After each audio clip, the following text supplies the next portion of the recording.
and for Israel to even say that Iran's 10-point proposal is a viable starting point is amazing. You know, it sounds like if they actually go along with these points, a complete capitulation, which, you know, might be a good thing globally, but for Trump and his fragile ego, this is going to be a hard one to swallow. Right, Peter. And I also want to ask you, because, you know, it's been 40 days, a ceasefire has now been declared, but nobody knows why Donald Trump actually went to this war. Now, regime change did not take place. There's no clarity on enriched uranium, and Iran here comes out much stronger after the war has, gone in for a pause. Iran is now saying it will maintain control over the Strait of Hormuz. Yeah, I mean, there's no regime change in Iran, but what I'm seeing is effectively regime change in Washington. I hope it's followed by regime change in Jerusalem. But the Iranians are controlling the Strait of Hormuz. They're going to charge tolls, which they say are the equivalent of reparations to repair some of the damage that has been done.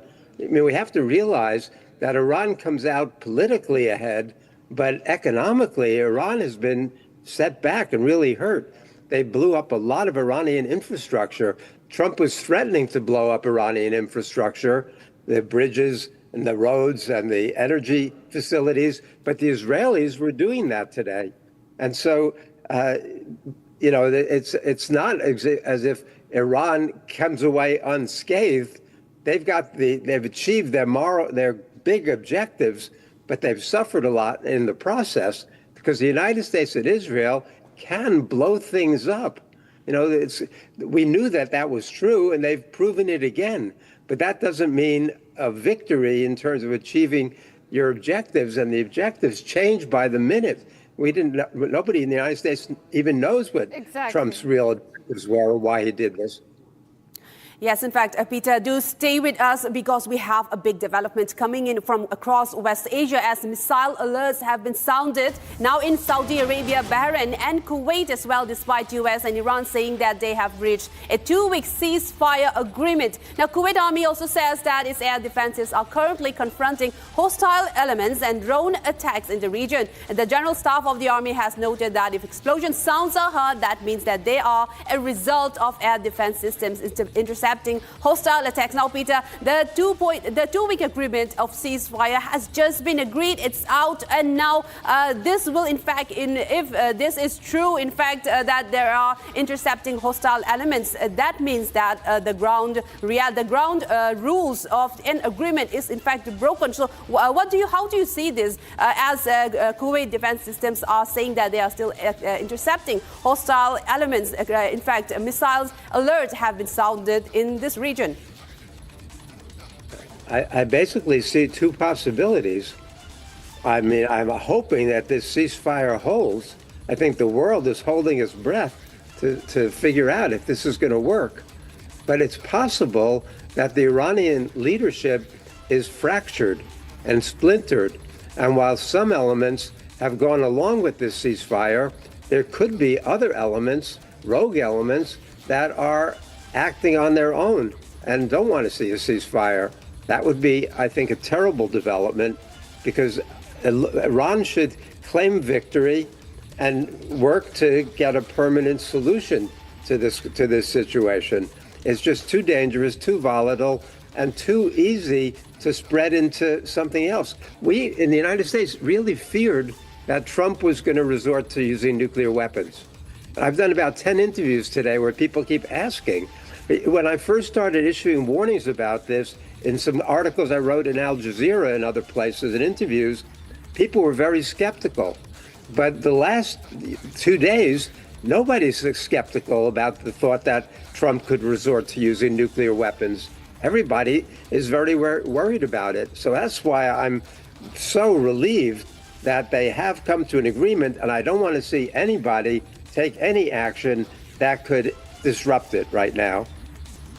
Right, of course. We all are relieved. In fact, we've been reporting on this war for the past 40 days, and it does look like, we have prevented some major disaster. Yeah, sort of coming to you on this. In fact, what do you think could have happened had the deal not been agreed just in time, and also the kind of reaction we're getting from Washington on this deal? I can tell you that obviously a disaster was waiting to unfold. I won't hazard a guess that a nuclear weapon would have used. I don't think about that would have happened, but I can also tell you that this war would have taken a very, very grave turn. About the rogue elements, certainly, I think both sides have to make sure that these rogue elements are reined in. Otherwise, this is going to be a fragile peace, because any miscalculation, anything of this kind where some elements within Iran continue to mount attacks is going to be disastrous for this ceasefire, and will mean that the consequences would be devastating. So I think one of the key priorities for both the sides should be to make sure that these rogue elements on the Iranian side are identified and are neutralized, because otherwise this peace will not hold, and that's going to be disastrous for the world as well. And also, Saurabh, I want to know from you regarding, because there have been missile alerts sounded already. So if a 10-point agreement has been reached and the two nations have agreed to a 2-week ceasefire, but what of the ground rules that will be broken? What happens if either side breaks this agreement and fires any hostile elements, be it a drone or a missile? What of that ground rule being broken on that point? Do you have any comment on that? Yeah, one, I want to clarify that while ceasefire for 2 weeks has been agreed to, I don't think that 10 or 15-point agreement has been finalized yet. Because there are, as I was saying earlier, according to my sources, that is still in the works, because obviously Iran made a lot of demands. US wanted a certain set of demands, but they agreed through interlocutors that let's put first a pause, agree on the bigger points at this stage, and then come and try to address the issues where they had the maximum differences. So I don't think, even though it is being claimed, because as I said earlier, that this is a narrative war as well. Iran, in fact, ran a whole war of narratives, running a cyber propaganda, saying that it had an upper hand, but the fact remained that militarily, US obviously had an upper hand right at the go. So I would say that let's wait and watch.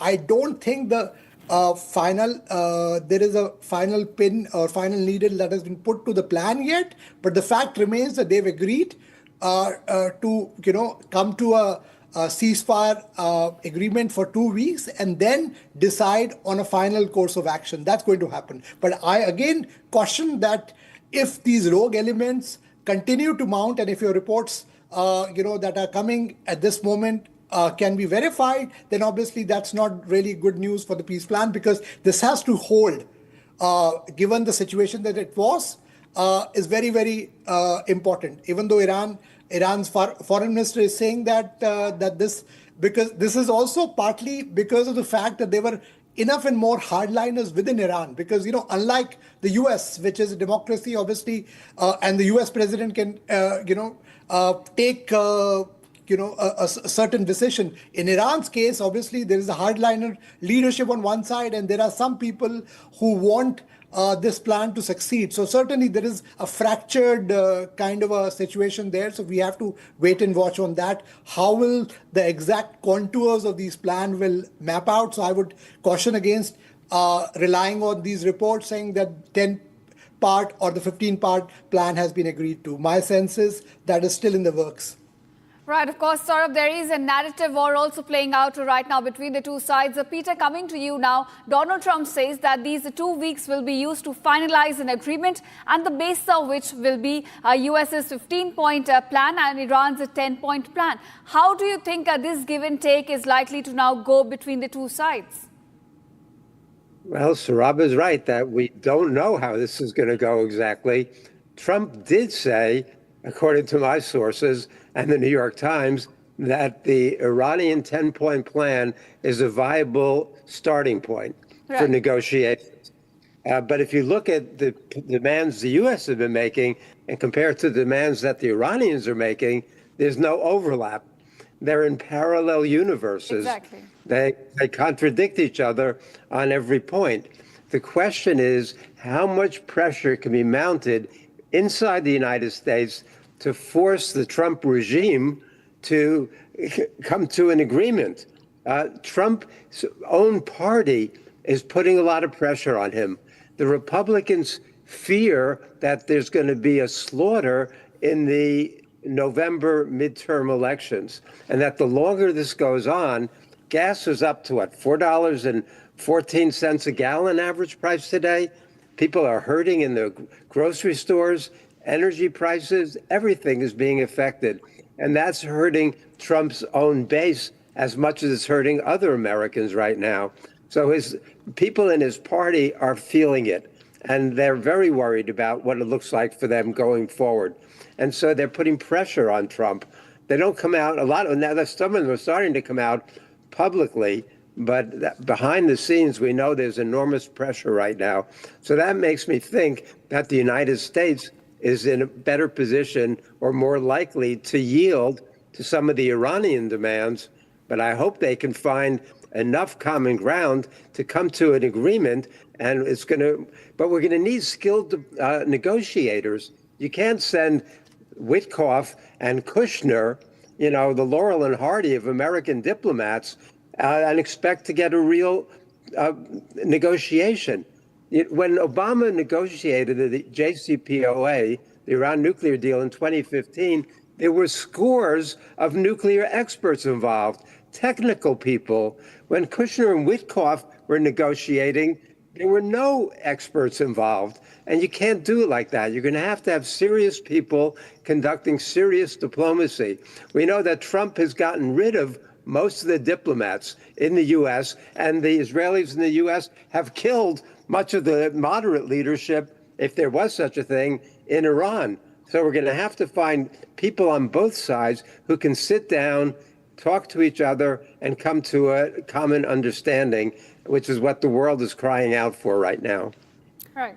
All right, Peter, do stay with us because we have more incoming. But now, for now, I'll like to cut across to Saurabh once again. Saurabh, both Iran and U.S. have issued statements thanking Pakistan in this part for their role as a mediator in bringing about this particular agreement. And we all know that there has been talks going on as well, and there have been many times that Pakistan have tried to bring over Iranian leaders to meet them, and ultimately they had some phone calls. And after all, this agreement has been reached. So what are your comments on Pakistan being the mediator finally and then making this agreement into effect?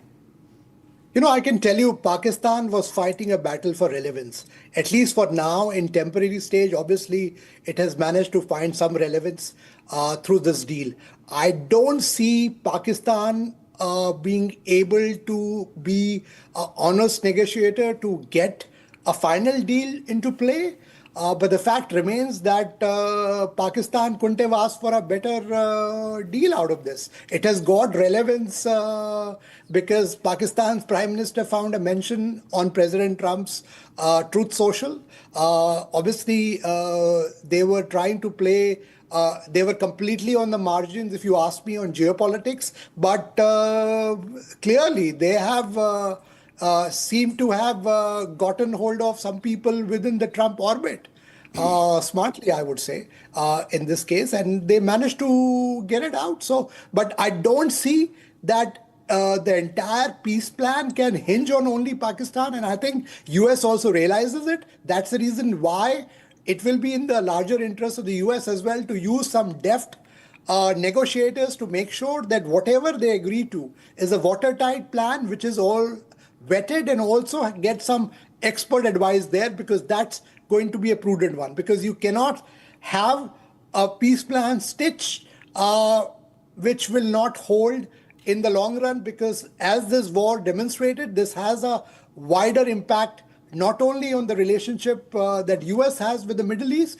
but impacts the rest of the world as well. So it has to be a watertight plan, whatever is agreed to, and that can only happen with skilled, deft negotiators that are brought in. Right, of course, we'll have to see how that negotiation now goes for the coming 2 weeks. Peter, coming to you, I want to ask you, and I think that's a question on everyone's mind as well. Now, U.S. intelligence report pointed out that there was no imminent threat from Iran to the United States. Now, Israel, we understand the proximity angle and, of course, the proxies of Iran as well. But for the U.S., what did U.S. gain out of this 40-day war at this point? The U.S. didn't gain anything from this. It's tragic.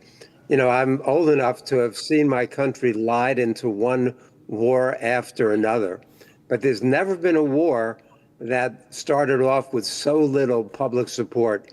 Usually, the people rally around the president and rally around the flag and rally around the military. And the approval rating is usually 70, 80, 90% at the start of a war. This war has almost never had support of more than a third of the American people. And so the United States hasn't achieved any of its stated goals, any of it. The only thing it can claim to have done is destroyed a lot of Iranian infrastructure and made the Iranian people suffer. But there's no regime change, obviously, except in Washington. There's no they didn't stop the nuclear program, didn't stop enrichment, didn't open up the Strait of Hormuz, didn't stop the missile program. I mean, I don't know what they think they achieved, but many of us knew from the very beginning that bombing by itself can blow things up, but it can't bring a political solution. It can't even overthrow a government. Yeah. So, I mean, we saw what the Japanese and Germans suffered in World War II, but it was not the bombing that ended those wars, or even the atomic bombing, did not end the Pacific War in World War II. And so I don't know, but you look at the quality of leadership. Who are Trump's advisors? Pete Hegseth, Steve Miller, Marco Rubio, Bibi Netanyahu. These are really the most extreme, bloodthirsty, but stupid people to advise a president we've ever seen in the United States. So it's not surprising that it's been such a total laugh. It would be laughable if it weren't having such human consequences, if people weren't dying and losing arms and legs. You know, this is just a terrible episode. And Trump is guaranteed to go down. I'm a historian. I can tell you with 100% certainty that if American historians were polled, they would say that Trump is by far the worst president in American history. And that's going to be his legacy. Yes, right. In fact, it does, Peter, come out as a very embarrassing, in fact, episode for the United States. Right, Amrita? Yes, in fact, that's what the people have also been reading regarding, especially with his release of subsequent posts on social media on that. But on that note, Peter, we will get back to you, Saurabh, as well. But for now, we have another big development coming in again from Israeli media. They have reported that a missile has been launched from Iran that has been flying over Jerusalem just 1 minute following Trump's ceasefire announcement. And now, as I was saying earlier as well, so what will constitute a ground rules that has been broken when an agreement has been finalized, because usually an agreement finalized a 2-week cessation of hostilities means that every other hostile elements, including missile, drones, or any firing from any proxies even, and will not be targeted first of all. And this is now Israeli media has also again reported that Iran missiles flew over Jerusalem just 1 minute after the agreement was struck. And also regarding the 10-point agreement and the agreement that has been struck between U.S. and Iran. Now, where stands Israel? Where does Israel stand at this point? This remains to be seen. But as of now, we have this big development from the West Asian war, a 2-week pause on the hostilities, on the war in West Asia, where U.S. President Donald Trump has finally agreed to cease some hostilities against Iran for a 2 week. Now, Ishita, this is in fact a big development that we are seeing the West Asian war. As the news broke, there have been changes in the oil prices, including and even Iran saying that they will still make some safe passage of oil, although with some conditions that they will continue to charge on the ship tankers. In fact, this is remains to be seen how it will unfold. But this, in fact, is a big breather, as our guests have earlier pointed out, that the world is still watching, and it remains to be seen how it unfolds. Yes.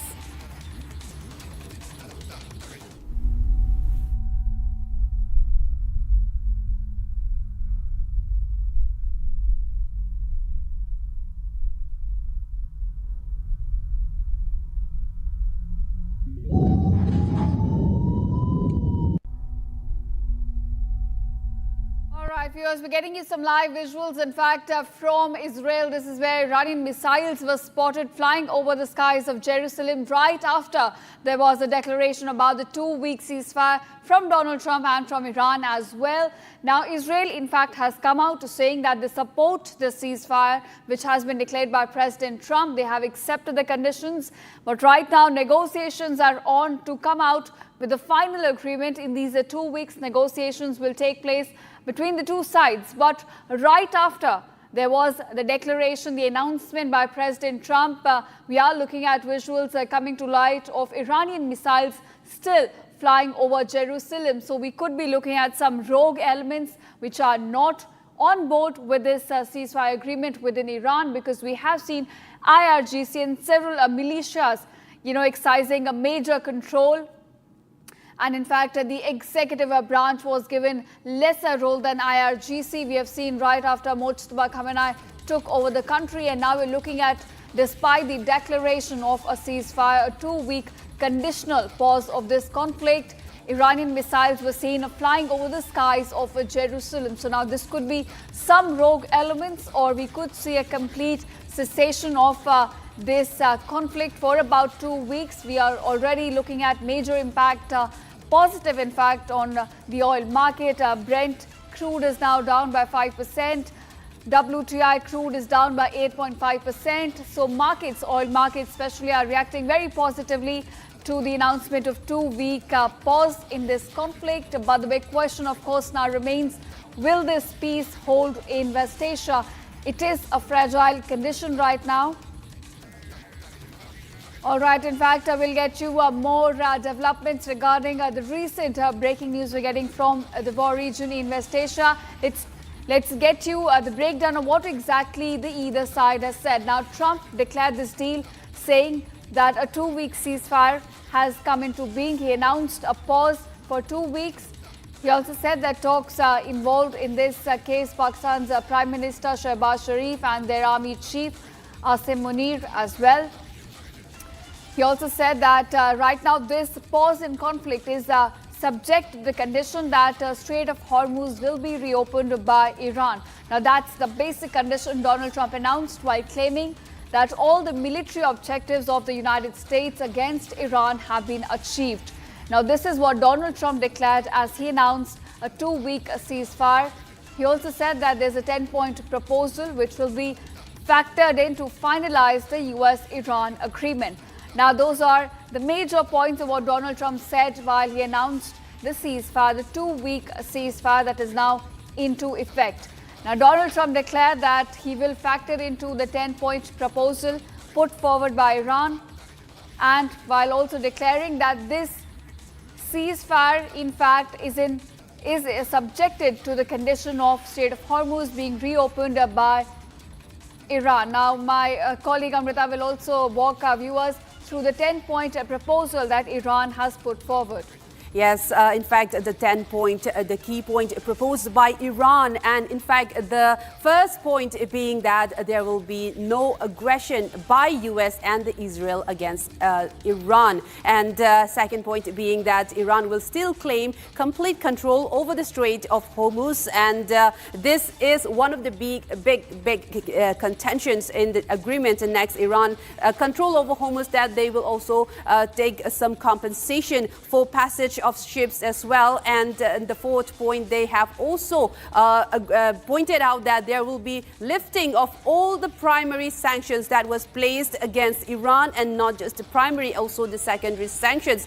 We all know that so many heavy sanctions was placed against Iran even before the war has started, and Iran has also proposed a termination of the United Nations Security Council resolution that has been placed against Iran with respect to the war that had escalated the past 40 days, and also the IAEA resolution, a termination of that resolution as well. And Iran, in fact, regarding the Strait of Hormuz, that there will be payment of compensation from ships that pass through the strait, and a withdrawal of the U.S. combat forces, all U.S. combat forces to be withdrawn from Iran's ground, and the last point being the cessation of any war hostilities over Lebanon. And we all know that Lebanon has in fact suffered heavily with many bombings incurred from the IDF, and that was in fact targeting Hezbollah elements and infrastructure for the past 40 days. As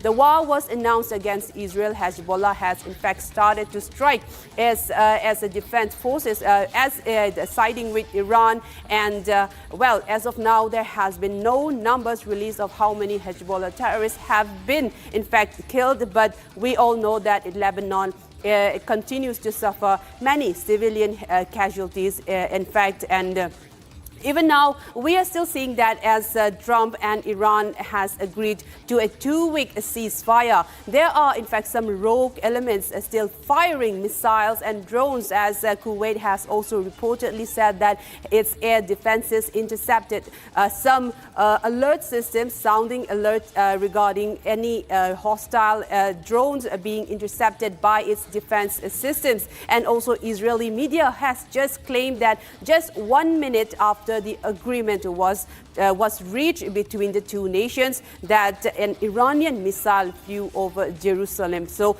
this could be some other rogue elements, as Ishita, you also pointed out earlier, that there could be some elements who are not in fact fully on with the agreement that has been reached between the two nations. But again, with the heavy consequences that this war has incurred, especially regarding the economy of all of the region that is dependent on the Strait of Hormuz, and also the trickle-down effect of that. And that may be one of the key reasons. And also I want to raise that Donald Trump is in fact facing a lot of domestic pressure with the huge amounts, expenses incurred in this war, almost $40+ billion. So this could be also one of the main reasons that Donald Trump has in fact agreed to this, because earlier in all of his social media posts, we see that he was growing impatient to reach an agreement here as well, Ishita. Right, of course, Amrita, we have seen, a pressure growing on Donald Trump to end this conflict. Gas prices were soaring in the U.S. They were past $4 per gallon, and his approval ratings, in fact, were also going down. And we have been looking at several impact of this war. Markets are reacting positively. And at this point now, we're joined by Sierra Claire. She's a foreign policy expert. She's joining us live from Los Angeles. Thank you, Sarah, for joining us on Republic. I want to ask you, what's been the immediate impact in Washington after Donald Trump declared this 2-week conditional ceasefire? Well, I think there's been a lot of talk that that Trump was looking for an off-ramp, or that Iran controlled this. I don't think that's true. I think the fact that this is what Trump has been saying. They need to open the strait first, because to show that they're reasonable and that they are not going to hold the world hostage through keeping the strait closed. And so that's the first concession that we got. And the main point that we need to see in these negotiations going forward is what's going to happen to the enriched uranium in Iran. I know that's a top priority for the American side. So we'll see if Iran can agree to turn it over to either the IAEA or the U.S. And I think that's going to be critical. Right, Sierra, but at the same time, Donald Trump also did mention that the 10-point proposal by Iran is the basis on which negotiations are underway. He says it is workable. Now, all the 10 points which have been raised by Iran stand in complete contradiction to what Donald Trump has been saying from day one of this war. It mentions about uranium enrichment, it mentions about withdrawal of U.S. combat forces, and Iran maintaining control over the Strait of Hormuz. Well, I think that President Trump said all of these 10 points that he's seen were workable. So I don't know if we're seeing the same 10 points that he's seeing. I mean, the Iranian regime has been putting out propaganda all week saying that they weren't even part of these negotiations. So I'm very hesitant to understand that those are, in fact, the 10 points. However, I think the sign that President Trump was looking for is that he's negotiating with somebody reasonable. And so, maybe those are the 10 points, but President Trump feels now that these are people that he can deal with. These are not the radical regime leaders that we've unfortunately had to take out because none of them were willing to open the strait and signal that they were reasonable people to negotiate with. And also, Sierra, my question to you is that we have been seeing a lot of social media posts coming in from U.S. President Donald Trump for the past few days, in fact, every single day. And do you think that Donald Trump was growing impatient to reach to an agreement, whatever agreement, in fact, at this point, because his earlier 15-point agreement plan was completely rejected by Iran and has now agreed to a plan that, in fact, favors Iran more than the United States, as my colleague has pointed out just now? And also, do you think that this is because of the domestic pressure that Donald Trump is facing in the U.S.? Well, look, Americans don't like to be at war, but that's not really how our national security program works. The president gets the classified intelligence and he makes the ultimate decision. And so when we need to be at war for national security reasons, that's the president who makes that decision. And it can be an unpopular one, but, that's the job of being a president. And no, I don't think that President Trump was impatient. I mean, I think he's always impatient. He wants to see peace, and he wants to see the Iranian country, start to get rebuilt, because we've had to devastate a lot of their military and their country. So he's always impatient for peace. But in terms of getting a deal, he wasn't just going to take any deal. I think that President Trump, when he is, putting out all of these messages, we also have to remember that he's talking to the Iranian regime as well. I mean, we're all seeing it, but this is part of him talking to the Iranian regime. And part of the reason why we're now seeing a successful, start to some negotiations is because President Trump's threats were credible. All right, Sierra, do continue to stay with us on this broadcast. We're getting some breaking news developments at this hour. Chinese officials, in fact, have encouraged Iran to find paths to ceasefires. What sources are now saying that it was China which pushed Iran to come to the table, to come to the negotiating table and agree to this ceasefire. Very last minute now, we had been seeing other parties also acting as mediators between U.S. and Iran, but it seems it was China as well which entered this mediation very last minute to encourage Iran to opt for the path of a ceasefire. Now remember, this also comes after China and Russia both vetoed a resolution in United Nations to reopen the Strait of Hormuz, but we are looking at more role now being played by China as well in these negotiations which were underway between U.S. and Iran. Now, Sierra, in fact, continues to stay with us. Sierra, coming back to you now, peace that right now we have in West Asia is fragile. We're looking at negotiations still underway, but we have to admit that there will be give and take from both the sides in this. So how do you think both the sides can reach a middle ground with this, and what are the concessions that U.S. will be willing to give? Well, I think that as I said, the main point for the U.S. is the enriched uranium and whether the Iranians are going to be willing to let us go in and get that or to hand it over with, official sources verifying what they're handing over and all of those type of things. In terms of concessions, I'm not sure what the U.S. needs to concede. We still maintain quite a bit of leverage over Iran. President Trump is obviously negotiating and he's willing to negotiate. One of the things that he's been saying is that we could take the oil and we could control the oil through the control of Karg Island. That's something that we didn't do because, again, the Iranian regime showed that they're reasonable, so we're starting talks.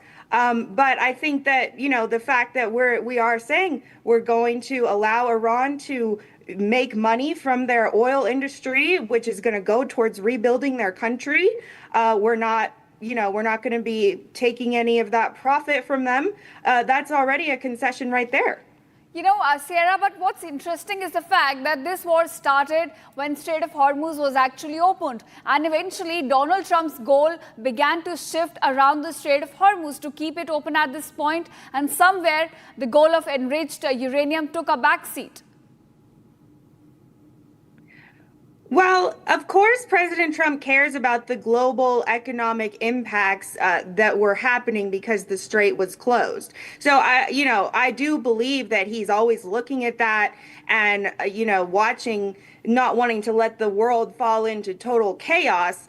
But I don't think that the enriched uranium, took a back seat. I think that what President Trump has always said was that he was willing to start negotiations when Iran opened the strait. And he did not concede, over this time period where there were real economic impacts, including in the USA, not so much as other places, but still. And he did not concede that because that if he had, it would have signaled that Iran could hold the world hostage by doing that. And we did not give them that control.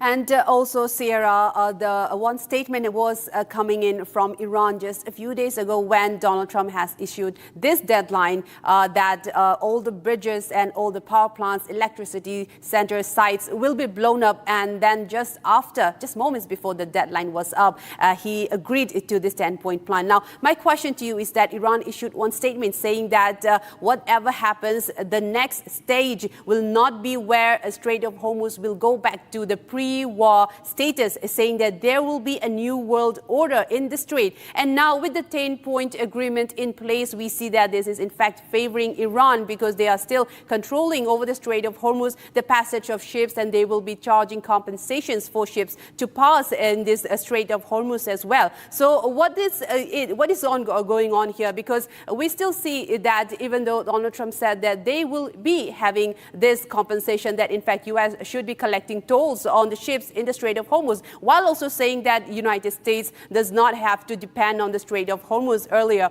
And now with Iran saying that the new normal will be different, it will not go back to the earlier status. So what are your thoughts on that?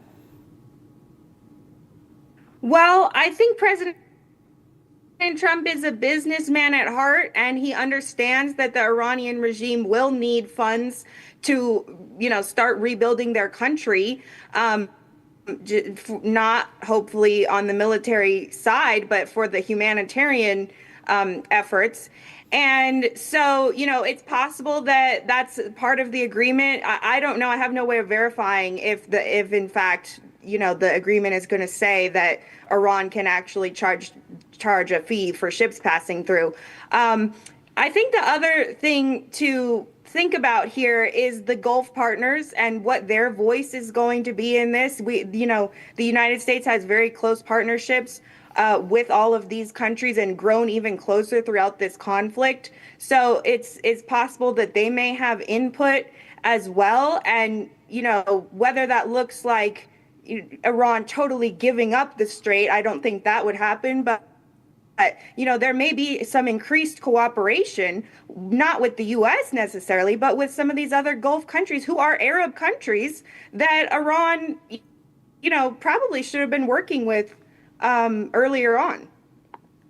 Yes, and also, Sierra, we also want to know from you regarding some of the alliances that Donald Trump has spoken about, especially the NATO allies, that they have refused to take part in this war. And in fact, maybe so that this will come to such a ceasefire maybe. And now, what will be Donald Trump's stance now that there's a ceasefire in place for almost 2 weeks? There will be negotiations going on after that, and a 10-point plan or a 15-point plan in place. What will be his statements or his stance, in fact, on the NATO alliance or even the Gulf alliance as well?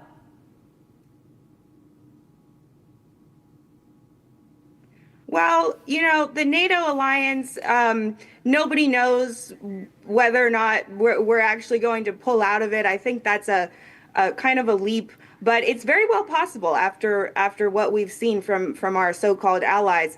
But I would look at what are the immediate consequences that has happened to our European allies. Are they prepared to suffer the consequences of being aligned with places like Iran and China and Russia? I don't think their citizens are prepared for that. Look at Venezuela and them being a strong ally with China.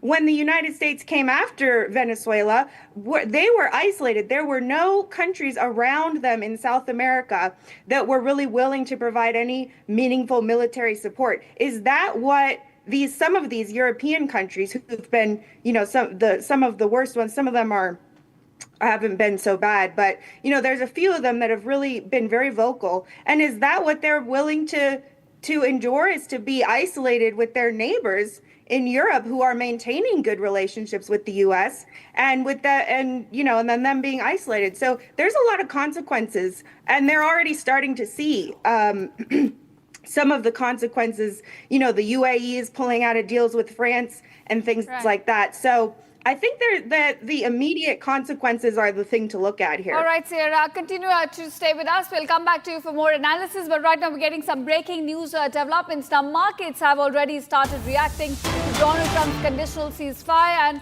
crude oil prices, in fact, have plunged on the news of ceasefire deal between US and Iran. We're looking at oil prices coming down. In fact, Brent crude has now come down by 14%.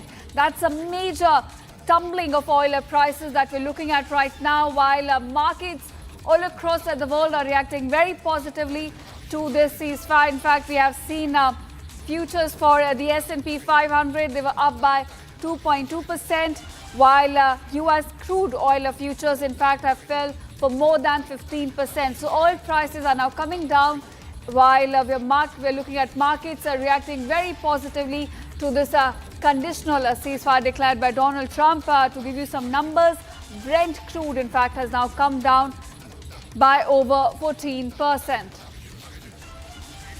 All right, in fact, earlier when the war was going on, we were looking at Brent crude reaching somewhere over $115 per barrel, but now we're looking at a major tumbling of oil prices underway as Donald Trump has now declared a conditional ceasefire, while markets all around the world, they are reacting very positively to this ceasefire. In fact, to give you some developments, it started with Japan's Nikkei rising by more than 4%.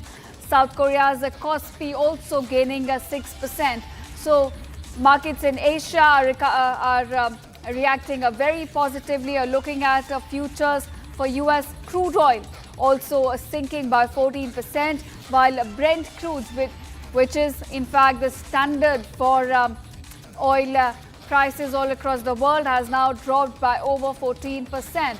So definitely a positive impact is what we are witnessing on the oil markets all across the world, and markets as well reacting very positively to these developments. Now markets, in fact, the world over were impacted by this conflict. They were opening in red continuously for days. We had seen that.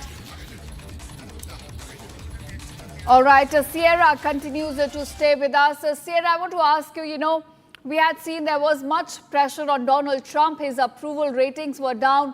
Gas prices in the US, they were soaring. They had passed $4 per gallon. What has been the immediate impact of this announcement of the ceasefire? Yeah, I mean, I think that, oil prices coming down is great news for everybody.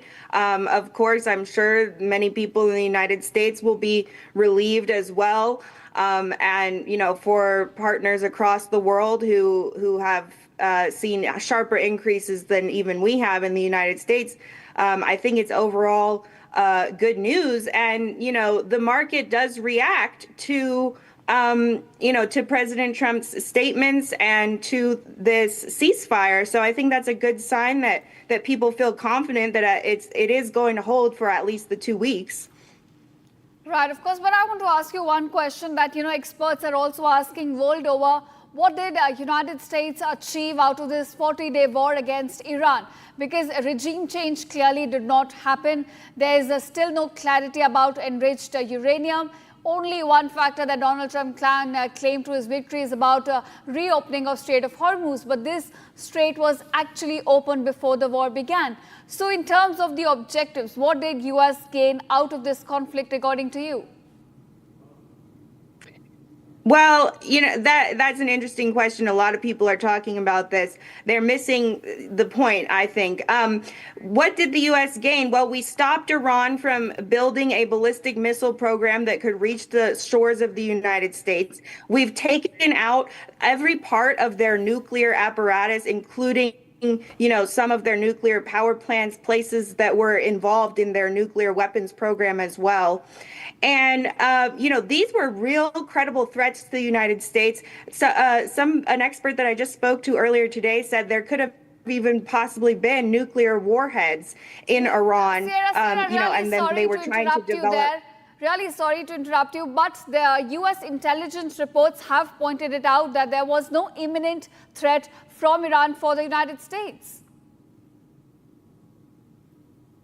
Well, there are varying intelligence reports that say different things, and many of the intelligence reports that President Trump and his team were looking at are probably still remain classified. But, I think the military threat was a major threat that is now, very well degraded, that does not pose a threat to the United States' actual shores any longer.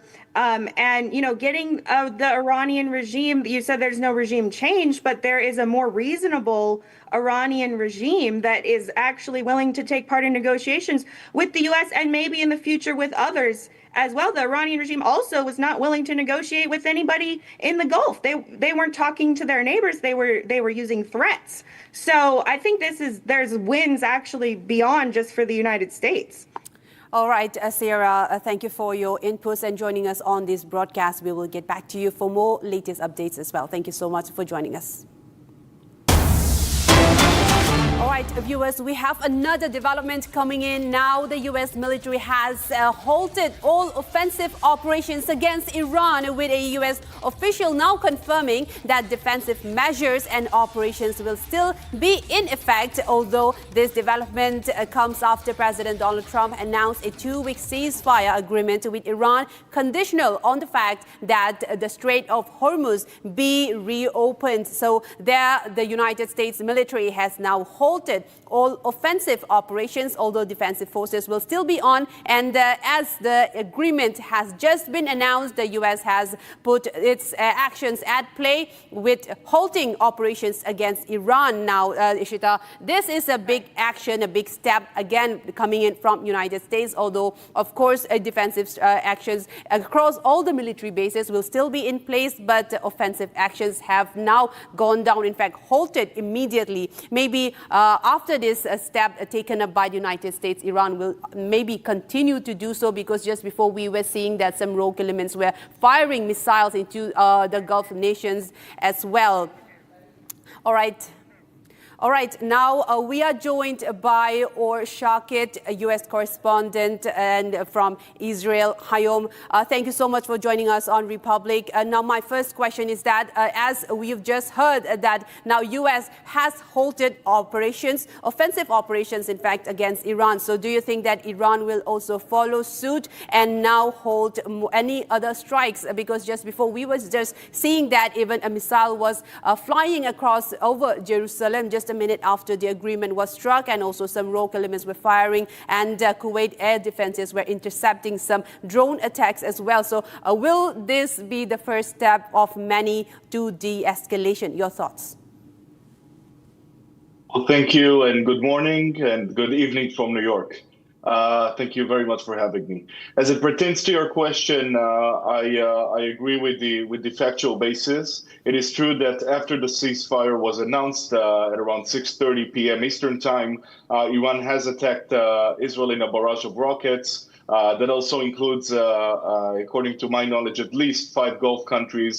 But this is not something that Israel is unfamiliar with. Matter of fact, whenever Israel has signed any kind of a ceasefire with a proxy, that being Hezbollah or Hamas or even the Houthis in Yemen, there was a period of a few hours in which it was some kind of a gray zone, in which many rockets were still launched until the end of the hostilities. What will happen in a few hours, that remains to be seen, but it's not a scenario that is untypical to these kind of circumstances. Right, but I want to ask you, Mr. Shakir, that it seems that this agreement right now, which is in place, a 2-week conditional ceasefire, it's between the US and Iran. And Israel, in fact, is now still continuing with attacks. We are looking at strikes taking place across Iran against specific targets. Again, that is very much a mirror image to what happened after the announcement of the end of hostilities in what is known as the 12-Day War, or Operation Rising Lion, where there was a window of a few hours in which Iran attacked Israel and Israel continued to retaliate. I don't believe that this is something that would continue, provided that all of the parties would abide to their agreements. Obviously, with Iran, it's not a rational actor necessarily, so you don't really know. But odds are that the hostilities would stop for the time being during this 2-week period. And what you're seeing in Iran right now is basically a response to the attacks of Iran on Israel. All right, or Mr. Shakir, what I would like to know from you is that we have seen the 10-point agreement in place, where Iran has been saying the number one point being all hostilities, all offenses to be halted. And also there's one key point where Iran also says that attack against Lebanon should be ceased as well. So do you think, according to you, with this agreement in place, that Israel will also hold its offensive strikes against Lebanon now? Yeah, so this is something that, in addition to the Iranian announcement, is something that's been announced by Pakistan as well. It is my understanding from our sources that Israel does intend to abide by the ceasefire agreement, and that includes the extension of it with the recent escalation of hostilities with Hezbollah in Lebanon.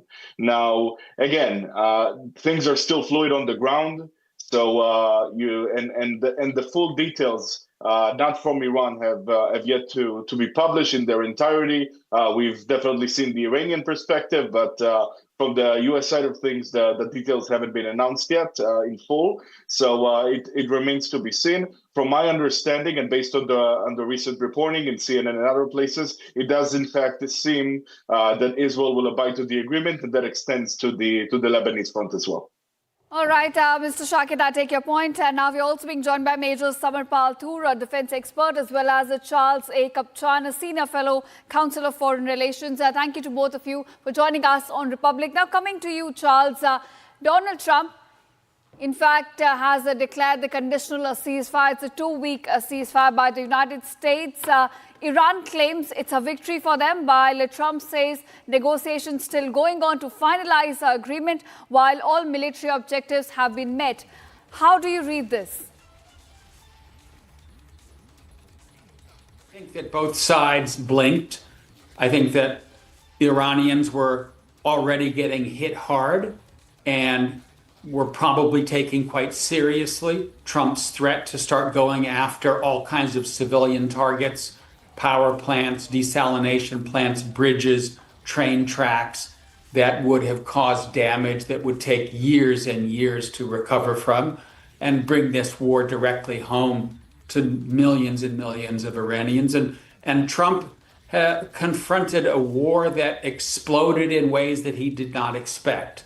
I think he thought the regime was going to fall in a matter of days. He never dreamed that there would be a retaliatory strike that disrupts the global economy on this scale. Both sides, I think, decided to take a step back, to take a breath, and to see if they can't end this conflict at the negotiating table. But there are still many uncertainties, lots of hard work, lots of unknowns in the days ahead. You were just talking to Orr about the continuation of Iranian strikes against Israel, the region. Let's see if those die down in the next few hours. But I think a bigger question is, will Iran open the straits?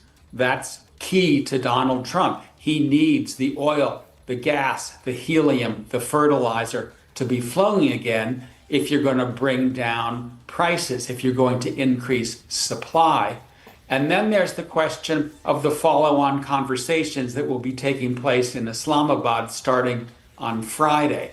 Is there common ground? You know, if you look at what the Iranians have been saying, they want all the sanctions down. They want to control the Strait of Hormuz. Right. They want to charge tankers to go through the Strait of Hormuz. They're saying nothing about the key goals of Donald Trump, the end of enrichment, getting out the highly enriched uranium, putting a cap on ballistic missiles, ending support to extremist proxies in the region.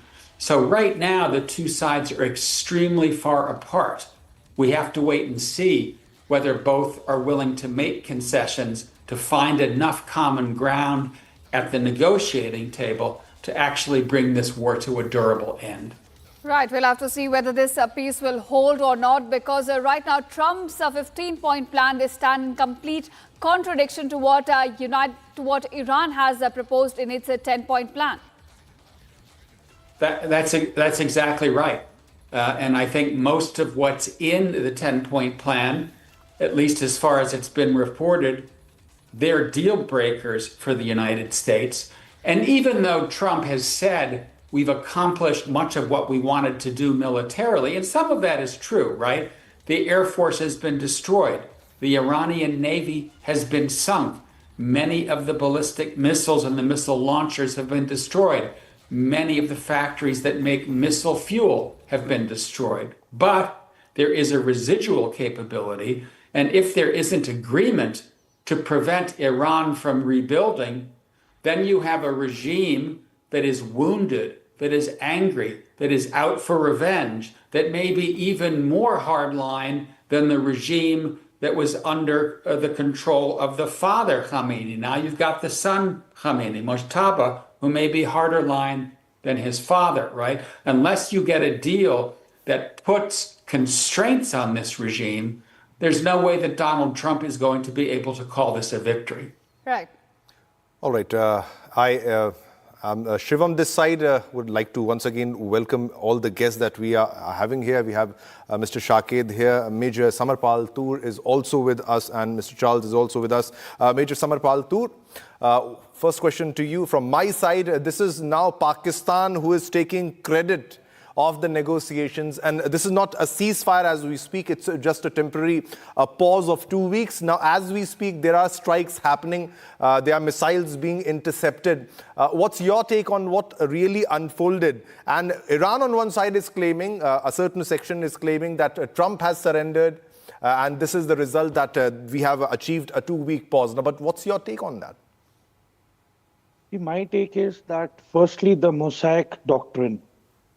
Now, for how long will the 31 province IRGC leaders will be in synchronization with one another and in agreement to this ceasefire, number one? Number two, knowing the Iranian society and structure, I think Mojtaba Khomeini will lose face if he agrees to a ceasefire for a long term, because they are negotiating with the Americans who've actually taken out Mojtaba Khomeini's father. And Mojtaba Khomeini himself has been injured. So, there is a lot at stake, especially the reputation and the stance that they want to take. Thirdly, there will be pressure from Russia and China to keep this war going on because you see, Iran is being used as a proxy by the Russians, North Koreans, and the Chinese. And like similar to what Ukraine is being used as a proxy by the West and the Europeans against the Russians. So definitely, you see, this ceasefire will not last very long, number one. And even if it does last, I think there is going to be sporadic fighting that will keep going on. And moreover, the main objective is the 460 kg of unaccounted for enriched uranium. Where is that? There is a possibility that it might be used in dirty bombs. Scientists have given accountability that with that amount of enriched uranium, if it gets up to a weapon grade Yeah. above 80%, you can make 10 nuclear warheads with that. Yeah. So the threat still looms. There is nothing that has been negated, and the threat is real and present. So I certainly feel that this ceasefire is temporary, and no matter what, there are 13 terror proxies which still exist and thrive on the behest of the Iranian regime. Yes. What about them? What about the killing of the Jews which is taking place every day? Is that going to stop? Is the Hezbollah going to stop? Are the Houthis going to stop? So I do not see an end to this. But yes, a tactical respite, yes, it will bring in a tactical respite. Yeah. And probably maybe after 2 weeks, they'll go in for more specific targets. But what which about the are going role to- of Pakistan, Major Tur? The role of Pakistan, was it just a medium? Because we have his tweet also, and probably he's using AI for that, I believe. Draft a message, and there are screenshots which are being shared. Draft Pakistan's PM message on X. And was Pakistan just a medium, and he's calling everybody to come for a meeting on 10th of April? So Pakistan is taking all the credit, but we must never forget that Pakistan was once used as a base for operations against Iran. This was confirmed by one of the IRGC officials also. So what role does Pakistan play in all of this? What's happening? Is Pakistan doing what it is being told by United States of America and by Iran, or there's something other than this to it, the story? See, Pakistan is already into a war with Afghanistan. Secondly, they've committed their troops to the Saudi Arabia as per their defense agreement, which it is failing to comply. It is even promised its troops for the International Stabilization Force. It is failing to comply. And then, it's got its Afghanistan border closed because of the war going on. It's got the Indian border closed because of Operation Sindoor and the terrorism that emanates from Pakistan. And then the border with Iran, that remains closed because they've already had their ISIs raised anti-Shia terror group, especially Jaish-e-Adal, to kill the Iranians at the Iranian-Pakistani border. So the Iranians do not trust the Pakistanis. Yes. And so I certainly feel that the Pakistan economy is taken a battering so bad that in case if this war goes on for another few weeks, probably the Pakistan either government will collapse or without any choice, out of compulsion, the Pakistan military will have to commit itself to support America for the ground operations from Pakistan border, oblique go with Saudi Arabia and fight it out with Iran. So either ways, Pakistan is Yes. in a fix and it cannot afford war at all. And, it is certainly going to be a very temporary ceasefire. That is what I foresee right now. Definitely, definitely. Let me take one reaction. Ishita is also with me, but I have a very important question, and this is for Mr. Shaked. Shaked, do you think Israel will also agree to all the terms, or will it continue its strikes? We are getting reports that the strikes are on. Will it stop bombing the Hezbollah terrorist organization, as you say, in Beirut, in Lebanon? Will Israel be agreeing to all the peace term plans? Your response on that? And after that, Mr. Kupchan. I believe that if the agreement does indeed contain a component of a ceasefire on the Lebanese front as well, then there would be a significant American pressure to stop the hostilities on that front as well. But if I may, I think it's very important to understand, and just to correlate with some of the previous statements that were made, this, according to my sources, has been coordinated. The temporary ceasefire has been coordinated with Israel, with the United States. Iran has basically reopened the Strait of Hormuz without receiving any of its prior demands, such as the commitment to a permanent end of the war, compensation, and the lifting of heavy sanctions from prior times. Senior officials in the Trump administration made it clear to Israel that during the negotiations to be held over the next few weeks, 2 weeks to be exact, the United States will firmly insist on the removal of nuclear material, which has been referred to earlier, a halt to enrichment, and the elimination of ballistic missile threat, among other things. So that's something very important to note here, because it is something that, according to my sources, has been coordinated with the United States. All right, Mr. Shaked, do continue to stay with us. We'll come back to all our guests for further analysis. But right now, we're getting some breaking news developments at this moment. Now, after U.S. halted all the operations against Iran, reports are now suggesting that Israel is still attacking Iran, striking launch sites all across Iranian landscape. So we are looking at Israel not on board with this 2-week conditional ceasefire declared by Donald Trump, as strikes are still on and IDF is still conducting attacks against Iran. Now, Mr. Charles, coming to you on this, what do you think about Israel's reaction on this, and do you think Israel, in fact, will come on board? Because we are looking at IDF still conducting strikes, still hitting Iran's launch pads all across Iranian landscape. Well, let's wait until we have more clear information. But as was reported at the beginning of the show, if you have these missiles that are continuing to land in Israel, Israel is going to respond, and Israel is going to go after the launch sites where those missiles are coming in from. I do think, and here I agree with Orr, that there is a lot of coordination going on between the United States and Israel. And I also believe that if Donald Trump believes that it's time for a ceasefire, and that he wants to give negotiations a serious chance to work, he will tell the Israelis to stop, and the Israelis will stop. This is not an operation that the Israelis are going to continue on their own. Netanyahu cannot afford to break ranks with Donald Trump on this issue.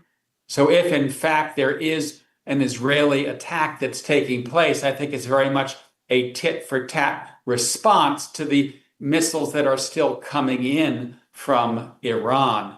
And I do think that if, in fact, this ceasefire holds, that is to say, we see it take effect over the next 24 to 48 hours, if we begin to see the strait open up and ships move through it, that there will be a serious conversation between the United States and Iran to try to make this a durable peace. It will not be an easy conversation, because a lot of the points that have been articulated by Orr just now on getting rid of the highly enriched uranium, on ending on a permanent basis the enrichment of uranium, and the whole question of Iran's role in the region, these are going to be tough issues, and Iran, at least so far, has not yet agreed to make serious concessions on any of those core issues. Core both for the United States and for Israel.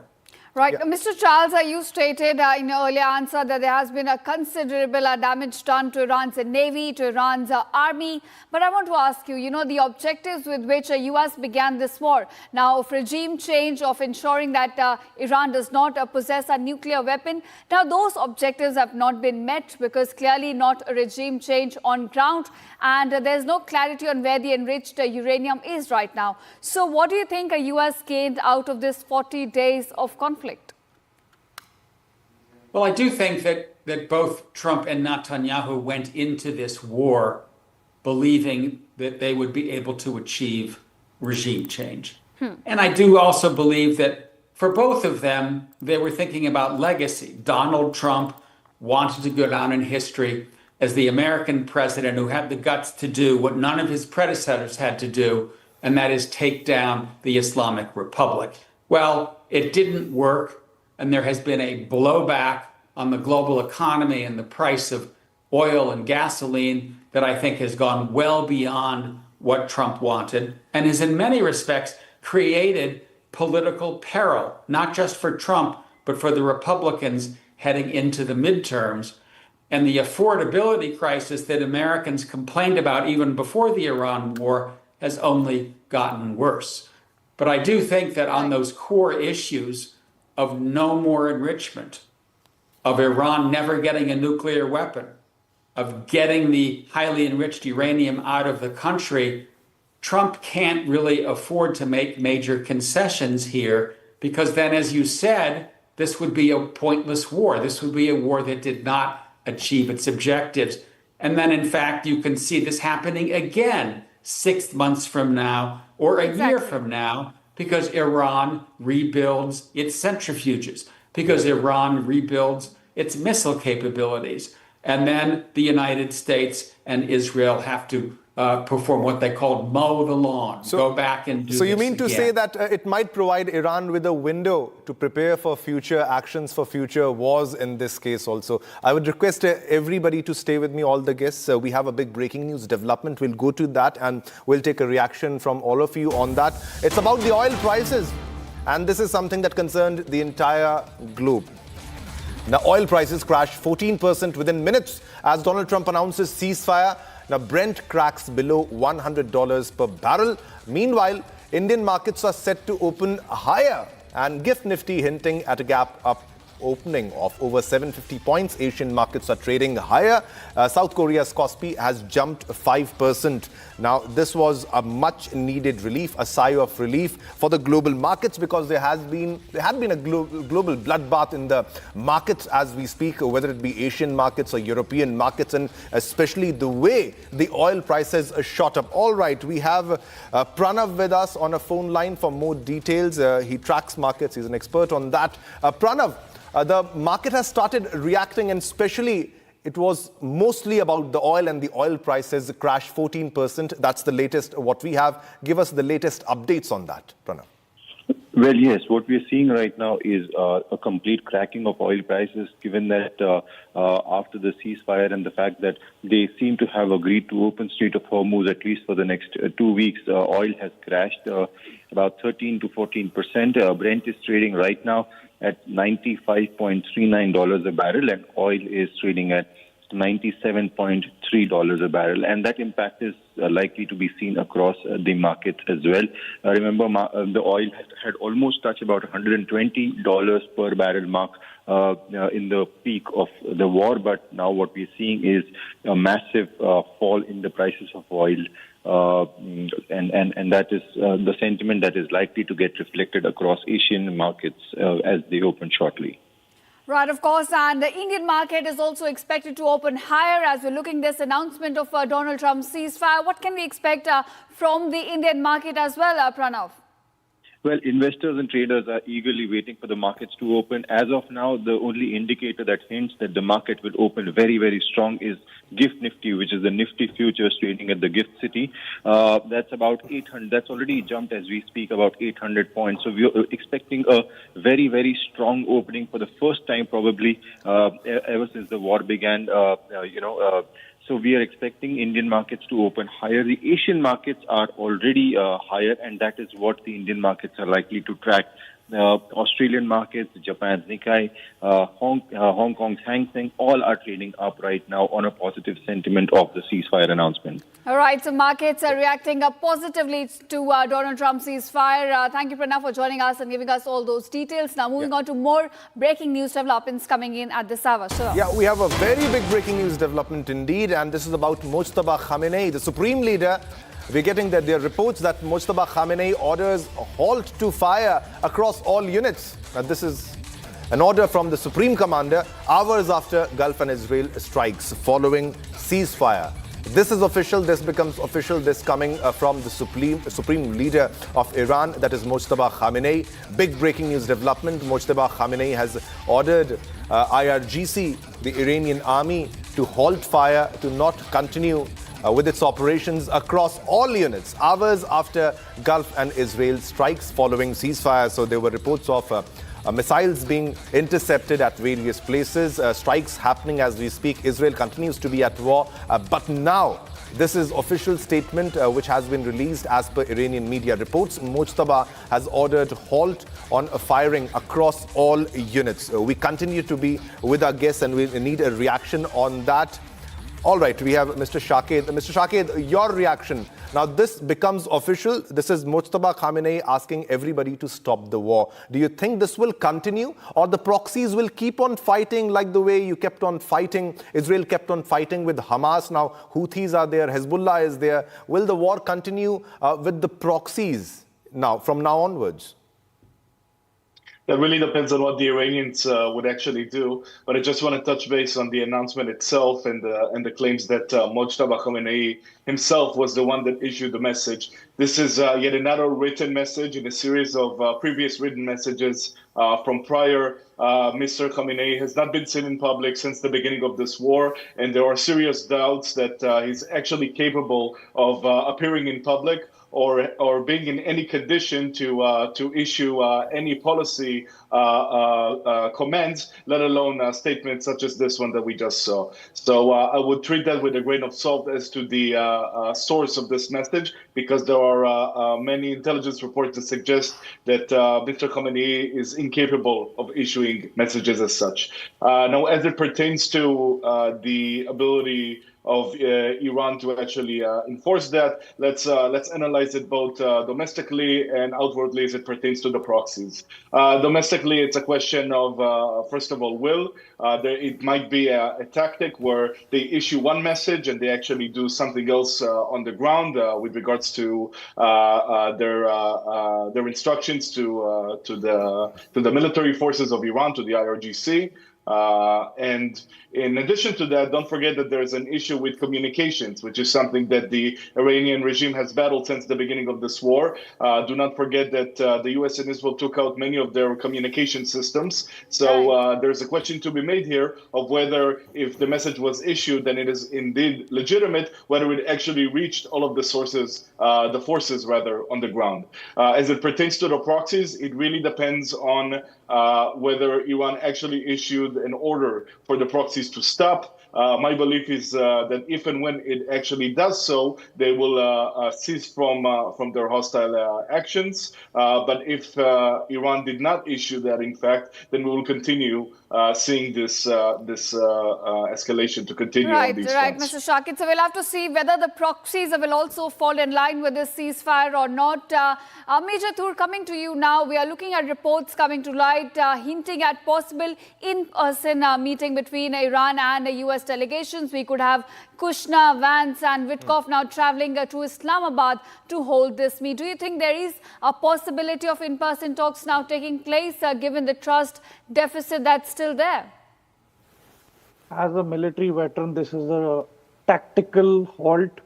This is to, regroup, reorganize, readjust your troops, and you adjust the reinforcements. Then you go in fresh with the new set of operations, missions, aim, and objectives. Because you see, there are very few unrealistic demands, like withdrawal of US combat forces from the region. I mean, are they really serious about this statement? Then payment of compensation to Iran. What for? And cessation of war at all fronts. Are we sure that, all the 31 IRGC commanders will comply to that, and for how long? So you see, and then they are asking for dropping of all the sanctions, primary and secondary. Then they've also accepted the uranium enrichment. That's a red flag. I mean, they are not supposed to do that at all. And probably this war began because we had the intelligence that they had been enriching the uranium. And now that admitting it, that they have enriched uranium, is, I mean, if you're committing a sin and accepting that you've committed it, well, you're responsible for, I mean, you have to acknowledge it. You have to give it back because that is the major threat. See, this is a regime which has thrived on the slogan and the propaganda, death to America, death to Israel. IRGC is a purely, it's an indoctrinated force. So I certainly feel that they too want a tactical pause. They want a respite. And moreover, all their airstrips are still intact. So what guarantee is there that the Chinese aircrafts, the Russian aircrafts will not fly into Iran, will not replenish their missile arsenal? Yeah. What guarantees are there? Yeah. So but there's also a question, Major Tur. What guarantees are there that Iran does not have a nuclear weapon? They could already be in possession of some dirty bomb or something of that sort, because that might not be very much difficult. That they have already enriched uranium, and most of their the work that they do is mostly it's secret. So should we trust Iran in this case? And also when it comes to the announcement when it pertains to nuclear enrichment, Pezeshkian also already confirmed that the previous supreme leader had made this a point that the religion does not allow them to use nuclear bombs. That's against their religion. Should we take it at face value, the statements that are being made on the nuclear assets and the possibility of nuclear strikes, or you think they might have dirty bombs already? And this was one of the intel that US might have had. See, there is a particular term in Islam called al-taqiyya. Yeah. It permits you to tell a lie to protect your motives as per Islam. Okay. So, I mean, how can you trust the Iranians? If you have to go, if they had problems with the Americans, they should have only targeted the American military bases. They should not have gone in for the economical lifelines of the GCC countries. What was their intent to do that? And because of that, the other countries which are not involved in this conflict had to actually come in, because the major source of energy is the oil. And it is the exact thing. Oil hubs have been targeted and destroyed by the Iranians. So what is their intent? What is their mindset? This is what speaks of their reliability. So I certainly feel that they will get it back. It's just a matter of time. And moreover, their proxies are not going to stop. Okay. They have the Houthis, they have the Hamas, they have the Islamic Jihad, they have the Hezbollah, they have the Fatemiyun Brigade, they have the Zainabiyun Division. There are 5 separate terror Shia outfits in Iraq. So I certainly feel that there is no stopping to this at the moment. It can have a temporary halt. The momentum in the battle will definitely go down because all the sides are exhausted at the moment. But once they replenish and they are ready again, it is going to begin again. Because the demands by Iran are very unrealistic. They are impractical. Because now that they've admitted to enriched uranium, I think all the more reason they are going to go after it until and unless they submit that uranium to the IAEA under the observation of the United Nations. Otherwise, I do not see this stopping so All soon. right, Major Tur, so you say the peace is still fragile. We could be looking at this ceasefire, in fact, breaking. It's not exactly a ceasefire, I would like to repeat. It's a temporary pause. We must not exactly call it a ceasefire because it's just a 2-week pause. And we know they have tried to achieve, to strike a ceasefire many a times, but that was not achieved. And you never know what the next step of Donald Trump is. And does Iran really trust Donald Trump in all the cases? There were talks happening even before the strikes took place. Ishita. Right, of course, there is a trust deficit that exists between the two sides. It's still a 2-week pause, and we'll have to see how that, pans out for both the sides. Mr. Charles, coming to you now on this. Israel is still striking. Israeli official has come out making a statement that we're still attacking. And this is right after White House declared that Israel is on board with the ceasefire. So do you think there's some sort of disagreement or some sort of rift between Israel and the US as far as this pause or ceasefire is concerned? I think that everything else being equal, the Israelis probably would have liked to continue the military operation further to do more damage to Iran's ability to threaten Israel and to threaten the region and to rebuild. That having been said, I think the Israelis are going to follow Trump's lead, that they will pause their operations. We've seen after ceasefires have taken effect that there are exchanges back and forth that don't mean that the ceasefire, it's not operating. It just means that it takes time to be fully implemented. And I do think that we will see this implemented. I think the statements that came out from Mojtaba Khamenei, whether it was from him or from people around him, the statement that we saw earlier from the Iranian foreign minister, they're taking this seriously. They seem ready to cease their military operations as well as to open the Strait of Hormuz. And I think it is a good sign that you have a face-to-face meeting with Vance, with Witkoff, with Kushner sitting down with Iranian counterparts. Right.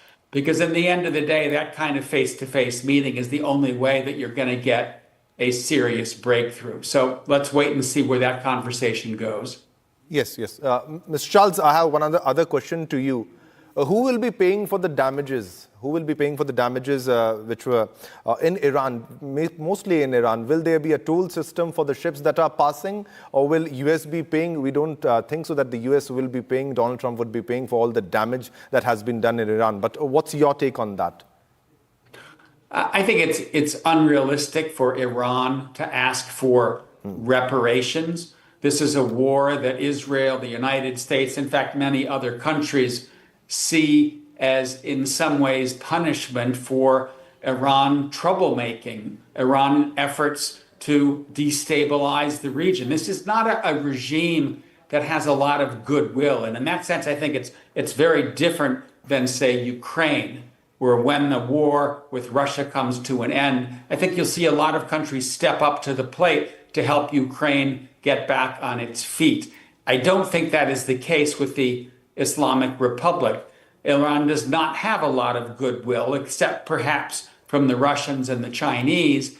But the Russians and the Chinese are not doing very much to come to Iran's assistance here, although we do hear that the Chinese helped broker the ceasefire that took effect tonight. But the bottom line is, I think Iran is going to be hard-pressed to get the resources that it needs to rebuild. It's very hard for me to imagine that Donald Trump is going to agree to a deal that allows Iran to control the Strait of Hormuz, as well as to charge $1, $2, $3 million for tankers, for cargo ships passing through that strait. So I think Iran is going to be painfully hurt for quite some time. But again, I think the key issue is, can we get some kind of assurances that this won't happen again 6 months or a year from now? And that will take agreements, ironclad agreements, that Iran is not going to rebuild its enrichment facilities, that it's not going to again enrich to 60%. We have very good reason to distrust Iran. Why were they enriching uranium to 80%? Why were they hiding their facilities? Why did they have a weapons program? And when Iran behaves in that way, when it supports Hamas and Hezbollah and the Houthis and militias in Iraq and Syria, I think the international community has reasons not to trust the Islamic Republic. But why does America trust Pakistan? Only Mr. Charles, ironclad agreements. You're always suspicious about Iran having nuclear weapons or possessing nuclear weapons grade rich uranium. But why you allow Pakistan to have the nuclear weapons? Does America trust Pakistan in this case? Do you think Pakistan is more trustworthy of handling nuclear weapons comparatively to Iran? Well, the problem is that once countries have nuclear weapons, it's hard to get rid of them. Why is the United States engaging in military operations against Iran, but not North Korea? The answer is because North Korea already has nuclear weapons, and as a consequence, launching a military operation against that country would be very dangerous. And so in some ways, I think the Israelis, the Americans are getting ahead of the curve here, and they don't want to end up in a situation in which they allow Iran to have a nuclear weapon, in which case a military action to take out Iran's threats to the region becomes much, much more dangerous. All right, all right. All right, Mr. Charles and our other guests as well, do continue to stay with us on the broadcast. We'll come back to you, but right now we're getting some breaking news developments. We've received a statement, in fact, coming in from White House Press Secretary Caroline Leavitt, who now says, hailing Operation Epic Fury, she's now said that U.S. has achieved significant military objectives in the last 38 days, exceeding initial expectations of a 4 to 6 week operation. She also added that U.S. military capabilities have now created leverage for diplomatic negotiations, leading to the reopening of Strait of Hormuz, while emphasizing that Trump has now credited his administration's efforts for securing a potential and long-term peace deal with Iran. So that's the statement we're getting in from the White House regarding this Operation Epic Fury. In fact, we have the Secretary of the White House, Caroline Leavitt, hailing the operation, while also saying that U.S. has achieved significant military objectives in just 38 days. Now, that's the statement coming in. Going back to our guests as well, Mr. Shakir, they're coming to you now. White House says they have achieved their military objectives in the last 38 days. They exceeded their initial expectation of this operation of about 4 to 6 weeks. But I want to ask you, the way U.S. has exited this conflict, do you think they underestimated Iran's capabilities, the scale and the intensity of the attacks that would come in from Tehran, given they were looking for an off-ramp, they were giving all the chances, all the extensions to Tehran to come back to the negotiating table?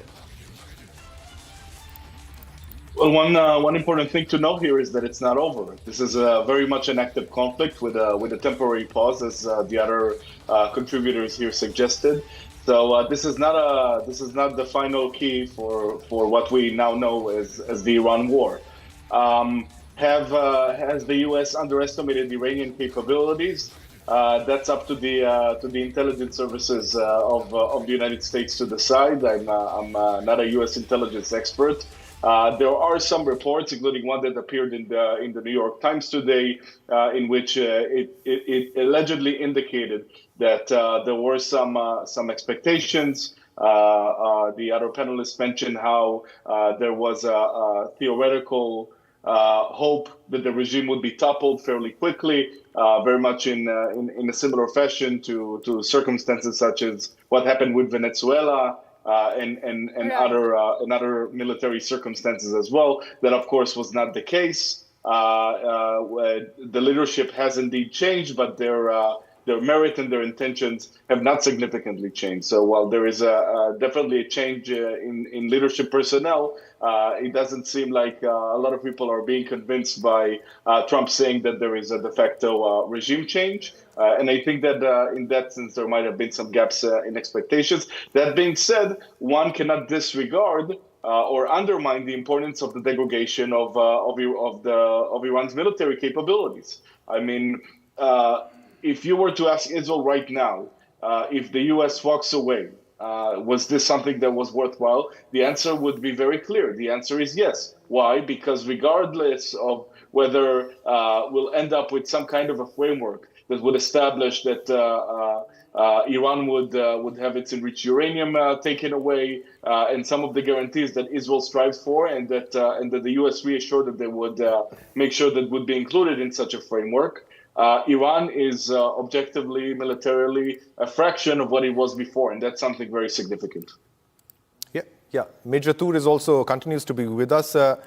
Don't you think, Mr. Tur, by any which ways, by any means necessary, Iran, though it shows that it's going along with everyone, keeps steadily pushing its uranium enrichment plan forward. So this clearly establishes that Iran is adamant, it's on the path of creating a nuclear weapon, and anytime soon it will be capable of making a nuclear bomb. No matter how many wars happen, how many of the ceasefire happen, negotiations happen, but that is one of the primary target of Iran, because it wants to be safe, surrounded by all the nuclear-powered countries. The primary enemy, the nuclear weapon holder, is the U.S. government, the U.S. military, U.S. Army, sir. See, as Marco Rubio has given a statement 2 days ago, that despite sanctions, it's okay that you make nuclear reactors, but they are supposed to be above ground. They've made missile cities, missile storage dumps all underground. And it's not that they're small facilities, they are massive. From point A to point B, it goes up to kilometers. So where did the money come from? And the North Koreans have helped engineer these underground tunnel networks for them. And so imagine their intent that for the last 47 years, despite sanctions, this is what they've been preparing themselves for. So it'll be a blunder if anyone falls for the Iranians' peace proposal. And moreover, out of those 10 points, 70% of them are impractical, which is not going to happen. And what is the guarantee that the Iranians are not going to go ahead with a nuclear bomb? Oh, one more big question. What if they already have one? Then what? Then what are you going to do? So, the pause for 47 years in the name of sanctions has resulted in tackling Iran as a menace with an upgraded missile technology and rocket technology, which they have acquired from Pakistan, the AQ Khan network. They've smuggled in the technology from North Korea. They've taken assistance from the Chinese. The Russians are already helping them. In fact, the F-15E, which was downed, and the A-10 were the courtesy of the man-pads provided by the Chinese. So what guarantee is there that, they are not going to be equipped with these weapon systems from here on? And other than that, in 2019, $400 billion deal with China up to 2045 that the Chinese will help upgrade and create and revamp their army, navy, and air force of Iran. So there are no guarantees. Right. So this is only going to get more murkier if USA and the West falls for this peace trap. It is all related to Al-Taqiyya. They're fooling the adversary. They are buying time. They're buying time so that they can get more potential weapon systems, so that they can hit back even more hard. So I think the menace has to stop. The IRGC has to be, disarmed, disbanded. And what about the 25,000 protesters which died? What about them? So is this regime still going to be in place? Is that the motive and the objective that this war began for? If you really want to disarm the entire IRGC, how can you do it without ground operations? And if you analyze, you need more than 2 lakh boots on ground. There will be casualties in thousands. That's something that Donald Trump cannot afford. He can continue bombing Iran in this case. It's taken 12 years and 20 days. That is the gap between Desert Storm 1 and Desert Storm 2. In Desert Storm 1, in the first 30 days of war, Americans lost 41 aircrafts. But, that's a tactical loss. I mean, in the initial phase of war, the enemy is also determined and fresh. It has its stockpile ready. Same is the case with the attacking formation. Both of them have their stocks replenished, they're fresh troops, they're ready to go to battle. Major Toor, you're saying a ceasefire is not a good idea at this stage? What I am saying is, what about the objectives? They still remain. Right. None of the mission or the objectives have been met. They still have the IRGC in place. They still have the, rogue regime in place. They have the proxies in place. I mean, where is the threat? I mean, how is it reduced? What has changed? Right, Major Toor, I think that's the question we will, in fact, continue to ask at this point also. What was the objective with which this war began with, and how did they take a pause? Because we're not looking at any of the objectives being fulfilled at this stage. Mr. Shakid is also with us. Shakid, I want to ask you what happens now about the way forward. Now, we have a Trump's 15-point plan and Iran's 10-point plan. Both of them are in complete contradiction, but in negotiations, we always have give and take. So how do you think they will be reaching a middle ground if they can, and what possibly you think is going to happen in the coming 2 weeks? Yes. Before I start, I just want to mention that I heard the major tour here, and if you were to ask any Israeli in the street, he would probably echo a lot of the sentiments that were shared here. And I was actually Okay. it was actually very, very interesting to hear that perspective. As it pertains to a potential deal, I mean, it's very important to understand just interrupting that you in between, Mr. Shakir. So you don't want a ceasefire? You agree with Major Tour? So there shouldn't be a ceasefire right now, or we should wait and completely finish off all of the IRGC and then go for a ceasefire? I tend to agree that at this point there is no possibility for a ceasefire because the gaps are so deep. So even though there was a tactical pause where some interests were met on both sides, one in terms of the temporary cessation of hostilities, the other in terms of opening the strait. And keeping the global supply chains relatively in order for the time being, it's not something fundamental that the Americans and the Iranians were able to reach. The whole point of this pause is to allow them more time to actually reach negotiations. If you would ask an Israeli decision maker or the common Israeli on the street, they do not believe that any kind of agreement with the current regime is a framework that is satisfactory. Because just like they lied and did not abide to the JCPOA, the 2015 Iran deal, they're only bound to lie again and not enforce the commitments that they would put on themselves. But even on the declarative, symbolic level, the Americans and the Iranians have not yet reached a point where they can even symbolically agree on a framework. So I don't believe if the Trump administration does in fact move forward with the Israeli assurances of committing to remove all of the enriched materials. I speak, of course, of the 441 kilograms of enriched materials, about 60%.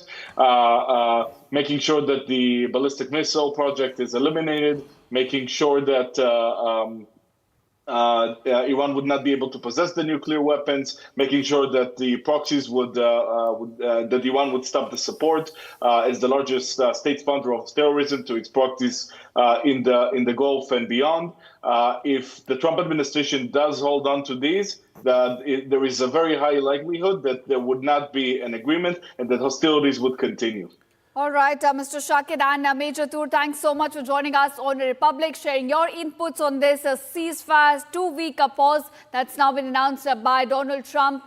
We're looking at negotiations still underway, Shivam, and of course we'll have to see how this pans out and whether or not peace will hold in West Asia.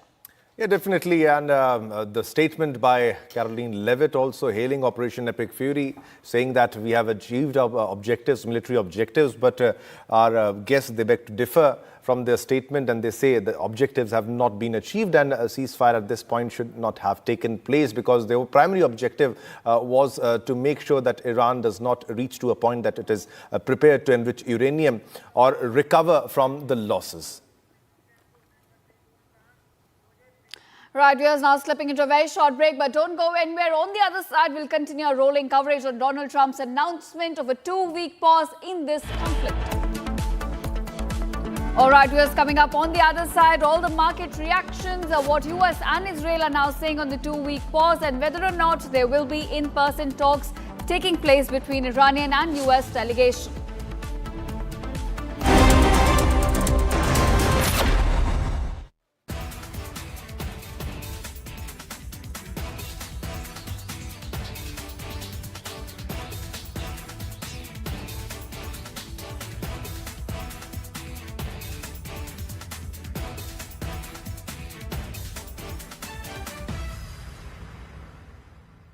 Three, 2, 1. Booster ignition. Artemis 2 now bound for the moon. Humanity's next great voyage begins.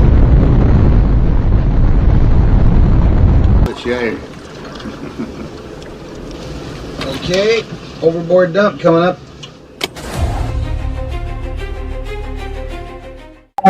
Actually, there is always a redundant chain of excretion systems available on the Artemis. Okay, It is not just the main chain, and it's a redundant chain is also available.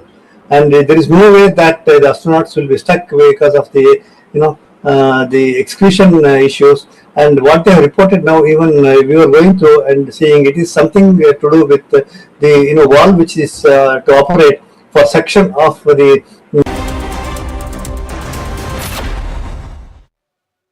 3, 2, 1. Booster ignition. Artemis 2 now bound for the moon. Humanity's next great voyage begins.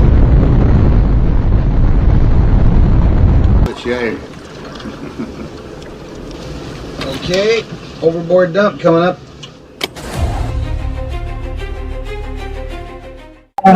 Actually, there is always a redundant chain of excretion systems available on the Artemis. Okay, it is not just the main chain, and it's a redundant chain is also available. And there is no way that the astronauts will be stuck because of the the excretion issues. And what they have reported now, even we were going through and seeing, it is something to do with the valve which is to operate for section of the excretion, which looks to be needing attention. But the crew in Artemis, they are well trained to handle such type of situation. And also, in case if the main chain of the excretion system doesn't respond, there is always a way of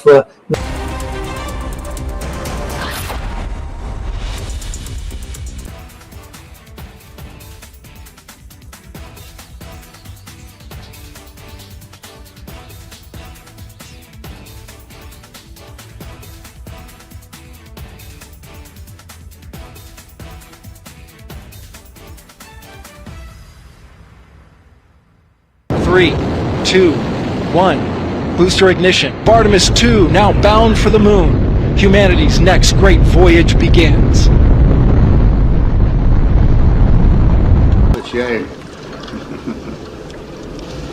Okay, overboard dump coming up.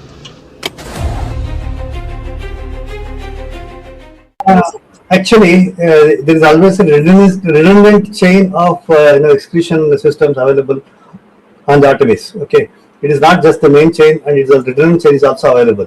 And there is no way that the astronauts will be stuck because of the the excretion issues. And what they have reported now, even we were going through and seeing, it is something to do with the valve which is to operate for section of the excretion, which looks to be needing a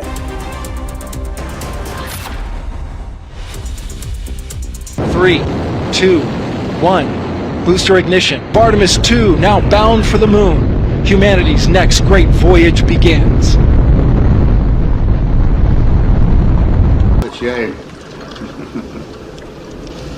Okay, overboard dump coming up.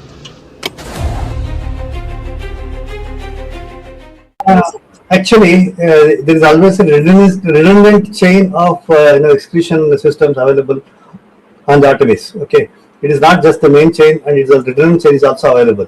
And there is no way that the astronauts will be stuck because of the the excretion issues. And what they have reported now, even we were going through and seeing, it is something to do with the valve which is to operate for section of the From Asia's largest news headquarters,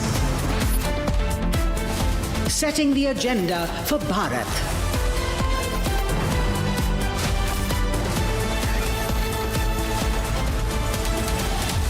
You're watching Republic.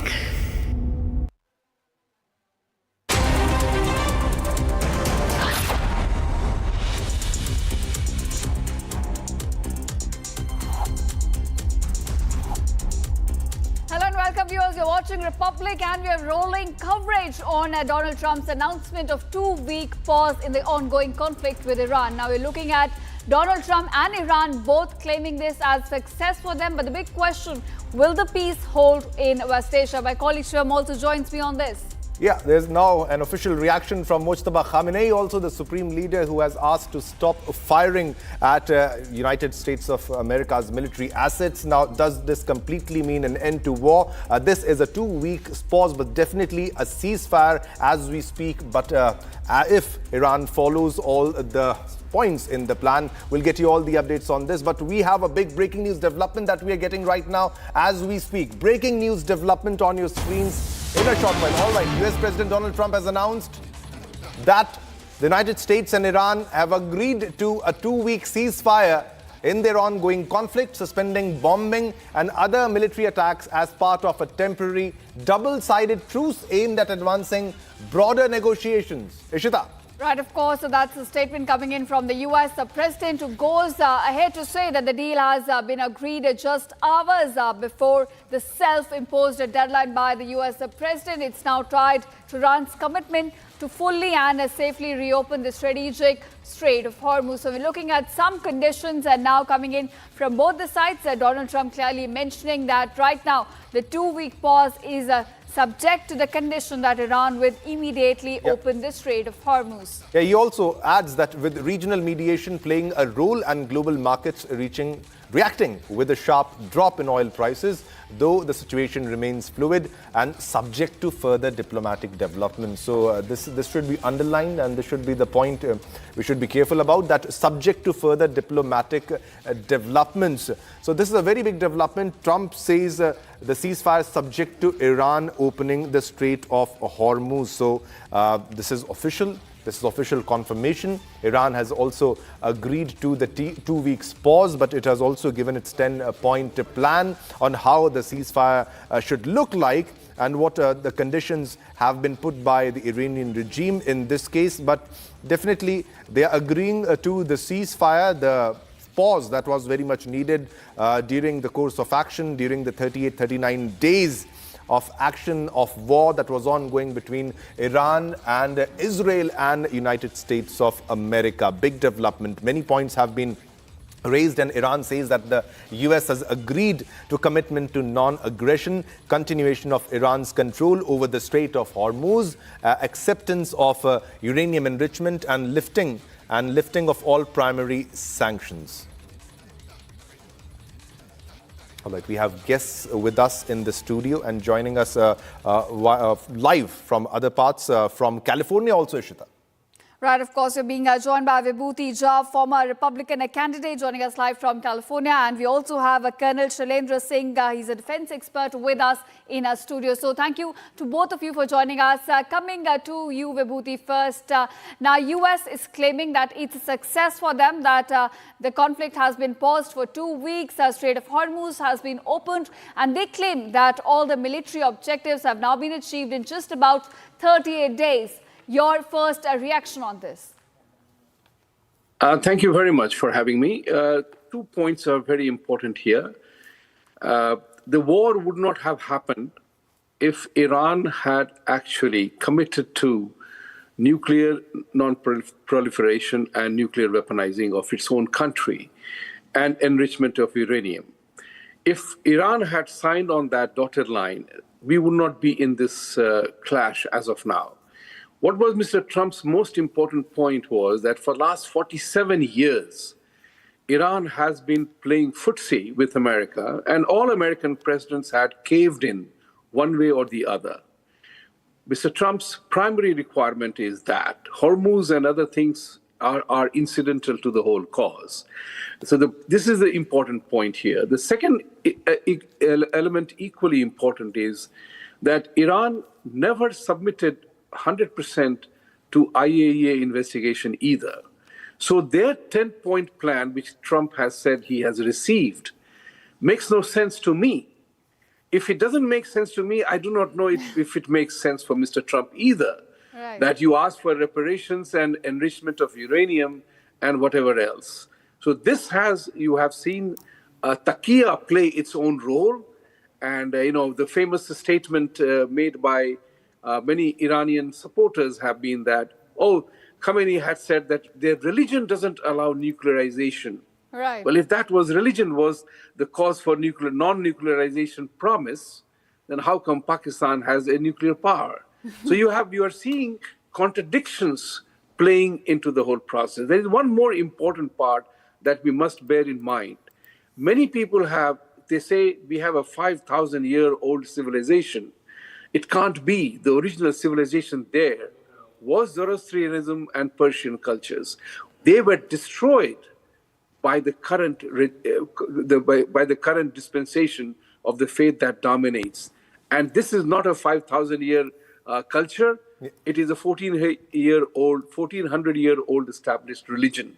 So these are contradictions that we have to live with.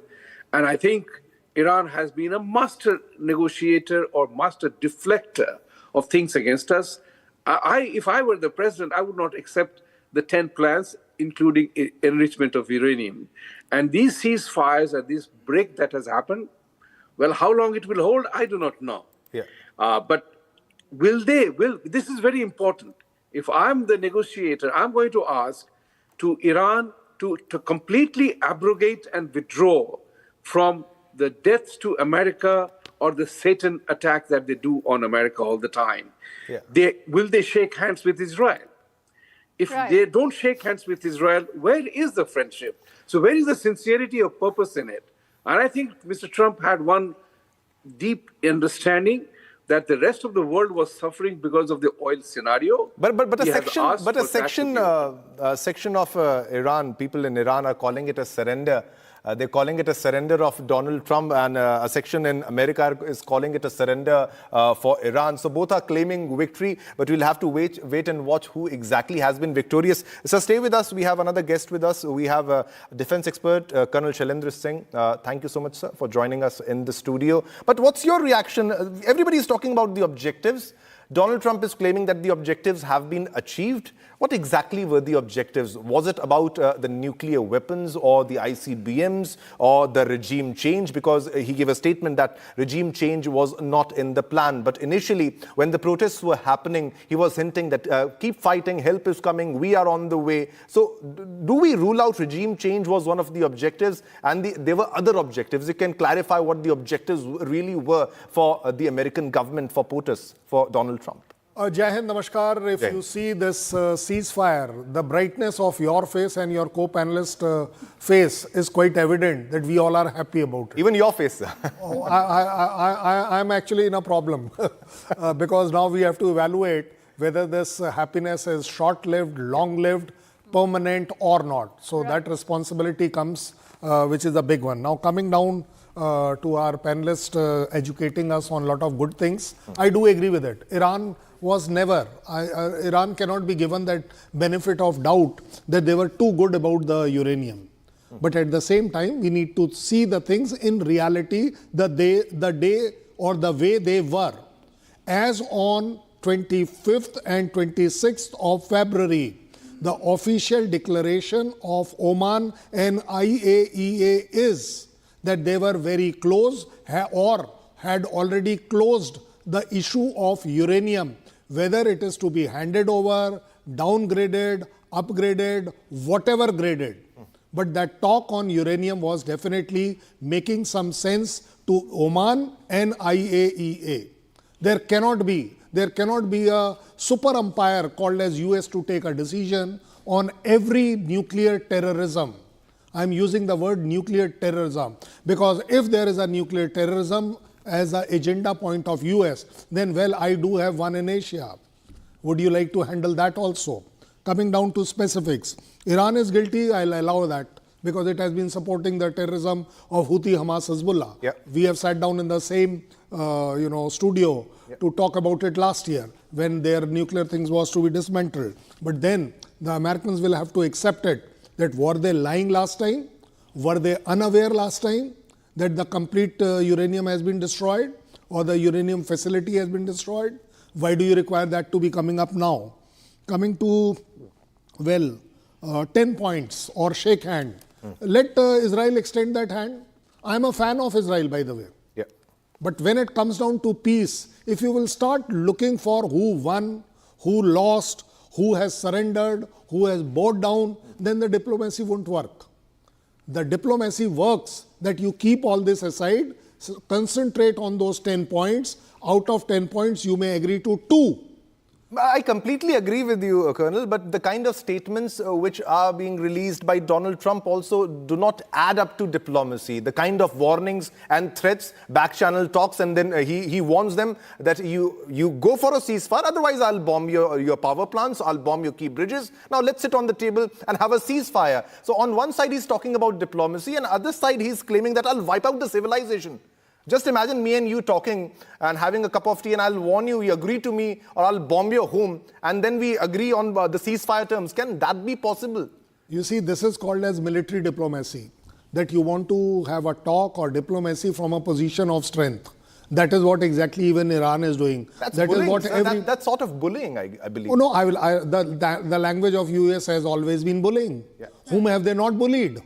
Yeah. They have been bullying their own European Union partners. Yeah. They have also been bullying even, I'll put it like that, Greenland. They have been bullying Venezuela. They have been bullying and getting away. So let's not get into that when it comes down to a war.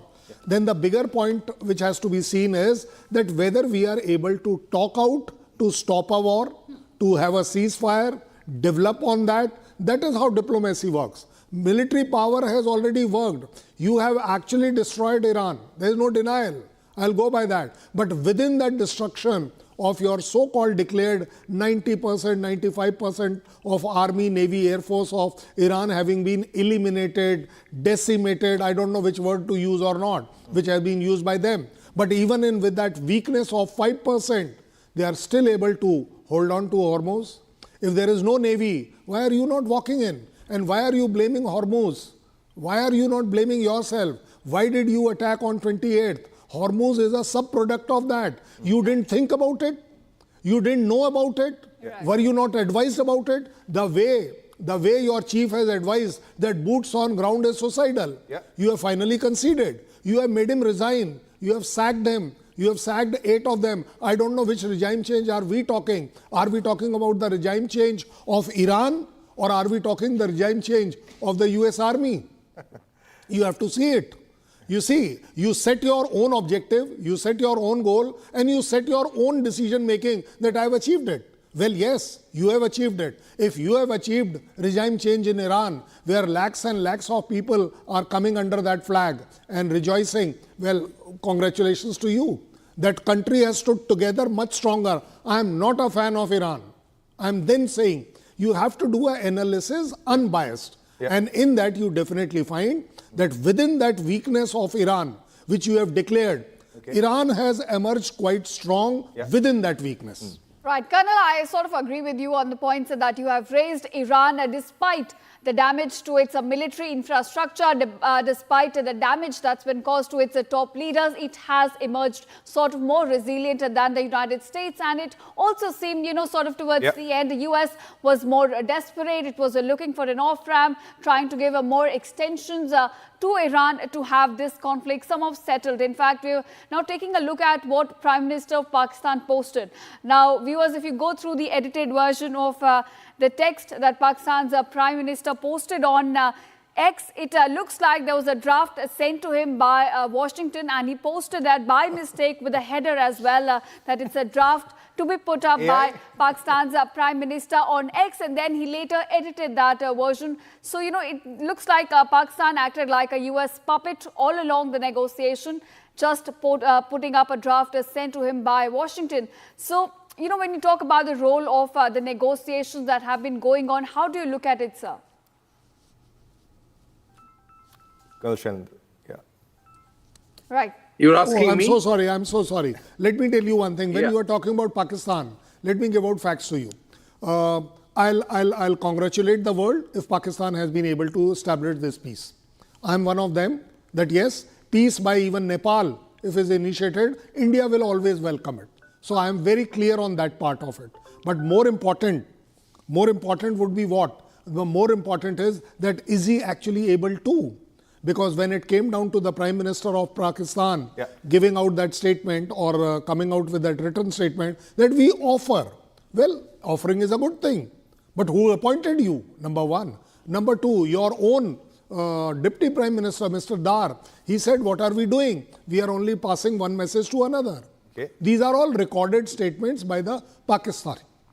How much are they playing? Well, if they are playing, very good. And by the way, world over, I'll ask you only, world over, who will establish peace? Who is credible on peace? Who is reliable on peace? Who has got the economic and the world standing in the world to establish peace? So on all these parameters, I at least find Pakistan is very much eligible. But they are eligible only for terrorism. They are very credible on terrorism. They are very consistent on terrorism. I don't know which peace are they going to establish when they can't do it in their own country. Yeah, definitely, sir. Definitely, sir. That's why I raised the question, the concern that when it comes to America, why does America trust Pakistan more with nuclear weapons rather than trusting Iran with nuclear weapons or with nuclear arsenal? All right, we have Mr. Vibhuti Jha also with us. Mr. Jha, was it just about the nuclear targets, the nuclear weapon in this case? And also, have the objectives been achieved by the United States military in this case, by Donald Trump? That's why they're going for a 2-week pause, or there was a miscalculation of the war? Because this time, Iran also continued its targeting of the assets of US, whether it be Middle East or other parts in the nearby area. Was there a miscalculation or the objectives were achieved, sir? Thank you. That's a great question, actually. I must say this, military-wise, in terms of pure destruction-wise, Iran has been decimated.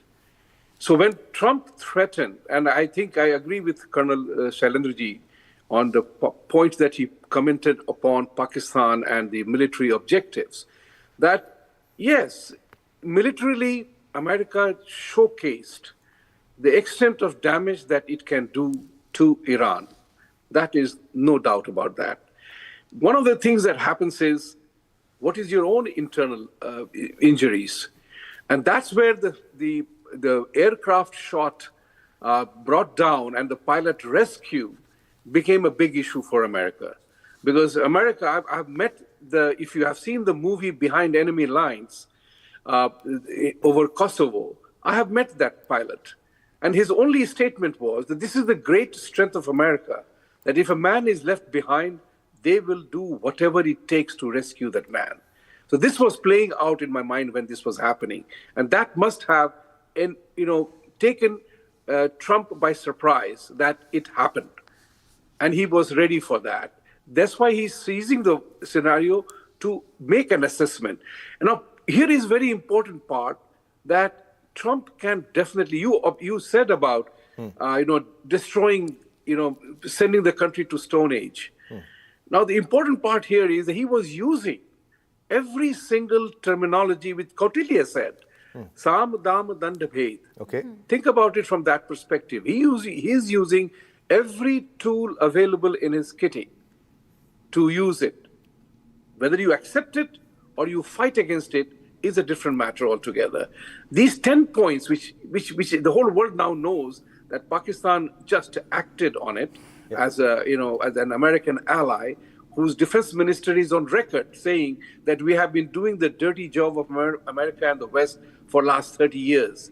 This is yet another dirty job that they have done of succumbing to being the, in-between, go-between guy. I'm using a respectable word for that. But the point of the matter is that this country, as Shailendraji very correctly pointed out, has no locus standi to talk about peace. So, the country that is killing its own people, where minorities are decimated, and they have put carefully, if you look at those 10 points, you will not, no sane man will accept that. If Donald Trump accepts that, I guarantee you, I will not vote for that, for him in this upcoming midterm. Because those points are points designed, laid out to reject. That's the game. That's the whole thing here. So we'll have to wait for a complete ceasefire then, Mr. Vibhuti. I think so. You can't be halfway pregnant, right? Either you have the ceasefire or you don't have the ceasefire. And these are not matters of trivial interest for, talking about it on the television by you, me, or anybody else for that matter. War is a serious event. It's a serious issue between nations, between people. And you end up as a last resort. And I say it again, if tomorrow Iran just issues the farman, if I may say so, that we will not have nuclear weapons, we will no enrichment of uranium, we are willing to accept peaceful usage of nuclear power, I'm fine with that. That's the point which I'm trying to say is the most important one here. Yeah, they already have a farman, they already have a statement that has been released. Ishita is also with me. Ishita, there was a statement that was given by Pezeshkian. He said that a nuclear weapon is something that we are not planning for. Right. As per the supreme leader, but we shouldn't trust Iran. Colonel Shailendra doesn't seem to agree with me, doesn't seem to agree with Iran also. But Pezeshkian clearly mentioned that this was something against Islam as it was conveyed by the supreme leader. But America doesn't seem to trust the statements of the previous supreme leader, and it doesn't seem to trust the present supreme leader also, Ishita. Right, of course, and that's the big question now. Mr. Vibhuti Jha also talked about this fact that there are 10-point plans submitted by Iran, and it's designed now to be rejected by the United States. But the big question, as negotiations continue between the two sides and there will be some give and take, what are the 10 points according to Iran that it has proposed to United States? Let's break it down for our viewers. Now, they've called for non-aggression by US and Israel. That's the first demand. The second demand is their continued control over the Strait of Hormuz. Now, that's, in fact, it could be a deal breaker for the United States. The third demand is regarding the acceptance of their right to enrich uranium. Now, remember, Donald Trump started the war with this point. So, again, it's all been designed to be rejected by the United States. The fourth point is about lifting of all the primary sanctions. Now, remember, Iran remains one of the most heavily sanctioned countries around the world. And another point also talks about not just the primary sanctions, they also want the secondary sanctions to be lifted up. Now, they're also talking about termination of all the UNSC resolutions that have been put forward and also passed by the UN against Iran. And they also talk about a termination of not just a UNSC, but also the International Atomic Energy Agency's resolutions passed against Iran. Now, the eighth demand is regarding the payment of compensation to Iran. This is regarding all the damage that has been incurred on their country. We have seen several universities, several military infrastructure, schools, all coming under attack in the last 40 days. And they're also talking about a US withdrawal. It's combat forces, not just from Iran, but also from all across West Asia. And the last point, they're calling for the cessation of war on all fronts, including Lebanon. Now, we have seen Iran's proxies becoming active in this conflict. You have Houthis in Yemen and Hezbollah fighting IDF in Lebanon. Now, they're calling for the war to come to an end on all fronts. Back to you, Shivam. Yeah, definitely.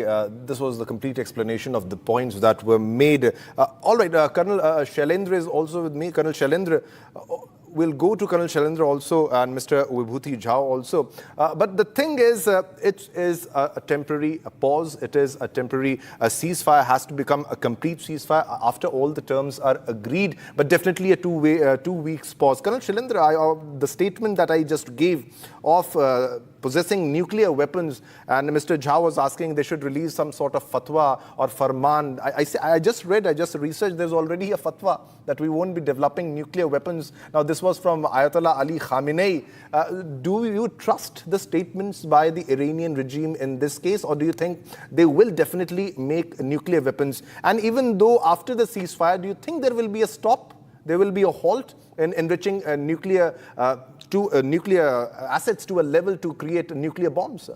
I'm not against Iran, so my statement should be taken on the factually correct, facts. Whether Pezeshkian says anything or Khamenei Saab says anything, you have to see it that what is happening on ground. 60% enriched uranium they have said it to UAE and Oman in the talks which were taking place in February. This is their statement. Now, I want to know, the world, we all are quite educated enough, you can Google it also. Why do you require 60% enrichment? Which electric power you are going to produce with the peaceful use of 60% enrichment? Your already Bushehr plant is using the nuclear power to generate electricity. What is the percentage of enrichment there? It is always 8 to 12%. Right. That is world over. This is not my saying, this is world over. Okay. Now, when you are reaching 60, What for are you reaching? You see, I am prepared to grant US that Iran is also not that innocent. I'll go by that.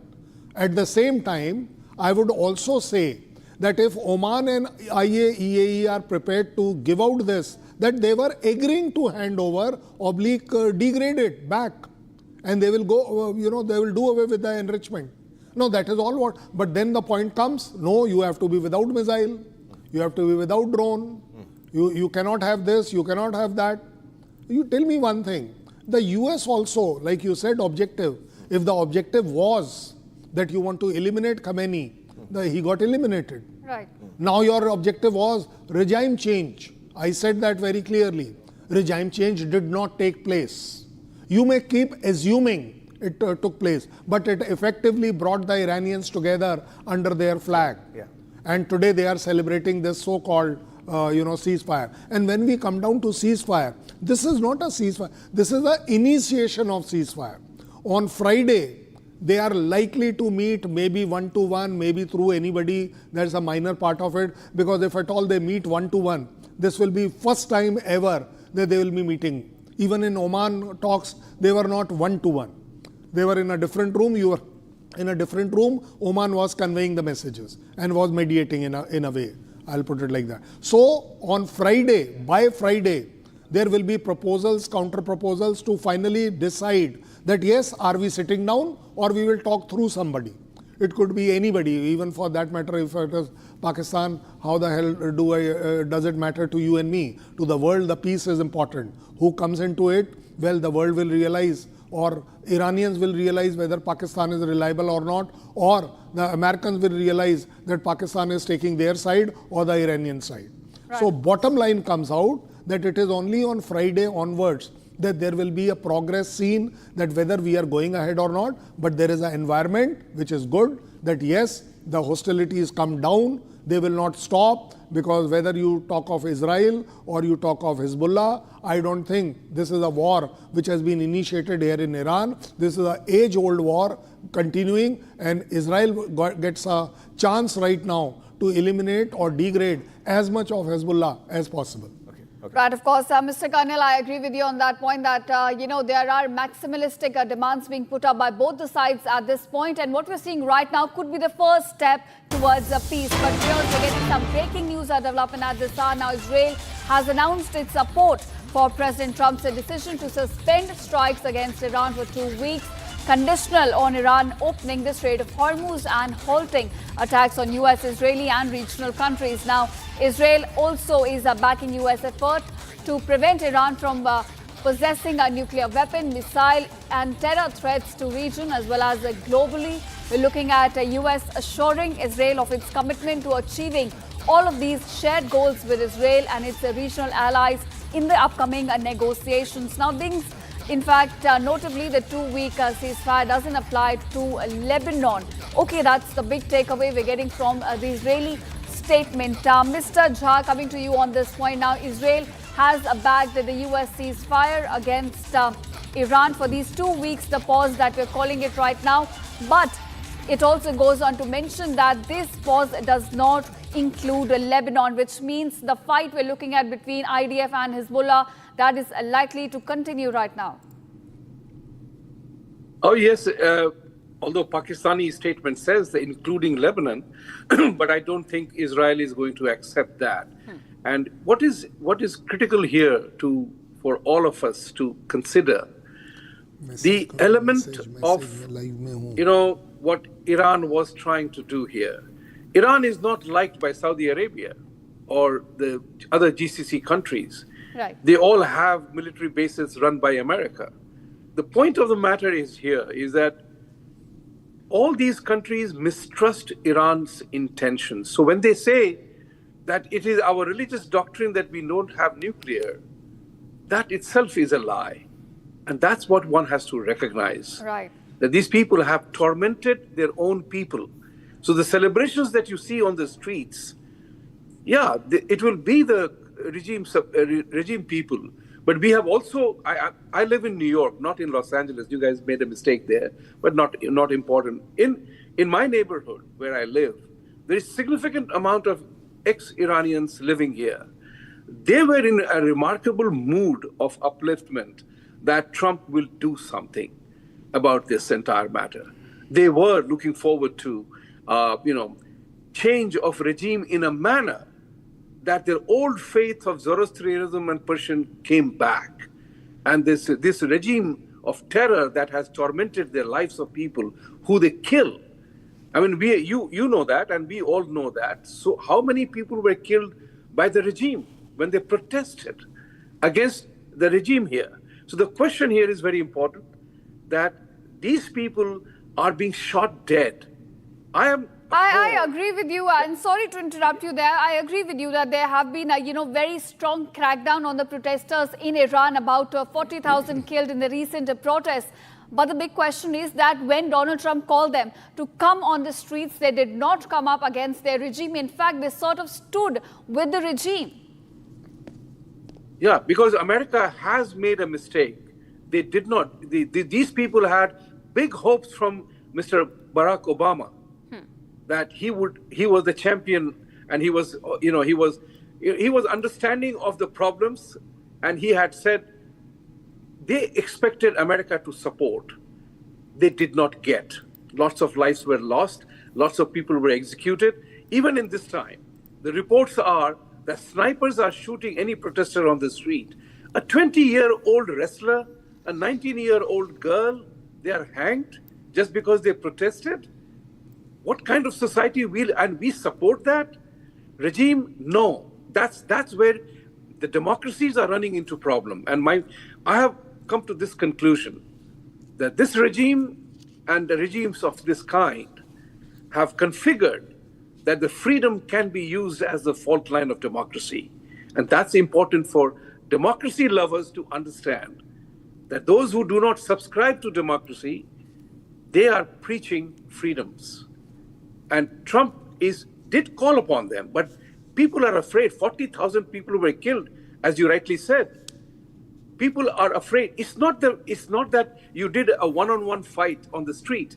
They are shot from the rooftops by snipers. Right. How brutal can that be? How can any soul support an action where in our societies protest is an absolute freedom? You can always protest.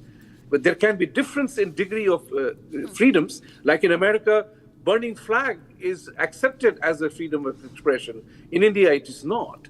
So, but we apply freedoms in different standards. But these people abuse freedom for their own gains. And that's where they make you and I feel guilty. And that's what I refuse to accept anymore.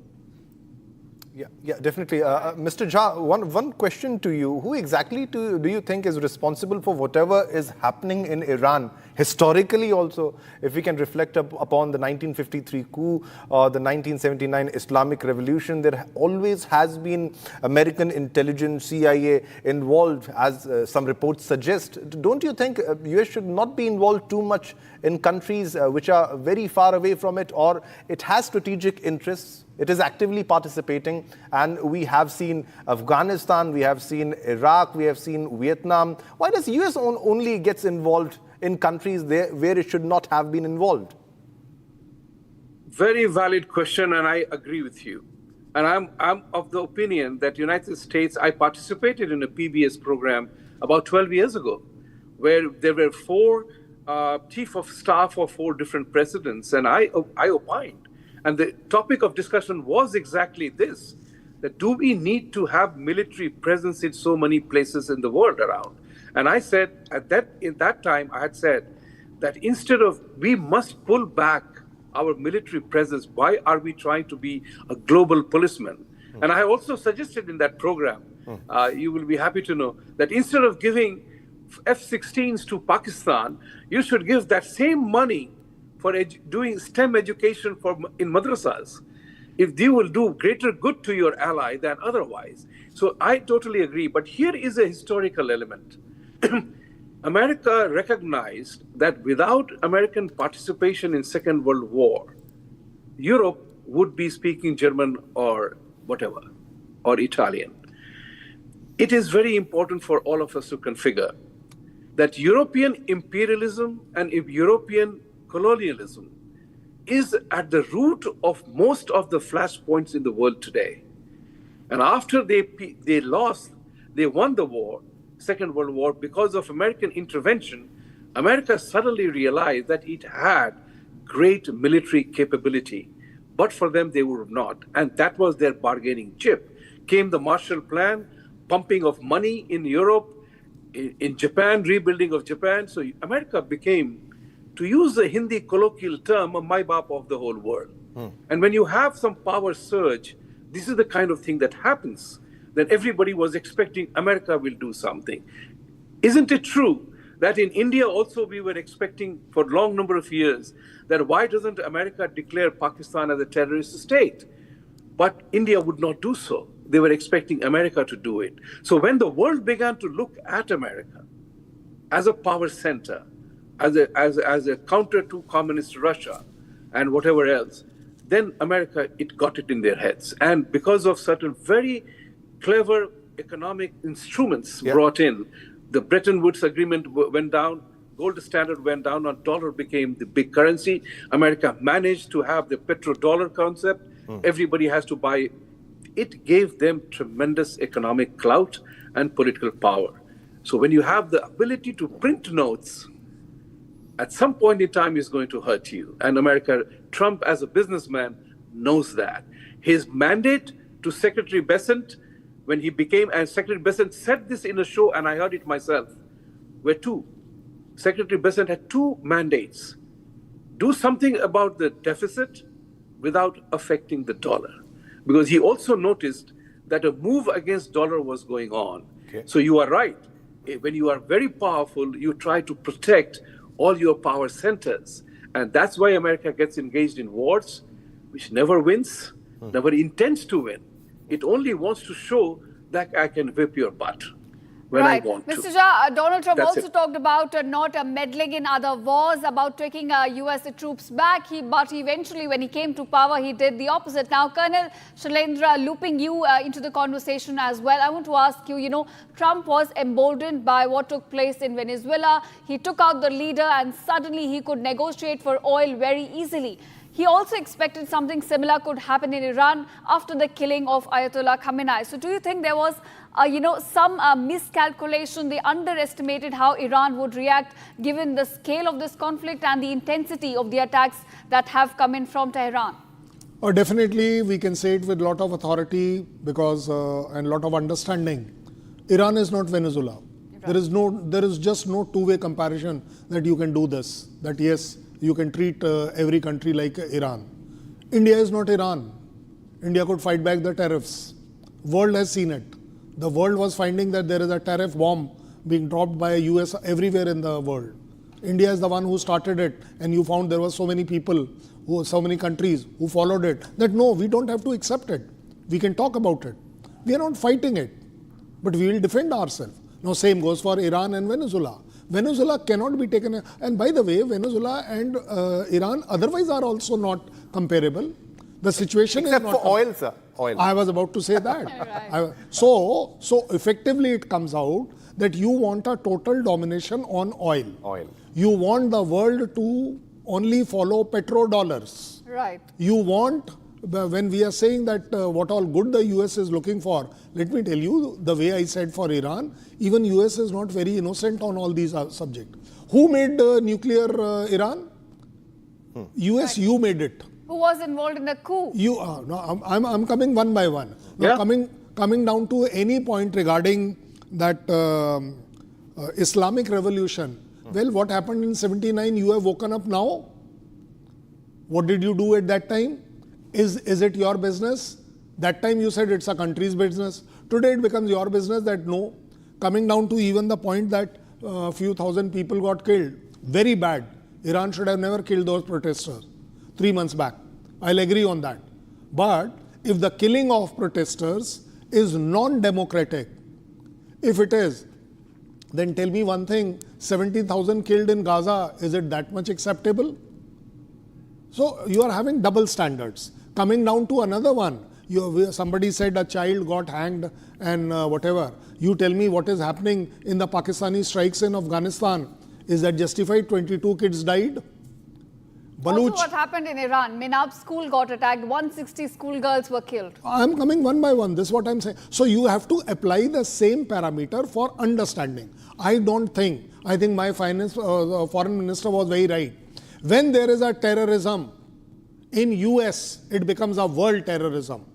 But when it is a terrorism anywhere else in the world, then it is their business. It is none of our business. This we have said it very point blank. And I fully agree on that yes, you are being selective on terrorism. Your definition of terrorism is not same for the world. You cannot see the terrorism done by Pakistan. Yeah. You are able to see the terrorism done by Iran. You have been able to see that Maduro was kind of doing narcotic terrorism. These are the words used. Yeah. You come down to Pakistan, I'll gift you more narcotics than anybody else. Definitely. So I find very amusing actually that here is a Pakistan chief being appreciated by a US White House that he has brokered the peace. The army doesn't. That means that army is not doing its job. It is only brokering peace outside. Is he a diplomat? Is he got that kind of standing? He's on a payroll, sir. He's on a payroll. So then if we say he is on payroll, then Pakistan ko bura lag jata hai. Phir unko bura lag jata hai. Both of them are on payroll. The PM also, Shehbaz Sharif might be on a payroll and Asim Munir will be on a payroll. That's their job. Pakistan is doing their job. What else can they do?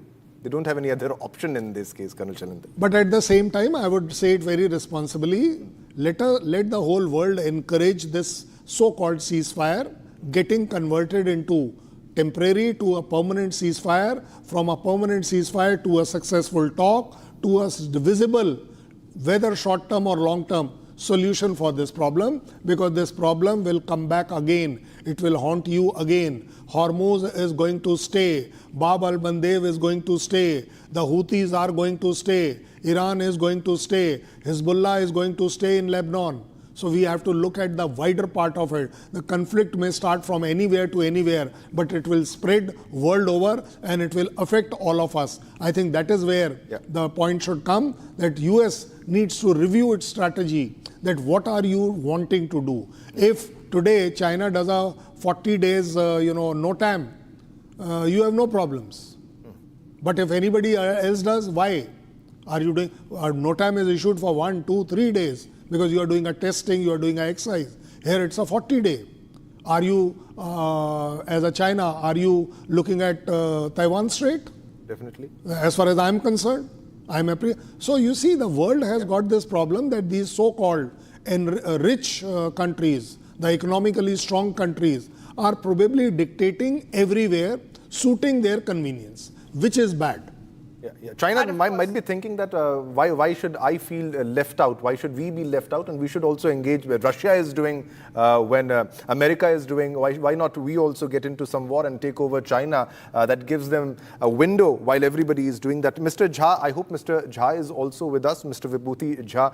The other question to you, Mr. Jha, would be don't you think that you are leaving Iran with a very strong bargaining point even in the near future, which is the Strait of Hormuz? Now they understand completely how to influence the entire world politics, the global oil prices, and this is the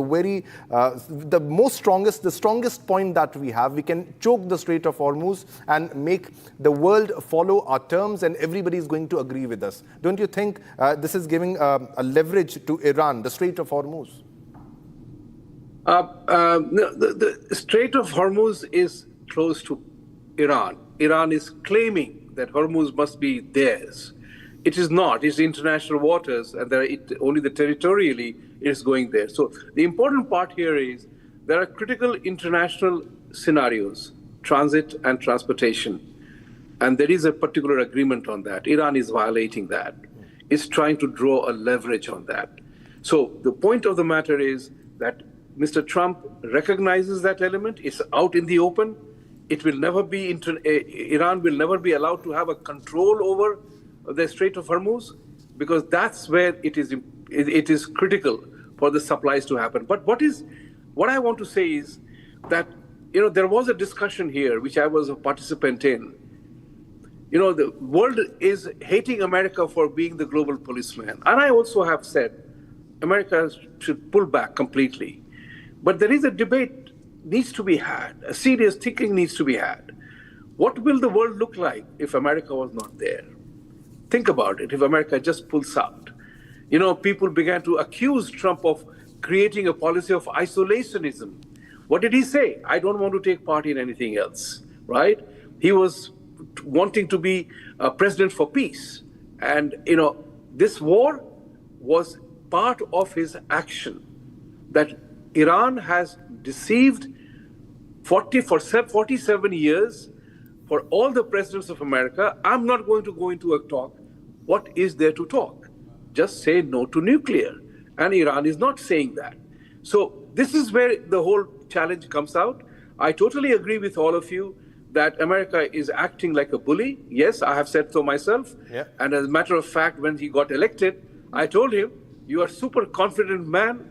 Make sure that don't end up sounding like a bully. Because even my favorite movie, Back to the Future, nobody likes bullies, right? So and America doesn't like bullies. So I'm of that opinion. And I have said this many times that because of his words, he makes his supporters' life very difficult on a lighter vein. But be that as it may, he is trying to force a peace. He's trying to protect Israel. Otherwise, a country which is a speck in the entire Middle East map, Truly. 7 million or 8 million people, that's a problem for the entire Islamic world. Mr. Trump brought Abraham's Accord to bring back, to end the war permanently between the two countries. UAE recognized as Israel, and both of them have diplomatic relationship.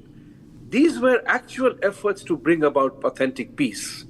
You have Iran that wants death to America. It calls America the Satan country. I can't accept that. I can't accept it as an American. The other part also is very important. Yes, when you become this global Superman, policeman, you begin to assume power which are kind of tilts in the area of a gray area. If you have read the book, Confessions of an Economic Hitman, please read it, because I read it long time ago. Okay. So when you do that, then you use every single tool available to have a regime that is more palatable to you. And I have told Republican Party, as well as Mr. Trump conveyed the message, that I agree with you on every single domestic matter. The one issue where I totally disagree with you is, so long as you are sleeping with the snake called Pakistan, I'm a former Indian, and I love my country, Bharat, that I know. Yeah. I will not support that agenda of yours. I said it very clearly. I've said it on many shows. I agree with you on the point that it does become very difficult to defend Donald Trump at times. And on that point, a last question to, in fact, Colonel Shailendra, who's with us. Sir, talking about what's going to now take place in the coming 2 weeks. Now, we have seen, in fact, Donald Trump, and there could be a possibility of in-person talks taking place between the delegation of US and Iran. Kushner, Witkoff and Vance could be traveling to Islamabad. Do you think, how would they reconcile between Donald Trump's 15-point plan and Iran's 10-point plan? Because they stand in complete contradiction. What I see is that by Friday, they would have taken a decision whether they can have a direct talk on the table or they will have an indirect talk. Based on that talk, there will be an environment of positivity which will come. If it's a direct talk, then it solves a lot of problem. Even if it's an indirect talk, it can still be progress. 14 days will decide that yes, whether this ceasefire is getting into permanence or not. There will be threats, there will be counter narratives which will be given out, there will be propaganda, there will be political statements coming out. Notwithstanding that, both countries will have to brave it out, and the whole world needs to support it, encourage it, that these talks happen and they happen successfully. Bottom line, I see it, US will come out of this war very easily as a respectable exit. The problem of Iran versus Israel will continue, it will stay, because this is a decades old number of decades old problem between them. It doesn't get solved in 14 days or 20 days. But I can only see that there will be a respite for the world and to my country, that the Hormuz stays open without any problem, and somebody saying that they will not let it allow under the control of Iran. Well, let me tell you, this is a good dream. Iran is there on the banks of it. It is on the coast of it. Unless you are occupying it physically, even then I challenge as a military man, I still will have a right as an Iranian soldier that I can strike in Hormuz at will. You can stop me, you can actually persuade me, you can keep yourself as a deterrence, but that one strike capability Iran will always have. You will never be able to say that the Hormuz is under your control. It will stay definitely with Iran. All right, Mr. Vibhuti Jha and Colonel Shailendra, thanks so much for joining us on Republic, sharing your inputs on Donald Trump's announcement of a 2-week pause in this conflict. And now, viewers, we're slipping into a very short break, but don't go anywhere. In fact, coming up on the other side, as Israel welcomes a decision to suspend strikes against Iran and says it will be backing United States in their operation, while Lebanon will still not be included in this 2-week pause. All right, viewers, also coming up next, oil prices crash 14% within minutes as Trump announces ceasefire. Indian markets set to open high.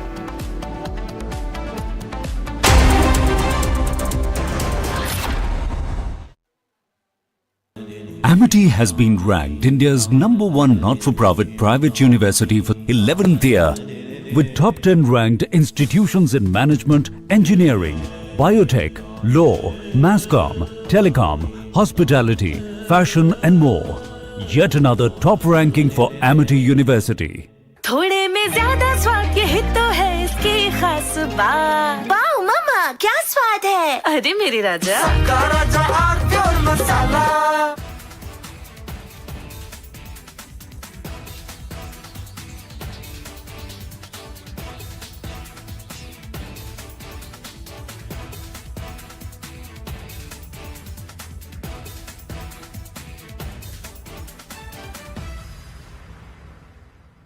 चमकी चाट से क्या बना है? Sandwich, लस्सी और छाछ और हर घूंट में चमकी चाट।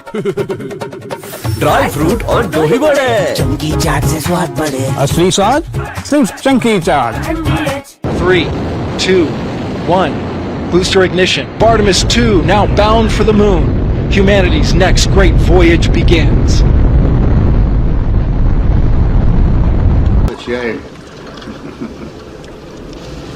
Okay, overboard dump coming up.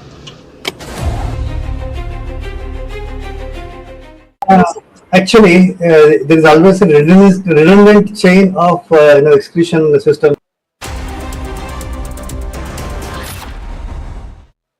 प्यास बुझाए, ठंडक लाए, सबको भाए जीरा से। MTH का जलजीरा जीरा से। जीरा सिर्फ असली रिफ्रेशिंग, असली स्वाद, असली मजा।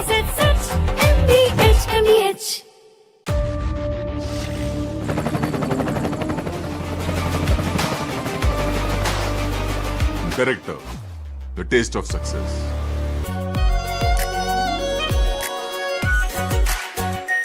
Our pure Shahi Paneer Masala. Delicious, healthy, every day. 3, 2, 1. Booster ignition. Artemis 2 now bound for the Amity has been ranked India's #1 not-for-profit private university for 11th year, with top 10 ranked institutions in management, engineering, biotech, law, masscom, telecom, hospitality, fashion and more. Yet another top ranking for Amity University. R pure सूजी pasta उबालो, मिलाओ और खाओ। 8 minute में तैयार। क्या taste है सबका राजा आर प्योर मसाला।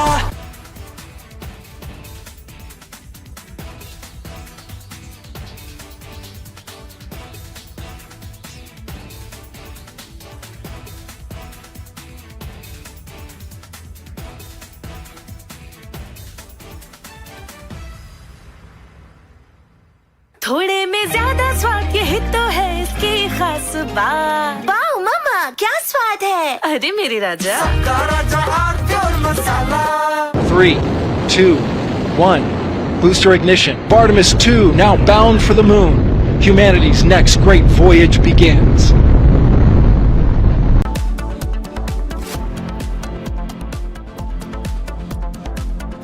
चमकी चाट से क्या बना है? आलू चाट या फ्रूट चाट, स्वाद बढ़ाए चमकी चाट। क्या बात है? स्वादिष्ट पकोड़े और परेशान, अरे चमकी चाट है इसकी जान। असली स्वाद सिर्फ chunky chaat.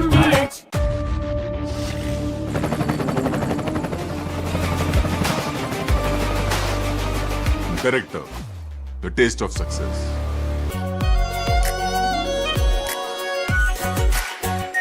Are pure shahi paneer masala, delicious, healthy every day. 3, 2, 1. Booster ignition. Artemis 2 now bound for the moon. Humanity's next great voyage begins.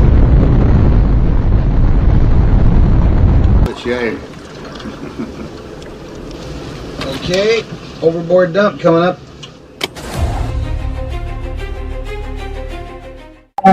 Actually, there is always a redundant chain of excretion systems available on the Artemis. Okay, it is not just the main chain, and it's a redundant chain is also available, and there is no way that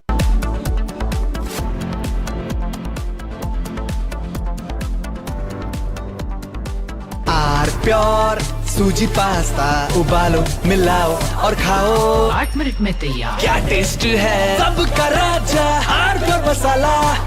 Amity has been ranked India's #1 not-for-profit private university for 11th year, with top 10 ranked institutions in management, engineering, biotech, law, masscom, telecom, hospitality, fashion and more.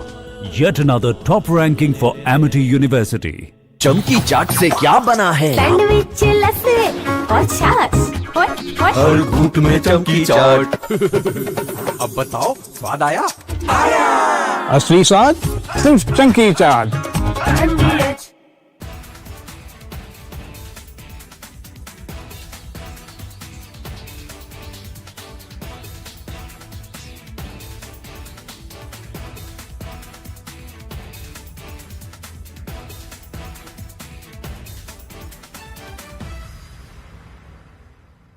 थोड़े में ज्यादा स्वाद, यही तो है इसकी खास बात। वाओ मामा क्या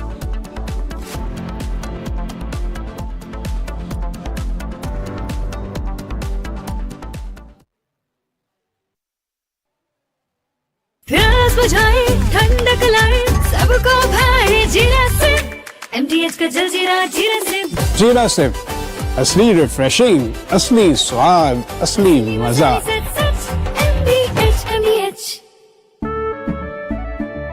केसरिया से मन जोगी हुआ रे, दिल झूमे देखो मतवारा हुआ रे।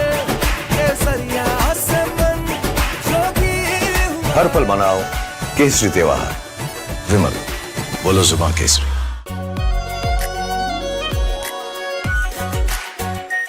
Are pure shahi paneer masala, delicious, healthy every day. 3, 2, 1. Booster ignition. Artemis 2 now bound for the moon. Humanity's next great voyage begins. Amity has been ranked India's #1 not-for-profit private university for 11th year, with top 10 ranked institutions in management, engineering, biotech, law, masscom, telecom, hospitality, fashion and more. Yet another top ranking for Amity University. चमकी चाट से क्या बना है? Sandwich लस्सी और छाछ। हर घूंट में चमकी चाट। ड्राई फ्रूट और दही बड़े, चमकी चाट से स्वाद बढ़े। असली स्वाद सिर्फ chunky chaat.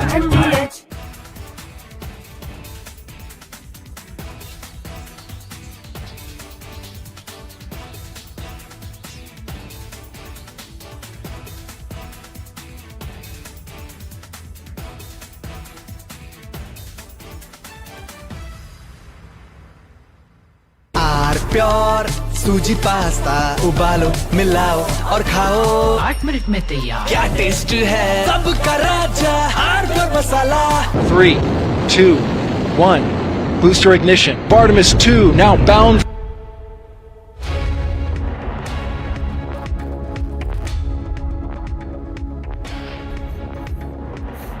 Hello, viewers, a very good morning to you. I am Amrita Chongtham. You're watching live this morning on Republic TV, and we are continuing our coverage on the US and Iran peace agreement. That is the 2 weeks pause between the two nations that have struck just moments ago on ending some hostilities between the nation and thereby negotiations of a ceasefire continuing.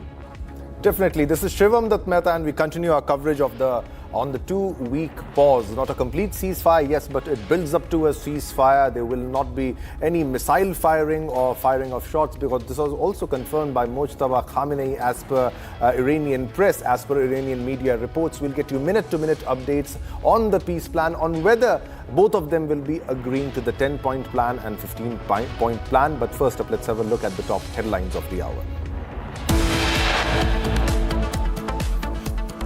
A say after Trump's wipeout threat and over a month-long bloodbath and Middle East havoc, Trump announces temporary and conditional ceasefire.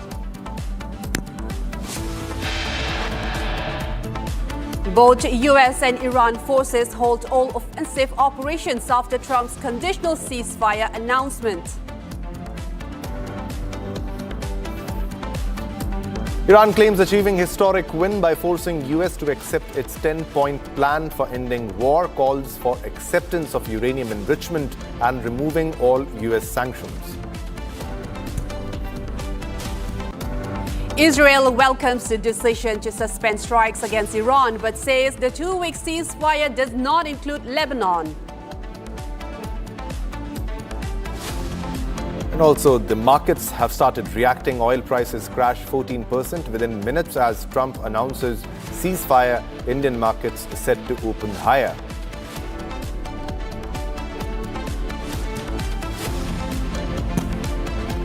Pro-government demonstrators in Iran, civilians across the country celebrate the defeat of United States and Israel.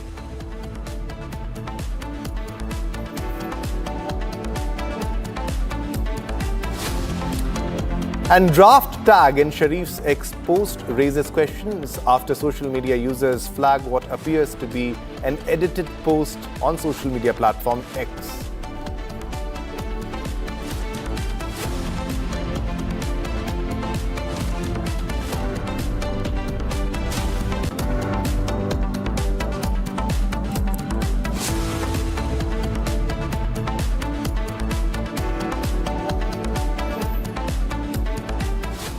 All right, viewers, let's begin with the first big breaking news of the bulletin, where the Israeli Prime Minister Benjamin Netanyahu's office has officially welcomed the US-Iran ceasefire agreement, the pause, the 2-week pause, but clarified that it doesn't apply to Lebanon. Now, the statement supports President Trump's decision to suspend the strikes against Iran for 2 weeks, conditional on Iran reopening the Strait of Hormuz and stopping attacks on the US and Israeli ships, and also attack on US, Israel and regional countries. Now, Israel also backs the US effort to prevent Iran from posing nuclear, missile and terror threats. Now, this is the assurance that was given, and these are the points of discussion in the peace plan. Amrita. Yes, in fact, Israel, backing the US's effort to pause the 2-week agreement, to reach a 2-week agreement on the pause of strikes. But again, Israel says that Lebanon is not included, which in fact is one of the key one of the points in the 10-point agreement posed by Iran, saying that all hostilities against Lebanon be ceased as well. So this is incoming as Israel's first official statement on the ceasefire, at least the 2-week pause that Donald Trump has agreed upon, as the United States and Iran has come to an agreement that there will be a 2-week cease, that is pause on the strikes, as negotiations will continue for a complete ceasefire, while Israel is still backing United States decisions, still says that this does not include Lebanon, saying that strikes may still continue against Lebanon. Shivam. Yeah, definitely. The 10-point plan, which clearly highlights that they will continue with the uranium enrichment. This is by Iran. This also raises the serious questions whether the objectives have been achieved or not. Let's once again reflect upon the 10-point plan, which Iran says that the US has agreed to. Number one was a commitment to the non-aggression, which is very important, the commitment to non-aggression, and other point was the continuation of Iran's control over the Strait of Hormuz. That was one of the other points, very important, and acceptance of uranium enrichment. All right, see, first point, non-aggression by US and Israel. So they are not asking for a temporary ceasefire, Amrita. They want a complete ceasefire, complete cessation. And number two is also important, Iran's control over the Strait of Hormuz.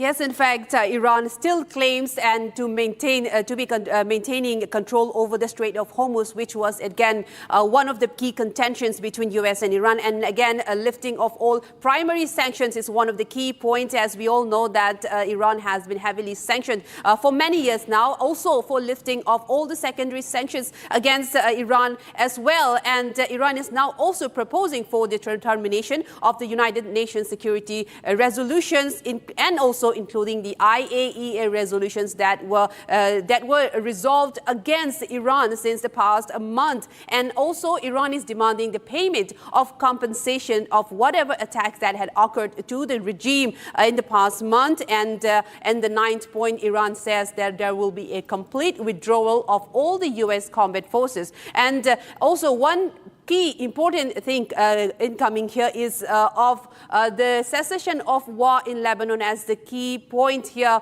Shivam, that now Israel is saying that this agreement, although they are backing Donald Trump's decision that the cessation of war in Lebanon. So this will be one of the key factors that will induce these talks in whatever way it swings. And also, Mojtaba Khamenei's side, Iran has also said that Donald Trump has in fact agreed to all the 10 points. And now there may be a fracture now between US and Israel as well at this point. Now, we are now joined by Major General Bishamber Dayal, retired defense expert, joining us from Delhi.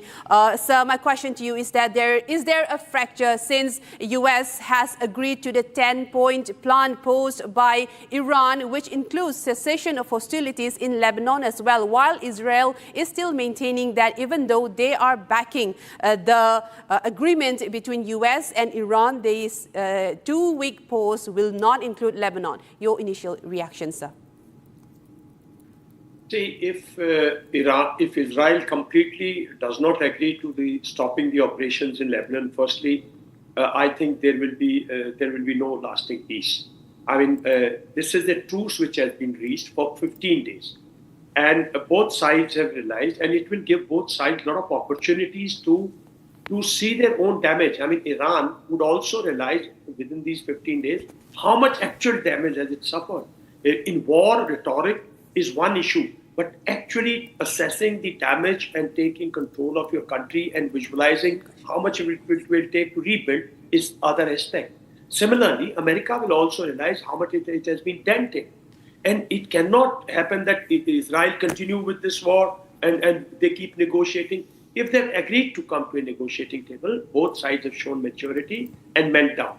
And somewhere, it will be very initial stages to say Iran starts looking and celebrating at victory, so does America starts. No, it is actually a narrative which America and Israel had built around a legitimacy of war against the action which Hamas, Houthis, and these the Houthis and the Lebanese. I mean, these sections, whatever they were creating in this, America was taking it a legitimate action to start a war against Iran. That narrative is defeated today. And if that narrative has lost the war, it is good for the world. And there will be better options. So to say that Israel will try and take in the next 24 hours or so, take maximum advantage that it can take. But I think beyond that, I don't think Israel is in a position to go all alone and continue with it. He has agreed to this broad plan of the Americans.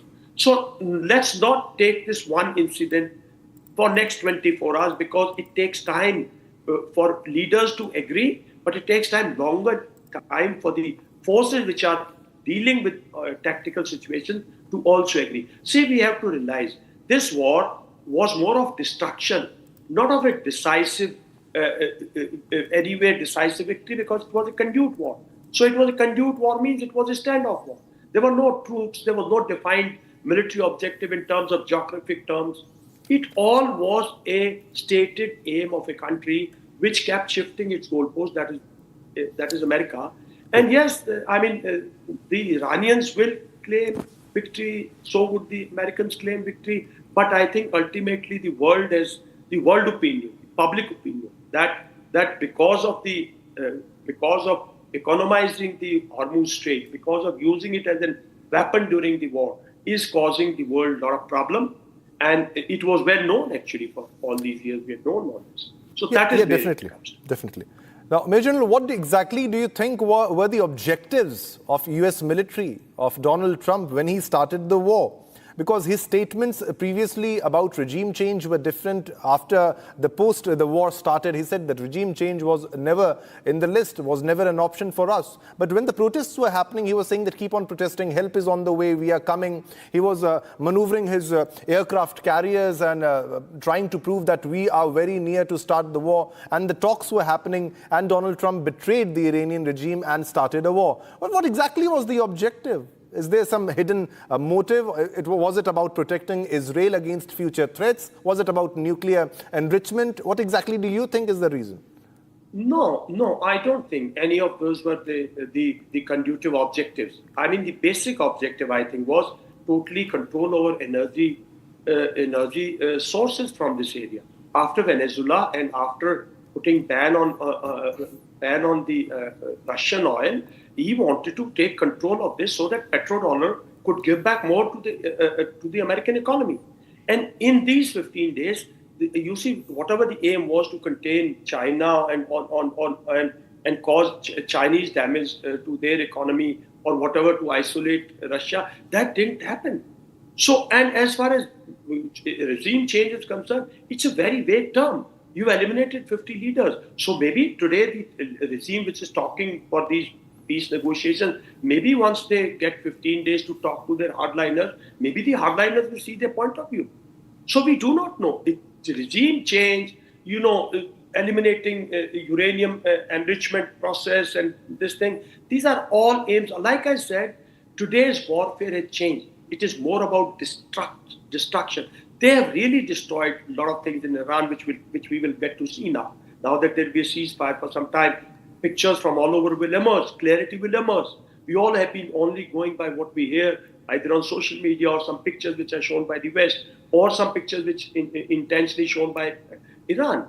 So the clarity will come now, and they all have. The Gulf countries have suffered a setback. They have suffered on their infrastructure. They will take time. In any case, if you stop the war now, the economic condition of the countries which were really affected, they have been affected. Their supply chain will take time. No, 6 weeks is a big period to destroy things, and then it takes 4 to 5 months. So the impact on the global economy will be there, no doubt about it. So the conducive, to my mind, the objective of the war was to destroy as much as you can Iran, so that it does not continue to be a major player, which I think as an objective they have failed, because narrative-wise, Iran has stood strong. The second probably objective was to have control over the resources, which again I think has not been. And as far as uranium is concerned, on 27th of February, Iran had said we are willing to go with the IAEA inspections, we are willing to hand over, we are willing to do that. So I don't think Iran is anywhere near now in developing a nuclear weapon, to say. And certainly there will be a setback to Israeli hegemony that was going on here. You see, you are left if you leave Hezbollah, Hamas and Houthis, without even Iranian support, well, they know how to exist. So they will continue to exist. So the war has left, whatever the objectives were, the war has left the world weaker, this area a little more unstable, there's a little more, the lack of trust. You just see what was the differences between Iran and the other Gulf countries. Because these Gulf countries were not willing to Iran trust. There was a trust deficit. Not that Iran had ever fired directly on them with their missiles or with their drones before this. But they had a inherent suspicion or inherent mistrust on Iran that given a chance, Iran will, destroy them. That trust probably has got a dent again. So these countries will find alternative routes for their oils, for their businesses, and they may find little bit. They will not get rid of America. Yes. Will not Yes, walk sir. out of this place so soon. Truly. They cannot afford. So they have been largely protected. I mean, there has not been the type of destruction probably which would have taken if American bases were not there, if America had not provided the type of equipment that America has provided to these countries, and if there was not a coordinated defense of these countries. True. So there could have been larger damage. Yes. So what I'm saying is that the world at large has suffered, and there's a lesson for everybody out there. Yes, There is definitely, a- Major General. Do stay with us because we have another major development coming in from the region, because as mentioned by the Israel earlier that Lebanon won't be a part of the ceasefire deal. In fact, Israel has waited no time acting on it now that Israel's air forces have launched an attack targeting an ambulance now in the town of Al-Qulaila. This one in Lebanon, in fact, in the district of Tyre in southern Lebanon. Now, this is just moments after this agreement has been accepted by the United States between Iran. A painstaking effort after painstaking effort as global crisis continue to loom over the oil crisis. And just now we have seen that market have reacted. Oil prices continue to come down, and now, as stated by Israel, that this agreement does not include Lebanon. They have struck an ambulance now in the southern part of Lebanon. Now, Major, again, this would even constitute a part of a ground rule violation. If there is a 2-week pause, there is an agreement in place, there is mediators in place, leaders are talking in, and if Israel says that Lebanon will be continued to be struck, does that leave no choice but for Iran to retaliate again? Because earlier, Iran has made it very clear that any attack on Lebanon is also an attack on Iranian regime as well. What are your thoughts on this latest development? I think Iran, like I said, that look, the political leadership may have agreed. At present, there is no signed agreement. They may have agreed for a temporary ceasefire based on certain factors and certain some of the agenda that has been put across to them by the people, those who are trying to bring peace in this. And it will take time for ground troops to disengage.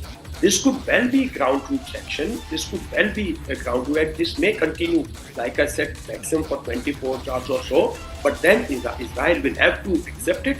Otherwise, I'm quite sure Iran will fire back. Iran will continue to fire as Israel, because now he will come openly in support of Houthis against Israel. Till now, he has been accused, and there are enough evidence to say that he was financially supporting, he was providing the moral support, he was providing the critical equipment. All that was known to the world. But if now if Israel continues to do this, and then Iran fires back, that means openly he's firing in support of Houthis. And what can you do? Whatever you want to do with Iran, whatever power America had, destructive power except using the nuclear power, they've used all power, and except going to the ground, which I think is wise decision. So they have used all their weapons, they've done enough punishment, 6 weeks. You can do for another 6 weeks, result will be the same. So there is wisdom. And Israel, I have been saying from day one, Israel is the one who is destroyer of this peace. Israel doesn't want peace. Israel, this prime minister has his vote on domestic challenges, his own this thing. He has been the one who has been, promoting war ever since he has come for 25 years. The man has pursued one aim, to regain supremacy, to expand as much as you can. You already expanded to West Bank completely. Gaza is completely under you, right? And now you want to go to Litani River. So what is that? That is expansionism. Yeah. So it is also, this narrative will also fail, no? That you have right to keep expanding your territory in fear of saying that they will do this to me. Well, they did something to you on 7th of October 2023, and friend, you have done enough to them. You have killed. They killed 2,000 people. You have already killed more than 70,000 people. And that also has got large number of children, women, and this thing. So these arguments do not stand when international opinions start building against a narrative which you have created. The international opinion, governments will stay quiet because governments have got engagements with each other. And post-war, governments have to again engage in their purposeful and meaningful, achievement of their goal with the other country. So that leaves us with a very important question. Is this a ceasefire, this temporary ceasefire, because it's just a 2-week pause, are you not leaving the Iranian regime with a very strong bargaining point of having control of the Strait of Hormuz? Now, they might have known this earlier, but this got confirmed that if we choke the Strait of Hormuz, we are definitely going to affect the entire globe as we speak. So now in the future wars or any escalation in the coming days, Israel completely understands, and Iran completely understands, US completely understands that Strait of Hormuz is the strongest bargaining point of Iran, and we have made it the strongest bargaining point after escalating the war. Well, we as military students from last 40 years that one started, 50 years when we started the journey, and whenever one has read this area, Middle East, even in 1991 war, even in 2003 war, we always knew that Hormuz is very critical and strategically, and that's why we always felt, I at least always felt, that America will be foolish to do anything here to create any instability here, because its implications will be long and severe. But let's also look at it like this. Today, Iran, every weapon cannot be used second time. There will be alternative.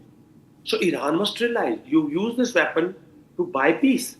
You please concentrate on your development. Wise sense will prevail after they see destruction in next 15 days. So you have used it. So in any case, countries, Gulf countries which are affected, they'll find alternative ways, alternative routes to take out their oil from here. Maybe new fresh pipelines are laid. Many options. I mean, and maybe, America and Israel and other countries, if next time happen, may have an alternative worked out. May have a strategy if you've been caught by surprise. Israel was caught by surprise on 28. Israel caught you by surprise striking at the Gulf countries. Yeah. So maybe now the Gulf countries will be better prepared. They know that ultimately, if ever anything happens like this, Major General Dayal, Iran has proved that we are stronger compared to the other Middle Eastern countries. Now, this also is, you understand this better than me, that is also about the dominance of the Shia countries and the Sunni countries. And Iran has proved that we are the dominant players when it comes to this entire location, the Middle Eastern region. But coming back to the Strait of Hormuz question, earlier the vessels used to travel from the deeper international waters, and now Iran has forced them to take a circuitous path and move closer to Iran, and the path which will be mandated by Iran, by the IRGC. So can we expect that there will be tolls in the near coming future, because that's also part of the plan? Will Iran be charging ships like $2 million or something of that sort in the near future? Is that possible? See, Iran will try and do that. But and will do that probably because it's on a strong bargaining table. I mean, he's gone there with strength. He's shown resilience. So probably, but I'm sure if China has been backdoor, even China has been involved, then China will make them see this in a correct light. If tomorrow India is the largest importer of gas from here, India will make him see the light of the day. I mean, these will be bilaterals also, no, thereafter. So there are wheels within wheels. What Iran would like to do that, he would certainly like to make maximum out of it so that he can get his reconstruction program moving, right? But will the world really, and will the world not find alternatives? If tomorrow he starts charging a fee, which we find is lesser than what costs for gas to come from Russia, yes, or the cost. Why are we importing? Because it is just 3-day journey. Shipping costs are low. Insurance costs are low. And if these have to go high, then ultimately the original route, original sea line, through which shipping was taking place, that's the only sea line which does not have any danger. Danger means from within the sea. I mean the way the sea is configured here. the way the bottom of the sea But line definitely is, Strait or of the Gulf Hormuz line is and remains the strongest bargaining point even for the IRGC, for the Iranian regime. So if they play beyond a point, like America played their might beyond a point, they will also lose. America has played this superiority and pushing countries beyond a limit. So this Iran, if it plays beyond a limit, maybe 6 months, 8 months down the line, it will lose its relevance. Definitely. So stay with us. That's what I. Yeah, please stay one with thing, us. let me tell you, it will bring at least Iran and Iraq a little closer, and the all the time. Yes, definitely, Major General. Do stay with us because we are also joined by Major General G.D. Bakshi now live from Delhi.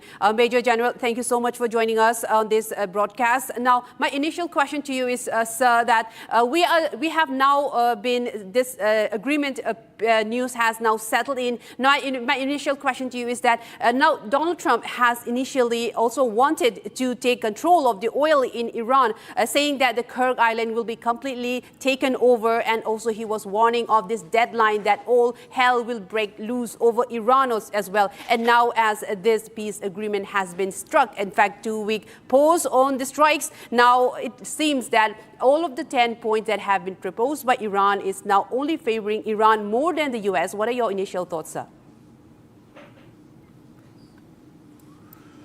It certainly is taco, but I am very, very happy because the entire world needed such a breakthrough, such a peace agreement, because every day that this stupid, needless war of choice was continuing was going to create a disaster for the global economy. You see, if 22% of the oil and gas goes off the line, and then if the Strait of Hormuz was also, not only the Strait of Hormuz, but also the Bab al-Mandeb Strait, the Red Sea was to get blocked. That was another 12%, 32% of the global energy offline. Was an outright disaster. The price of oil was already touching about close to 150 barrels yesterday, dollars a barrel yesterday. And had the boots on the ground gone in, by this morning we would have had the price of oil cross $200 a barrel. That would have been a total global disaster. I am very glad that all sides have come to this agreement. The world needed it, and we hope this will endure. We hope this will endure. But it is like I was saying, that Professor Robert Pape has said very correctly, America was getting a much better deal on 27th of February than it has gotten now. And Iran is in a position of escalation dominance. Iran was in a clear position of calling the shots. And it has, because it controls the Straits of Hormuz, as simple as that. And militarily opening the Straits of Hormuz was a near impossibility. Yeah. Major General Bakshi, the other question to me, this is Shivam Dutt Mehta from the studio. The other question to you, sir, do you think that Iran has now been left at a much more stronger bargaining point before the war started and now? If you can do a comparative analysis, where does Iran, the IRGC and the Iranian government stand now as we speak, opposed the war, if the ceasefire is completely achieved? But definitely we'll have to wait and watch because it's temporary. Of course. But let me once again cite the very erudite, scholarly, insightful Professor Robert Pape, who has come on your program and on your channel a number of times. He has said that Iran has emerged much stronger. In fact, the moment Iran gets even one single bomb in the basement, it will be one of the 4 major powers of the world, because Iran as a country now controls the Straits of Hormuz, and it has been able to show that this asymmetric control was almost impossible to shake off. It has proved almost impossible for the United States to do it alone. The United States was hollering for the NATO to join, and the NATO had curtly refused. They had even refused to provide their airspace and bases for this attack. Yeah. America is left sans its allies. America is taken the military reputation of the American armed forces as invincible, has taken a great reputational loss. Iran has emerged as a clear winner in this conflict. It has dared and it has won. It has been able to stare down the United States of America and Israel combined. It has suffered massively in the bargain. I am happy that it has been spared a more destructive All right, Major phase. General Bakshi, do stay with us on this because we have another breaking news coming in at this moment as Pakistan's Prime Minister Shehbaz Sharif is facing backlash over an edited post on X showing an earlier version where it was labeled draft Pakistan's PM message on X in quotes as if to give a direction, and it is now sparking speculation over an external influence on scripting on the message. Now, Shivam. Yeah, definitely. The post which urged US President Donald Trump to extend the deadline for talks with Iran has raised questions about Pakistan's diplomatic messaging and whether it's being independently crafted. Social media users are divided, with some joking about the copy-paste error and others suggesting the message was dictated by the US. Major General G.D. Bakshi continues to stay with us. Sir, your take on the role of the Pakistani government, Pakistan PM and Asim Munir in the ceasefire that has been brokered, the 2-week pause that has been achieved. Why is Pakistan involved? General Bakshi.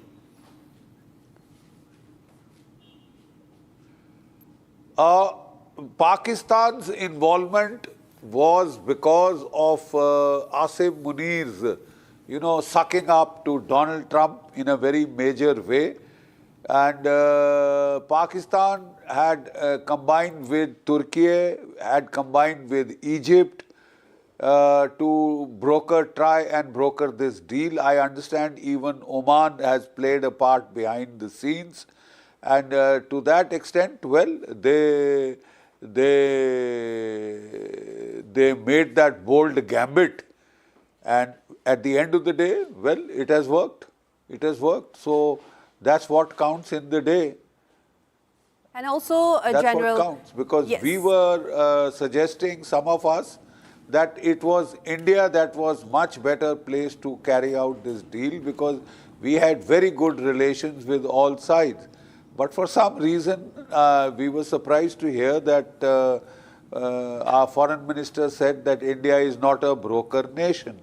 The simple fact is, India is the voice of the third world. India is the president of the BRICS. And to that extent, India's stature would have gone up even further had we taken this initiative. I don't know why we ceded this space to a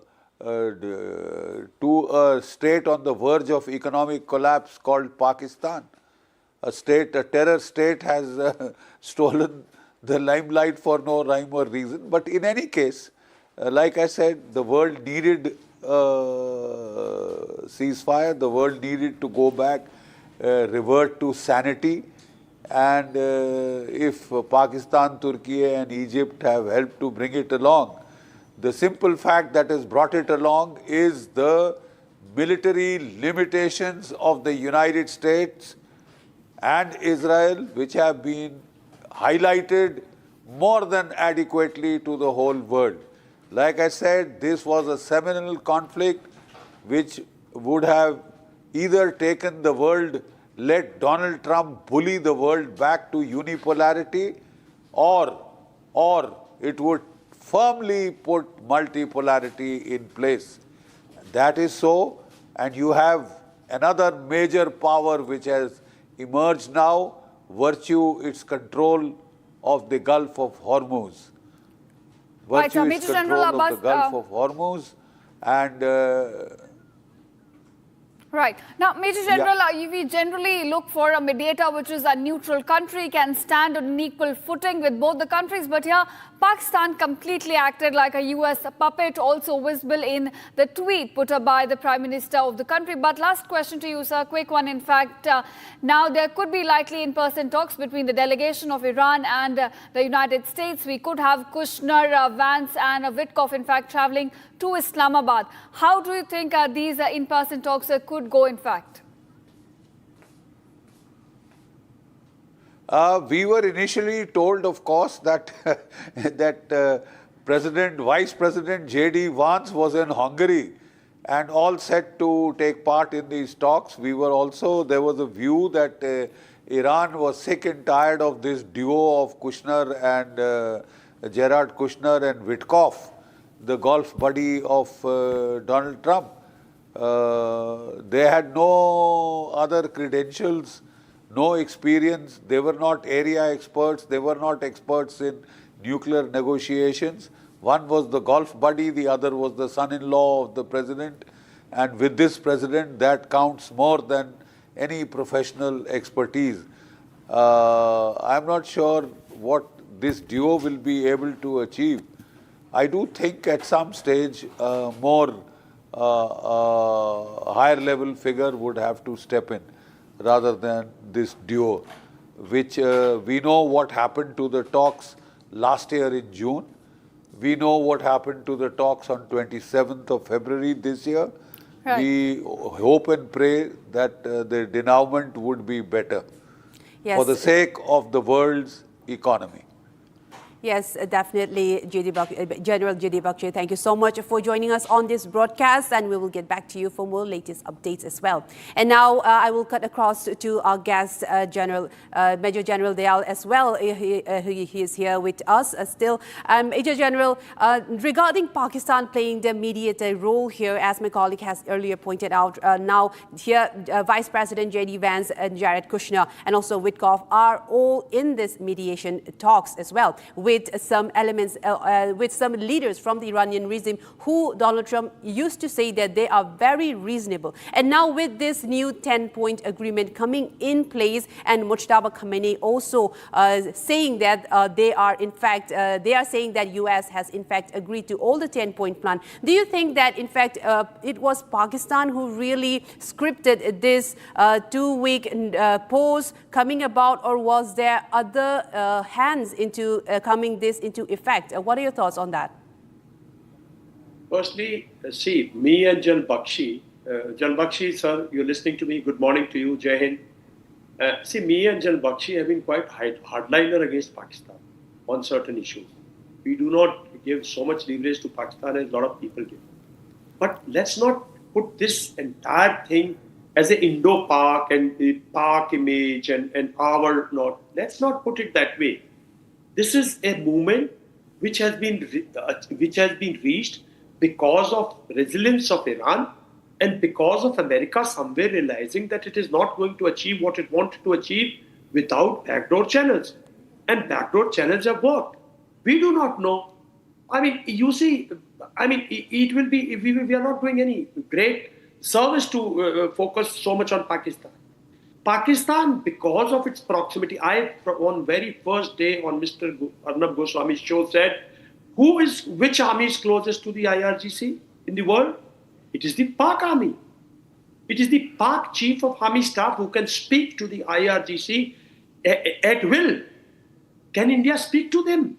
Can Indian army chief speak to the IRGC? No. Can any other country? They are neighbors. They have differences. They have animosity. They have got clash of interest.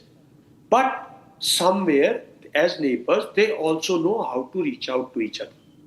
So, and the other side is Turkish. Other side is Egyptian. There are interplays, religious interplays, national interest interplays. There are interplays within this world. So let's not put it that way. Let's put it like that the that it is realization on part of Iran, realization on part of America, that this war is not going anywhere as a destructive war. There is no, it is not a decisive war, it is just a destructive war. So decisive war cannot be, the decisive goals cannot be achieved without causing more damage. Either America puts boots on ground or do something silly or use a nuclear, this thing. It was not possible, he had done enough. He has used all his weapons till now. Iran has taken enough punishment. It has shown resilience. So at the end of this, there is a way, there is a hope, which at least I've been talking from last 15 days, that look, there'll be a meltdown on both sides. Look, this cannot go like the Russian and Ukrainian war, because that war is on one corner of the world. This war is the heart of the world. It affects the world trade, it affects the world travel, it affects the world, communication, it affects the world hugely. So there will be a way out. Countries will push back. And I fully agree with Chairman Bakshi that look, India, they said, India, China, and as BRICS could have, day one, could have been, I'm of the opinion, in the month of January, February, people, wise people, those who say they are the people with all information, they are leaders, they are the ministers, they are the people, those who are in heading different agencies, they should have seen it coming. Commoners don't see things coming. What is the difference between a leader and a commoner? A commoner does not see coming. It has come. He has to face it. All right, we're getting some breaking news at this hour. Donald Trump, in fact, has put out a tweet regarding the war. He now says a big day for world peace. Iran wants it to happen. They've had enough. Likewise, so has everyone else. The United States of America will be helping with the traffic build-up in the Strait of Hormuz. There will be lots of positive action. Big money will be made. Iran can now start the reconstruction process. We will be loading up supplies of all kinds and just hanging around in order to make sure that everything goes well. He goes on to say, I feel confident that it will. Just like we are experiencing in the US, this could be the golden age of the Middle East. Now, Donald Trump's first reaction post the announcement of 2-week pause in the conflict, he says it's a big day for world peace. He also goes on to add that Iran wants this to happen. They have had enough, and likewise, so has everyone. The US will be helping, in fact, with the traffic build-up in the Strait of Hormuz. There will be lots of positive action. So another major loaded tweet by Donald Trump, big words being used by the US president, specifically mentioning the Strait of Hormuz.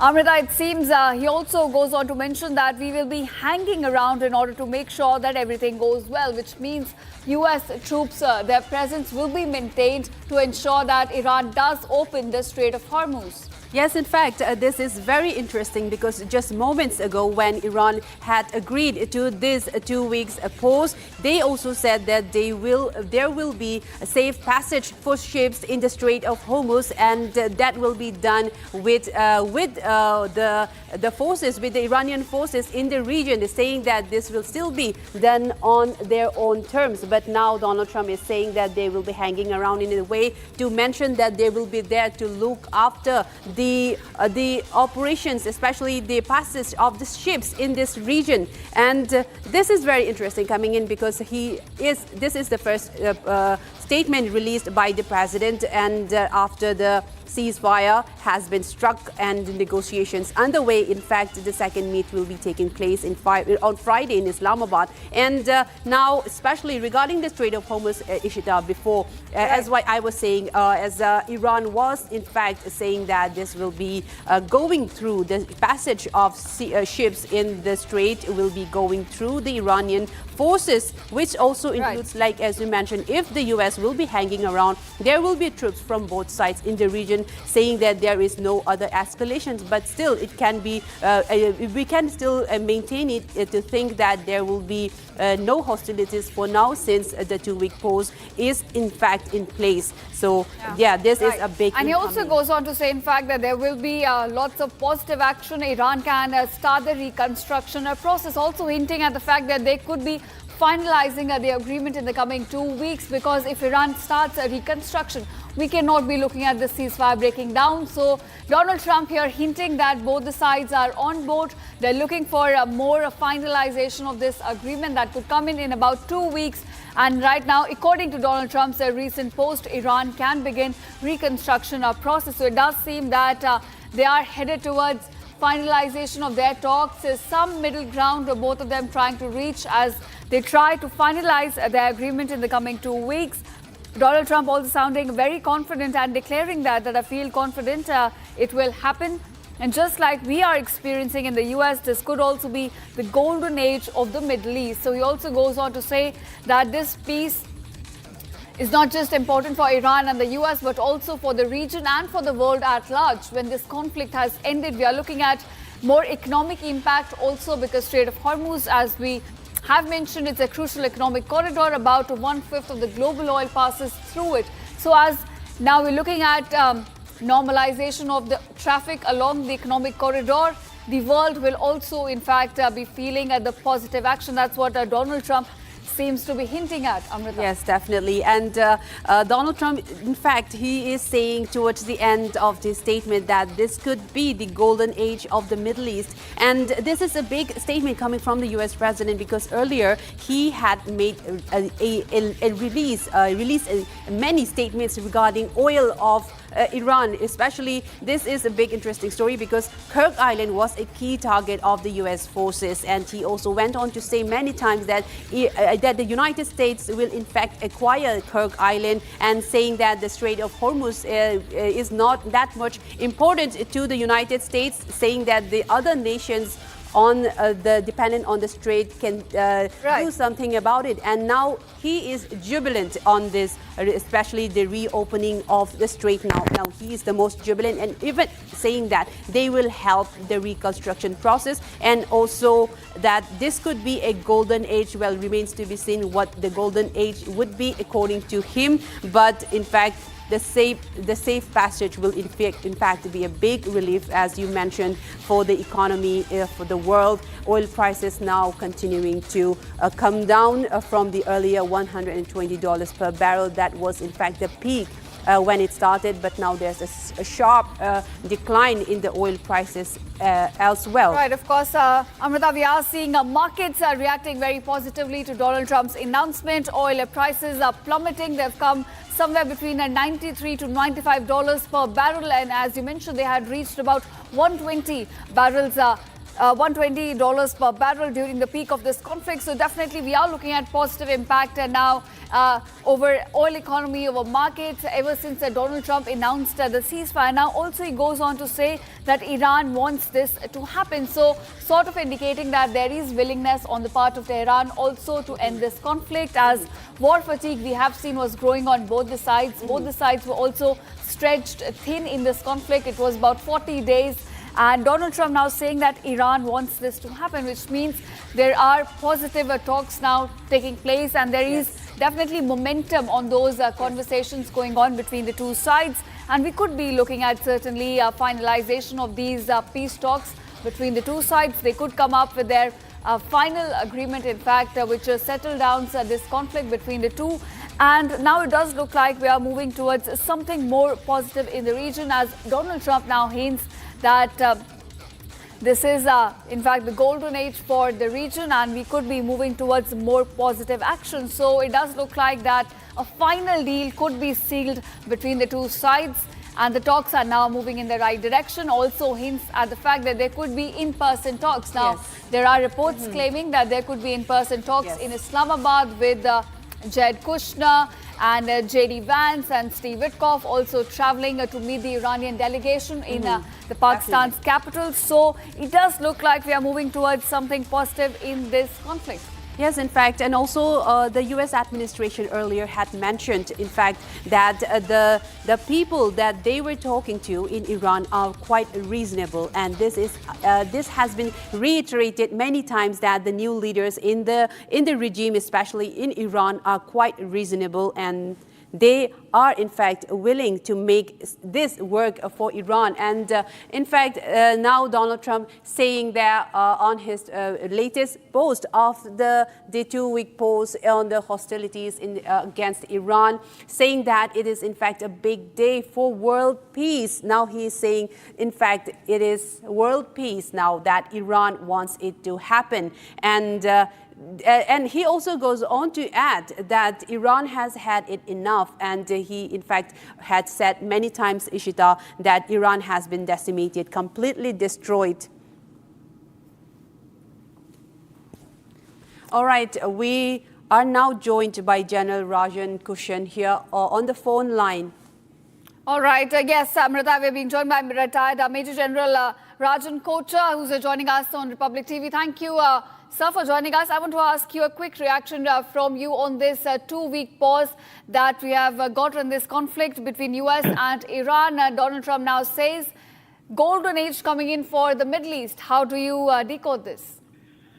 Thank you and good morning. I think it's a sense of relief to us, all Indians here, and to the world in particular, that this war is slowly coming to an end, and I think this ceasefire will hold for 14 days because Israel is also endorsed this announcement of Donald Trump. So 14 days negotiations will take place, but I think it's likely to get extended because problems are quite complex, and as I visualize, these talks may continue almost up to 2 to 3 months. So we should see a peaceful kind of environment in the Gulf countries for at least 3 months. I think market sentiment is also played up, and today the share market's also doing well. So though stumbling blocks will remain two things. One is the Strait of Hormuz,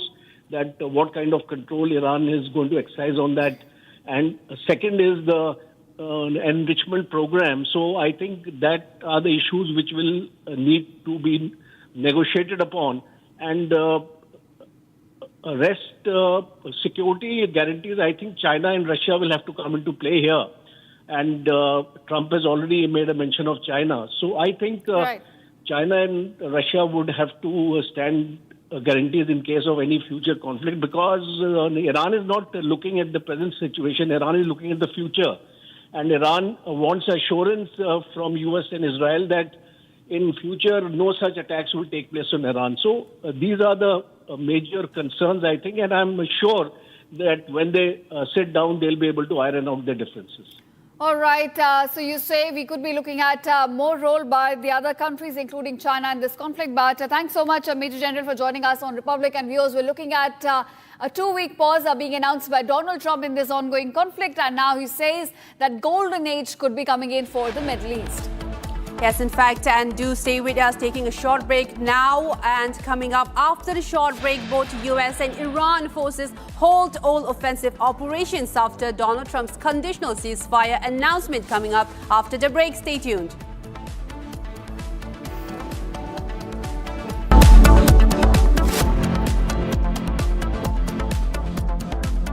Three, 2, 1. Booster ignition. Artemis 2 now bound for the moon. Humanity's next great voyage begins.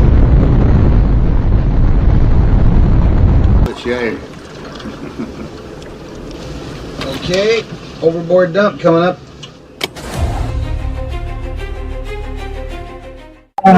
Actually, there is always a redundant chain of excretion systems available on the Artemis. Okay, it is not just the main chain, and it is a redundant chain is also available.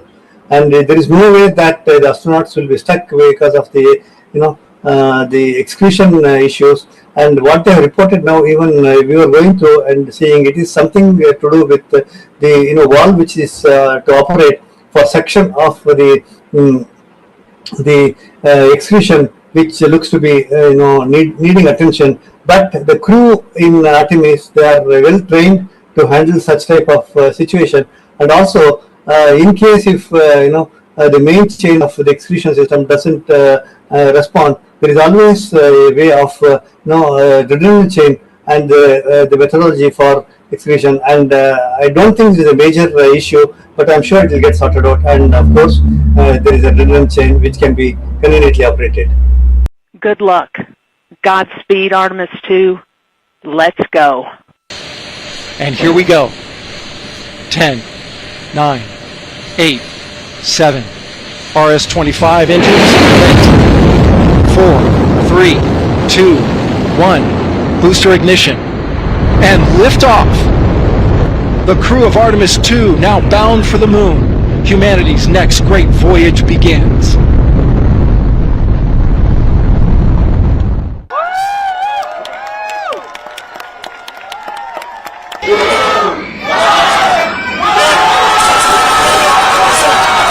First time it was canceled in February 8th. After that March, we make all the plans, we have all the hype, and it was canceled.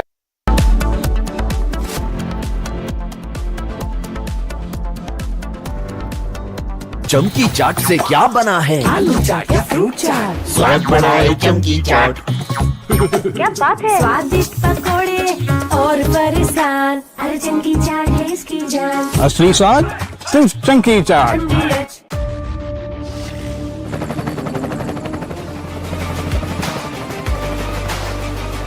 Character, the taste of success. थोड़े में ज्यादा स्वाद, यही तो है इसकी खास बात। वाओ मामा, क्या स्वाद है? अरे मेरे राजा, सबका राजा और मसाला। 3, 2, 1. Booster ignition. Artemis 2 now bound for the moon. Humanity's next great voyage begins.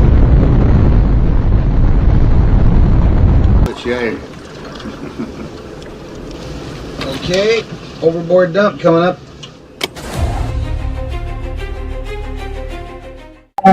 Actually, there is always a redundant chain of excretion systems available on the Artemis. Okay, it is not just the main chain, and it is a redundant chain is also available. And there is no way that the astronauts will be stuck because of the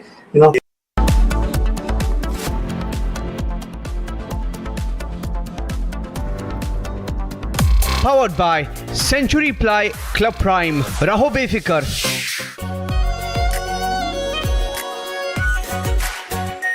are pure shahi paneer masala, delicious, healthy everyday. केसरिया से मन जोगी हुआ रे, दिल झूमे देखो मतवारा हुआ रे। केसरिया से मन जोगी हुआ। हर पल मनाओ केसरी त्योहार।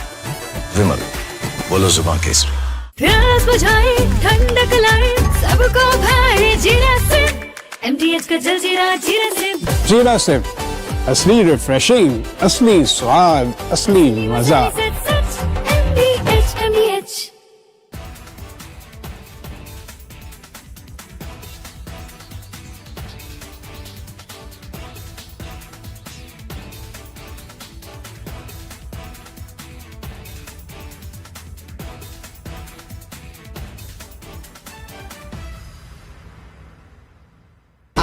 प्योर सूजी पास्ता, उबालो, मिलाओ और खाओ। 8 मिनट में तैयार। क्या टेस्ट है, सबका राजा आर प्योर मसाला।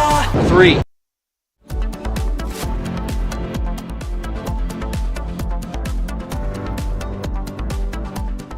थोड़े में ज्यादा स्वाद, यही तो है इसकी खास बात। वाओ मामा, क्या स्वाद है? अरे मेरे राजा, सबका राजा और pure masala.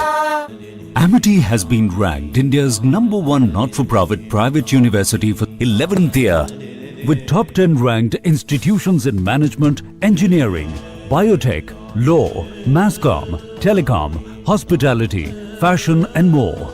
Yet another top ranking for Amity University.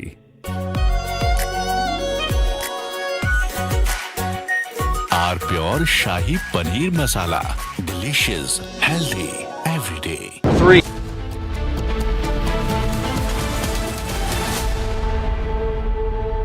चमकी चाट से क्या बना है? सैंडविच, लस्सी और छाछ। हर घूंट में चमकी चाट। अब बताओ, स्वाद आया? आया। असली स्वाद सिर्फ चमकी चाट। केसरिया से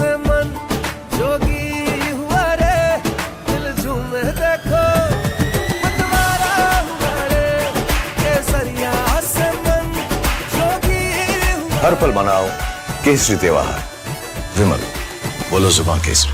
आर प्योर सूजी पास्ता उबालो मिलाओ और खाओ 8 मिनट में तैयार। क्या टेस्ट है सबका राजा R pure masala.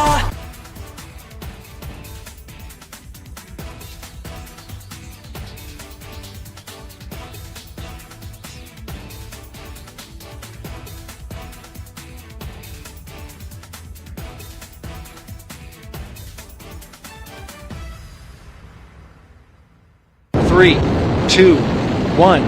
Booster ignition. Artemis 2 now bound for the moon.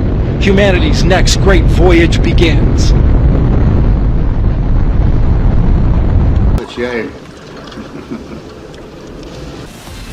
From Asia's largest news headquarters,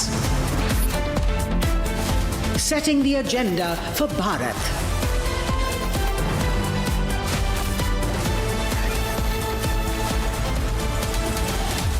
You're watching Republic.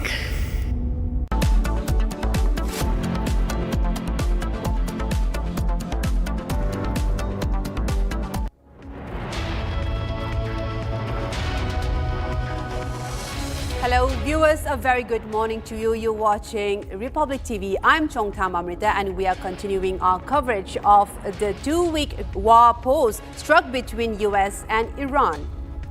Right, of course, Amrita, we're looking at a major reaction now coming in. Markets reacting very positively to Donald Trump's announcement of the 2-week pause in the conflict and also rupee strengthening here. We'll get you all the updates, but first up, a quick check at the headlines.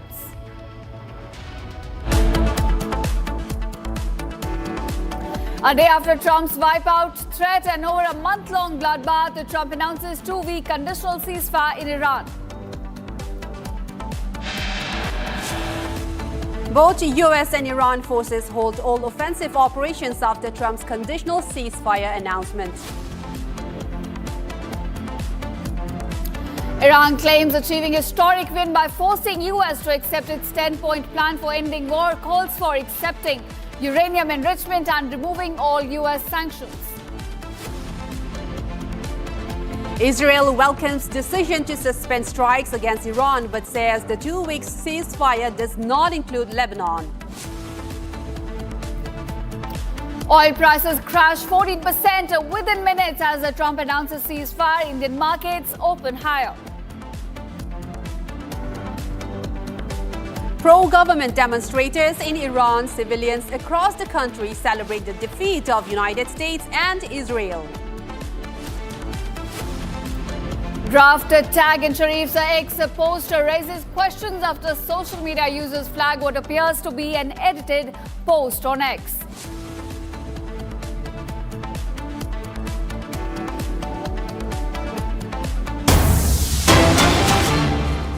All right, viewers, top focus at this hour, how markets are reacting to Donald Trump's announcement of a 2-week pause in the ongoing conflict. Now, D Street opening a strong on ceasefire announcement. Nifty and Sensex are both up by 3.45%. Sensex is now climbing up 2,700 points. Meanwhile, Nifty is up by 800.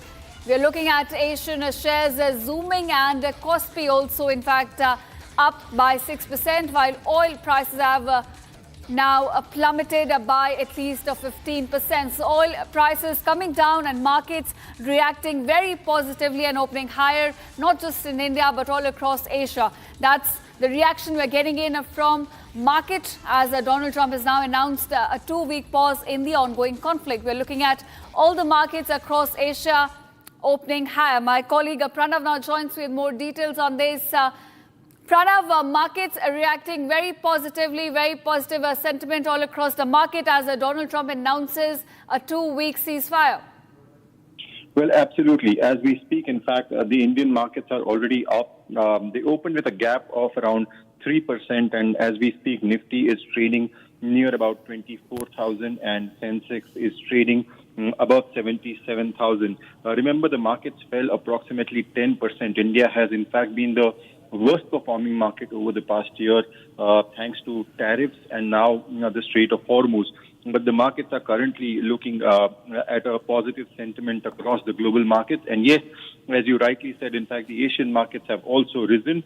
South Korea's Kospi, for instance, has already jumped about 6%. Australia, Japan, Hong Kong, Shanghai, all markets are currently up between about 2 to 6%, and the Indian markets are tracking the positive clues. Yes, definitely, Pranav, and indeed a very good opening of the market as well. And now, Pranav, do stay with us. Now we have another story breaking coming in as rupee opens higher at 92.64 per Indian rupee. It opened higher by 92.64, 36 paise at 92.64 now per dollar on Wednesday today versus the previous close of 93. This is also another reaction now as the rupee now reacting to this latest market changes. Now, Pranav, what do you take on that? Now, rupee also opening stronger at 92.64, now down by 36 paise from the previous opening yesterday. Yes. In fact, the rupee fell about 5%, since the opening of, since the starting of the ongoing war in Iran. But what has lifted the sentiment today is one, the ceasefire, and the second, that the Strait of Hormuz could be opened, as a result of which oil prices have come down. And the reduction in oil prices has buoyed the hopes, because it will definitely reduce India's import bill, because India has been heavily dependent on imported oil, and it will reduce the import bill by a significant amount, as a result of which there is a buoyancy in the positive sentiment, which has lifted rupee. The second is also the dollar is likely to weaken. Overall positive cues coming have lifted the sentiment for the rupee. All eyes are in fact on the Reserve Bank of India's Monetary Policy Committee meeting, which is currently underway. And what we are understanding is that the RBI has right now kept the repo rate unchanged. That's in fact the decision coming in right now that we can break to our viewers, that the RBI has kept the repo rate unchanged amid Donald Trump's announcement of ceasefire. That's the big story that we are getting right now as we speak. All right, we'll continue to track that as well, all the changes in the repo rate. Thanks, Pranav, for joining us. And now, viewers, moving on to another bigger breaking news coming in at this hour. The first reaction from the U.S. president as he announced the ceasefire. Donald Trump has now announced a 2-week ceasefire with Iran, conditional on Iran reopening the Strait of Hormuz and halting attacks on U.S. and Israeli assets. Now, the agreement follows Iran's 10-point proposal, which includes safe passage through the strait, sanctions relief, and reconstruction efforts. Trump here expressed confidence in the deal, stating that it's a significant step towards a long-term peace in Middle East, and while also predicting a golden age for the region. We're looking at the first reaction coming in from Donald Trump as he now says that he's positive about the action taken by Iran. He says Iran is also willing for a deal. It has had enough, and we're now staring at a possible golden age for the Middle East region. That's the first reaction we're getting in from the US president post the announcement of a 2-week pause in the ongoing conflict. All right, yes, that's in fact, Ishita, this a big statement and a first reaction from US president coming in as it is a big day for world peace. That's what he's saying, that he has agreed to the 10-point proposal plan posed by Iran. And now he says US will help with the traffic buildup of Hormuz, and he continues to say that there is a lot of positive action and big money will be made, as speaking like a businessman. In fact, Iran also can start a reconstruction process. Those are some of the big words that he has stated, and the US will hang around to ensure that all goes well in the strait opening. And also he mentions that this could be the golden age of the Middle East, and this is a big development as well. Now we are joined by our guest, Colonel Rajiv. All right, Colonel Rajiv Baga joins us on Republic. He's a defense expert. Thank you, Colonel, for giving us your time. I want to ask you, a 2-week pause has come into the conflict between Iran and the US. Donald Trump calls it a golden age for the Middle East. Your reading of this pause? Good morning to you all. In fact, it is a very brilliant move. You see, the entire world was setting all the eyes at this particular war. And both sides, or those who were involved in the negotiation, I congratulate to them personally. And for our own country, it is a real fantastic, future, or rather for India. But one thing you need to understand why this thing has happened, the 14 days conditional ceasefire has been announced so far. And there is somewhere some tactical angle also exists. That is, that Trump was definitely wanted a serious stress of the entire America and his own. In return, because Americans were totally on a back foot. And certainly, he was gaining a lesser rating as far when the elections are approaching.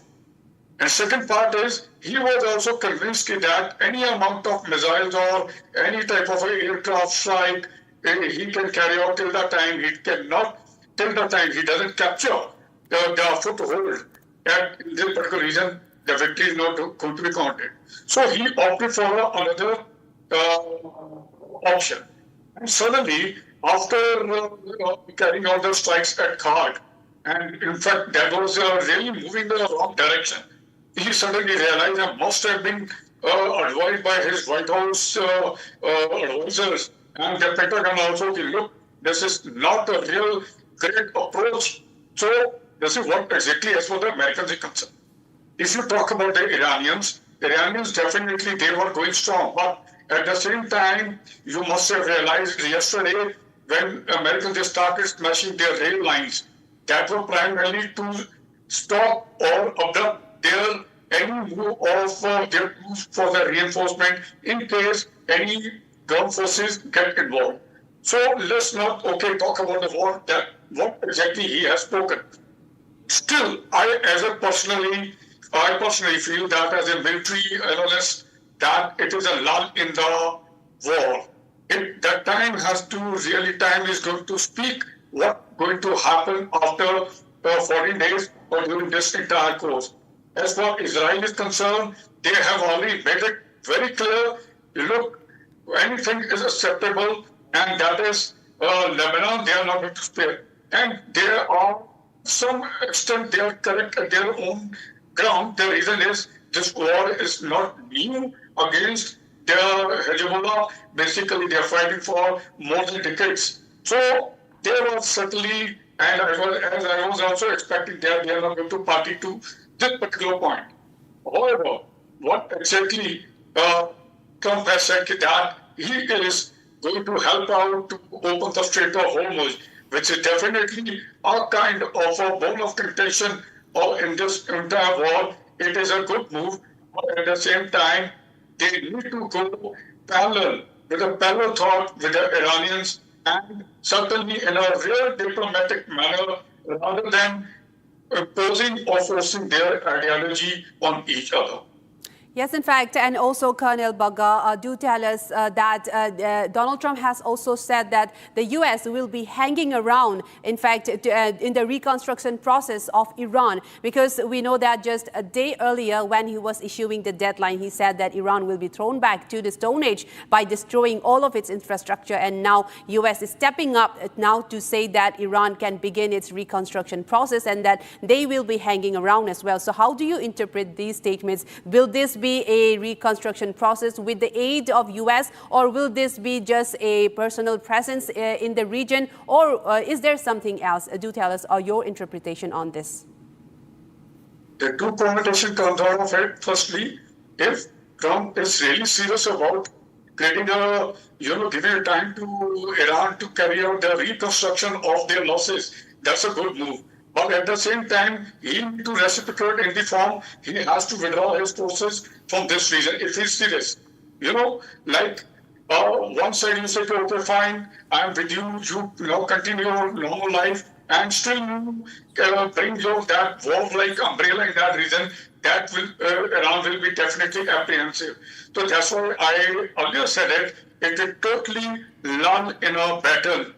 It is certainly what exactly happened, as you all know that in past, Donald Trump has all the time made change his statements very frequently, It is basically now he has to prove to the world that he is really serious about his version and that he is totally open to make a peace environment in this season, and which will definitely a kind of a healthy scenario for entire world economy.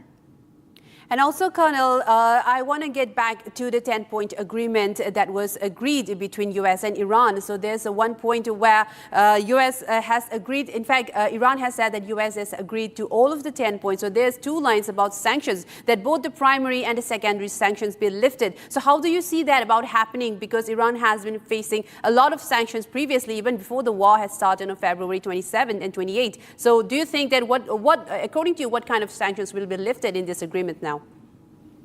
When Iran has spoken about both the sanctions, that is basically the job of a UN Security Council.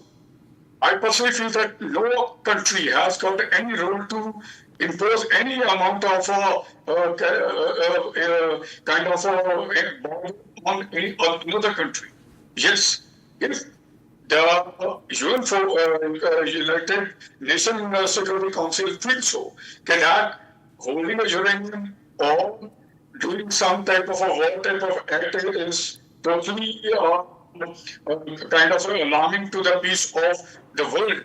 And Iran should also understand at this time that they have to really mellow down, not at the cost of their sovereignty and the security of their country. If you ask me that who is having a uranium within their own country, I will say that by and large, half of the world is holding a nuclear weapon. So why only the Iranians should face this kind of, conditions? So, at this time, what is more important is just pacifying the entire situation. That is the most important, because the world will certainly applaud if both the sides, they understand that this is why. And whatever was happening. Right. Colonel Baga, do please continue to stay with us. We're getting some breaking news. We'll come back to you for the analysis. Right now, the Monetary Policy Committee, in fact, has decided to keep the policy repo rate unchanged, which means it will continue to remain at 5.25% and to maintain a neutral stance, says RBI Governor Sanjay Malhotra, that Indian economy has been performing in a resilient manner despite the global churn. We are looking at all the fundamentals of the economy on a strong footing. This comes as MPC voted unanimously to keep a repo rate unchanged. In fact, the RBI Governor Sanjay Malhotra says heightened uncertainty precipitated by ongoing conflict is weighing on the economic outlook. All right, let's listen in to what exactly the RBI Governor has said on this. The Monetary Policy Committee met on 6th, 7th and briefly today in the morning of April to deliberate and decide on the policy repo rate. After a detailed assessment of the evolving macroeconomic and financial developments and the outlook, the MPC voted unanimously to keep the policy repo rate unchanged under the liquidity facility at 5.25%. Consequently, the STF rate remains at 5% and the MSF rate and the bank rate at 5.5%. The MPC also decided to continue with the neutral stance. The Monetary Policy Committee met on 6th, 7th and briefly today in the morning of April to deliberate and decide on the policy repo rate. After a detailed assessment of the evolving macroeconomic and financial developments and the outlook, the MPC voted unanimously to keep the policy repo rate unchanged under the liquidity facility at 5.25%. Consequently, the STF rate remains at 5% and the MSF rate and the bank rate at 5.5%. The MPC also decided to continue with the neutral stance. All right, my colleague Pranav now joins me with more details on this breaking news development. Now, Pranav, MPC has decided to keep the repo rate unchanged at 5.25%, while RBI governor also points out that despite the global churn, Indian economy's fundamentals, they remain on strong footing. Well, absolutely. In fact, while addressing his RBI Monetary Policy Committee meeting outcome, he said that before the West Asia conflict actually started, India's macroeconomic fundamentals were absolutely reflecting a confidence in strong growth and low inflation. But what the 4 points that he has noted is, one is that the inflation is likely to inch a little higher. Remember, RBI's inflation target has been between 2 to 4%, and it was contained well within that range. But then now, thanks to the West Asia conflict, we are looking at inflation likely to rise. In the first quarter, it is likely to touch 4%, and in the second quarter of FY27, it may touch about 4.4%. Though that's higher than the inflation target that the RBI had. And keeping in mind the inflation is likely to rise, the RBI has kept the repo rate unchanged at 5.25%. It has slashed it by over 1% in the past about a year. So that's the latest development coming in light of the ceasefire and the global geopolitical tensions that have, impacted the Indian economy. Thanks, Pranav, for joining us with the latest on RBI, in fact, keeping the repo rate unchanged at 5.25% at this point of time.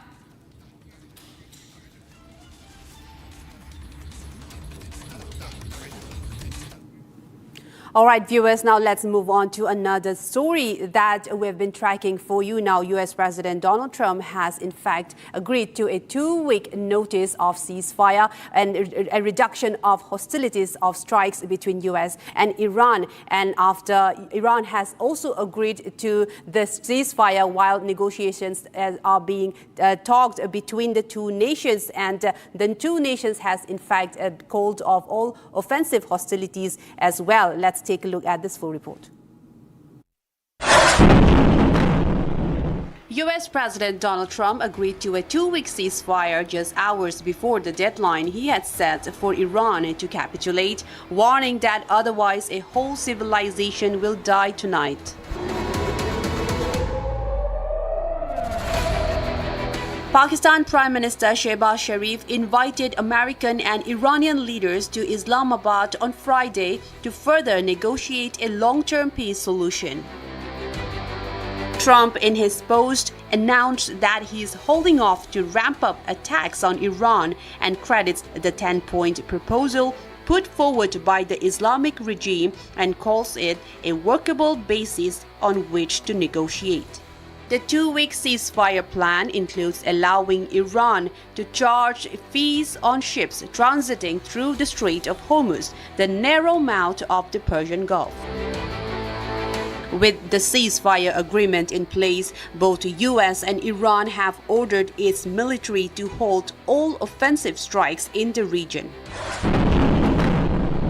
The world watches on as the agreement comes in a time when global oil prices surge and looks on at what the following negotiations will unfold.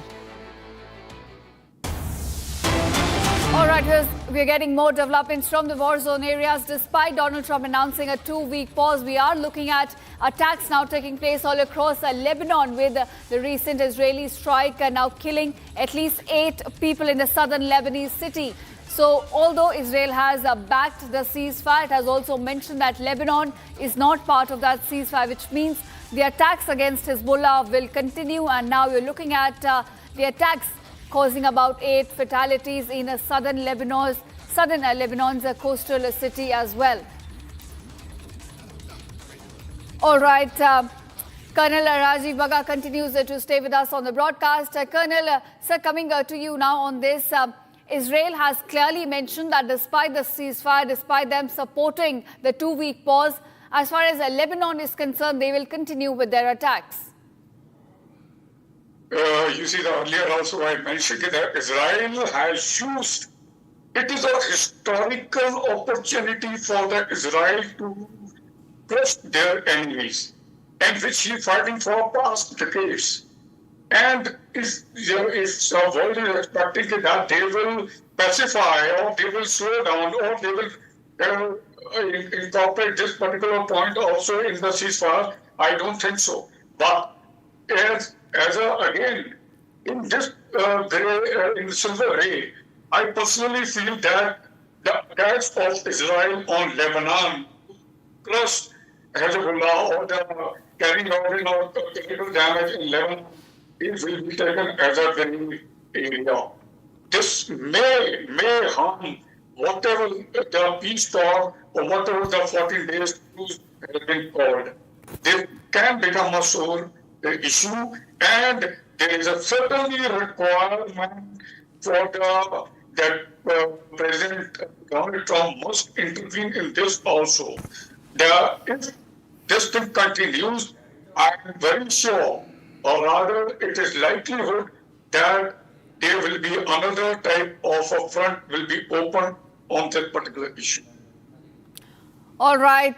With that, thanks so much, Colonel, for joining us on Republic and sharing your analysis on these latest developments. Now, viewers, we're looking at major developments now taking place as Donald Trump announces a 2-week ceasefire. Markets are reacting positively. We're looking at more development coming in as Donald Trump now says Middle East could in fact witness a golden age. Yes, in fact, coming up now after the short break, now a day after Donald Trump's wipeout threats and over month-long bloodbath, now Trump has called for a ceasefire with a 2-week conditional ceasefire in the Iran war.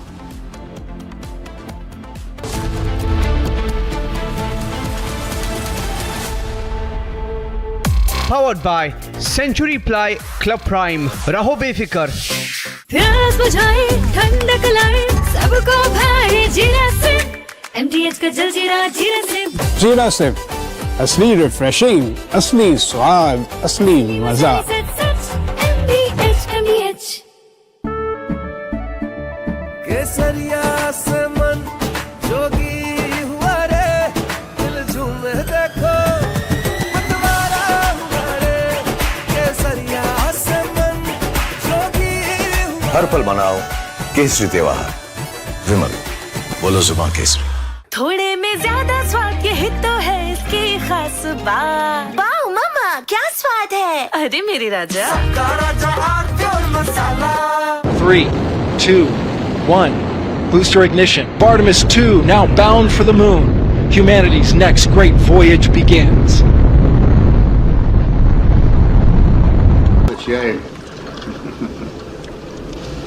Okay, overboard dump coming up.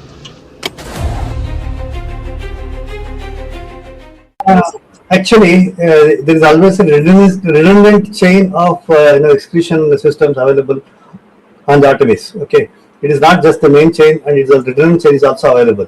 And there is no way that the astronauts will be stuck because of the the excretion issues. And what they have reported now, even we were going through and seeing, it is something to do with the valve which is to operate for section of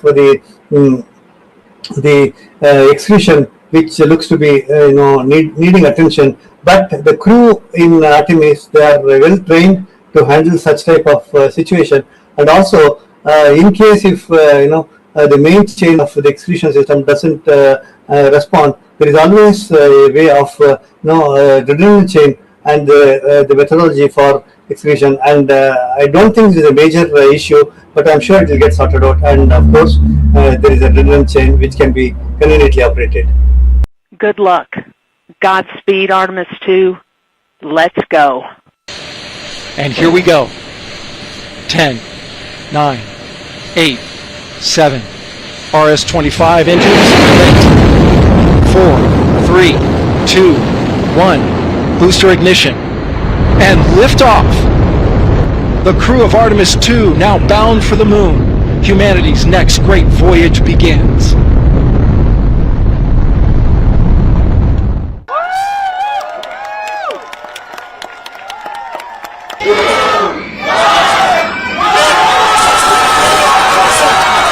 First time it was canceled in February 8th. After that march, we make all the plans, we have all the hype, and it was canceled again.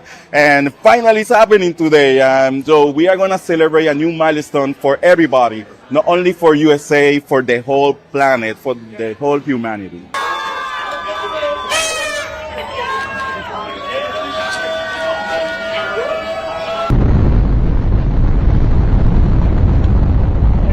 Good roll pitch. Roger, roll pitch. Houston, now controlling the flight of Integrity. 50 seconds of mission elapsed time. Standing by for main engine throttling up. Guidance converged. 3, 2, 1. Booster ignition. Artemis 2 now bound for the moon. Humanity's next great voyage begins.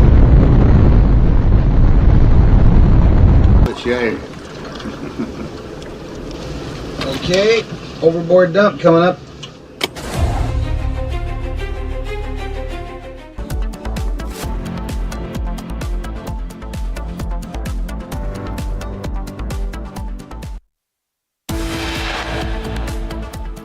A day after Trump's wipeout threat and over a month-long bloodbath, Trump announces 2-week conditional ceasefire in Iran.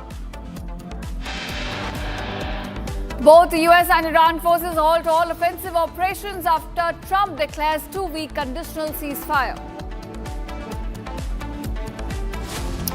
Iran claims achieving historic win by forcing US to accept its 10-point peace plan for ending the war, calls for acceptance of uranium enrichment and removing all US sanctions. Israel welcomes the decision to suspend strikes against Iran but says the 2-week ceasefire does not include Lebanon. Recent strikes kill at least 8. Oil prices crashed 14% within minutes as Trump announces ceasefire. Indian markets open higher. Pro-government demonstrators and civilians across Iran celebrate the defeat of US and Israel. Draft tag in Sharif's X post raises questions after social media users flag what appears to be an edited post on X.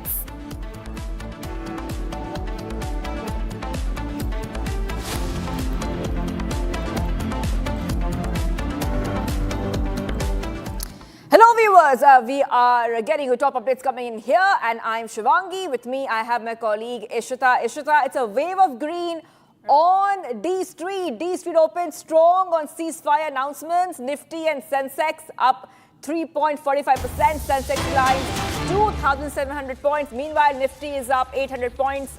Asian shares zoom as well. You know, Ishita, this is a big update coming in because we see that it's good news because the Lal Street, the markets are cheering the ceasefire between US and Iran. Right, of course, there is a positive sentiment, a wave of green. We are looking at all across Indian markets as well as Asian markets. You know, South Korea's Kospi is also up by 6%. And meanwhile, we're looking at oil prices coming down. Now, Brent crude, in fact, has come down by 15%. It has come down somewhere between $93 to $95. We had seen during conflict, it had reached $120 per barrel. And now to put this into perspective, we are being joined by my colleague Pranav. Pranav, do take us through the latest on the markets. They are opening higher and there is a positive sentiment that's now being reflected. Well, absolutely. In fact, as you rightly said, we are seeing greens everywhere. The Asian markets are in green and the Indian markets, so to say, have got a double boost because one is, of course, the announcement of ceasefire in the Middle East and the second is the Reserve Bank of India keeping repo rate unchanged. So both these announcements or both these developments have boosted the sentiments on D Street. What we're seeing right now is Nifty, the 50 pack Nifty is trading 3.45% higher near 24,000 level. Remember, markets have been falling for the past 4 consecutive months ever since this year began. In fact, earlier due to turmoil caused by tariffs and now by the war. The Indian market was in fact the worst performing market in the year gone by. But now what we're seeing now is that both Nifty as well as Sensex are up. There is an indicator called India VIX, which is the fear index, which has come crashing by 20% in just 1 hour of trading. So it just shows that D Street is positive and cheering the ceasefire announcement. Right. And Pranav, it's not just the markets. We also see that the oil prices have seen a bit of a relief as well. It's a relief coming in. The prices are lowering. Pranav, Well, so this is good news. Absolutely. In fact, during the peak of the war, oil had in fact touched about $120 a barrel. Iranian officials and authorities were threatening that it could go even higher if Strait of Hormuz or if US continued its attacks and the Strait of Hormuz remained closed. What we're seeing right now is oil has come crashing down by about 15%. Oil is right now trading at $96.87 a barrel, and Brent is trading at $95.37 a barrel. So that's a straight dip of about $14 to $15. This is probably the first time that oil has come below $100. Over the past about few weeks. So yes, positive developments, and thanks to the Strait of Hormuz opening. All right. Well, thank you, Pranav, for getting us all those details. A wave of green on D Street. Oil prices are falling sharply. Ishita, I think you have more for us on that front. Right, of course, we're looking at U.S. oil prices falling sharply just as the U.S. President Donald Trump announced a 2-week ceasefire in this conflict against Iran. Now, the ceasefire was put in place with the agreement that the strategic Strait of Hormuz will be opened safely and there will be safe passage for the ships allowed by Iran. More in this report. Take a look.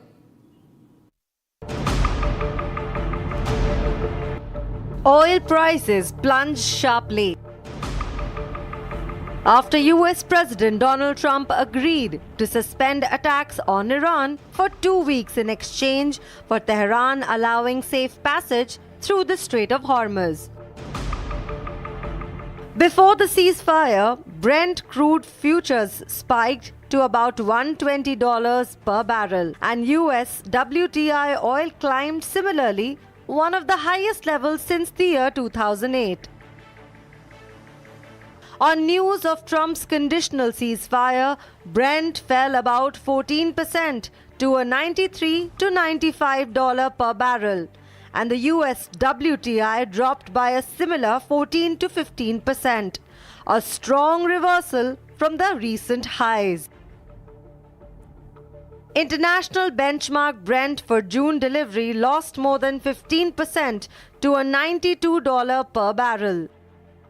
Iranian Foreign Minister Syed Abbas Araghchi said Tehran will allow safe passage through the strait during the ceasefire with coordination from Iran's armed forces and with due consideration to technical limitations. The president had threatened to bomb every bridge and power plant in Iran if the leaders did not meet that deadline. The US has received a 10-point proposal from Iran that is a workable basis for negotiations, while Iran received a 15-point plan from the US earlier. Trump said the 2-week ceasefire was subject to Iran agreeing to a complete and immediate safe opening of the Strait of Hormuz.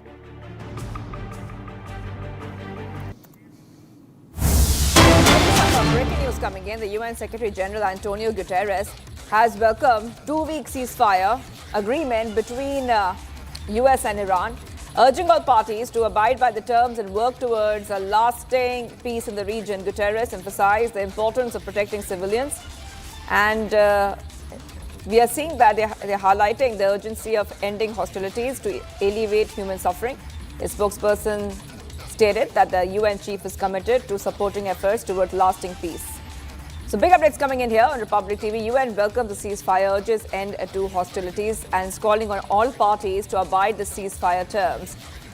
Very, very big update in terms of the UN. The UN has been always, Ishita, saying that the situation should de-escalate. In fact, many countries are glad that they can see a little bit of a de-escalation here after weeks and weeks and weeks of tense escalation, Ishita. Right, of course, after 40 days of bloodbath, we're looking at several countries are now coming and welcoming the ceasefire, from Australia to New Zealand to, in fact, United Nations itself welcoming the ceasefire, calling for all the parties to abide by this agreement and to ensure that there is a long and lasting peace in the Middle East. We have seen weeks and weeks of conflict, but now we're looking at some relief coming in, and all the major parties also welcoming the ceasefire. That's right. Okay. And we're getting you more updates coming in. US President Trump has agreed to a 2-week ceasefire on the condition that Iran reopen the Strait of Hormuz. And this agreement comes after the president threatened Iran with the death of its entire civilization Tuesday morning. According to reports, the move follows a last-minute diplomatic intervention led by Pakistan. More in this next report. U.S. President Donald Trump agreed to a 2-week ceasefire just hours before the deadline he had set for Iran to capitulate, warning that otherwise a whole civilization will die tonight. Pakistan Prime Minister Shehbaz Sharif invited American and Iranian leaders to Islamabad on Friday to further negotiate a long-term peace solution. Trump, in his post, announced that he is holding off to ramp up attacks on Iran and credits the 10-point proposal put forward by the Islamic regime and calls it a workable basis on which to negotiate. The 2-week ceasefire plan includes allowing Iran to charge fees on ships transiting through the Strait of Hormuz, the narrow mouth of the Persian Gulf. With the ceasefire agreement in place, both the U.S. and Iran have ordered its military to halt all offensive strikes in the region. The world watches on as the agreement comes in a time when global oil prices surge and looks on at what the following negotiations will unfold.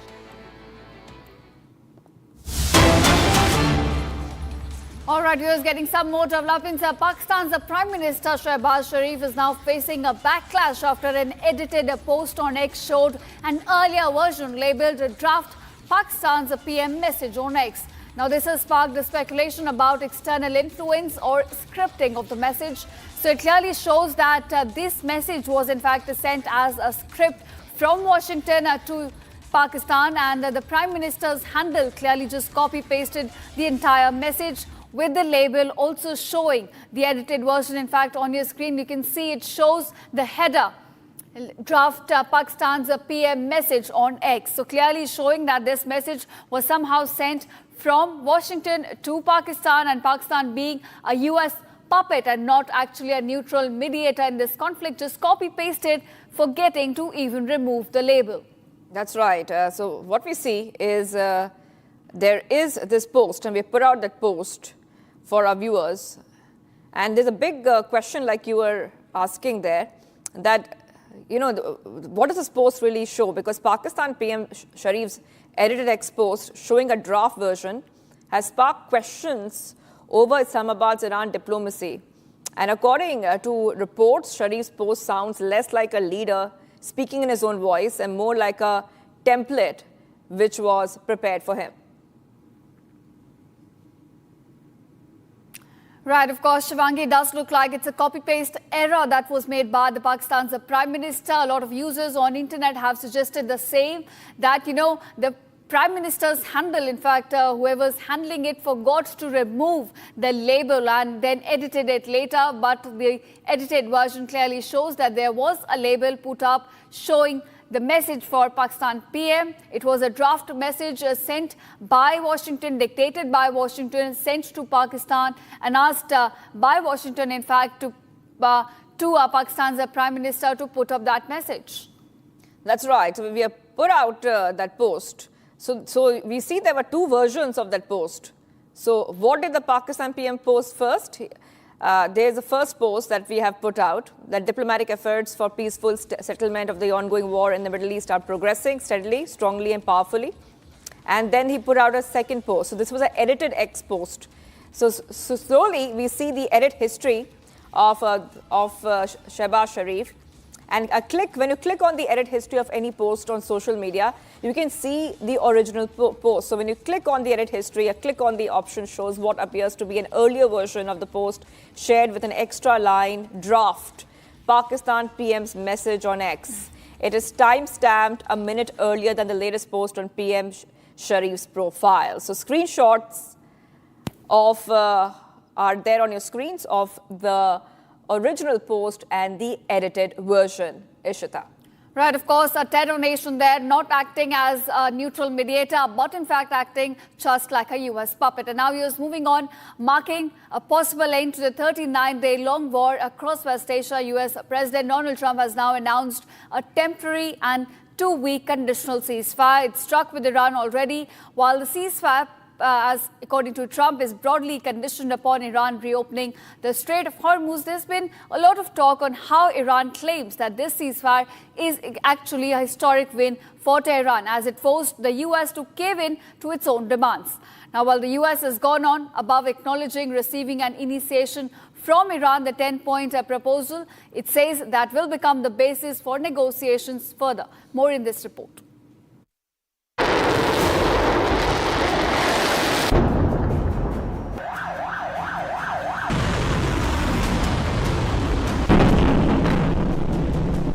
After 39 long days of havoc and bloodbath, part of the Middle East war, US President Donald Trump took to social media announcing a temporary 2-week-long ceasefire.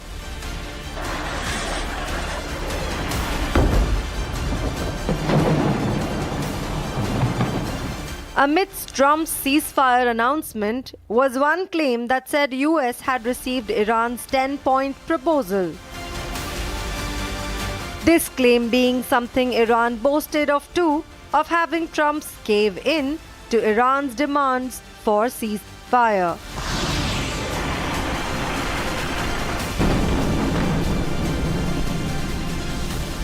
Iran's 10-point proposal entailed demands such as Israel and US curtailing its aggression and accepting Iran's control over the Strait of Hormuz.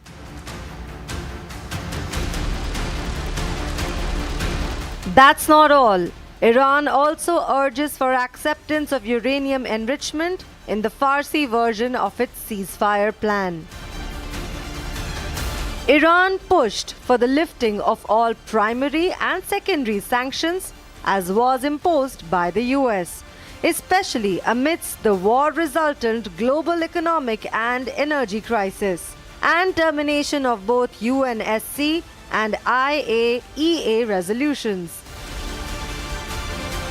Lastly, IRA stressed on how US and Israel must pay and compensate to Iran, while also seeking US combat forces to withdraw and back down. The additional cessation of war in Lebanon was also a demand put forth by Iran amidst the ceasefire negotiations. With this 10-point peace plan reportedly accepted, the US president has stepped down from earlier threats of expanding attacks on Iran, but also maintains this temporary ceasefire to be conditional on Iran honoring the ceasefire and reopening the Strait of Hormuz. Okay, we are being joined by our guest, Mr. K.P. Fabian, former diplomat. Thank you for joining us, sir, on Republic TV. We appreciate you joining us here. I just want to first ask you about Shehbaz Sharif's edited X post. We were discussing that. So in the edit history, it says that draft Pakistan's PM message on X. So the question that is being raised is this: was this crafted by Shehbaz Sharif or was it influenced by external factors? Would you like to decode this latest development for us? So, thank you. I think we have to recognize that Pakistan has an important role. We know that Pakistan Prime Minister and their Defense Chief, Field Marshal Munir, had been in touch through the night with Vice President Vance and Iran's foreign minister and Argachi. So that is a fact. And in fact, Iran has thanked Pakistan for its efforts. What we have to understand is that President Trump realized at some point of time that by starting this military action to destroy the civilization of Iran, he was making a mistake. And he wanted a way out, and Pakistan came handy by initially, let us understand, Pakistan was only a courier. It was carrying messages from America to Iran and from Iran to America. But this courier also had had access to the messages it was carrying. It was a special courier. Later, Pakistan did actual mediation. And we should all be grateful to Pakistan because if President Trump had gone on with his initial plan, then the whole world would have been facing a big, big disaster because Iran would have hit back Israel and the GCC. And perhaps the GCC countries would have also joined Israel in attacking Iran. And that would have been very, very, what shall I say, apocalyptical. In fact, in America, they speak of Trumpocalyptical. So let us see. Now, whether this will hold, well, we can only pray that it will hold. But it looks to me that it will hold. And don't forget that President Trump has not he has stopped doing the tit for tat. When Iran's foreign minister said that passage through the Strait of Hormuz will be in coordination with Iran's armed forces and that technical limitations will apply, there was no immediate comeback from Washington, which is a good thing. Otherwise, this tit for tat business was hurting the diplomatic resolution of the matter. Right. Ambassador, I also want to ask you, there are reports coming in that there could be in-person talks between the delegation of United States and Iran, and this could be hosted by Pakistan. So we could have been, Vice President J.D. Vance, Jared Kushner, and of course, Steve Witkoff traveling to Islamabad in the coming few days. So do you see the possibility of in-person talks now taking place? Yes. Iran has agreed, and there are reports that Washington too has agreed.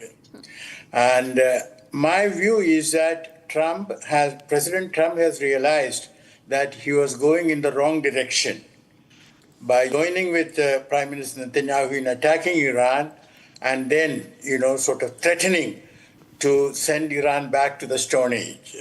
And if he has recognized his mistake, we should all be grateful to him. In fact, President Trump is a person who appreciates applause. And I think world leaders should phone him up and thank him for, appreciate his decision.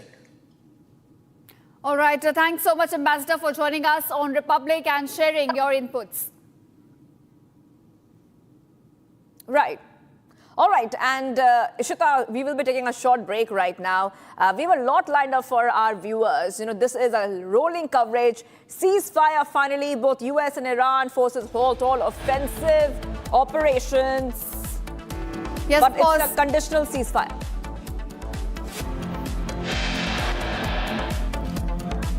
Oil prices crashed 14% within minutes as Trump announces ceasefire. Indian markets open high. We'll get you all the updates from markets to oil prices right after the break.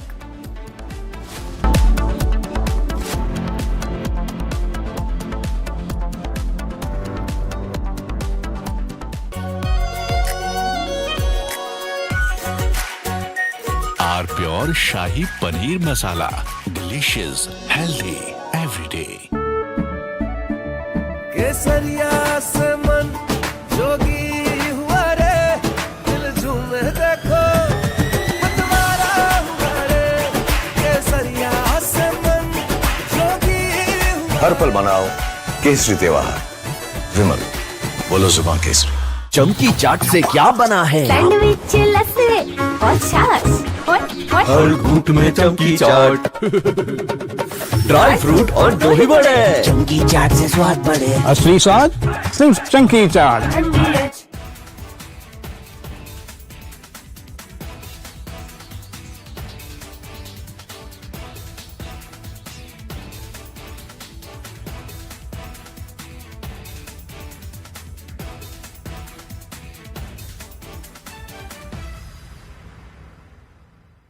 Three, 2, 1. Booster ignition. Artemis 2 now bound for the moon. Humanity's next great voyage begins.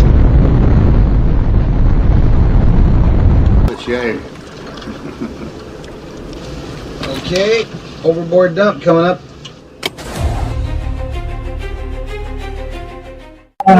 Actually, there is always a redundant chain of excretion systems available on the Artemis. Okay, it is not just the main chain, and it's a redundant chain is also available.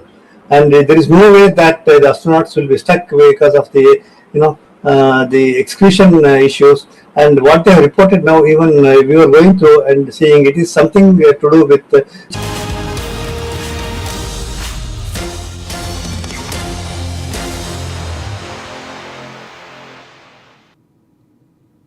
All right, viewers, welcome back on to some election updates. Now, as the battle for Assam draws near, Republic manages to get an exclusive interaction with the Speaker of Assam's Legislative Assembly, Biswajit Daimari. Now, he's also the BJP candidate for Tamalpur, and while speaking to us, the BJP candidate touched upon how much of a difference in peace accords have been made for the state. Take a listen. इस बार बोडोलैंड की राजनीति में सबसे बड़ा factor जो होने जा रहा है वो क्या है? नहीं, बड़ा फैक्टर तो बदल में अभी कुछ ही नहीं है। बड़ा फैक्टर एक ही है कि यहाँ की उन्नति। तो हगरामा मोहिलारी जी बीपीएफ की जो सरकार यहाँ पर गठन की है, इसके बाद उन्होंने लग रहा है कि यहाँ की डेवलपमेंट के लिए काम करे और इसके लिए मोदी जी और हेमंत जी के साथ जोड़ जाए। इसीलिए एनडीए में ज्वाइन किया और एनडीए में ज्वाइन होके अभी भाजपा बीपीएफ एक साथ काम कर रहा है। आजकल यूपीपीएल नहीं है, यूपीपीएल एनडीए में भी नहीं है। तो इसीलिए यहाँ मुद्दा सिर्फ यही है बीटीसी इलाका का डेवलपमेंट। यहाँ पर यदि देखा जाए बोडोलैंड में एक समय ऐसा भी था कि कई सारे मिलिटेंट ऑर्गेनाइजेशन यहाँ पे एक्टिव था, अल्फा से लेकर के आदिवासी उग्रवादी संगठन तक यहाँ पर एक्टिव था। भूटान बॉर्डर से बहुत ही नज़दीक है। तो अभी लेकिन जो देखने को मिल रहा है, पूरी तरह से शांति यहाँ पर वापस आ गया है। तो ये भी क्या बीजेपी के पक्ष में एक वेव क्रिएट करने में सक्षम रहेगा? नहीं, डेफिनेटली ये भी होगा, क्योंकि बीजेपी के नेता लोगों ने इनिशिएटिव लेके असम के जितने भी सशस्त्र संग्रामी जो समुदाय है, दल है, उनके साथ बातचीत करके वही लोग जो चाहा उसको कमिटमेंट देके उनके साथ समझौता किया। इसके बाद फुल्ली कॉन्फिडेंट है, विश्वास है और इसके बाद सब अभी उन्नयन के काम में, डेवलपमेंट के काम में लग रहा है। और ये निर्वाचन डेवलपमेंट के लिए है, क्योंकि हम जिनको भी प्रतिनिधि हिसाब से यहाँ से निर्वाचित करके भेजूंगा वही जाके सरकार बनाएगा और सरकार होने से अपना मनपसंद वाले जो प्रतिनिधि है वो जगह में एक साथ मिलकर डेवलप करेंगे। तो इसीलिए सब लोग इस निर्वाचन में, इस इलेक्शन में अच्छी तरह से मतलब साथ दे रहा है, काम कर रहा है। सब भी अपना अपना लीडर चुनने में लग रहा है, प्रतिनिधि चुनने में लग रहा है।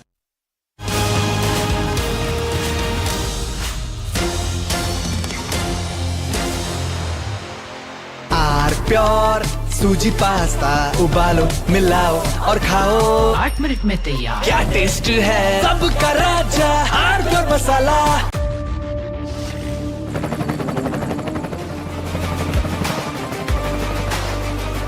Correct, the taste of success. थोड़े में ज्यादा स्वाद यही तो है इसकी खास बात। वाओ मामा, क्या स्वाद है? अरे मेरे राजा, सबका राजा R pure masala. 3, 2, 1. Booster ignition. Artemis 2 now bound for the moon. Humanity's next great voyage begins.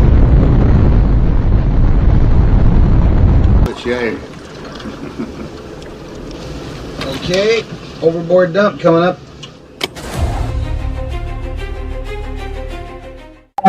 Actually, there is always a redundant chain of execution systems available on the Artemis. Okay, it is not just the main chain, and it's a redundant chain is also available.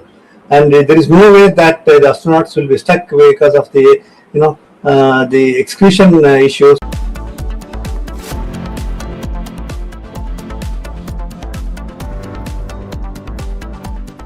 चमकी चाट से क्या बना है? आलू चाट या fruit चाट, स्वाद बनाए चमकी चाट। क्या बात है? स्वादिष्ट पकोड़े और फरसान, अरे चमकी चाट है इसकी जान। असली स्वाद सिर्फ chunky chaat.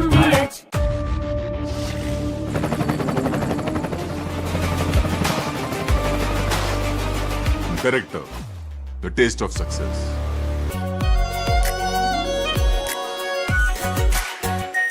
Are pure shahi paneer masala, delicious, healthy every day.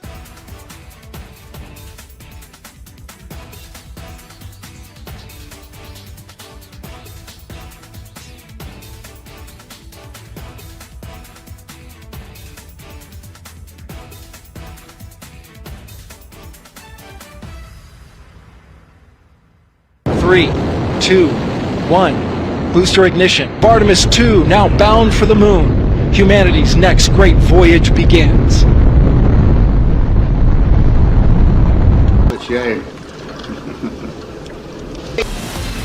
From Asia's largest news headquarters, setting the agenda for Bharat.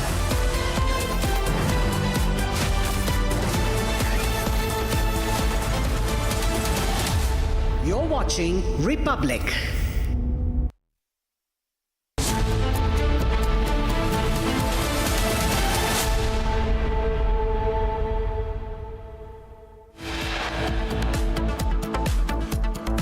A day after Trump's wipeout threat and over a month-long bloodbath, Trump announces 2-week conditional ceasefire in Iran.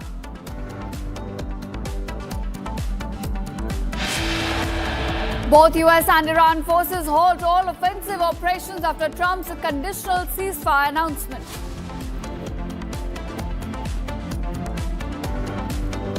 Iran claims achieving historic win by forcing the US to accept its 10-point plan for ending war, calls for acceptance of uranium enrichment and removing all US sanctions. Israel welcomes decision to suspend strikes against Iran but says the 2-week ceasefire does not include Lebanon. Oil prices crashed 14% within minutes as Donald Trump announces ceasefire. Indian markets open higher.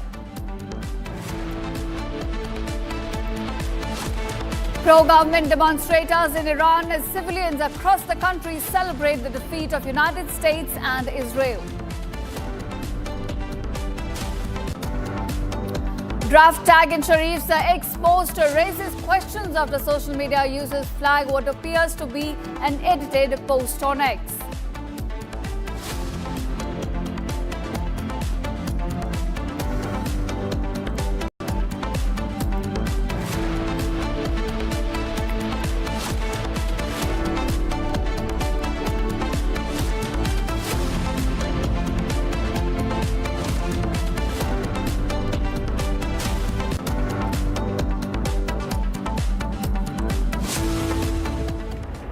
All right, viewers, now US President Donald Trump has announced a 2-week ceasefire with Iran suspending military attacks and bombing just hours before a self-imposed deadline.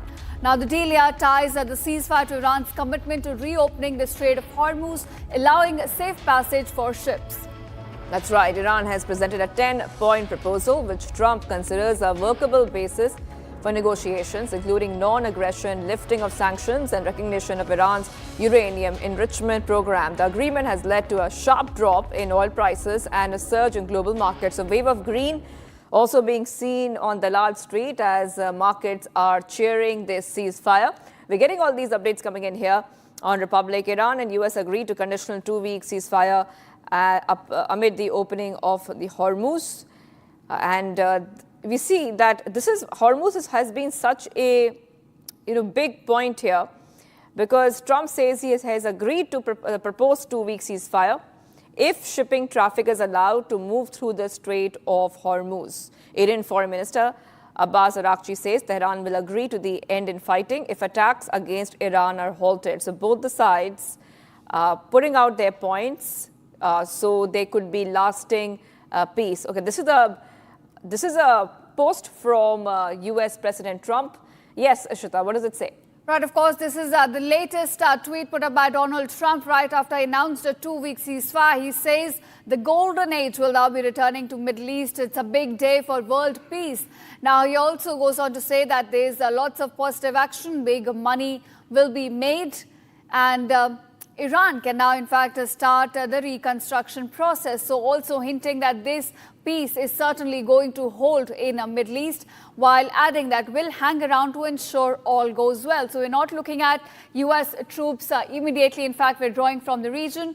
Some US presence will be maintained to ensure that there is safe passage for the cargo ships through the Strait of Hormuz, and Iran, in fact, is holding up to its part of the agreement as ceasefire now comes into effect. That's what Donald Trump's latest tweet seems to be hinting at, Shivangi, as he also says that it's a golden age right now in US, and that will also now come in Middle East.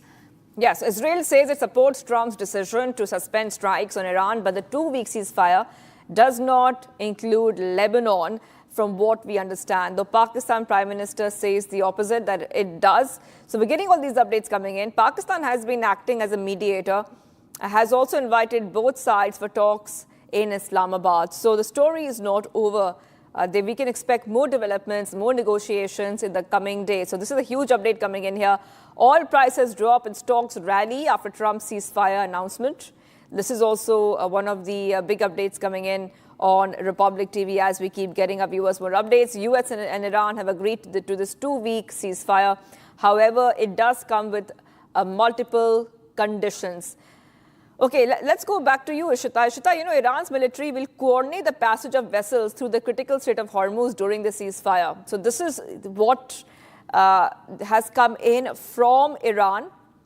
Right, of course, we had seen the first statement that came in from Iran's Foreign Minister Sayed Abbas Araghchi clearly mentioned that as we open the Strait of Hormuz, Iran's armed forces will in fact be ensuring and guarding the strait. So we are looking at IRGC certainly maintaining a considerable presence around the Strait of Hormuz as it will now reopen once the ceasefire comes into effect. In fact, we could be looking at normalization of oil traffic in the strait, but this could now take months and certainly more than weeks, because we're looking at this stretch which is just about 33 kilometers wide at its most narrow point. So we certainly, even to traffic to normalize along the strait, it will take definitely some more months for the oil traffic to stabilize. But we're looking at definitely Iran's presence around that corridor, with Donald Trump also announcing that US troops could be hanging around, meaning to ensure that Iran holds up to its end of bargain, holds up to ensure that there is freedom of navigation in the Strait of Hormuz. That's right. So Pakistan's Prime Minister has invited a delegation from both Iran and US to Islamabad for talks on Friday. And Lebanon is not included. Israel said it would suspend strikes against Iran, but claimed Lebanon was not part of the ceasefire, according to Israeli Prime Minister Benjamin Netanyahu's office. So big updates coming in here on Republic TV, and international reactions to the US and Iran ceasefire are also trickling in. The UN Secretary General Antonio Guterres has called on all parties to comply with their obligations and abide by the terms of the deal. According to a statement from his spokesperson, Guterres underscored that an end to the hostilities is urgently needed to protect civilian lives and alleviate human suffering. Now, Australia's reaction has come in. Prime Minister Anthony Albanese said that the announcement was positive news, and he hopes it leads to permanent de-escalation and end to the conflict. Japan's reaction has also come in. Japan's chief cabinet secretary say that they viewed the announcement by both US and Iran as a positive development during a news briefing. And what is most important now is the situation de-escalates. Right, of course. And, negotiations are right now underway between the two sides. And amid that, US, in fact, has been presented by Iran a 10-point proposal. Now, let's break it down for our viewers what exactly the proposal says. Now, the first point is about non-aggression by US and Israel. Iran here is calling out for exactly no aggression coming in from the other side. It's saying that it will maintain control over the Hormuz, while also saying that Hormuz, in fact, will continue to be guarded by IRGC. It's also called for the lifting of sanctions, including both primary as well as secondary sanctions. Now, remember, Iran is one of the most heavily sanctioned countries in the world. So in its 10-point proposal, it has called for all the sanctions to be lifted up. It's also calling for termination of UNSC resolutions along with International Atomic Energy Agency's resolutions as well. So all the resolutions that have been passed against Iran's regime, they're calling for their termination while asking for a payment of compensation to be paid to Iran for all the damage that has been done in the past 40 days. And at the same time asking for the US forces to withdraw from the region. So they're asking for US combat forces to withdraw from West Asia while calling for a cessation of war on all fronts, including Lebanon. Now, remember, despite their calling for this, US, in fact, on this agreement, we're looking at Israel having a disagreement, saying that despite backing of the agreement at large, when it comes to IDF and Lebanon, specifically targeting Hezbollah in the country, that will not come to a pause right now. Right. Okay, we are being joined. Let's go straight across to our guest who's joining us. Major General G.D. Bakshi is joining us live on this broadcast. Thank you for joining us here, Major General, on Republic TV. And okay, so finally, de-escalation. This does seem like good news from what it looks like. Surface level, yes, good news. Oil prices have come down. The markets are doing better. But still, more negotiations definitely are left to be completed. Major General, would you decode where do you see these negotiations and the ceasefire going ahead? Will it be successful? Look, the simple fact is that Donald Trump cannot afford to continue this war. Israel may be gung-ho, Israel may want to destroy Iran totally, completely, comprehensively, but Israel cannot do it unless the Americans give their, the KC-135 tankers, right? So without that, even Israel cannot continue this war alone. The MAGA base of Donald Trump is getting very restive. He had promised them that there would be no forever wars, no protracted war. Here is a 40-day war already, which was showing no sign of let-up, only signs of intensification. So he's got a midterm election coming in the month of November. The Americans have taken 13 killed, 365 wounded. How many of them have passed away, we don't know as yet. But it has been a heavy price, over 20 aircraft shot down or destroyed on the ground. About $50 billion worth have been expended. They've asked for $200 billion more. It is a no-go. You cannot continue this. And above all, the global economy has taken a very big hit. And it cannot continue forever. You know, Donald Trump has suffered a serious loss of faith. The American armed forces have suffered a loss of prestige. But it was unnecessary, uncalled for. It was a war of choice built on very subjective premises. That 48 days and the war will be over. Iran will be like Venezuela, a pansy state that will roll over and play dead. Nothing of that sort has happened. Regime change, my foot regime change. That regime is strong. Only more radical people have come to the fore. You made it worse than it was before. The IRGC is now in charge in Iran. The IRGC now controls the state of Hormuz. period. And militarily, it is not possible to open the Straits of Hormuz unless the United States is prepared to put 200,000 to 300,000 troops on the ground. I mean, those are military realities which were, I can't understand how they were being overlooked. And, we'll do it on the cheap, we'll quick in, quick out. Sir, quick in, quick out does not mean 40 days of attrition, which are only intensifying. So, for the time being, there is peace. We hope it holds, but Israel will definitely is not happy with this situation. But even Israel will have to be cognizant of the fact that the whole world is suffering. And anybody who gets very intransigent on trying to continue this war forever till he feels he's achieved his war aims would make him very unpopular globally. The fact is that if Israel could pursue the war on its own, it would have done so. It cannot because of technical limitations, of lack of adequate number of refuelers. Right, Major General, I agree with you on that point. This was a war of choice that thrusted upon Iran with no clear goal in sight, and certainly US was stretched thin at this point. I'll come back to you, sir, for further analysis. We're getting some breaking news developments at this hour. Now, Pakistan's Prime Minister Shehbaz Sharif is facing a major backlash after an edited post on X showed an earlier version labelled draft Pakistan's Prime Minister message on X. Now, this has sparked speculation about external influence or scripting of the message from Washington itself. That's right. Another post which urged US President Trump to extend the deadline to talk with Iran has now raised questions about Pakistan's diplomatic messaging and whether it's being independently crafted. Social media users are divided, with some joking about the copy-paste error, others suggesting the message was dictated by the United States. So let's put out both the posts on your screen.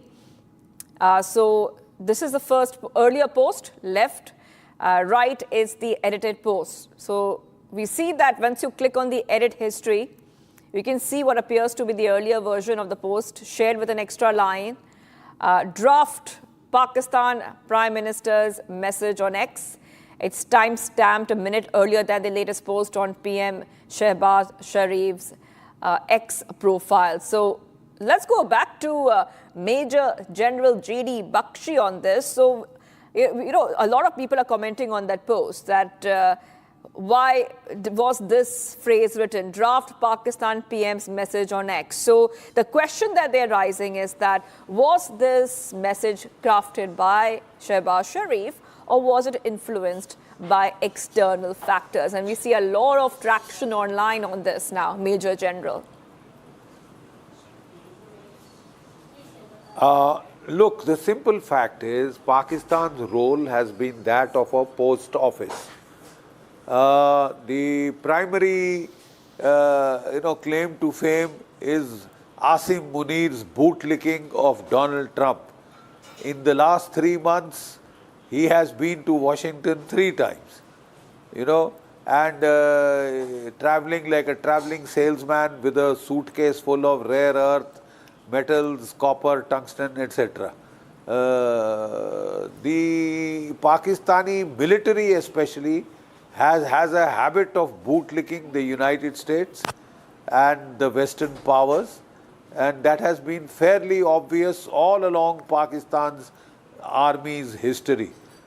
Asim Munir is the latest one to join the bootlicking bandwagon of eulogizing Donald Trump to the skies, and that is how he has managed to wriggle for himself this role of a so-called mediator.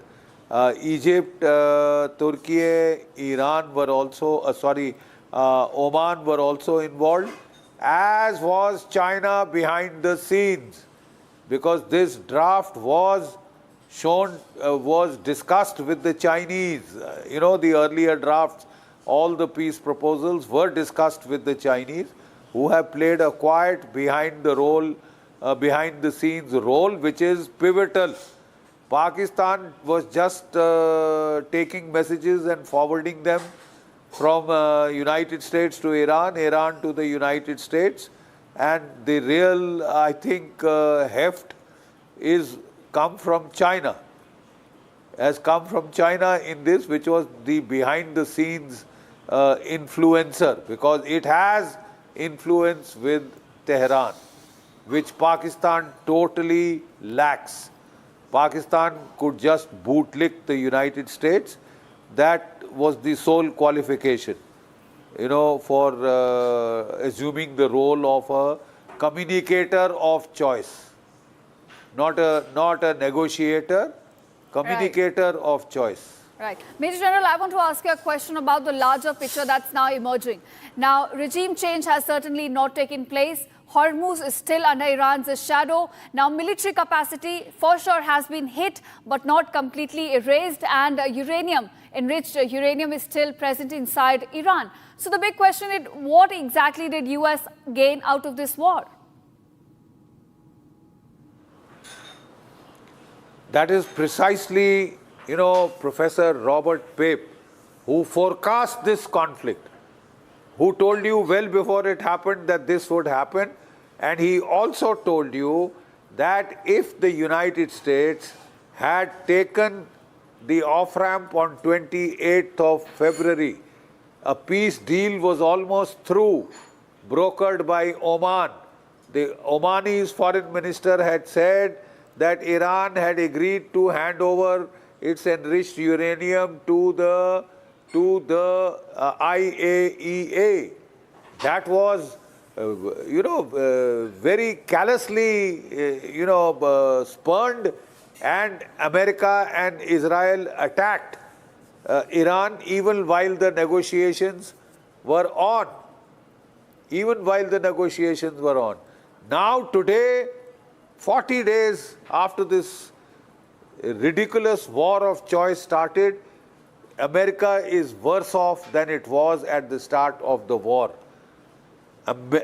Iran is better off because it did not control the Straits of Hormuz at the start of the war.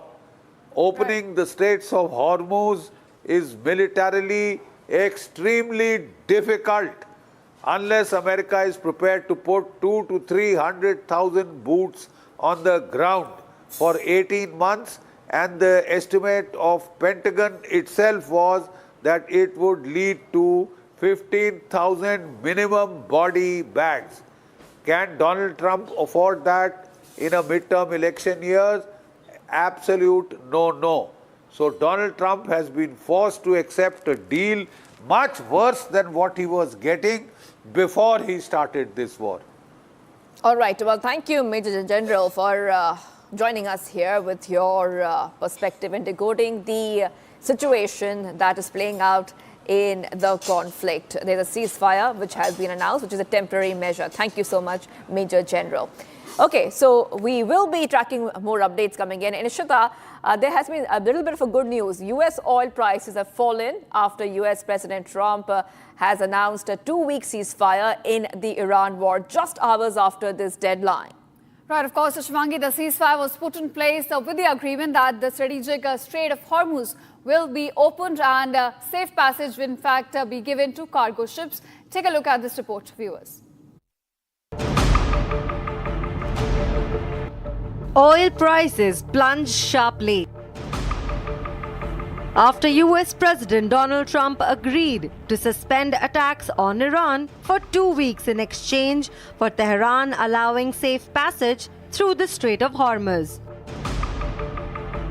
Before the ceasefire, Brent crude futures spiked to about $120 per barrel, and US WTI oil climbed similarly, one of the highest levels since the year 2008.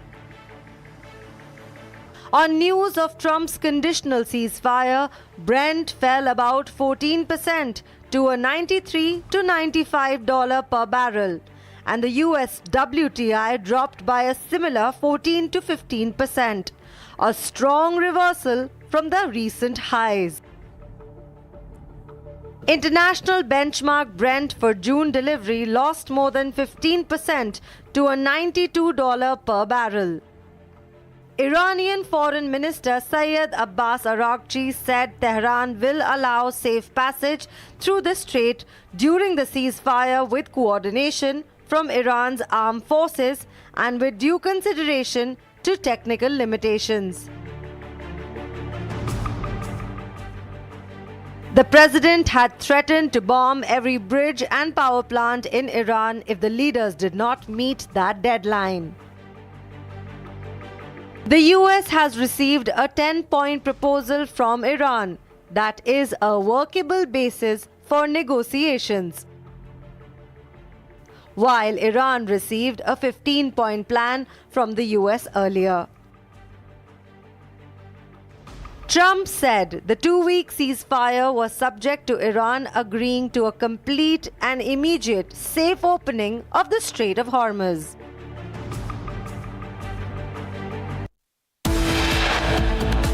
Viewers, much coming right up. Iran claims achieving historic win by forcing US to accept its 10-point plan for ending war, calls for acceptance of uranium enrichment and removing all US sanctions. Stay tuned.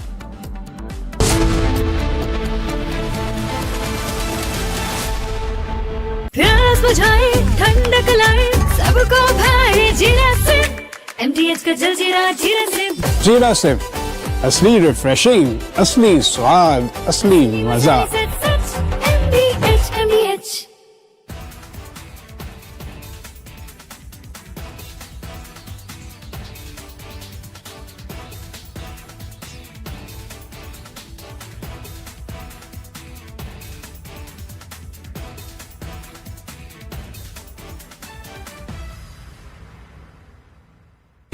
Pure सूजी pasta उबालो मिलाओ और खाओ 8 minute में तैयार। क्या taste है सबका राजा R pure masala. 3, 2, 1. Booster ignition. Artemis 2 now bound for the moon. Humanity's next great voyage begins.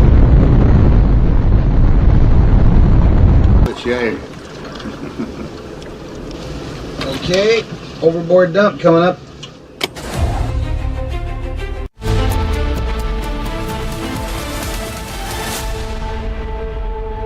चमकी चाट से क्या बना है? सैंडविच लस्सी और छाछ हर घूंट में चमकी चाट।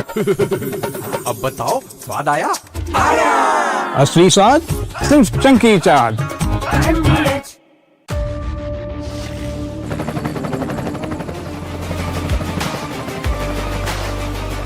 Director, the taste of success. थोड़े में ज्यादा स्वाद यही तो है इसकी खास बात। वाओ मामा क्या स्वाद है? अरे मेरी राजा सबका राजा R pure masala.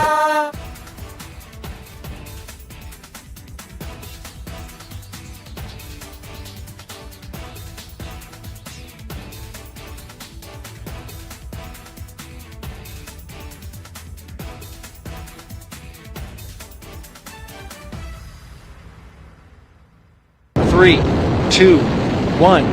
Booster ignition. Artemis 2 now bound for the moon. Humanity's next great voyage begins.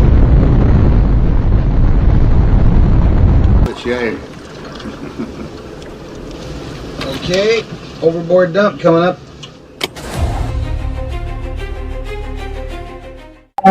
Actually, there is always a redundant chain of excretion systems available on the Artemis. Okay, it is not just the main chain, and it's a redundant chain is also available. And there is no way that the astronauts will be stuck because of the the excretion issues. And what they have reported now, even we were going through and seeing, it is something to do with the valve which is to operate for section of the excretion, which looks to be needing attention. But the crew in Artemis, they are well trained to handle.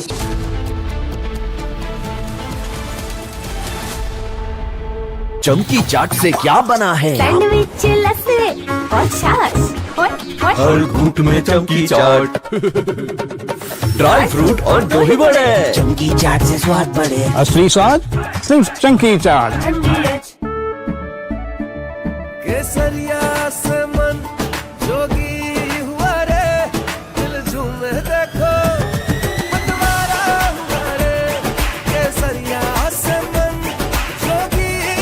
हर पल मनाओ केसरी त्योहार। विमल, बोलो जुबान Kesari.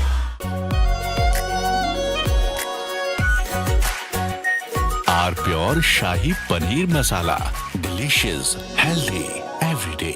3, 2, 1. Booster ignition. Artemis 2 now bound for the moon. Humanity's next great voyage begins.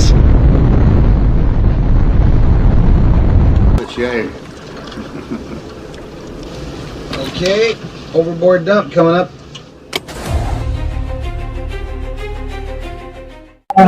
Actually, there is always a redundant chain of excretion systems available on the Artemis. Okay, it is not just the main chain, and it is a redundant chain is also available. And there is no way that the astronauts will be stuck because of the the excretion issues.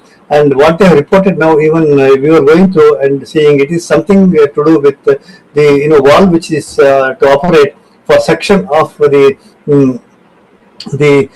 excretion, which looks to be needing a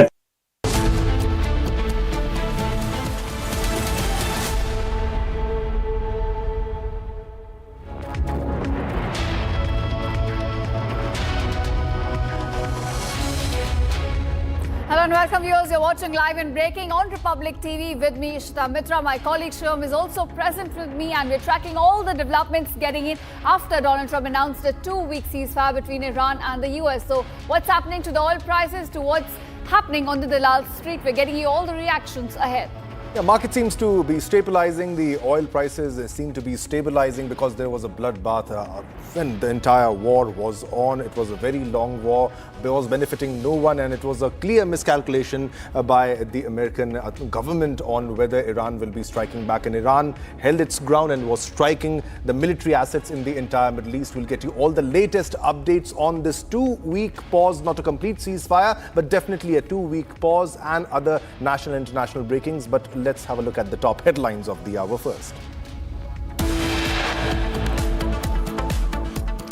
A day after Trump's wipeout threat and over a month-long bloodbath, Trump announces 2-week conditional ceasefire in Iran. Both US and Iran forces halt all offensive operations after Trump's conditional ceasefire announcement. Iran claims achieving historic win by forcing US to accept its 10-point plan for ending war, calls for acceptance of uranium enrichment and removing all US sanctions. And Israel welcomes decision to suspend strikes against Iran, but says the 2-week ceasefire does not include Lebanon. Recent strike kills 8 people in southern Lebanon. Oil prices crashed 14% within minutes as Trump announces ceasefire. Indian markets open higher.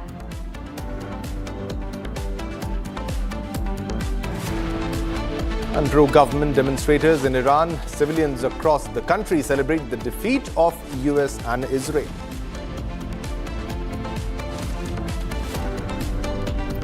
Draft tag in Sharif's X post now raises questions after social media users flag what appears to be an edited post on X.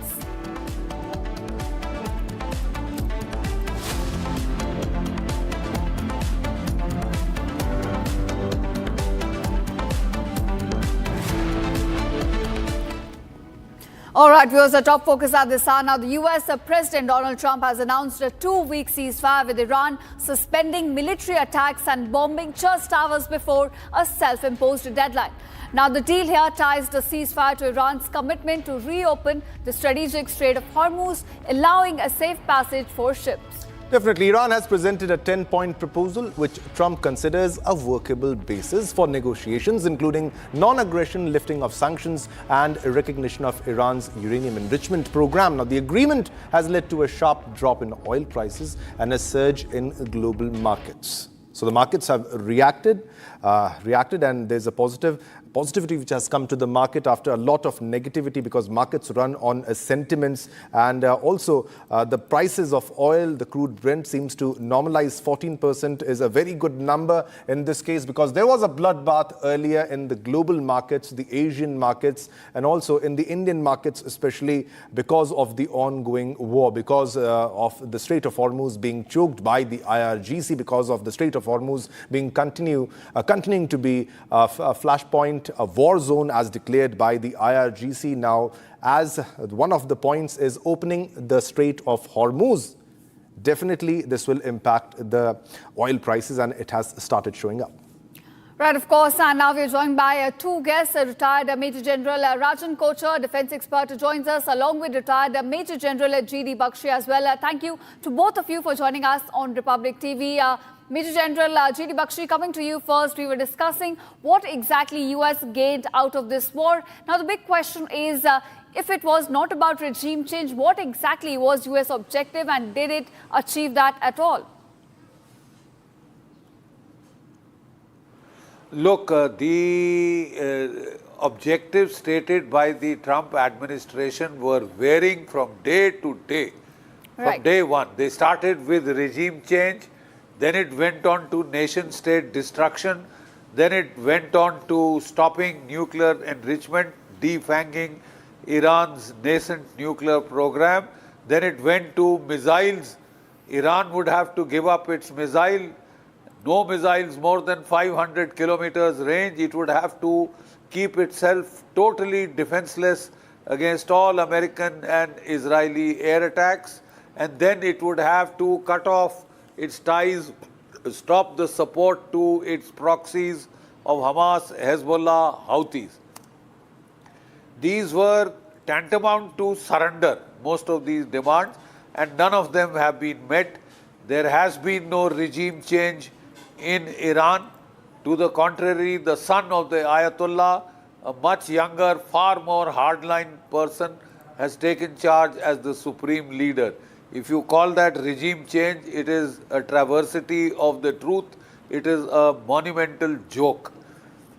Iran still has 450 kgs of enriched uranium. Iran, above all, has emerged much stronger because it now controls the Gulf of Hormuz. Militarily, it is virtually impossible to open the Gulf of Hormuz unless, as per the briefing given by Pentagon to Donald Trump and leaked to the Washington Post, America is prepared to put 200,000 troops on the ground for 18 months minimum, with estimated loss of about 15,000 casualties, American casualties. Right, of course. So that's the whole thing that... This,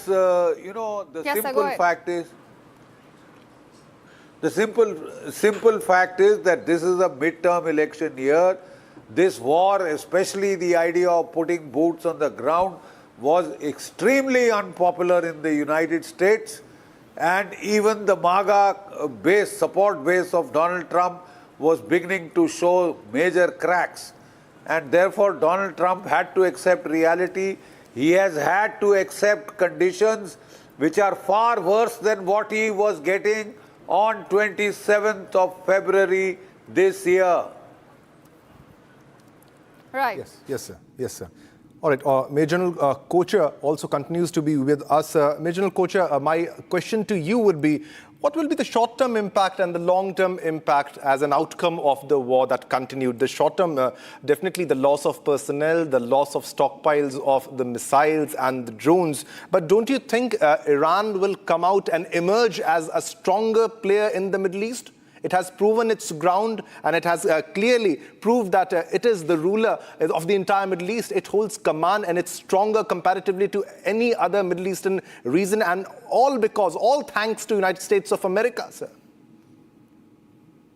That's a very interesting perspective you have brought out in the discussion here, because people must remember that Iran is not alone. And in case the rebuilding process, not only in the terms of its own weaponry or military strength, it's also a loss and a destruction of the infrastructure which has been caused, which has to be rebuilt now. Bridges have been lost, hospitals have been attacked, a lot of civil areas have been attacked. There are missile launchers and missile control system. So there has been a substantial loss. So and that is the reason the Strait of Hormuz has become a center of gravity of this entire war. As a matter of fact, I would call it as a masterstroke of strategy of Iran. Because of Strait of Hormuz, I think the United States has been brought, to its knees. So now we look at the future, because a short-term impact has been tremendous. So in the short term, I think possibly the rebuilding process will start, and especially when Iran is going to levy a tax on the movement of vessels in Strait of Hormuz, because that is one way of ensuring that the rebuilding process moves at a faster pace, because you need a budget for that. A second important aspect here is what Iran is actually looking for is the support of China, because China is going to play a very important role in the reconstruction of Iran. And China has the expertise. See, in 3 years, China can build a multi-storied building right from scratch. So that is the kind of expertise China will bring in here. And the entire geopolitics of this region is going to change, because that's a larger impact I see. Because on the Gulf countries, a strong feeling has come that United States is no longer the collective security provider of this region. They will tend to lose faith in the capabilities of the United States now. And slowly the reweaning of investment, especially in Dubai and all these areas which I see in UAE, a shift will take place. The industries will start moving out over a period of time. Remember, this ceasefire is not a very permanent solution. The problem still remains between Israel, US and Iran. This is only a temporary kind of a reprieve I see. I don't see this panning out to be a permanent solution or a permanent peace in this region, because this region will continue to remain volatile. And my last point is this ceasefire has happened on terms and conditions of Iran, and not on the terms and conditions of the United States. Definitely on the terms and conditions which have been given by Iran. That's why the question is whether it will be a long-term one, whether it will be a complete ceasefire. We have a big breaking news development coming in. This is coming from Israeli opposition leader, who has called the ceasefire with Iran a political disaster. The Israeli opposition leader slams the ceasefire, calls the ceasefire with Iran a political disaster. So the opposition in Israel doesn't seem to be happy with the ceasefire.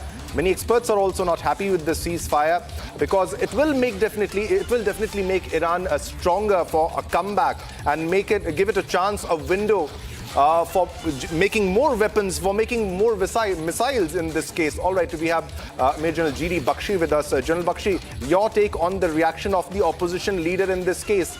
Should this ceasefire have taken place? It's not yet a ceasefire yet. It's a 2-week pause as we speak, sir. Yes, it's a 2 weeks pause, but it was a pause dictated by a lot of global pressure onto the United States, more than global pressure, serious domestic pressure to stop this war. Right? So, I mean, you cannot countenance, you cannot take it out of the equation. Yes, there could be breakdowns of the ceasefire months down the line, years down the line, because the situation in the Middle East remains volatile. Israel had started this war because it simply felt that Iran, in its estimate, was at its weakest. And they wanted to, let's be straightforward, destroy Iran as a nation state so that it would not pose a serious life and death threat to Israel. Therefore, they wanted to ensure that no way could it go or acquire nuclear weapons.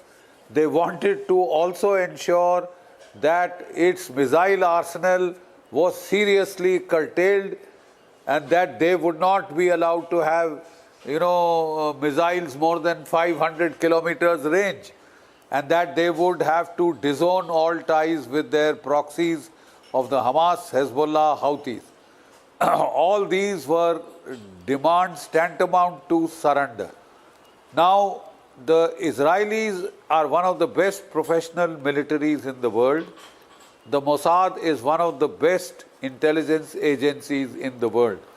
What I fail to understand is how could they have so grossly underestimated the military capability of Iran, its will to fight and stamina, its resilience in the face of regime change, a very serious regime change affects decapitation strikes, right? Yes. They had grossly underestimated Iran's resilience, its, mosaic strategy, its decentralization, which enabled it to survive the joint American-Israeli 40 days of the most brutal and lethal bombardment that we have seen in recent military history.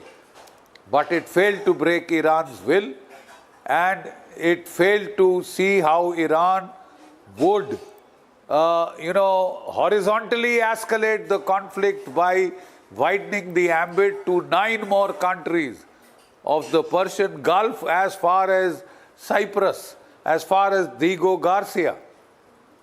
So there was horizontal escalation, but the biggest game changer was grabbing hold of the Gulf of Hormuz. Israel, instead of Israel being the local hegemon now, we are almost at a situation where Iran is the local oil hegemon. It has blocked 22% of the global supplies of the energy to the entire world. That was the game changer, because there was no way that you could militarily open the Straits of Hormuz. The United States by itself lacked the military capacity. It was asking the NATO allies to join in, which they have totally refused, because their simple point was, nobody asked us before starting the war, our inputs were not taken, our advice was not even sought for, and now we are being asked to commit our troops and to accept body bags, which they were not prepared to do. Right. Certainly, in sir, America, there was a strong perception that this is not our war, it is Israel's war. And there was resentment on that score. All right. Right, sir. There was certainly miscalculation on the part of US and Israel. They miscalculated, they underestimated Iran's capability in this. And we'll come back to both of you, sir, for further analysis. But we're getting some breaking news.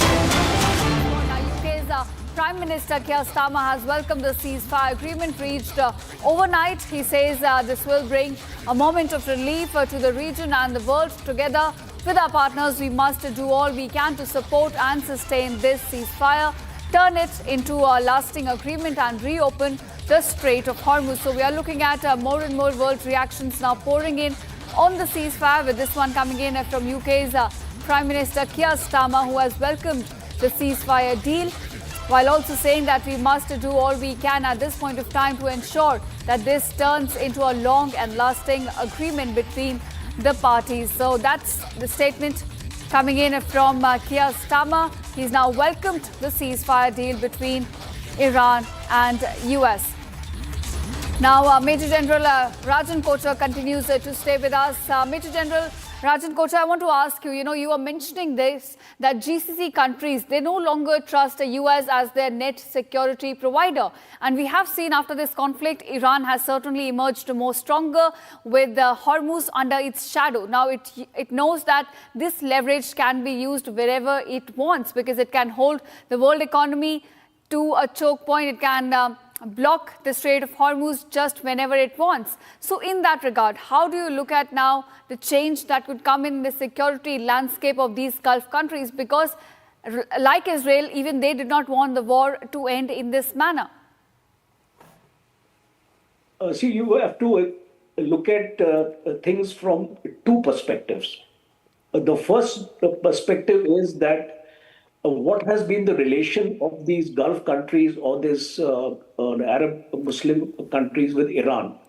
It is basically a love-hate relationship because most of the countries, except for, if I can single out Qatar or Oman, none of them actually enjoy a good relationship with Iran. So whenever they decide that they don't need the United States here, they'll have to also consider this big brother attitude here because these countries are so small that they have hardly any armies of note.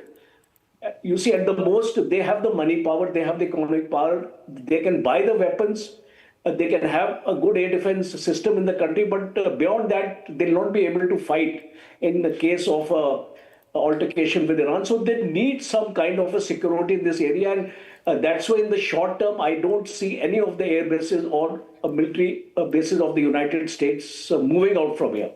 Maybe in the long term, some kind of a solution will have to be worked out by the GCC countries. I am of the opinion that GCC countries must get together, make a security pact among themselves, prohibiting any kind of a war between each other, and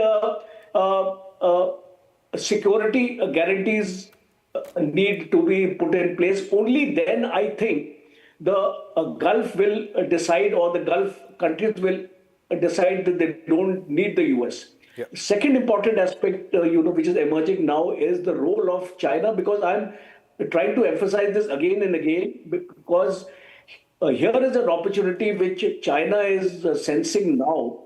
In times to come, you see, China is already in Gwadar. Chabar port, a portion of the port is with China because it has an agreement with Iran. It is working on Chabar port. In times to come, I see a greater presence of the PLA Navy as well as the PLA in Chabahar, because that is a very, very strategic move which China will play. China will play this move in parts. First, it will move into Iran in terms of reconstruction of Iran because a lot of damage has been caused. And secondly, technology. China is already sharing with Iran the Baidu satellite systems and the missile technology and the missile material also to manufacture these missiles. Also, in terms of rare earth elements and magnets and semiconductors, all are coming from China. Yes. So China will like to expand its role in this region, and in times to come, I may be contested, but we can see a similar kind of presence which the US has in the Gulf countries. I won't be very far out to suggest that China also comes up with a kind of a military base in Iran, because if that happens, a kind of a security is there for Iran in case of a US attack, because a moment a US is going to attack, China will get affected, and then I think possibly the larger ramifications of the conflict will come into play. So these are some of the things. It may happen, may not happen. Time will tell, but possibilities are there. Yeah, definitely. All right, Major General Rajan Kochar and Major General G.D. Bakshi, thanks so much, sir, for joining us on Republic and sharing your inputs with us. All right, viewers, we continue our coverage on the ceasefire, which has been achieved, a 2-week pause, which was achieved after a very long war that was fought 38 to 39 days. Now, this is US-Iran.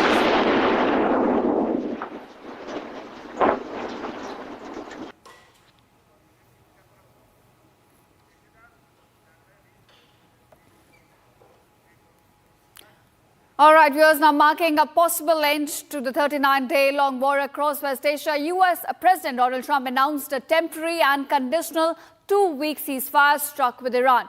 Now, while this ceasefire, according to Trump, is broadly conditioned upon Iran reopening the Strait of Hormuz, we are looking at the other side also putting up other claims. Now, in fact, Iran is saying that this ceasefire is a win for their country because of how Trump allegedly caved into their demands. Now, while US has not gone above acknowledging receiving an initiation, the 10-point proposal from Iran. More in this report.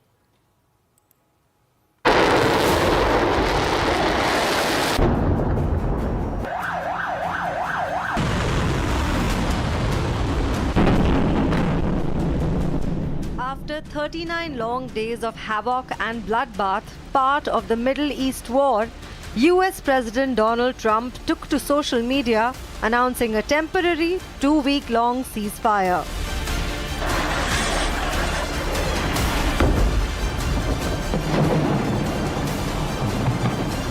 Amidst Trump's ceasefire announcement was one claim that said US had received Iran's 10-point proposal. This claim being something Iran boasted of too, of having Trump's cave in to Iran's demands for ceasefire.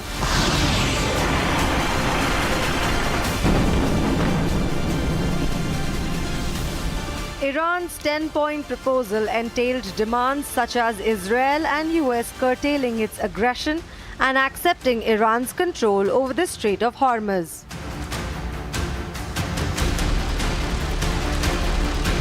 That's not all. Iran also urges for acceptance of uranium enrichment in the Farsi version of its ceasefire plan.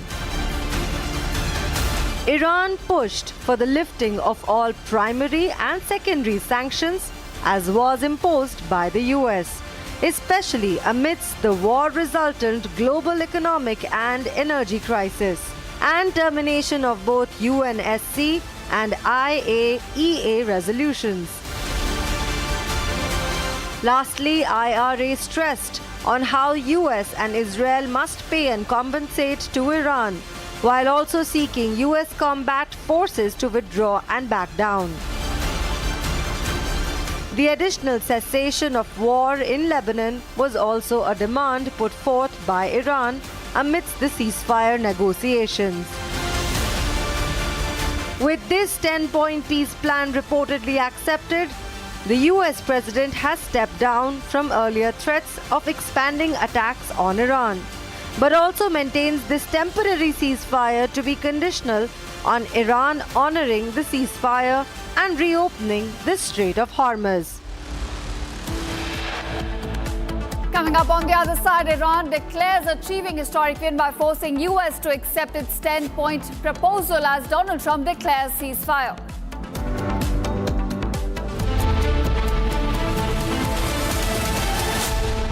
Are pure सूजी pasta उबालो मिलाओ और खाओ 8 minute में तैयार। क्या taste है सबका राजा आर प्योर मसाला।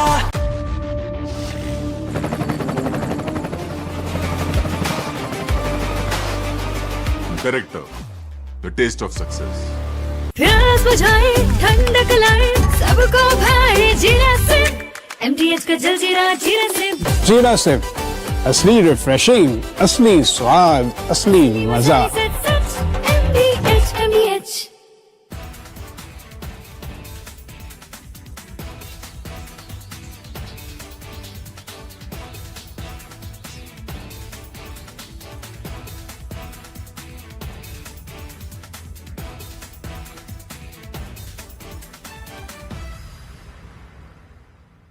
Three, 2, 1.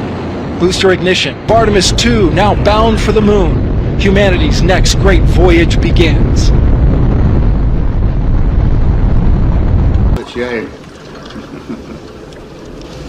Okay, overboard dump coming up.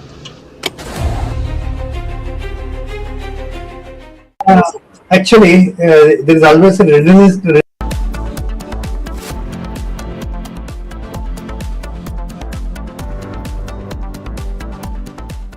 चमकी चाट से क्या बना है? आलू चाट या फ्रूट चाट, स्वाद बनाए चमकी चाट। क्या बात है? स्वादिष्ट पकोड़े और फरसान, अरे चमकी चाट है इसकी जान। असली स्वाद सिर्फ चंकी चाट। केसरिया से मन जोगी हुआ रे, दिल झूमे देखो मतवारा हुआ रे। केसरिया से मन जोगी हुआ। हर पल मनाओ केसरी त्योहार। विमल, बोलो जुबान केसरी। थोड़े में ज्यादा स्वाद, यही तो है इसकी खास बात। वाओ मामा, क्या स्वाद है? अरे मेरे राजा, सबका राजा आरती और मसाला। 3, 2, 1. Booster ignition. Artemis 2 now bound for the moon. Humanity's next great voyage begins.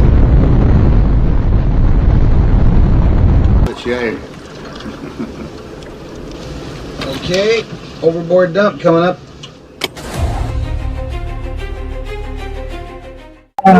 Actually, there is always a redundant chain of excretion systems available on the Artemis. Okay, it is not just the main chain, and it's a redundant chain is also available. And there is no way that the astronauts will be stuck because of the the excretion issues. And what they have reported now, even we were going through and seeing, it is something to do with the valve which is to operate for section of the excretion, which looks to be needing attention. But the crew in Artemis, they are well trained to handle such type of situation. And also, in case if the main chain of the excretion system doesn't respond, there is always a way of redundant chain and the methodology for excretion. And From Asia's largest news headquarters, setting the agenda for Bharat.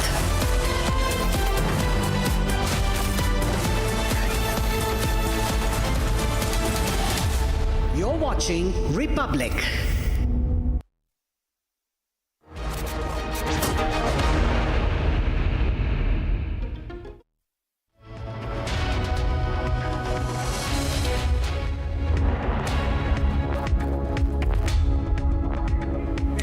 Hello and welcome. You're watching a live report with me, Shavan Sen. 39 days into the war, finally a ceasefire has been called by United States of America. But is this going to be a lasting peace to begin with? Iran has already floated a 10-point peace program.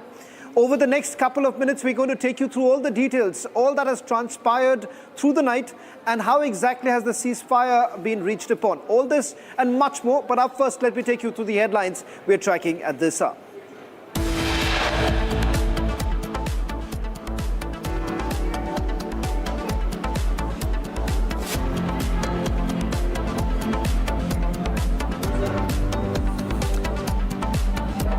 President Trump says golden age for Gulf.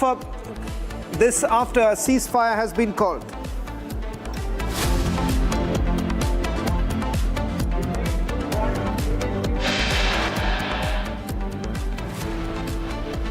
Israel calls it a disastrous deal. Opposition leader says Israel was not even on the negotiating table.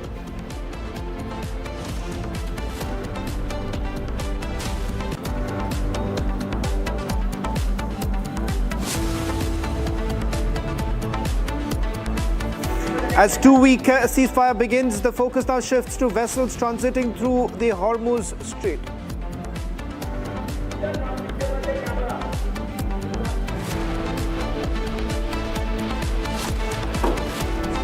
World welcomes ceasefire. A battered world finally hopes that this would be a long-standing peace.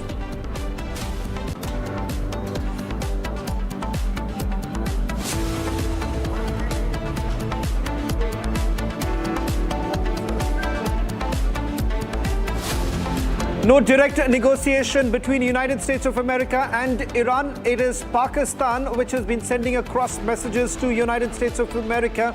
India calls it that this is the Dalal history of Pakistan.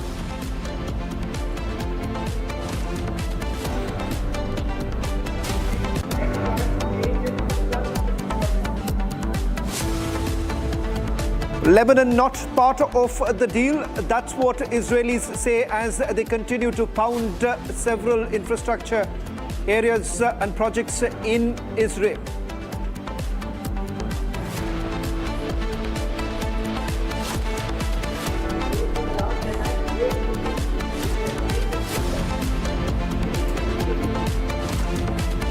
Eight people killed in Lebanon. This after the ceasefire that has been announced.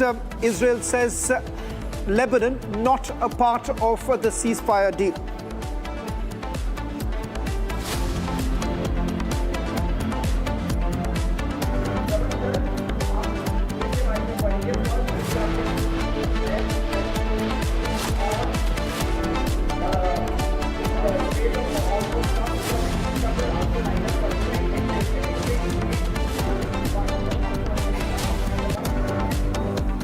After 39 days of war between America, Israel and Iran, with several lives that have been lost, a ceasefire deal has been worked upon. How fragile perhaps is this ceasefire to begin with?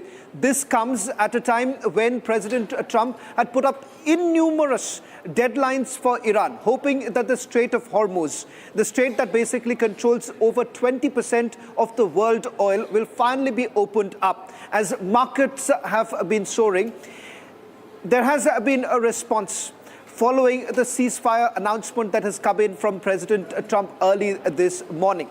But how long will it really last? And has Iran really accepted the terms? More importantly, will the United States of America really accept the terms that have been set forth by the Iranians? A 10-point peace plan has been floating, has been doing the round, saying that this is coming from Iran. As far as attacks are concerned, it seems that there has been a military pause, perhaps, if not a ceasefire at this stage. While the world has certainly welcomed this move that has been made, but can the Americans really be trusted? And more importantly, what's the roadmap like? The biggest, perhaps, the talking point through this entire war has been the Strait of Hormuz. It has perhaps been the trump card for the Iranians, putting pressure on the Americans to take a final call.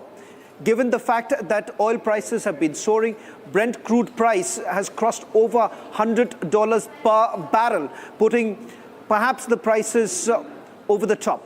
Now, keeping that in mind, what we have essentially seen is that this has been the negotiating term for the Iranians.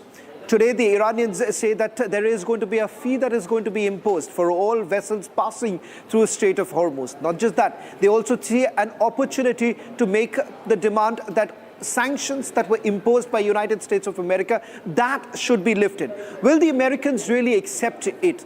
This comes at a time when we have essentially seen that the Americans have been non-stop threatening the Iranians. On the one hand, Vice President J.D. Vance had already indicated that they are negotiating well with the Iranians. You had at the same moment, President Trump using expletives threatening Iranians, saying that if at all there is no deal, then he is going to bomb the hell out of Iran. Not just that, he also went a step further by stating that an entire civilization will die tonight. Now, that is what President Trump had said, but this morning things have changed. A ceasefire has been put in place. For 2 weeks there is a ceasefire. How exactly will the ceasefire really look like? And more importantly, whether at all it is going to hold. First, I want to bring in my colleague Ishita, who's joining us from the studio, to give us a sense of what's the current traffic like, the maritime traffic in the Strait of Hormuz, what has really worked for the Iranians at this stage, and who exactly will be allowed to pass through the Strait of Hormuz. Over to you, Ishita.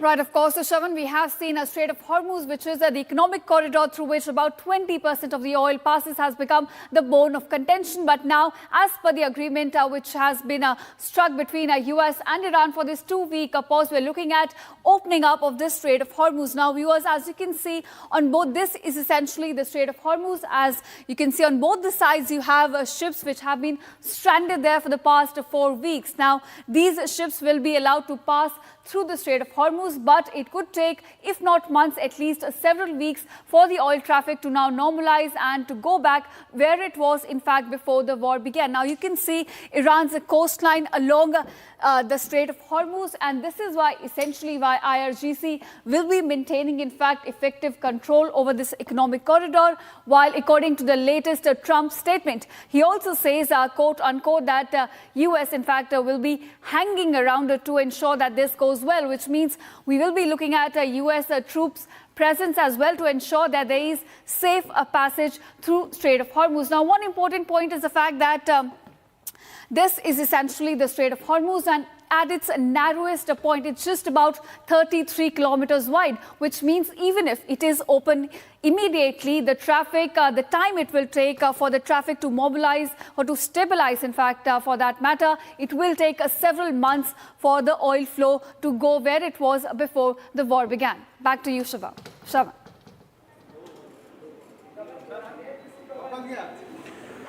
Well, in fact, that's the condition right now at the Strait of Hormuz. I'm going to now take you through what many would say is the rhetoric of President Trump. Several deadlines. We have seen several deadlines being imposed by President Trump threatening Iranians that they need to open up a Strait of Hormuz, and that has certainly changed. On your screens right now, I'm going to take you through all the deadlines that were basically brought in by President Trump, which essentially started from 21st of March, where he had basically threatened to hit power plants in 48 hours if Hormuz wasn't opened. 12 hours before the deadline, he ended up saying that very good and productive conversations were taking place. Let's move to 26th of March. 26th of March, he said that they better get serious. There is no turning back. Now, on 26th of March itself, just about a few hours later, he extended the deadline to 10 more days. Then comes 30th of March, when he said, open Hormuz immediately or we'll blow up plants. Now that is on 30th of March. Let's move to 30th of March where he said that. And there was nothing that really happened thereafter. And 2nd of April, he said time left for Iran to make a deal before it's too late. Now that's what he said on 2nd of April. Then he goes on 4th of April. Time is basically running out. 48 hours before hell rains down.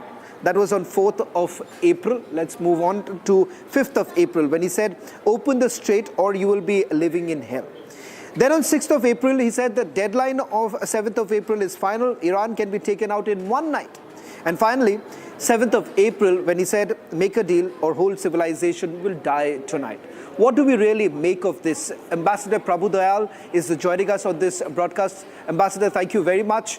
First, I want to begin by asking you, what do you really make of this announcement? A 2-week, many would say this is more like a military pause. Help us understand, can this so-called ceasefire really hold? Well, I agree with you that this is just a temporary truce. It can't really amount to a treaty or an agreement to end the war. But nonetheless, there are signs that there are possibilities of diplomatic negotiations which will take place, and therefore there could be some opening of the doors. Nonetheless, at the moment, the negotiations which will take place appear to be facing a very challenging road ahead. This is because there is a huge difference between the respective points of view of the United States and Iran. Now, you referred to the 10-point plan which Iran has put forward. Now, this plan includes certain conditions which the US is not likely to accept. For instance, the plan speaks of security guarantees. It says that what Iran wants is a formal commitment from the US to ensure that there are no further acts of aggression against Iran. Now, the US is not going to accept that. Then, the second point there is the permanent peace aspect, because what Iran wants is a permanent end to the war rather than a short-term ceasefire. This, again, is something that the US is not going to agree to. The war was waged to curb Iran's nuclear capability. And the third point in the plan which the Iranians have put forward is that the US should recognize Iran's right to uranium enrichment under the NPT. I don't think the US is at all inclined to agree to let the Iranians enrich uranium at all. Then there is, of course, this requirement which the Iranians have posed of lifting primary sanctions. They want all primary sanctions on Iran to be lifted, as also the secondary sanctions, which have been affecting third parties. Now, I don't think the United States is going to lift these sanctions. Then again, the Iranians have demanded that there should be the termination of all UN Security Council resolutions against Iran, as also the termination of all International Atomic Energy Agency Board of Governors resolutions. I don't think this is going to happen at all. The US is not going to agree to these resolutions being terminated. Then, of course, Iran has been damaged considerably. It has suffered a colossal amount of damage. And so one of the conditions it has put forward is that there should be the payment of damages or compensation by the US for reconstruction costs, which will be incurred. I don't think the United States will be paying reparations or giving compensation to Iran. Of course, one important point is the US withdrawal. The US withdrawal from all regional bases. Now, the Gulf Arab states may try and pressurize the US to wind up its bases because in this particular conflict, they got embroiled just because the US has bases and used them to attack Iran. But nonetheless, I don't think the US will be at all willing to wind up its bases. Then above all, the most important point is regional de-escalation, because Iran wants the hostilities to stop across all fronts, which includes the Israeli strikes in Lebanon. Now, Israel is not a party to these negotiations or the ceasefire. In fact, Israel has continued to attack Iran and vice versa. So the question of ending the strikes in Lebanon against the Hezbollah is something that Israel will resist strongly. So as I see it, there are very big challenges ahead, but nonetheless, it's a welcome sign that there have been some positive developments and that there is a strategic pause because of which there is at the moment a prevention of further escalation. There is the reopening of the energy supply routes. There is the opening of the diplomatic pathway. And there is something that gives some sort of relief or financial relief to the world, because as I observe from the media reports, the stock market prices have gone up, which shows that the sense of global disappointment in what was happening in the financial world seems to be easing, and the financial world is hopeful of better times. As far as objectives are concerned, perhaps military objectives may have been fulfilled. The political objective hasn't been fulfilled as yet. Keeping that in mind, and also the situation that we see right now, particularly with the markets in complete doldrums, do you believe that this is more of a strategic pause to get things reset so that the Americans can regroup and perhaps carry out what many believe the final assault? That is what the Iranians are thinking. In fact, their media has been speaking about this matter, that Iran should be very careful, because while the Americans may be talking in terms of a 2-week ceasefire, but going by past experience, it is difficult to believe them. Moreover, President Trump has become quite well known for saying something one day and doing something quite different the next day. So there is a lot of unpredictability which comes into play, particularly everything to do with Donald Trump remains very unpredictable. So I don't know whether this ceasefire will hold or whether it will break very soon. But at the moment, there does seem to be some degree of hope in what is happening, because particularly the reopening of the Hormuz is something that everybody wants very dearly.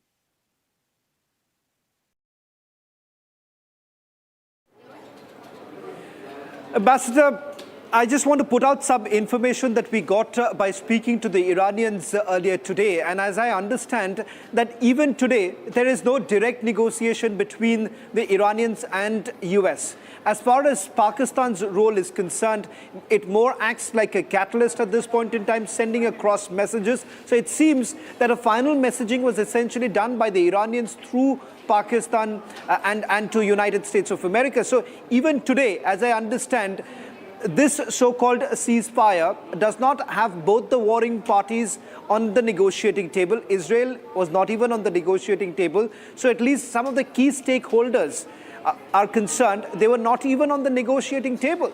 Pakistan is essentially trying to project themselves that they've been able to get the warring nations together, but it seems that they've only been the messenger, the pigeon here sending one message to the other. And that's the latest details that we are putting out. Ambassador, if both the nations, the warring nations, have not been on the negotiating table, then what kind of a ceasefire are we really talking about?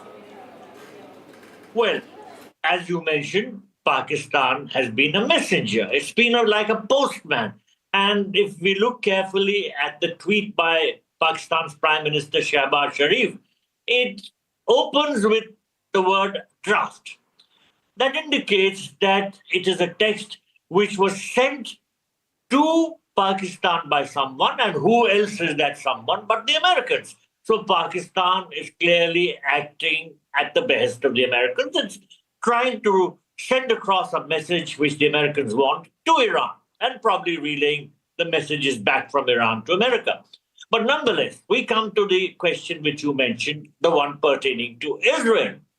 Now, there is no trust whatsoever between, firstly, Israel and Iran, and secondly, also between Israel and Pakistan. You know, Pakistan has not recognized Israel. Pakistan does not have diplomatic relations with Israel. And the Israelis have no trust whatsoever in anything which the Pakistanis are trying to do in regard to this particular conflict. So, will the Israelis play along? I very much doubt so. However, there is also some degree of distrust between Iran and Pakistan. Because if we recall, Pakistan signed a mutual defense agreement with Saudi Arabia last year. And Saudi Arabia has also got embroiled in this conflict. It is now a party to the conflict. So what the Pakistanis are trying to do is being viewed with some degree of caution by the Iranians, because they don't trust the Pakistanis so much. Of course, if the Pakistanis are trying to mediate in the sense that they are trying to convey messages from America to Iran and vice versa, then probably that degree of mediation is acceptable. But it doesn't mean that Iran is going to let Pakistan decide the terms or try to influence it in any manner whatsoever. Because, as I said, there is a lot of mistrust, firstly, between Iran and Pakistan. There's also a greater mistrust between Israel and Pakistan. And Israel is a big party to this conflict. Israel has not agreed to the ceasefire. Ambassador Dayal, thank you very much for putting this into perspective. It does appear to be a fragile ceasefire this moment, but one will have to wait and watch to see how the world really responds. So far, in terms of the responses that have really come in from the world, they've all welcomed the fact that at least there is a strategic pause at this stage. Whether at all this is going to last for long is something that one has to wait and watch. But the markets have already responded. In fact, it is doing much better than what we have seen in the last few weeks. We'll go to the market numbers in a short while from now. But I want to now take you through how exactly has the world really responded. A world which has been maintaining that this is a war of the Americans, not a war for them. Starting from Britain to all the way to Australia, all of them had one thing to say: this is not our war. This is how the world responded. Nations across Asia and the Pacific are welcoming the announcement of a 2-week pause in the war between Iran and the US. Just before Donald Trump's deadline came to an end. In Australia, Prime Minister Anthony Albanese and Foreign Minister Penny Wong issued a joint statement saying they welcome the agreement and have a long call for de-escalation. The Australian government stressed its continued collaboration with international partners to ensure the safe flow of critical supplies to those most in need. Japan also expressed optimism with its chief cabinet secretary, describing the ceasefire announcement as a positive development. While in New Zealand, Foreign Minister Winston Peters welcomed the effort to end hostilities. Peters noted that while the news is encouraging, significant work remains in the coming days to secure a lasting ceasefire. Regional governments are closely monitoring the situation, emphasizing diplomacy and stability in one of the world's most critical energy corridors. The 2-week pause now offers a window for negotiations that could ease tensions and stabilize energy markets. Facing the mighty army of United States of America and Israel was Iran. In fact, many thought that Iran is going to collapse like a pack of cards, but that did not happen. In the last 39 days, if one thing has certainly emerged is that of a resilient Iran. Whether at all there has been a regime change or not, it is for everyone to witness. There hasn't been a regime change. Has the military been battered? Yes. The top IRGC commanders and the political leadership in Iran has certainly taken a hit. But despite that, Iran continued to respond to all the threats that came in from United States of America as well as Israel. Where do they really stand as far as this war is concerned? Now, with large number of their infrastructure taking a massive hit, Iran still continues to fight. This is how Iran responded to the ceasefire announcement.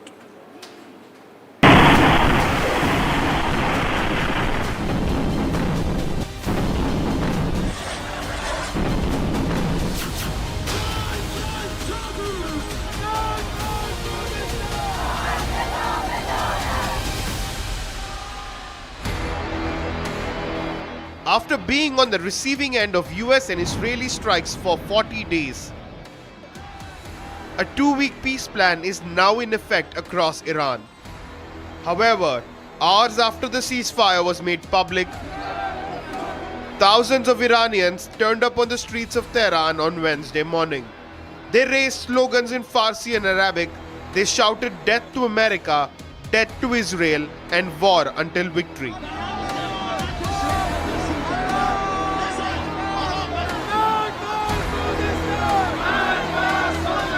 They also raised placards while crowding Tehran for a protest, one of which read, "No compromise, no apology, battle with America."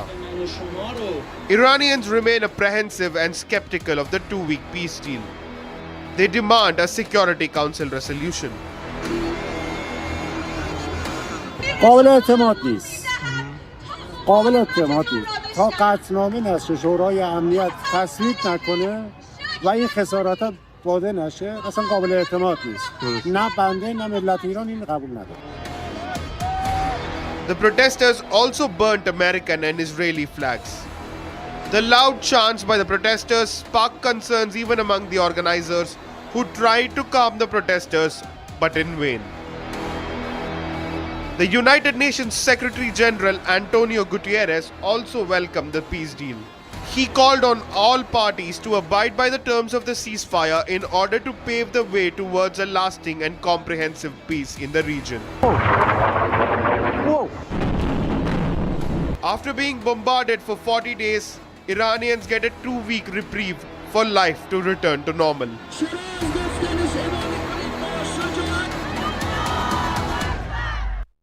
all that we could pack in this edition of Live Report. News and updates continue on the other side of this commercial break.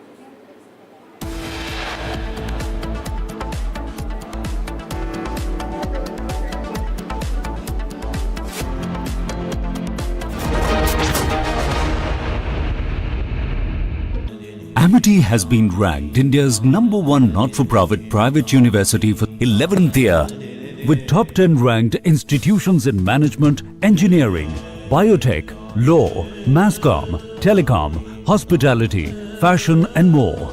Yet another top ranking for Amity University. चमकी चाट से क्या बना है? आलू चाट या fruit चाट, स्वाद बढ़ाए चमकी चाट।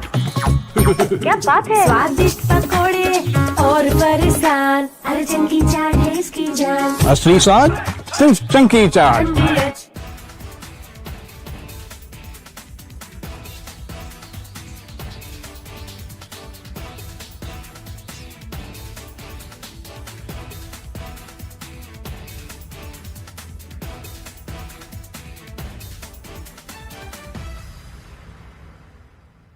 थोड़े में ज्यादा स्वाद, यही तो है इसकी खास बात। वाओ मामा, क्या स्वाद है? अरे मेरे राजा, सबका राजा और मसाला। 3, 2, 1. Booster ignition. Artemis 2 now bound for the moon. Humanity's next great voyage begins.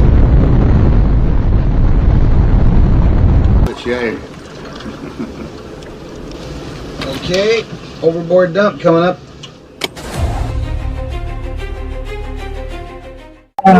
Actually, there is always a redundant chain of excretion systems available on the Artemis. Okay, it is not just the main chain, and it's a redundant chain is also available.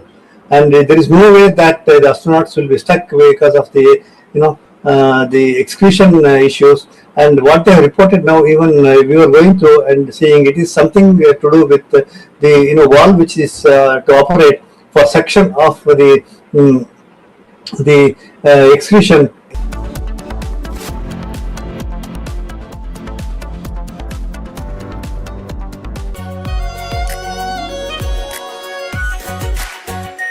Our pure Shahi Paneer Masala. Delicious, healthy, every day.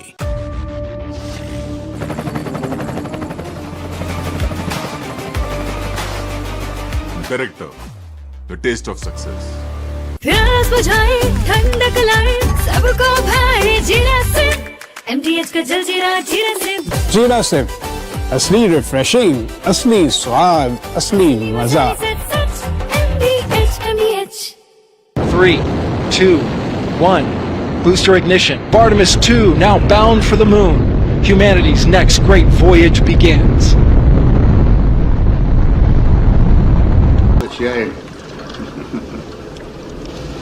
Okay, overboard dump coming up.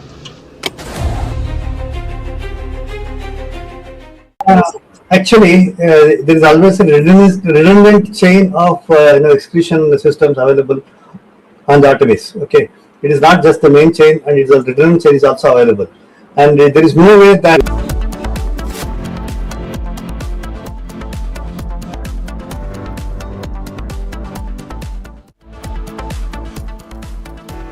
Donald Trump terms the peace deal as the beginning of golden age for the entire Middle East. Israeli opposition leader criticizes the deal, terms it as a political disaster. As 2-week ceasefire begins, the focus now shifts to vessels transiting the Hormuz Strait. And also, nations across the globe welcome peace deal on Iran. Pakistan's role in peace deal between US and Iran emerges as Islamabad is set to hold a high-level meet. Israeli PM says Lebanon not part of peace deal.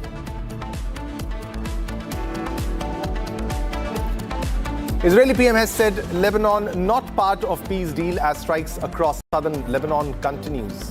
8 killed in southern Lebanon as strikes continue to escalate.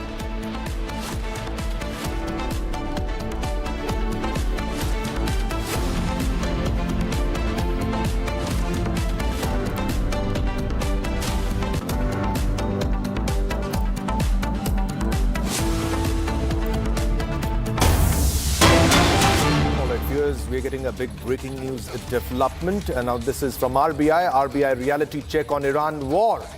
Inflation creeps in, growth slows as war impacts economy. This is from the Reserve Bank of India. Now, against the backdrop of an uncertain geopolitical scenario, now this is the reality check. RBI offers the reality check on US Israel-Iran war that was ongoing, but there is a temporary 2 weeks pause, a temporary ceasefire. Against the backdrop of an uncertain geopolitical scenario, the RBI prudently chose to be patient instead of being reactionary in its policy today, kept in stance and the policy rate unchanged. This is the very big development that is coming in from the RBI. The policy tone was balanced and wait and watch, abstaining from indicating any hawkishness. Now, as we expected, no extreme or out-of-box measures were announced at this meeting, at this point. RBI MPC meeting 2026, where Reserve Bank of India Governor Sanjay Malhotra-led Monetary Policy Committee has announced that repo rate has been kept unchanged at the present 5.25%. Now, let's listen in to the governor.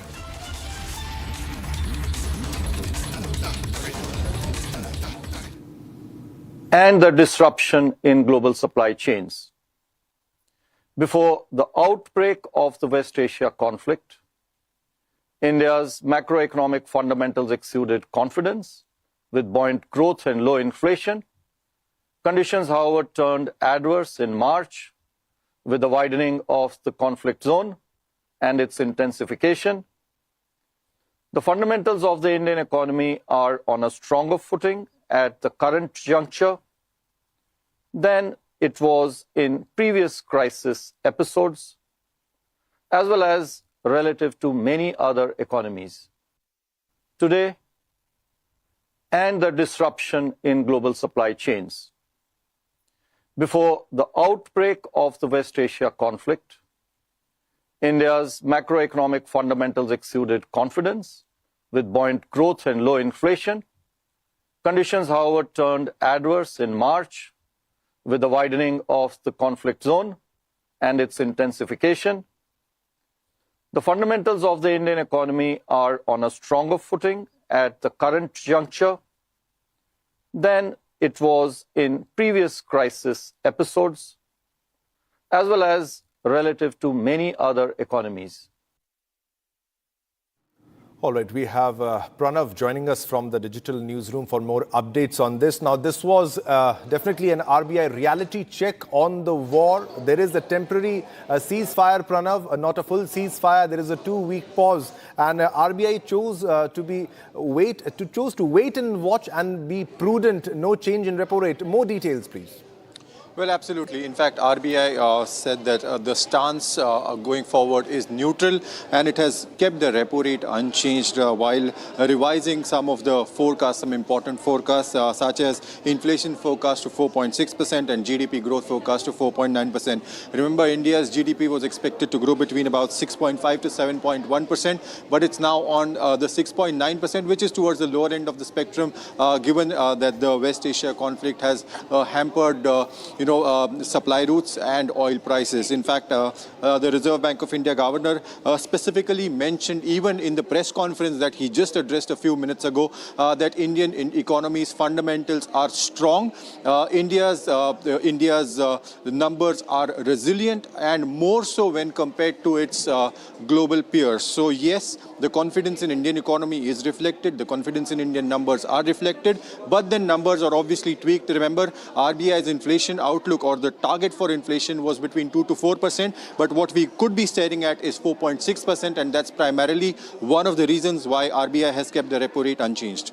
Yeah, definitely. Pranav, if you can do a comparative analysis, with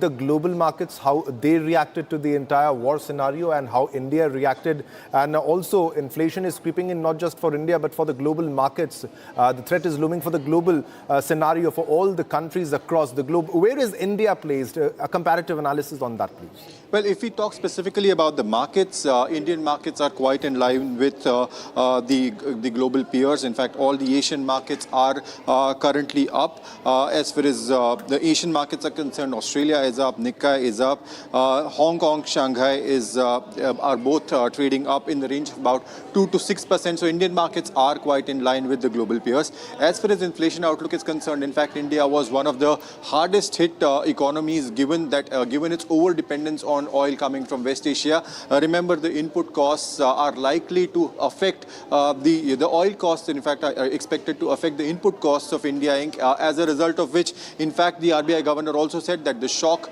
could be felt over the next few months as oil prices normalize. So we are looking at a big decision boosting the confidence of Indian investors, Indian policymakers, but at the same time, the impact is likely to be felt in the next few months, and it's far from over as far as that is concerned. Yeah, Pranav, so this should be considered as something of something temporary in this case. Won't be having a long-term impact.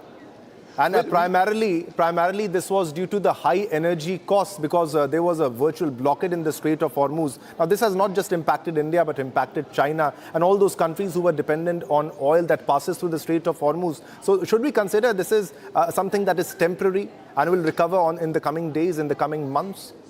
Well, we spoke to a few analysts today, and what we are understanding is that currently the market is looking at it in a positive way. Whether this sustains remains one of the important factors. The second important factor is whether oil prices really hold and they really come down as within the stipulated range or the base range that the RBI considers.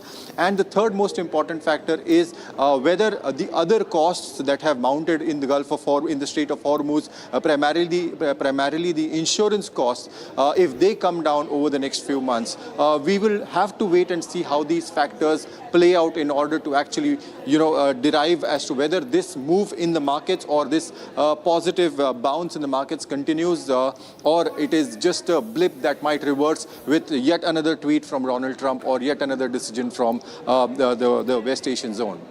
All right, Pranav, thanks a lot for the updates on how the world is reacting, the global markets, the Indian markets, and what the RBI said. The repo rate remains unchanged. Thanks a lot, Pranav.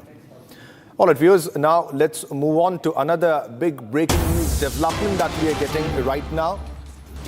And this is from the Middle East. The key bridge between Saudi Arabia and Bahrain reopens. This is the King Fahd Causeway, a key bridge linking Saudi Arabia and the island kingdom of Bahrain, which reopened on Wednesday morning, that is today, after an hours-long closure over possible incoming fire from Iran because there was a threat from Iran. The King Fahd Causeway Authority said in its announcement on that vehicle traffic has resumed. So vehicle traffic has resumed in that bridge. The King Fahd Causeway connecting Saudi Arabia and Bahrain has reopened following a brief closure. And this is a very big development. It is a critical bridge linking Saudi Arabia to the island nation of Bahrain. And it has been recently reopened. It followed a temporary closure on April 7, 2026 related to regional security. This was reported a very important bridge, key bridge, and it was closed due to threat of an attack, a missile attack, and now this is open. Big development. The bridge remains open now. Opened after a day, the King Fahd Causeway, which connects the Saudi Arabia and Bahrain, has been reopened following a brief closure. There was a brief closure while the rebuild of the Francis Scott Key Bridge in Baltimore is currently scheduled to open at late 2030. Now, this is a very big development. King Fahd Causeway connecting Saudi and Bahrain. The critical bridge linking Saudi to Bahrain has recently reopened, followed a temporary closure on April 7th. Big development and big sigh of relief, and the traffic has resumed. All right, viewers, now let's move on to another top news. Now, US President Donald Trump has agreed to a 2-week ceasefire, a 2-week pause, on the condition that Iran reopens the Strait of Hormuz. Now, this agreement comes after the president threatened Iran with the death of its entire civilization on Tuesday morning. Now, according to reports, the move follows a last-minute diplomatic intervention led by Pakistan. More in this report. US President Donald Trump agreed to a 2-week ceasefire just hours before the deadline he had set for Iran to capitulate, warning that otherwise a whole civilization will die tonight.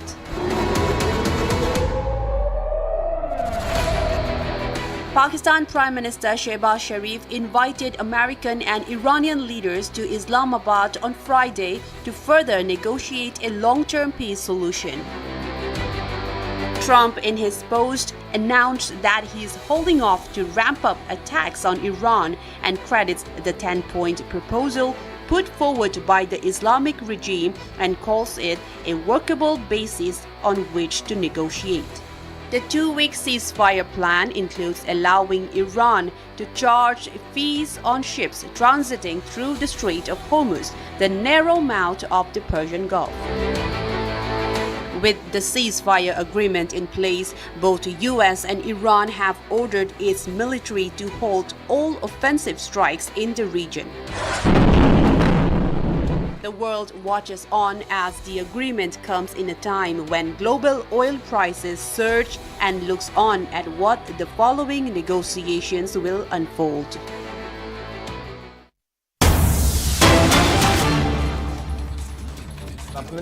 An airstrike in the middle of the road in Al-Duwair, southern Lebanon, has targeted civilians. Now, strikes on Lebanon continues amidst US confirming to Israel that Lebanon was not covered under the ceasefire. This was one of the 10 points which was forwarded by Iran, the 10-point plan, but Israel has not agreed to it.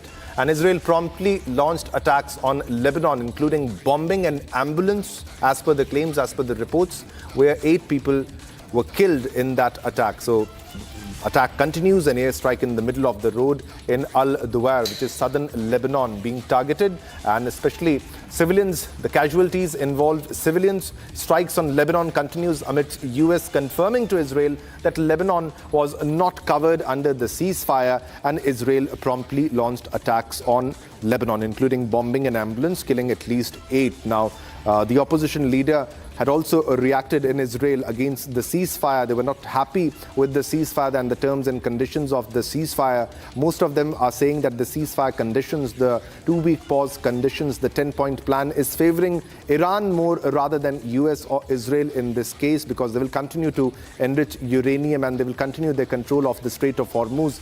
And also the mention of Lebanon and Hezbollah primarily is a major concern for the Israeli government, and the opposition in Israel has already reacted. And while it was declared, the 2-week pause was declared, the ceasefire was declared, the airstrikes in the middle of the road can be seen. This is the visual, this is the exact visual.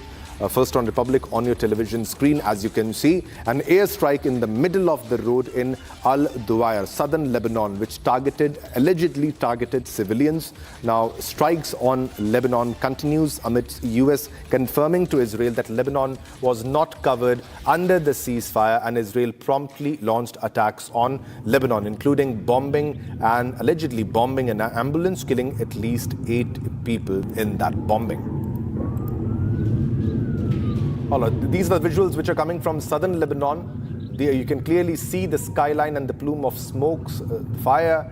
This happens after the IDF, Israeli Defense Forces, bombs southern Lebanon. Beirut has been targeted. Southern Lebanon has been targeted. Hezbollah, the organization's headquarters have been targeted. The strongholds have been targeted by the Israeli Defense Forces, the strikes which were conducted by the IDF. Now, these are the visuals where there was a strike at the road, in the middle of the road in Al-Duwair, southern Lebanon.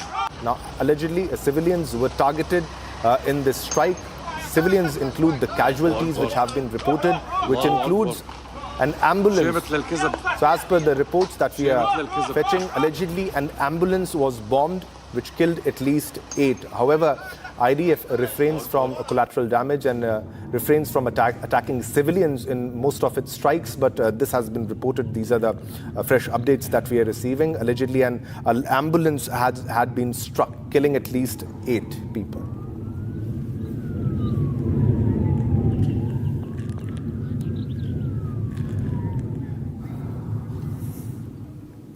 All right, viewers, now let's move on to another top story. Now, US Oil prices fell sharply just as US President Donald Trump announced a 2-week ceasefire in the Iran war, just hours before his deadline. Now, the ceasefire was put in place with the agreement that the strategic Strait of Hormuz will be open and safe passage will be given to ships. More in this special report.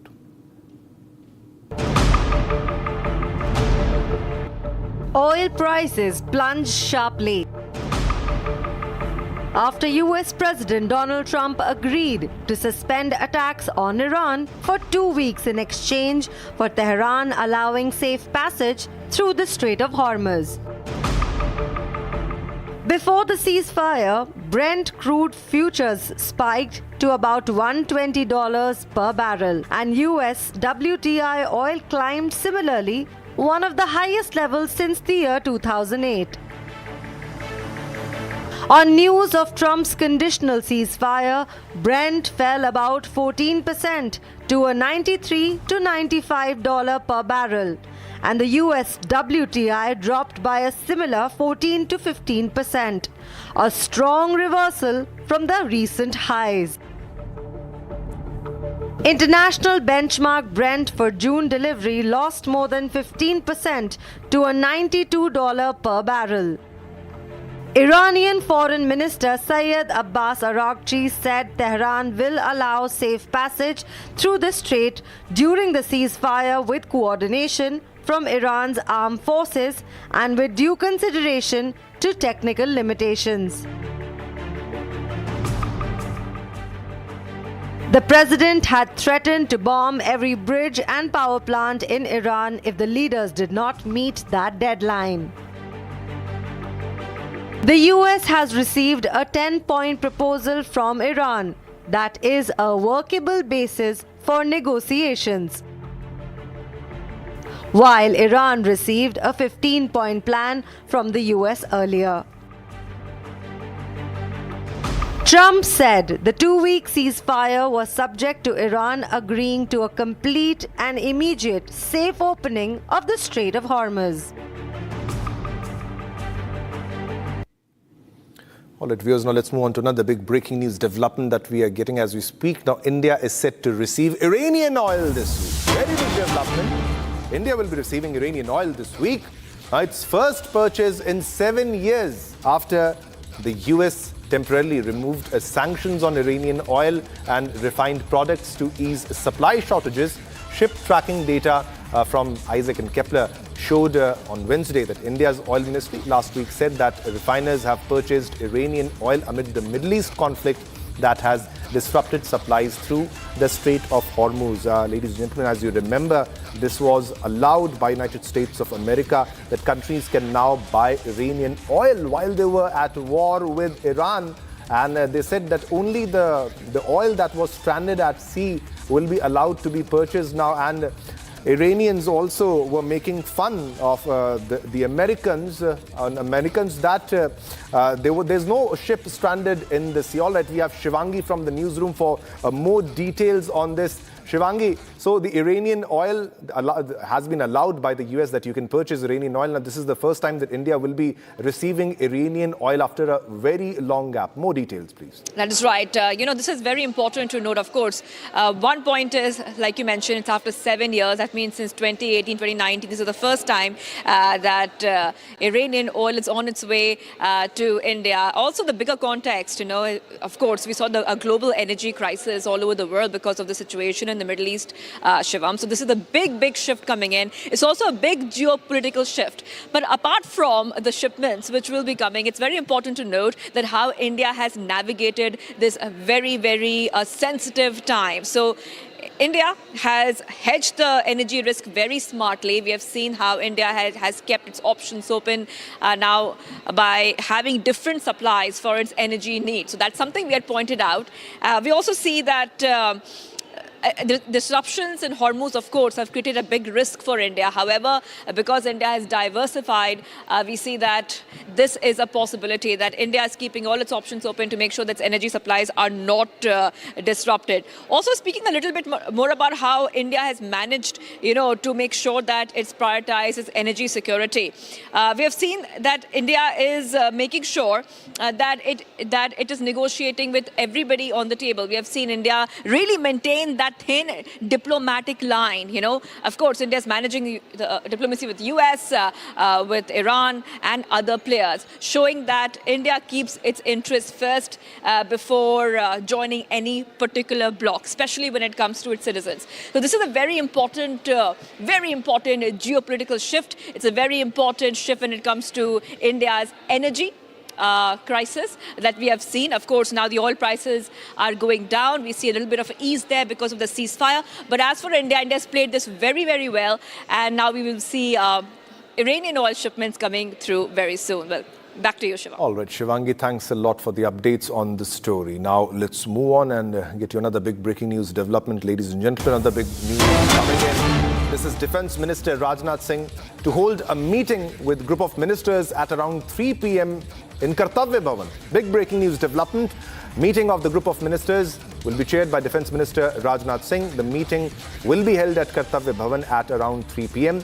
This is a very crucial meeting, ladies and gentlemen, following the Israel-Iran conflict, the US-Iran conflict, and primarily the crisis in West Asia will be discussed. This definitely is a big sigh of relief for all the countries across the globe, and especially for India also, because of the rising oil prices and the threat in the entire region as the Strait of Hormuz continued to be a war zone. Now this meeting will be held at 3 p.m. All right, we have Ishan with us for more details in this story. Ishan, if you can put this into perspective, what exactly will be the agenda of discussion? And if you can share more details of the meeting, Ishan, over to you. This is the third IGOM that will take place. That is the informal group of ministers meeting. Yep. Now, the IGOM was formed by Rajnath Singh to keep a close eye and keep a close watch with all the ministries and stakeholders involved to monitor the West Asia conflict. Now, India imports roughly 2 million barrels of oil per day. Most of it transits Hormuz, and that was severely affected by the closure of the strait. India has been navigating the entire thing.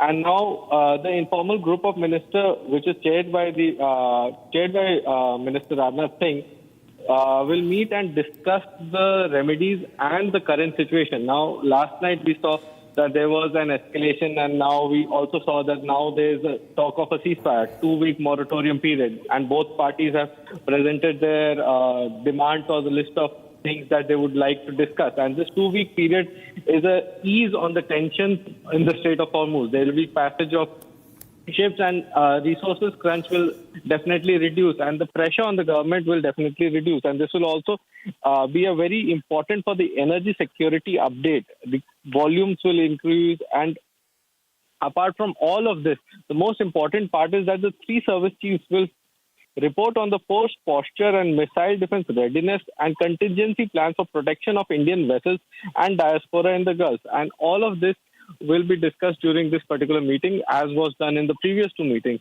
This entire process of discussion is to involve all the stakeholders and keep everybody updated on what the current situation is, so that the government can best tackle the difficulties or the challenges that lie ahead.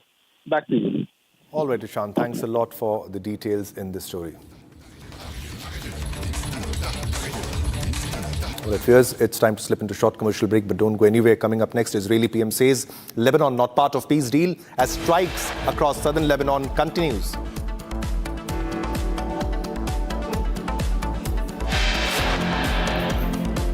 And also 8 killed in the strikes in Lebanon, where an ambulance was allegedly struck.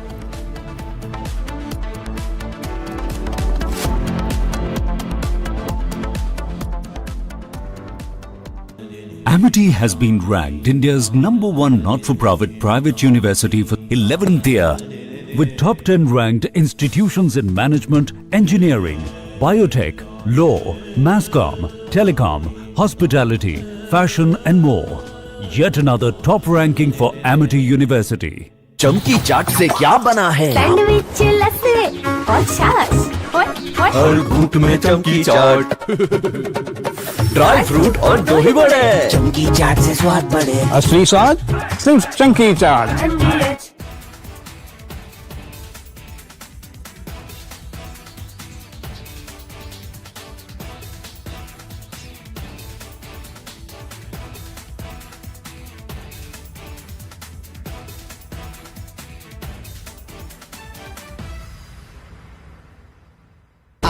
Pure सूजी pasta उबालो मिलाओ और खाओ 8 minute में तैयार। क्या taste है सबका राजा हार्डकोर मसाला।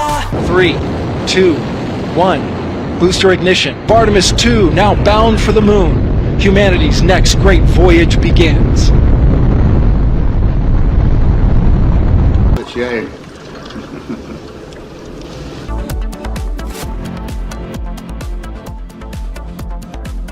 थोड़े में ज्यादा स्वाद यही तो है इसकी खास बात। वाओ मामा क्या स्वाद है। अरे मेरे राजा राजा hardcore masala.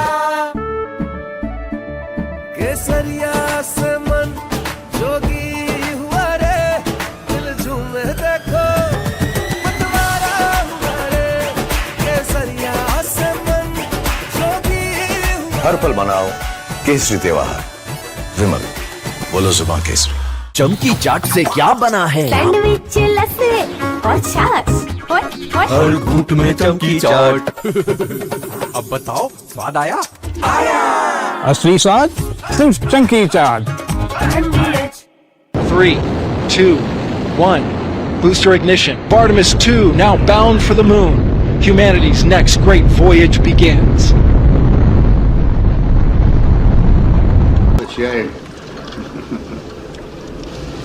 Okay, overboard dump coming up.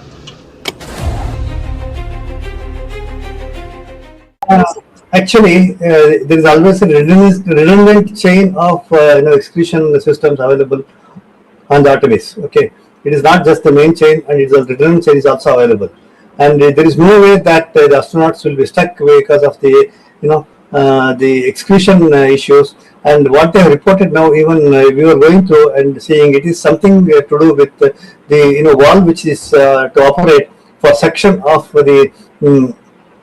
the excretion, which looks to be needing attention. But the crew in Artemis, they are well trained to handle such type of situation. And also, in case if the main chain of the excretion system doesn't respond, there is from Asia's largest news headquarters, setting the agenda for Bharat.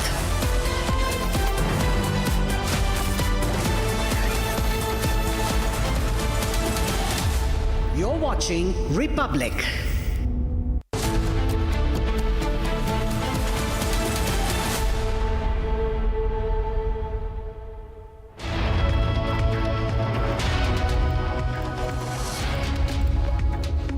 Hello and welcome. You're watching live and breaking on Republic TV with me, Ishita Mitra. Now, viewers, Donald Trump has announced a 2-week pause in the ongoing Iran conflict, saying that golden age will now return to Middle East. We'll get you all the updates on that and what's happening in the election-bound states. All that lined up ahead for you. But first up, a quick check at the headlines.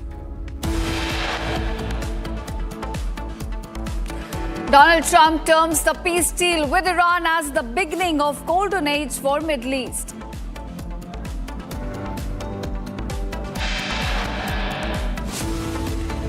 Israeli opposition leader criticizes a US-Iran deal, terms it as a political disaster.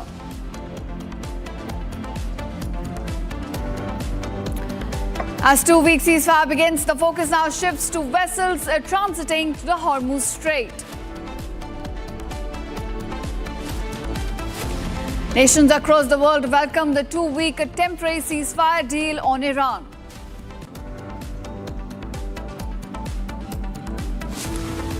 Pakistan's role in peace deal between US and Iran emerges as Islamabad all is set to hold a high-level meet.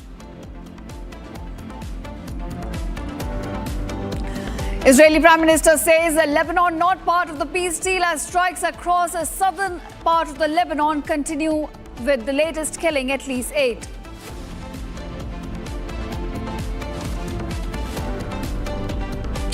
At least 8 killed in the latest strikes conducted in southern Lebanon by IDF.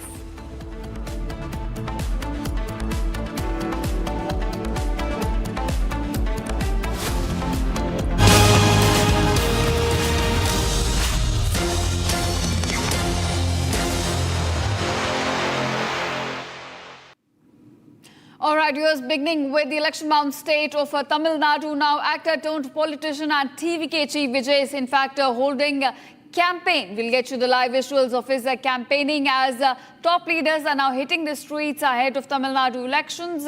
And this time it's the actor turned politician TVK chief of Vijay, who's now in fact holding campaign on the streets. In fact, we'll get you visuals from his campaign that's now intensified. It is the TVK chief and the candidate from Tiruchirappalli East and Perambur Assembly constituency that's now campaigning and hitting the streets. In fact, we'll get you the visuals on your screen. These are visuals from Thoothukudi. This is where actor turned politician and TVK chief Vijay is holding its political campaign. Now we're looking at top leaders hitting the streets as we inch closer to the D-Day in Tamil Nadu. Elections are just around the corner on 23rd April. And ahead of that, we're looking at campaign, in fact, intensifying all the political leaders, hitting the campaign trail with TVK chief Vijay also now holding a mega rally as, in fact, he's about to contest from two constituencies of Perambur East and Tiruchirappalli. We're looking at the TVK chief now hitting the campaign trail with campaigning intensifying on ground as we inch closer to the polling day in the election-bound state of Tamil Nadu. Now, TVK is in fact a crucial player in the upcoming elections. It could emerge as the kingmaker between AIA, DMK as well as a DMK on either side. And we're looking at top leaders, including Vijay, now hitting the campaign trail with the on-ground campaigning intensifying as one inches closer to the D-Day. We're getting you visuals of a TVK rally. Vijay, on your screen, you can see leading, in fact, the rally for his party as he's about to contest from two constituency of Perambur East and Tiruchirappalli. Now, viewers, TVK as a player is a crucial one. In fact, in the upcoming election, it could emerge as a third big player and also the kingmaker in Tamil Nadu. Now, if we compare to the last elections, AIA DMK numbers versus DMK, it was a very close contest. And now TVK, as it enters the Tamil Nadu election in the fray, it could emerge as the third big player. My colleague Sharda now joins me. Sharda, give us more details about TVK rally, the big rally underway right now with Vijay, in fact, leading the campaign. Well, the last 2 days, TVK's Vijay's campaign was cancelled in the city capital, Chennai, in regards to the time, because the time that they asked for 3 hours and only 1 hour was permission was given. However, a mega rally is being conducted today in the south of Tamil Nadu, the Thoothukudi and the Tirunelveli belt, the delta, below the delta belt, which is mostly consisted of the caste-based oaths. While in Thoothukudi now, Vijay, as you see on the visuals, Vijay has just left from the airport on his way, has done a rally and is also reached the location where he is doing a public meet following the road rally. After this, he is also set to go to another parts of Thoothukudi and Tirunelveli. Multiple stops have been planned for the actor-turned politician Vijay. So TVK is making a mega campaign today after his nominations were selected yesterday in both the constituencies, which is Perambur and Trichy East. So TVK is now going big on the road rallies and the campaigns. Earlier, multiple permissions were cancelled by the Tamil Nadu police. However, now TVK has a plus point with the nominations being accepted. It's only the election commission through the app who has to mention that the permissions been cleared. So now TVK leader Vijay will be going on a campaign all around the state. And as you just mentioned, last time in 2021, it was only a fight between the DMK and the AIADMK. But now TVK is coming in majorly to make a huge break into this traditionally split oath. So whether TVK's Vijay will win in any of these constituencies that he's contesting from, or whether his party will bring in a major share break for both the DMK and the AIADMK, and if there will be a chance for the TVK to enter into the state legislative assembly still remains a question. All right. Thanks, Shada, for joining us and giving us all the latest about TVK's rally. We'll continue to track all the developments we're getting from the election-bound state of Tamil Nadu. And now, viewers, are staying with Tamil Nadu. In fact, dynastic politics is now taking center stage in the state. Earlier, DMK MP and senior leader Kanimozi spoke exclusively to Republic. Now, she hit out at Union Minister Piyush Goyal over his comment made on dynastic politics. She also claimed that central government was now marginalizing the state, trying to chip away Tamil Nadu's rights. Take a listen.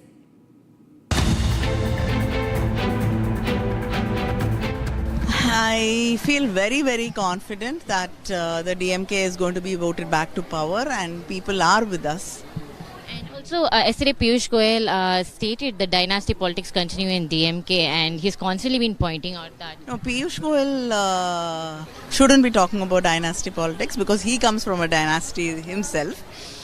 And see, when you talk about dynastic politics, it is not that somebody is dropped into a particular place. We are elected representatives. People have accepted us.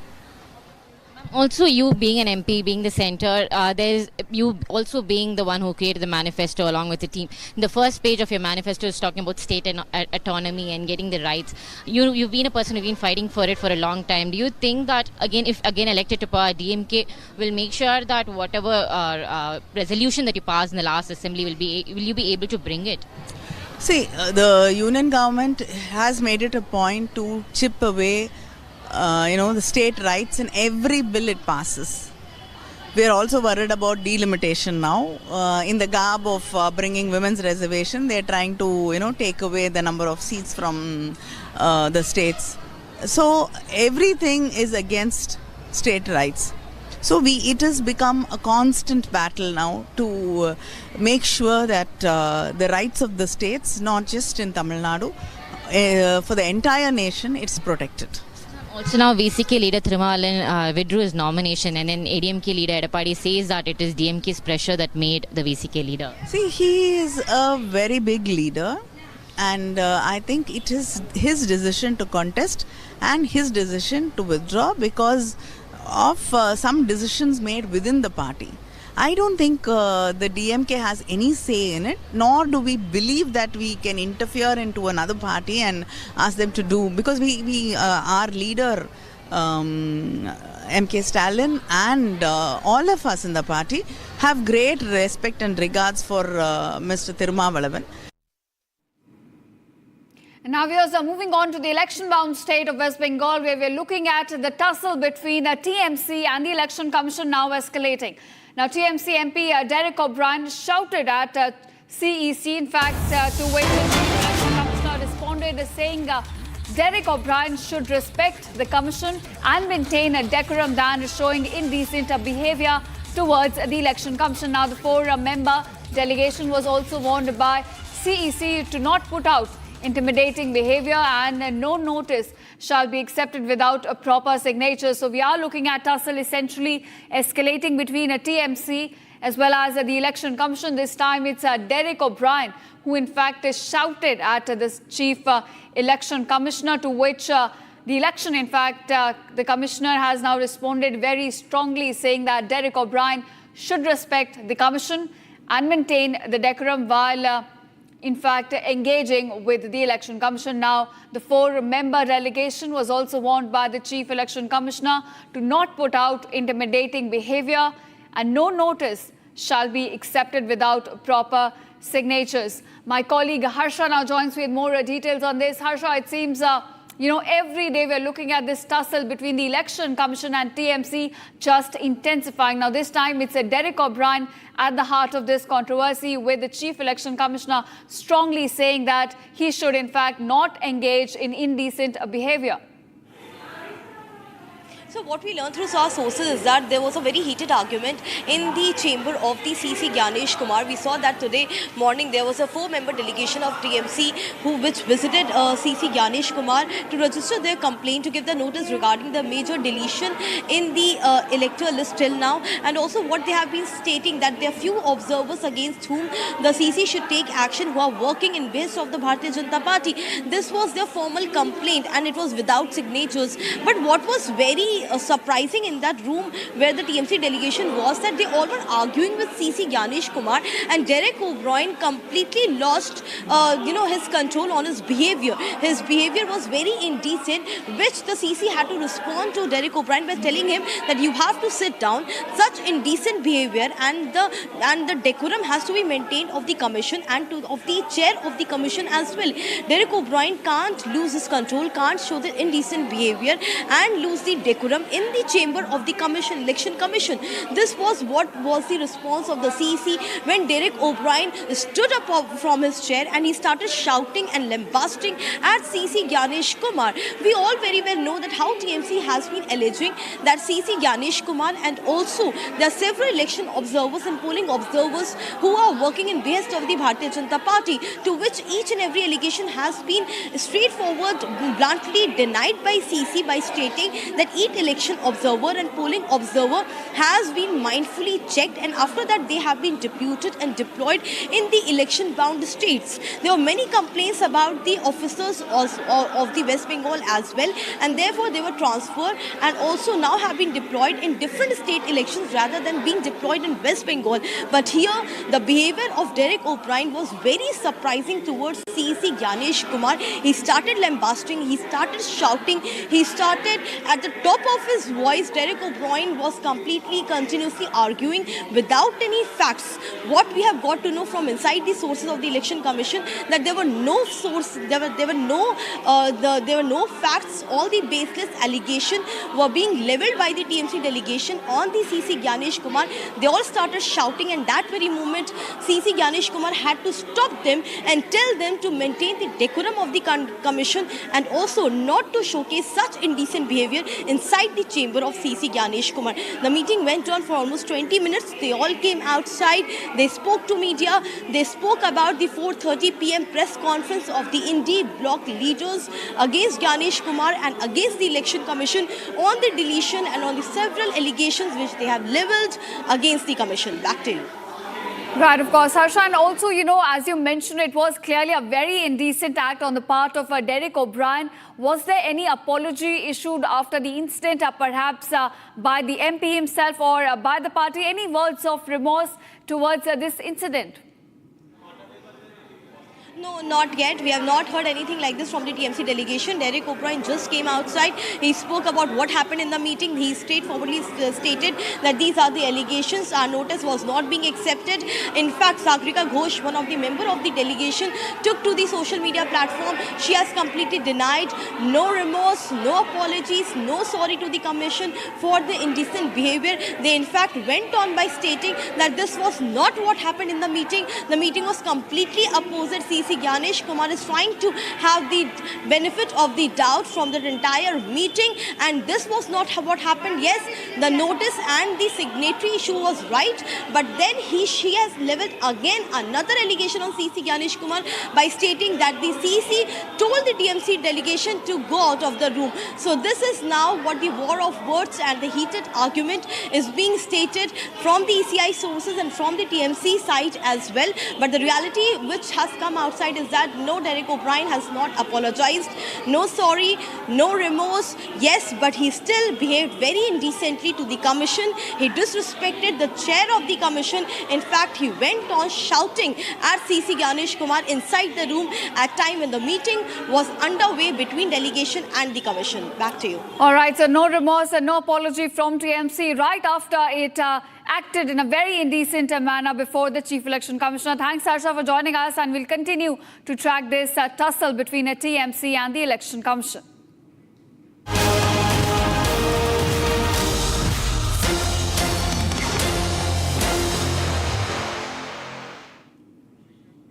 And now viewers, a shifting focus from Holland to Hyderabad. Iran has been trolling Donald Trump worldwide with viral memes and at times videos as well. Now this battlefield has shifted to social media. While Trump uses Truth Social to claim military dominance and victory, Iran here is fighting back with a coordinated campaign of memes and AI-generated videos. Now Iranian embassies around the world are bypassing traditional media to mock Trump's diplomacy. Here's the detailed report. Take a look.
We've done all of it. Their Navy is gone. Their Air Force is gone. Their missiles are just about used up or beaten. Taken together, these actions will cripple Iran military, crush their ability to support terrorist proxies, and deny them the ability to build a nuclear bomb. Our armed forces have been extraordinary. There's never been anything like it militarily. Everyone is talking about it. Well, it's only good if you win. You know, you can only do. And we've won. Let me say, we've won. You know, you never like to say too early you won. We won. We won the bet. In the first hour, it was over. But we won.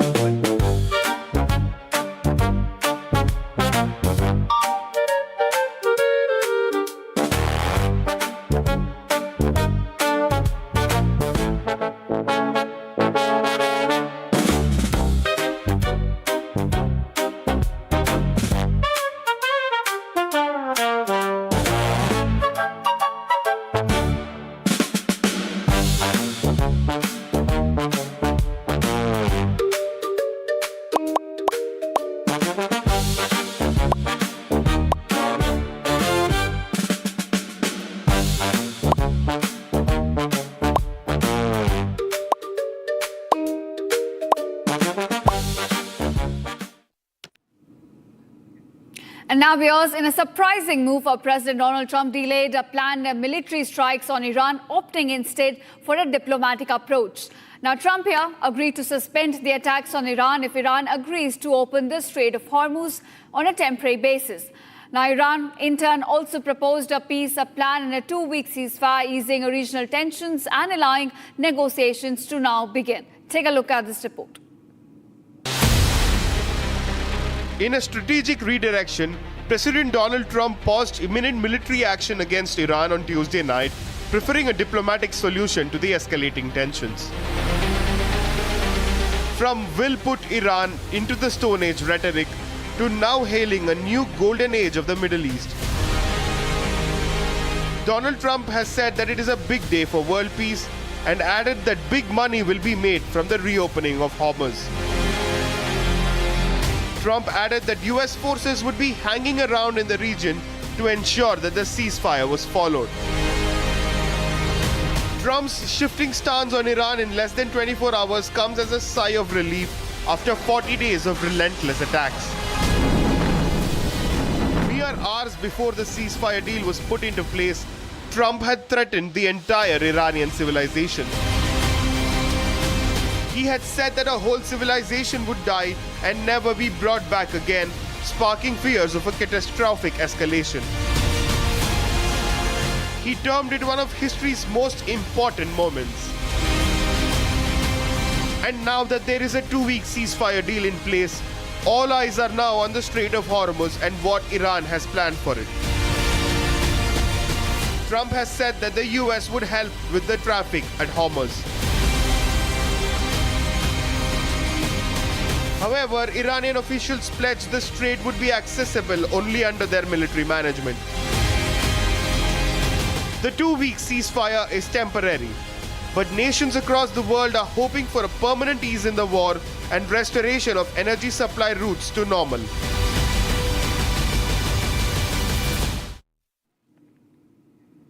And now viewers, and now that the US and Iran both have agreed to a 2-week ceasefire, we're looking at global reactions pouring in on these talks, which are set to begin on Friday in Islamabad. Australia, Japan and New Zealand all have welcomed this 2-week ceasefire. And more details you'll catch in this report about how nations worldwide are now reacting to this 2-week ceasefire deal. Nations across Asia and the Pacific are welcoming the announcement of a 2-week pause in the war between Iran and the US. Just before Donald Trump's deadline came to an end. In Australia, Prime Minister Anthony Albanese and Foreign Minister Penny Wong issued a joint statement saying they welcome the agreement and have a long call for de-escalation. The Australian government stressed its continued collaboration with international partners to ensure the safe flow of critical supplies to those most in need. Japan also expressed optimism with its chief cabinet secretary, describing the ceasefire announcement as a positive development. While in New Zealand, Foreign Minister Winston Peters welcomed the effort to end hostilities. Peters noted that while the news is encouraging, significant work remains in the coming days to secure a lasting ceasefire. Regional governments are closely monitoring the situation, emphasizing diplomacy and stability in one of the world's most critical energy corridors. The 2-week pause now offers a window for negotiations that could ease tensions and stabilize energy markets.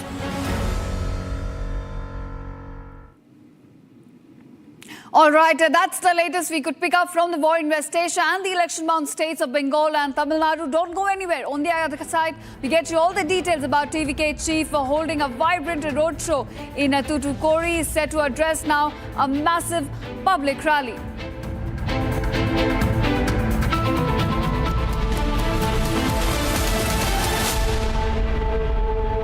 Amity has been ranked India's #1 not-for-profit private university for 11th year, with top 10 ranked institutions in management, engineering, biotech, law, mass comm, telecom, hospitality, fashion and more. Yet another top ranking for Amity University. R Pure Shahi Paneer Masala. Delicious, healthy, every day.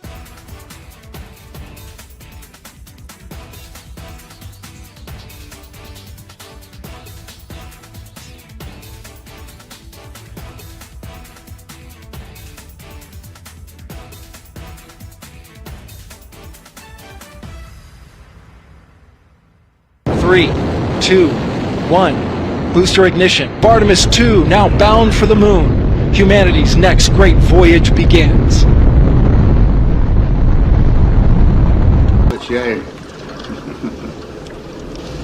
Okay, overboard dump coming up.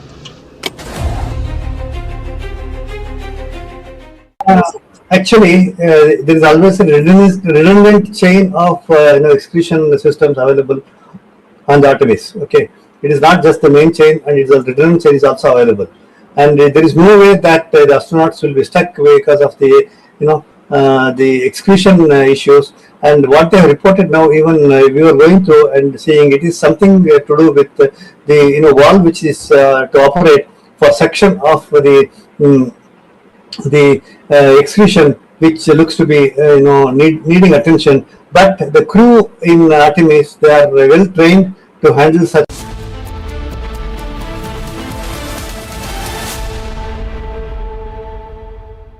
प्यास बुझाए ठंडक लाए सबको भाए जीरा से MTH का जल जीरा जीरा से जीरा से असली रिफ्रेशिंग, असली स्वाद, असली मजा। MTH केसरिया से मन जोगी हुआ रे, दिल झूमे देखो मतवारा हुआ रे। केसरिया से मन जोगी हर पल मनाओ केसरी त्योहार। विमल, बोलो जुबान केसरी। आर प्योर सूजी पास्ता उबालो मिलाओ और खाओ 8 मिनट में तैयार। क्या टेस्ट है सबका राजा R pure masala. 3, 2, 1. Booster ignition. Artemis 2 now bound for the moon. Humanity's next great voyage begins.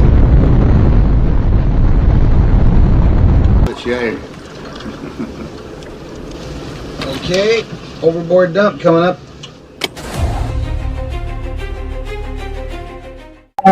Actually, there is always a redundant chain of excretion systems available on the Artemis. Okay, it is not just the main chain, and it's a redundant chain is also available.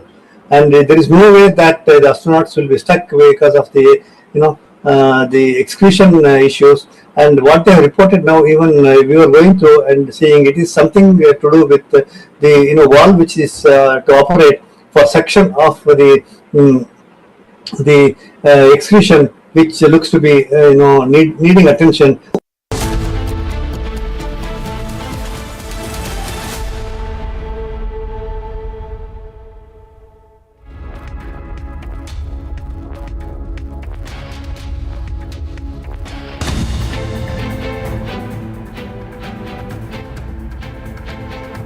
West Bengal CM Mamata Banerjee files nomination from the Bhabanipur seat.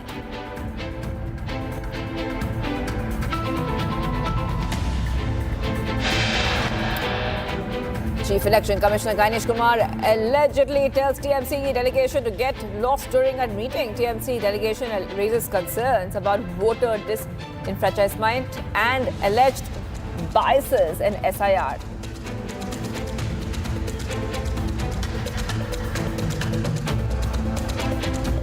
CM at election rally in Cuddalore takes on opposition AIDMK in alliance with BJP, says it has now become a Sangh organization. Assam, Kerala, Puducherry set to vote tomorrow after concluding the campaigning for the assembly polls. Actor Rajinikanth takes an indirect jab at TVK chief. Vijay says youngsters should focus on studying and education and not go behind actors.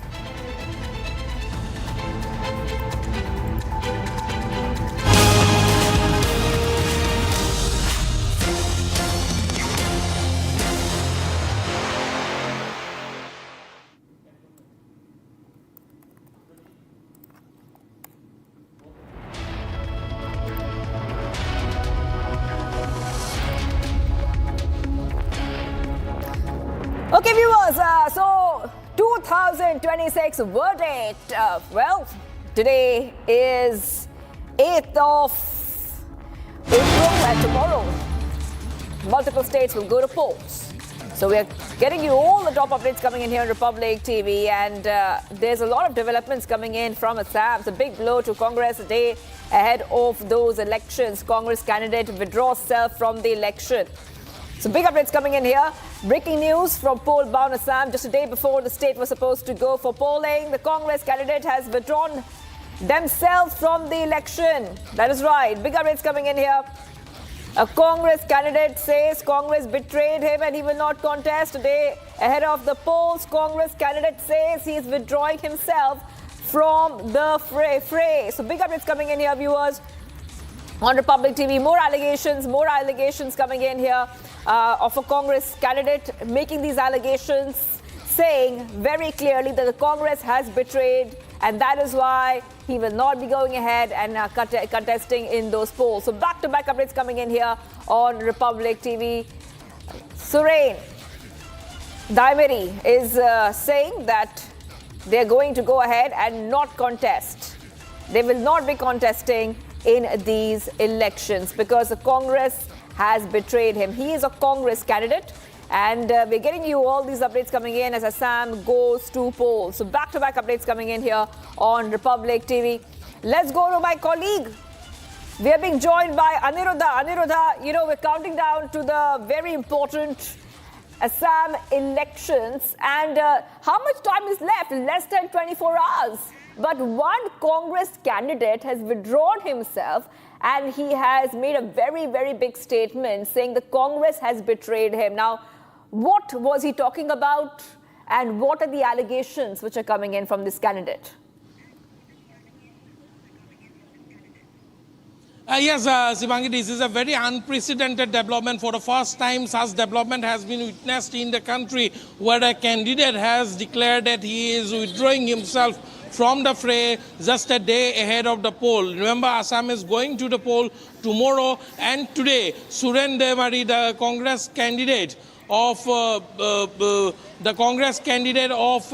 Udalguri constituency, has withdrawn himself. He has said that he is not going to contest the election as the Congress party has betrayed him. He has made some major and startling allegations against the Congress party. He has said that the Congress leadership was not in touch with him till yesterday, till when the campaigning got over. They didn't contacted him. They had betrayed him. This is the allegation that has been leveled by Suren Daimeri against the Congress party. And he has said that he is not willing to contest the election as a Congress candidate. However, the legal validity, if we talk about the legal validity, Sivangi, it is very doubtful because, as we all know, that the last date of withdrawal of nomination has already passed, and if a candidate cannot withdraw himself from the fray a day ahead of the poll. So in these conditions, it will be very interesting to observe what the Election Commission will decide on, because as Suren Daimeri has himself withdrawn from the contest, but his name is already there in the EVMs. His name is already there in the EVMs along with other two candidates, that is Rihan Daimeri of the BPF and Dipen Bodo of the UPPL. So it will be very interesting to observe as what will happen to this particular constituency, because if we go by the procedure of the law, the guidelines that has been laid down by the Election Commission of India, then clearly a day ahead of the polls, no candidate can withdraw self. So in this condition, under these circumstances, what call the Election Commission will take will be interesting to observe. Right, okay, Aniruddha, I'm really sorry I have to interrupt you. We're getting some breaking news coming in. MEA's statement is out on the recent development in West Asia. Statement on the recent development in West Asia. We welcome the ceasefire reached and hope it will lead to a lasting peace in West Asia, as we continuously advocated earlier. De-escalation, dialogue and diplomacy are essential to bring an early end to the ongoing conflict. The conflict has already caused immense suffering to people and disrupted global energy supply and trade networks. We expect that unimpeded freedom of navigation and global flow of commerce would prevail through the Strait of Hormuz. MEA issues the first statement Okay, we're being joined by our senior executive editor, Abhishek Kapoor. Abhishek, this is the first statement which has come in, and India has welcomed the Iran war ceasefire.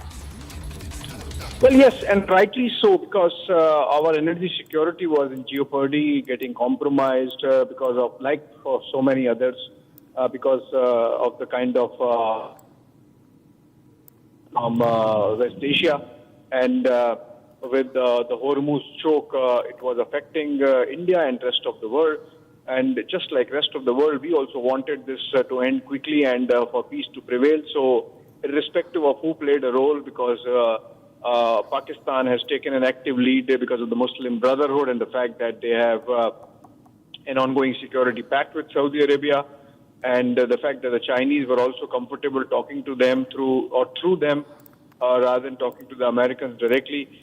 Pakistan playing the role of a courier between all the sides, and the ceasefire has happened. Also remember that Donald Trump, in one of their statements, has already attributed the initiative to China, so that remains doubtful whether it was Pakistan or China. But irrespective, what is important is that peace is in the larger interest of humanity, peace is in the interest of India. And that's why this Ministry of External Affairs statement, silent on the peace process per se, but welcoming the ceasefire and hoping that this is going to bring in or herald long-lasting, enduring peace, and the Strait of Hormuz would finally open.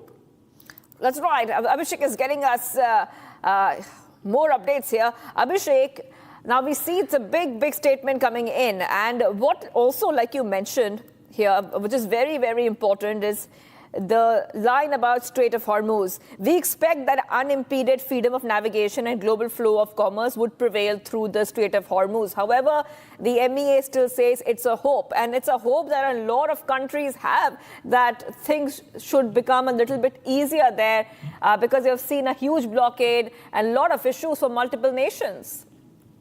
Yeah, absolutely. So the blockade applied to everyone, maybe a little less measure to India, because we have had about 9 ships come out over the last fortnight carrying LPG and crude for India, and that was a goodwill measure from the Iranians for their long-standing friendship with India and people of India. But still, this was no match to the daily requirement, and the struggle was there.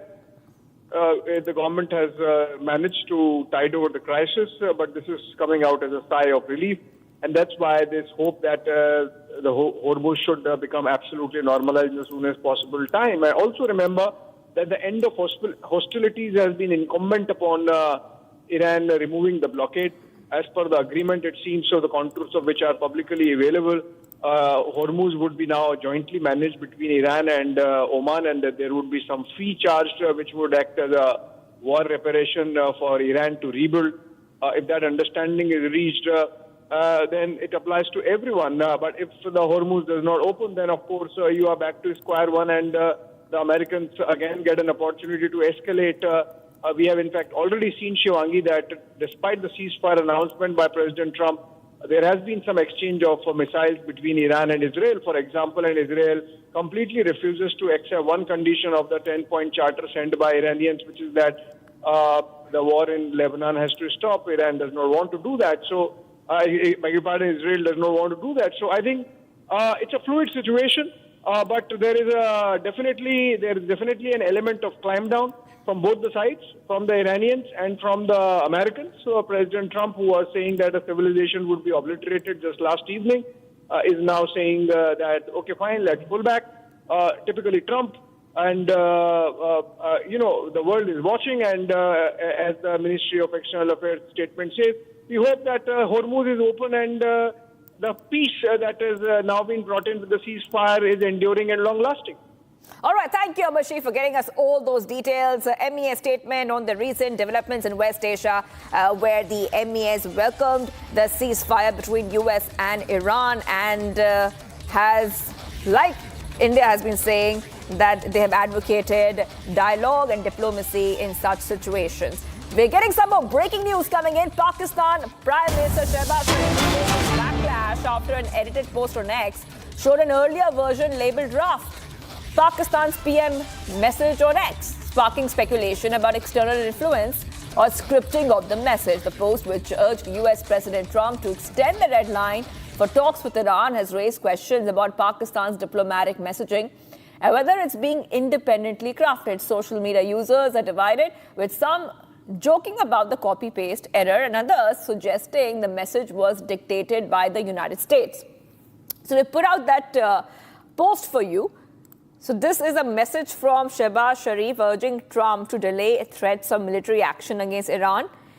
After a lot of social media users pointed out there was an earlier version of this post and it appeared to be a draft, because that draft was written there, draft Pakistan PM message on X. The earlier message said draft Pakistan's PM message on X. So that has really got a lot of mockery online and has led to a big controversy. So when Shehbaz Sharif's account shared a message that included the heading draft Pakistan PM message on X, the inclusion of the word draft suggested the post may not have been intended for public release in its original form.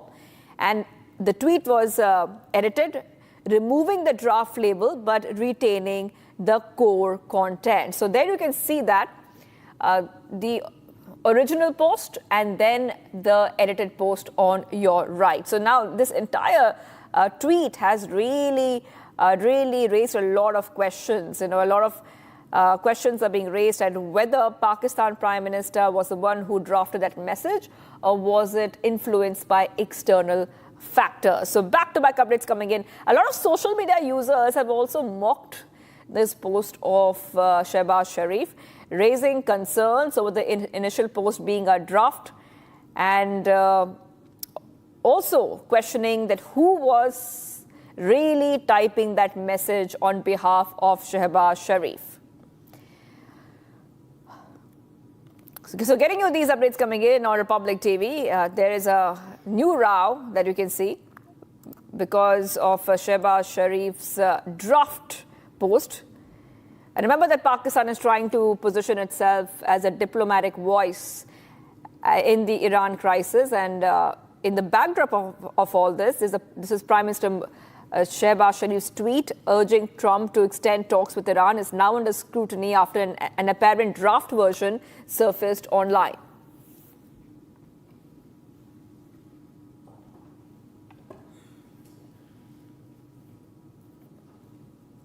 And the US and Iran have agreed to a 2-week ceasefire with talks to finalize a peace deal set to begin in Pakistan's Islamabad on Friday. Australia, Japan and New Zealand welcomed the 2-week ceasefire in the Middle East that was reached to negotiate a resolution to the US-Israeli conflict with Iran. More details on how nations across the world reacted to the ceasefire deal.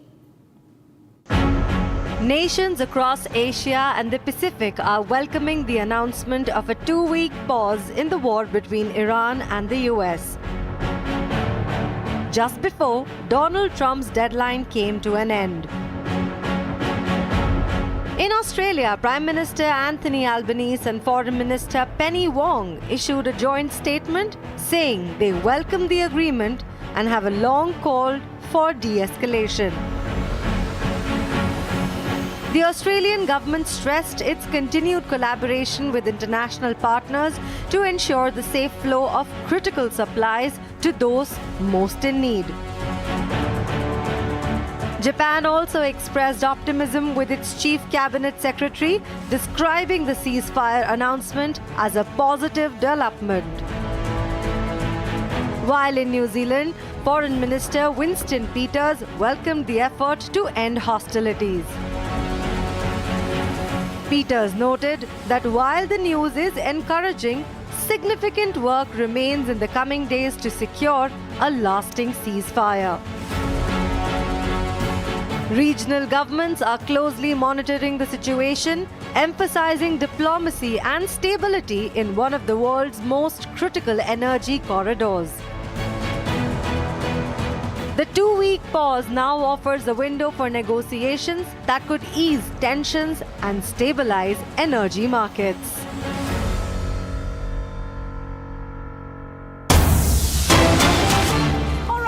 Lebanese army has has issued a warning to citizens amid the recent ceasefire developments, advising them to exercise caution when returning to southern villages and towns.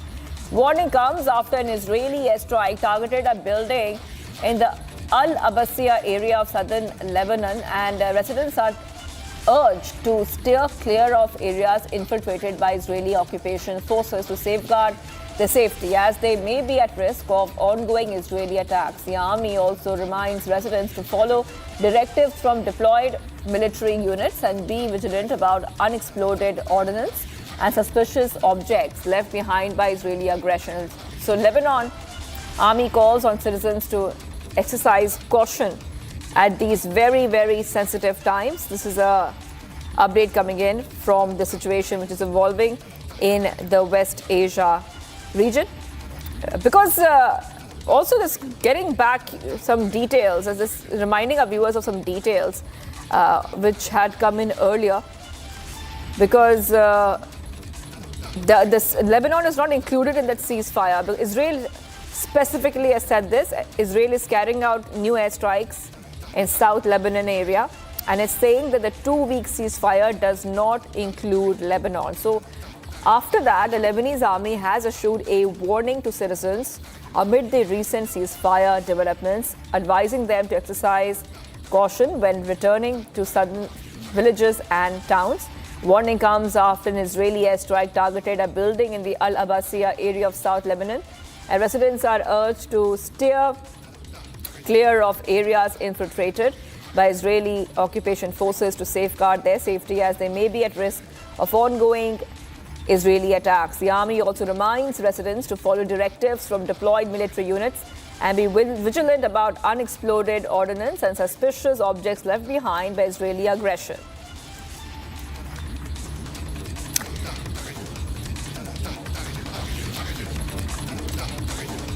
And let's see what's happening when it comes to the ceasefire. Iran citizens have gathered and raised slogans at Tehran after the 2-week ceasefire was announced. They burned flags on the streets and voiced their anger against USA.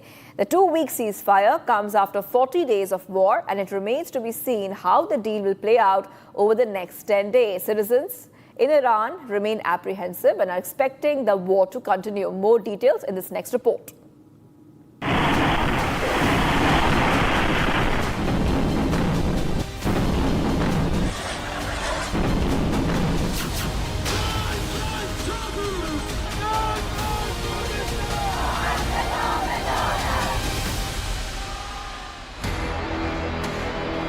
After being on the receiving end of US and Israeli strikes for 40 days, a 2-week peace plan is now in effect across Iran.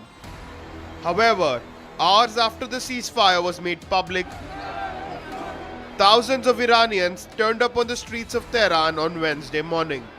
They raised slogans in Farsi and Arabic. They shouted "Death to America," "Death to Israel," and "War until victory."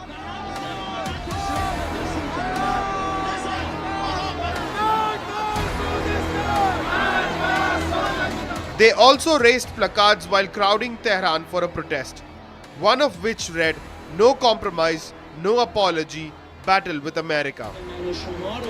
Iranians remain apprehensive and skeptical of the 2-week peace deal. They demand a Security Council resolution. قابل اعتماد نیست. قابل اعتماد نیست. تا قطعنامه نشه شورای امنیت تصویب نکنه و این خسارات واده نشه اصلا قابل اعتماد نیست. نه بنده نه ملت ایران این قبول نداره. The protesters also burnt American and Israeli flags. The loud chants by the protesters sparked concerns even among the organizers, who tried to calm the protesters, but in vain. The United Nations Secretary General Antonio Guterres also welcomed the peace deal. He called on all parties to abide by the terms of the ceasefire in order to pave the way towards a lasting and comprehensive peace in the region. Whoa. After being bombarded for 40 days, Iranians get a 2-week reprieve for life to return to normal.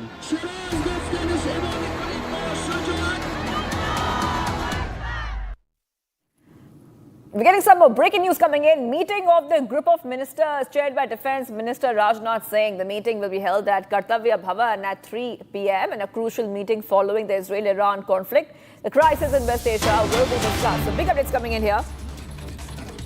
What we see, the meeting of the group of ministers will be chaired by Rajnath Singh, and this will be happening around 3 p.m. So this is still around an hour left for that.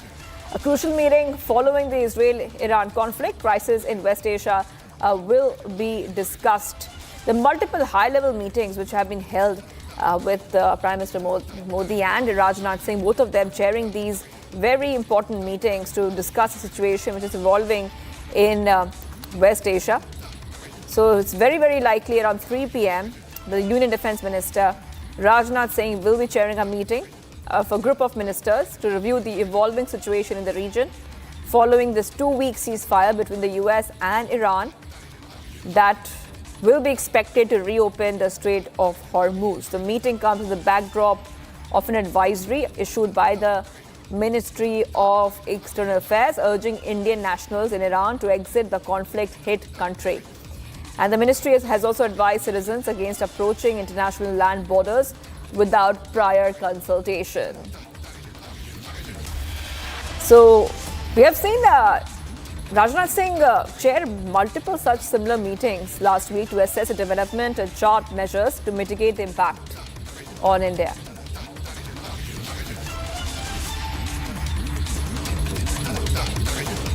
Marking an end to a 39-day-long war across West Asia, US President Trump announces a temporary and conditional ceasefire with Iran. Now, while this ceasefire, according to Trump, is broadly conditional upon Iran reopening the Strait of Hormuz, there has been much talk on how Iran claims that this ceasefire as a win because of how Trump allegedly caved into Iran's demands framed in its 10-point proposal. Take a look at this report as we get you the latest.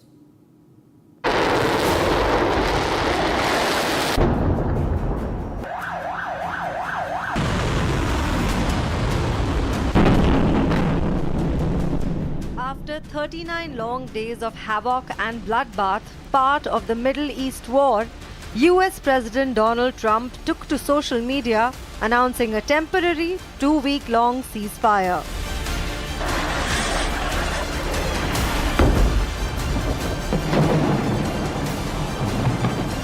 Amidst Trump's ceasefire announcement was one claim that said US had received Iran's 10-point proposal. This claim being something Iran boasted of too, of having Trump's cave in to Iran's demands for ceasefire.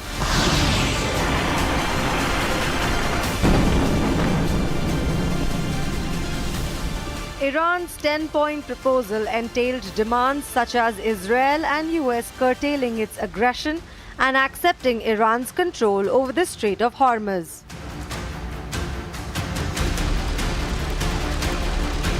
That's not all. Iran also urges for acceptance of uranium enrichment in the Farsi version of its ceasefire plan. Iran pushed for the lifting of all primary and secondary sanctions as was imposed by the US, especially amidst the war-resultant global economic and energy crisis, and termination of both UNSC and IAEA resolutions.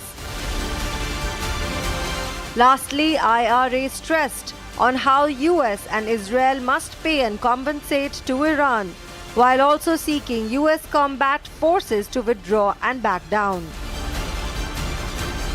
The additional cessation of war in Lebanon was also a demand put forth by Iran amidst the ceasefire negotiations.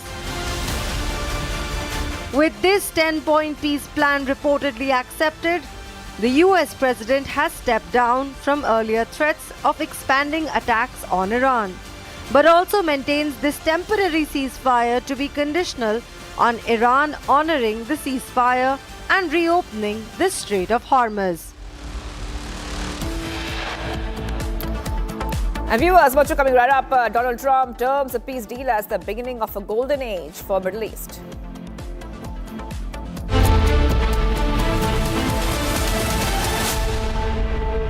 चमकी चाट से क्या बना है? आलू चाट या fruit चाट, स्वाद बढ़ाए चमकी चाट। क्या बात है? स्वादिष्ट पकोड़े और फरसान, अरे चमकी चाट है इसकी जान। असली स्वाद सिर्फ चंकी चाट।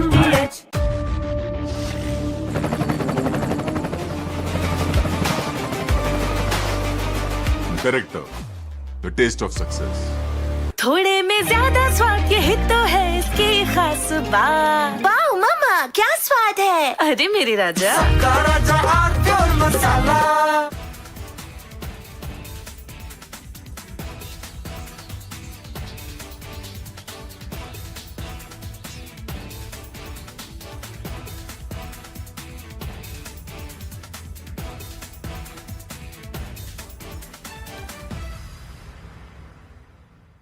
Three, 2, 1.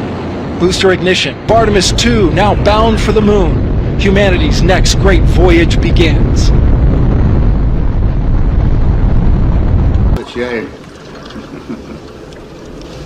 Okay, overboard dump coming up.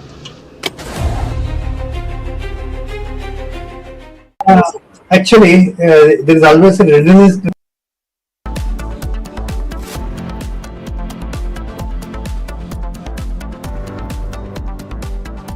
चमकी चाट से क्या बना है? सैंडविच, लस्सी और छाछ। हर घूंट में चमकी चाट। ड्राई फ्रूट और दही बड़े। चमकी चाट से स्वाद बढ़े। असली स्वाद सिर्फ चंकी चाट। केसरिया से मन जोगी हुआ रे, दिल झूमे देखो मतवारा हुआ रे। केसरिया से मन जोगी हुआ। हर पल मनाओ केसरी त्योहार। विमल, बोलो जुबान Kesari.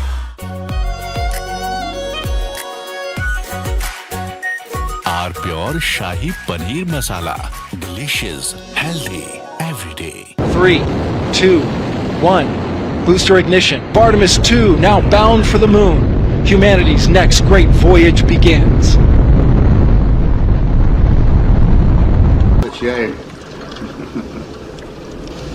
Okay, overboard dump coming up.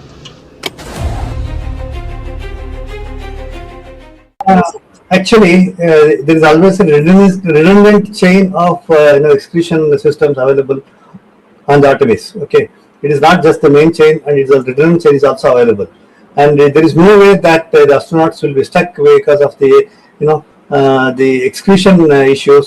And what they have reported now, even we were going through and seeing, it is something to do with the valve which is to operate for section of the excretion, which looks to be needing.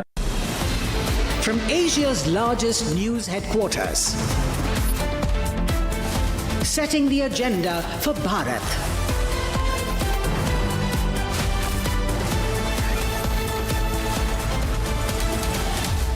You're watching Republic.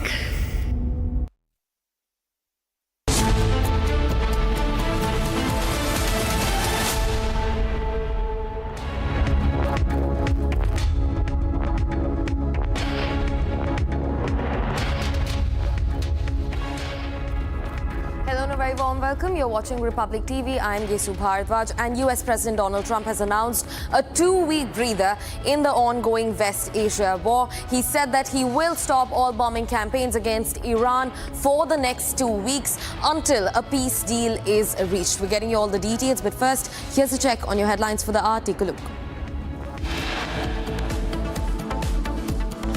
Donald Trump terms the peace deal as the beginning of golden age for West Asia.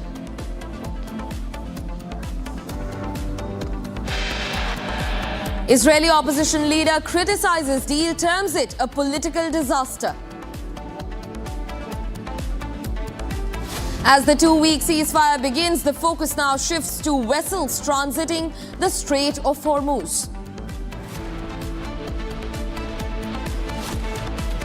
Nations across the world welcome the 2-week temporary ceasefire deal on Iran. Pakistan's role in peace deal between US and Iran emerges as Islamabad is set to hold a high-level meeting.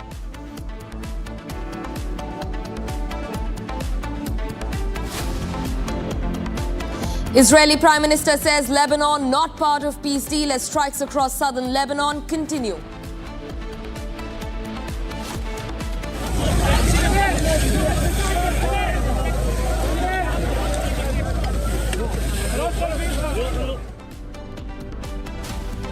Eight killed in southern Lebanon as Israeli strikes continue to escalate across the region.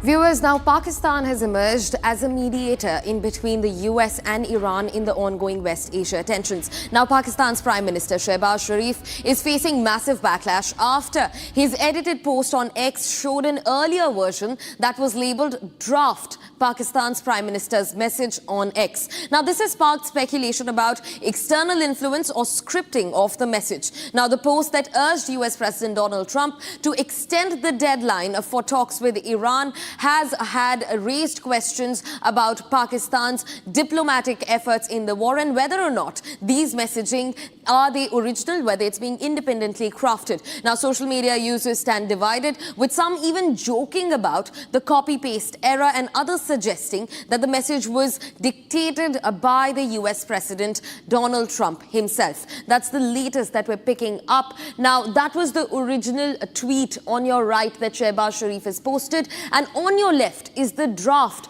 Pakistan's Prime Minister's message on X. Now this raises pertinent questions on whether or not this was even an original text that the Pakistan's Prime Minister had written himself. In fact, questions are being raised about whether this could have been an initiation by external pressure, by external forces, by showing a draft of the Pakistan's Prime Minister, his tweet on X. That's the latest that we're learning in. Now remember, moments after the ceasefire was announced, Shehbaz Sharif took to X and he said that they have been able to broker a peace deal between the US and Iran. Now, viewers, at the base of this peace deal, the condition is a 10-point deal that Iran has floated. Now, Iran says that nuclear enrichment, uranium enrichment will very much remain a part of the 10-point peace deal.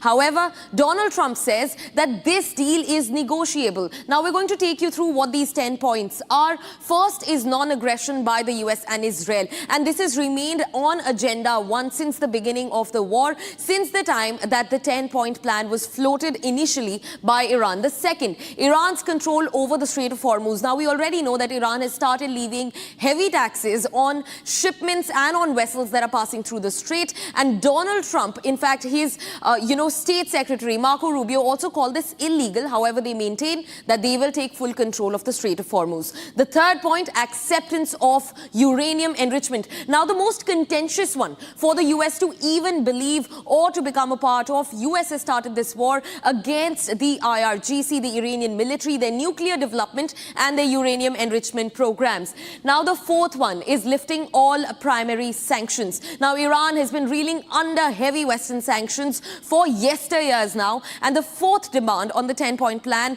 for peace that Iran has put forward to the US President Donald Trump is that all sanctions on Iran must be lifted with immediate effect. The fifth one is of lifting of all secondary sanctions. So 2 points that focus heavily on Western sanctions and the secondary sanctions that have followed on Iran that also curb its exports across the globe. Now, sixth demand is termination of UNSC resolutions. This is a big one. The United Nations Security Council's resolutions are demanded to be terminated by the Iranians. Now, seventh is termination of the IAEA resolution. Now, IAEA is the International Atomic Energy Agency. Remember, while they're closely keeping a track on the attacks that are ongoing in West Asia, they are also becoming a deterrent in Iranian uranium enrichment program. The eighth one is of payment of compensation to Iran in the war that is now extended over 39 days. The lethalities, the killings of people, the damage to civilian and energy infrastructure. Iran says that the US must pay back for every every damage that's been caused on the Iranian soil. The ninth point, the second last point, is withdrawal of all US combatant forces. Now remember, about 50,000 US combatants have been placed across US bases in the Gulf region straight to attack Iran, and they have asked for the withdrawal of all those US combatants in the region. The 10th and the last one is the cessation of war in Lebanon. Now remember, Lebanon's proxy Hezbollah has stood shoulder to shoulder with Iran in the West Asia war. They continue to strike on behalf of Iran amid the ongoing war, and the 10th resolution on their 10-point peace deal plan is to curb down the violence that's ongoing in Lebanon, especially in southern Lebanon, against the proxy group Hezbollah. Now, viewers, in a surprising move, President Donald Trump also delayed planned military strikes on Iran, opting instead for a diplomatic approach. Now, Trump agreed to suspend attacks if Iran opens the Strait of Hormuz temporarily. Now, Iran in turn proposed a peace plan and a 2-week ceasefire. We went through the 10 points of the peace plan right here. That requires for easing of regional tensions and also allows negotiation and talks to begin. Iran has said if the 10-point plan is not agreed with, then there will be no negotiation, there will be no roundtable with the United States. Now, Iranian citizens also gathered and raised slogans in Tehran, but take a look at this. In a strategic redirection, President Donald Trump paused imminent military action against Iran on Tuesday night, preferring a diplomatic solution to the escalating tensions. From "will put Iran into the Stone Age" rhetoric to now hailing a new golden age of the Middle East, Donald Trump has said that it is a big day for world peace and added that big money will be made from the reopening of Hormuz. Trump added that US forces would be hanging around in the region to ensure that the ceasefire was followed. Trump's shifting stance on Iran in less than 24 hours comes as a sigh of relief after 40 days of relentless attacks. Mere hours before the ceasefire deal was put into place, Trump had threatened the entire Iranian civilization. He had said that a whole civilization would die and never be brought back again, sparking fears of a catastrophic escalation. He termed it one of history's most important moments. And now that there is a 2-week ceasefire deal in place, all eyes are now on the Strait of Hormuz and what Iran has planned for it. Trump has said that the US would help with the traffic at Hormuz. However, Iranian officials pledged the strait would be accessible only under their military management. The 2-week ceasefire is temporary, but nations across the world are hoping for a permanent ease in the war and restoration of energy supply routes to normal.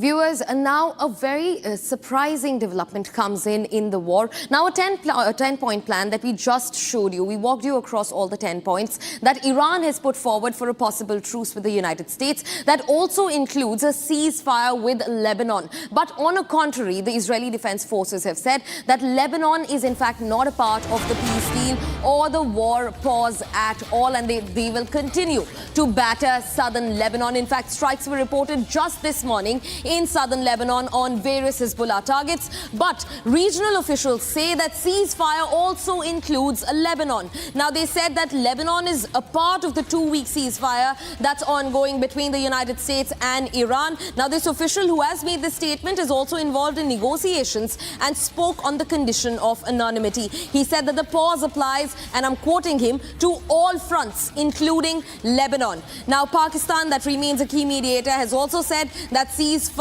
includes the fighting in Lebanon. However, the Israeli Defense Forces, the Israeli Prime Minister Benjamin Netanyahu said that the ceasefire will not stop the Israeli fight against Hezbollah inside Lebanon. That's the latest that we're learning in. On one hand, officials say that Lebanon is a part of the truce plan. In fact, Lebanon has also been made a part of the 10-point plan that has been put forward by the Iranians for a truce to even happen between the United States and Iran. But on the other hand, Israeli Defense Forces continue to maintain that their operations in southern Lebanon and across borders in Lebanon will not stop, and they will continue to batter the Hezbollah proxy that sits deep inside the Lebanese territory. Now, in fact, we're also being joined by retired Major General Shashi Asthana, who is a defense expert, to get us more details on the matter. Major General, I want to understand from you, on one hand, the officials are saying that Lebanon is very much a part of this truce. But again, Israeli Defense Forces have continued to strike Lebanon. Today morning also there were strikes that were reported. One is that aspect of the war. Second, yesterday Trump said that this will be an end of an entire civilization, and today morning he wakes up comfortably and says that, there's a 2-week pause mediated by Pakistan. How do we read this? At one point he takes the entire intensity up to the sky and then it drops down back to the ground. In fact, yesterday itself, I had mentioned that this is going to happen. Yeah. And it has happened exactly the way I had predicted. And the reasons are very simple. Firstly, President Trump was trying for an exit, and his threats of yesterday that civilization will die tonight, etc., they were basically maximum pressure and a blackmailing technique to get the best result by today morning.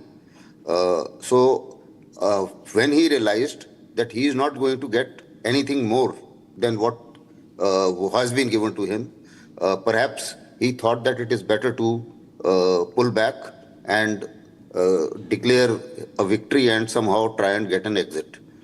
Now, it was known that as far as this further attacks would be retaliated by Iran. Iran had said in no uncertain terms that the moment their power grid is targeted, they are also going to do a similar attacks on the Gulf countries too.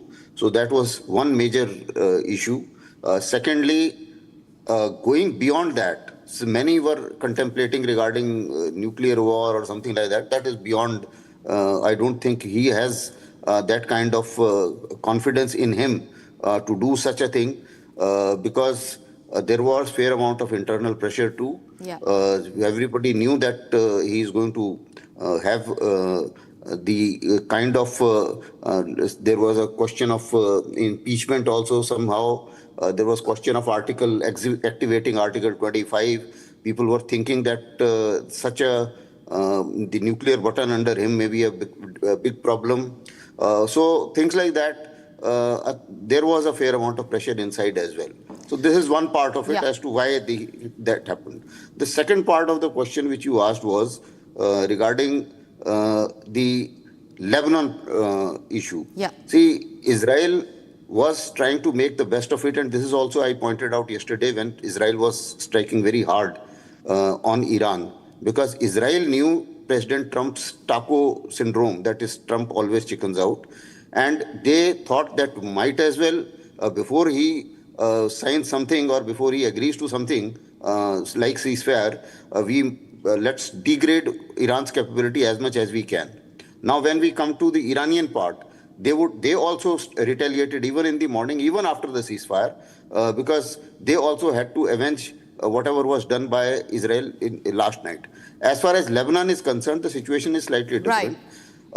Israelis have already entered inside Lebanon, and Israel is threatened, the northern Israel is threatened by Hezbollah's strikes. Yeah. They feel that this is an opportunity which they have got, that their troops are already inside Lebanon, so they might as well try and degrade Hezbollah as much as they can. Definitely. And therefore, they will like to continue a little more than what has been agreed upon. So this Hezbollah, Israel's action on Hezbollah are likely to continue for a little more time unless America puts some pressure on Israel to back off.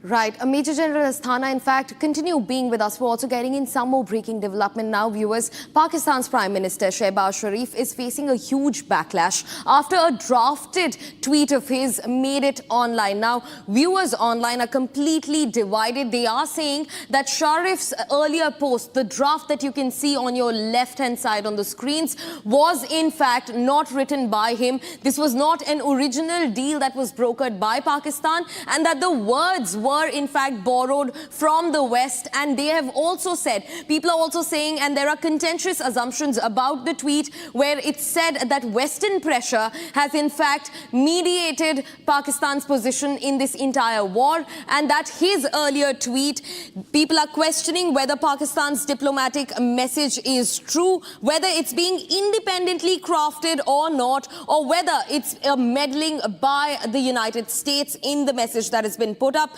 Social media users are completely divided. This tweet has now sparked speculation about external influence or even the scripting of the message. Now, the post urges US President to extend the deadline for talks with Iran and has raised major questions over Pakistan's independence in its diplomatic messaging, especially focusing on Pakistan Prime Minister Shehbaz Sharif's tweet. Now, coming back to Major General Shashi Asthana, who continues being with us on the broadcast. Major General Asthana, since the beginning, we've seen Pakistan is acting as a mediator. Iran has always given a rebuttal to Pakistan, blaming Pakistan of carrying the US's agenda and trying to mediate by not being neutral. And just yesterday, a tweet draft for Pakistan Prime Minister Shehbaz Sharif was floated online, where people are questioning whether or not this diplomatic effort from Pakistanis is even an independent decision that they have made, or are they acting as the West's puppet, the US's puppet?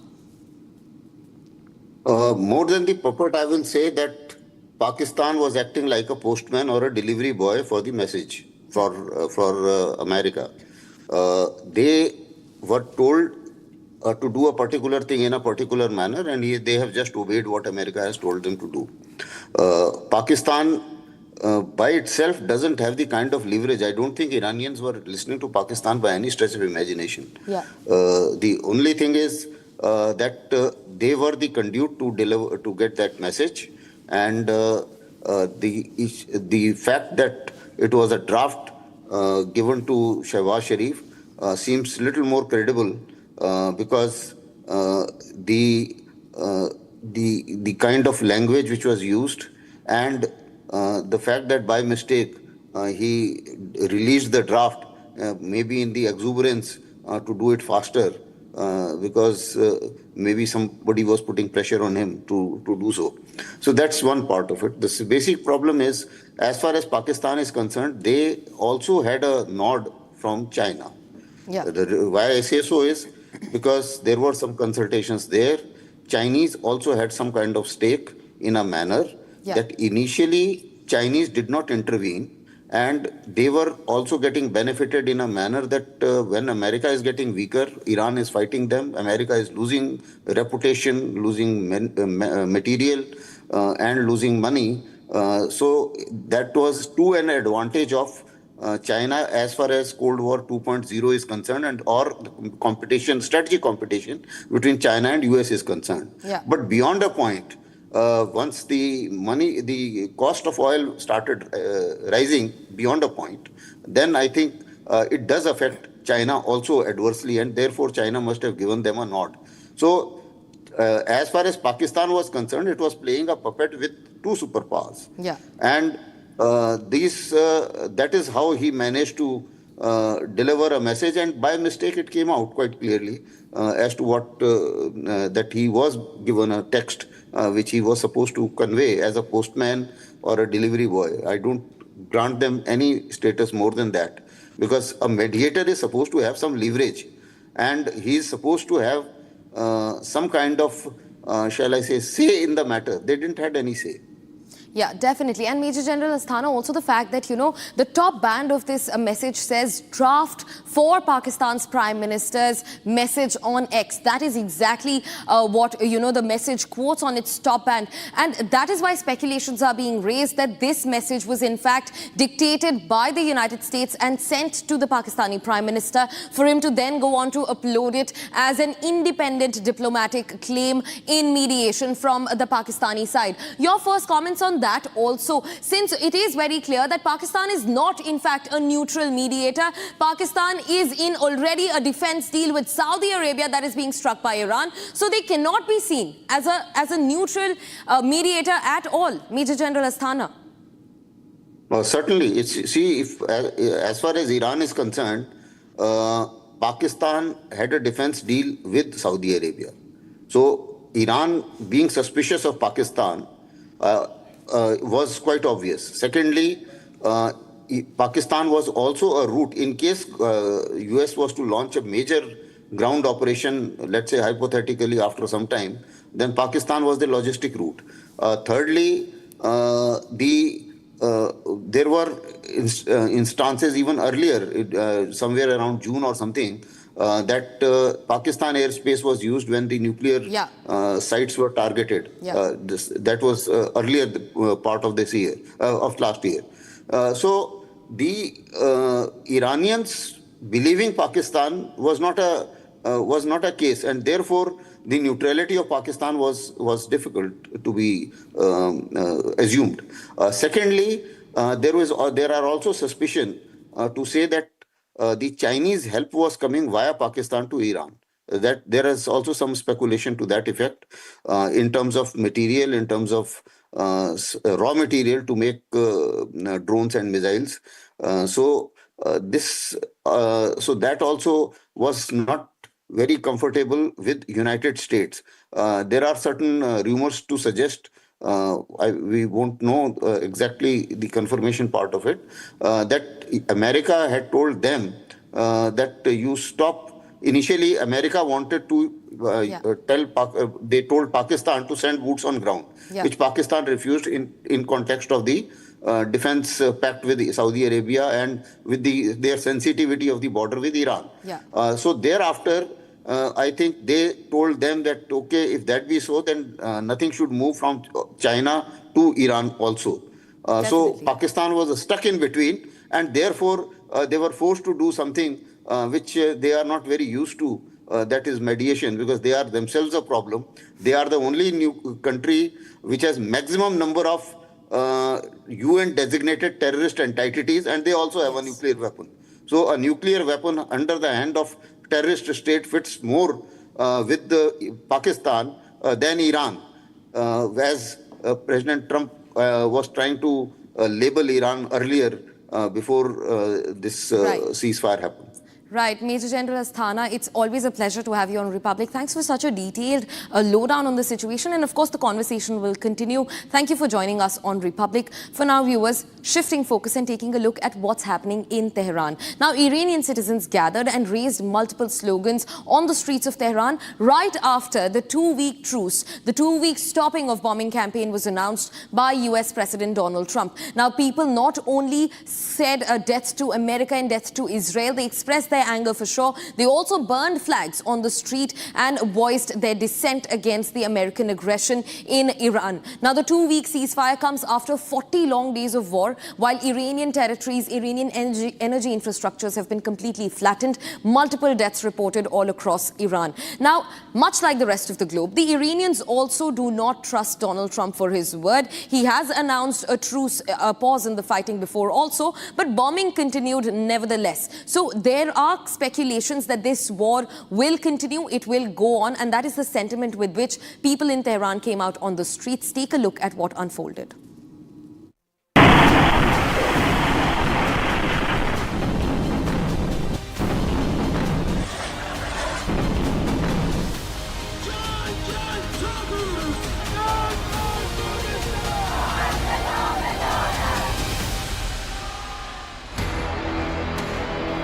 After being on the receiving end of US and Israeli strikes for 40 days, a two-week peace plan is now in effect across Iran.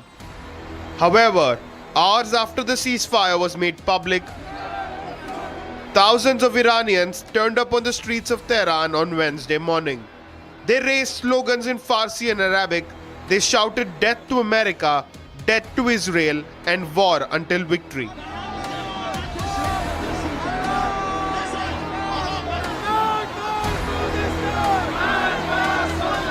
They also raised placards while crowding Tehran for a protest, one of which read, "No compromise, no apology, battle with America."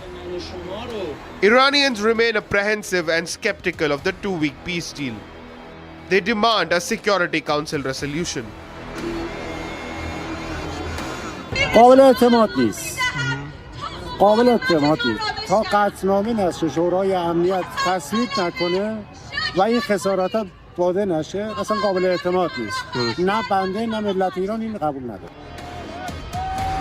The protesters also burnt American and Israeli flags. The loud chants by the protesters sparked concerns even among the organizers, who tried to calm the protesters, but in vain. The United Nations Secretary General Antonio Guterres also welcomed the peace deal. He called on all parties to abide by the terms of the ceasefire in order to pave the way towards a lasting and comprehensive peace in the region.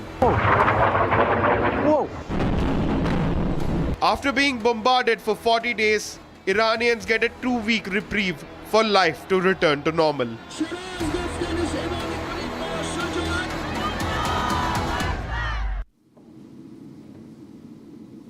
Viewers, that's all that we could wrap in this edition of the News Bulletin. But don't go anywhere. On the other side, we bring you all the details from the poll-bound states of Bengal, Tamil Nadu and Kerala, and even the Union Territory, Puducherry, that go to vote on the 9th of April. On the other side, Chief Election Commissioner Gyanesh Kumar has alleged that TMC delegation, he asked them to get lost during a meeting. TMC delegation raises concerns about voter disenfranchisement and alleged biases in the SIR.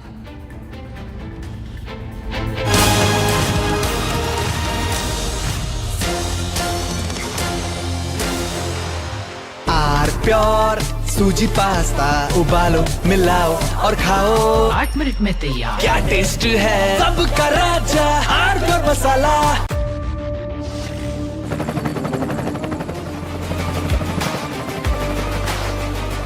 Character, the taste of success. प्यास बुझाए ठंडक लाए सबको भाए जीरा से MDH का जलजीरा जीरा से जीरा से असली रिफ्रेशिंग असली स्वाद असली मजा। MDH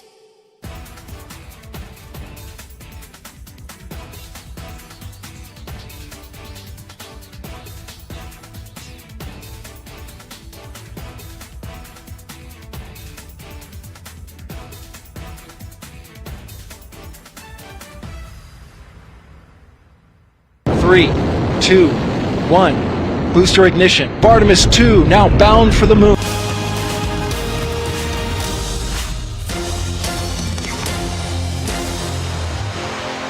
Amity has been ranked India's #1 not-for-profit private university for 11th year, with top 10 ranked institutions in management, engineering, biotech, law, masscom, telecom, hospitality, fashion and more. Yet another top ranking for Amity University. थोड़े में ज्यादा स्वाद यही तो है इसकी खास बात। वाओ मामा क्या स्वाद है। अरे मेरे राजा। सबका राजा R pure masala. 3, 2, 1. Booster ignition. Artemis 2 now bound for the moon. Humanity's next great voyage begins.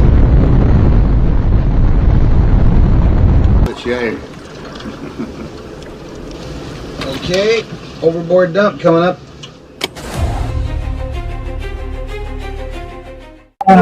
Actually, there is always a redundant chain of excretion systems available on the Artemis. Okay, it is not just the main chain, and it's a redundant chain is also available. And there is no way that the astronauts will be stuck because of the the excretion issue.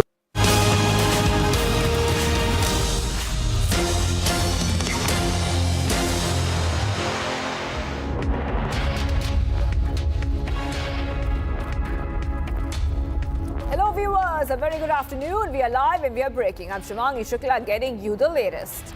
Less than 24 hours are left for the crucial assembly polls. We'll get to all the details for the headlines first. Let's get started.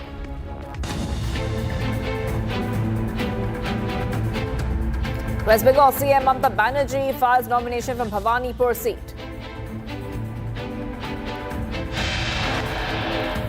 Chief Election Commissioner Gyanesh Kumar allegedly tells TMC delegation to get lost during a meeting. TMC delegation raises concerns about voter disenfranchisement and alleged biases in SIR.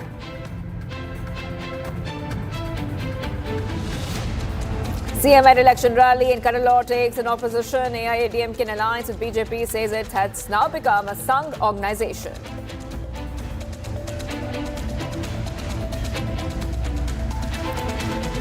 Assam, Kerala, Puducherry set to vote tomorrow after concluding the campaigning for assembly polls.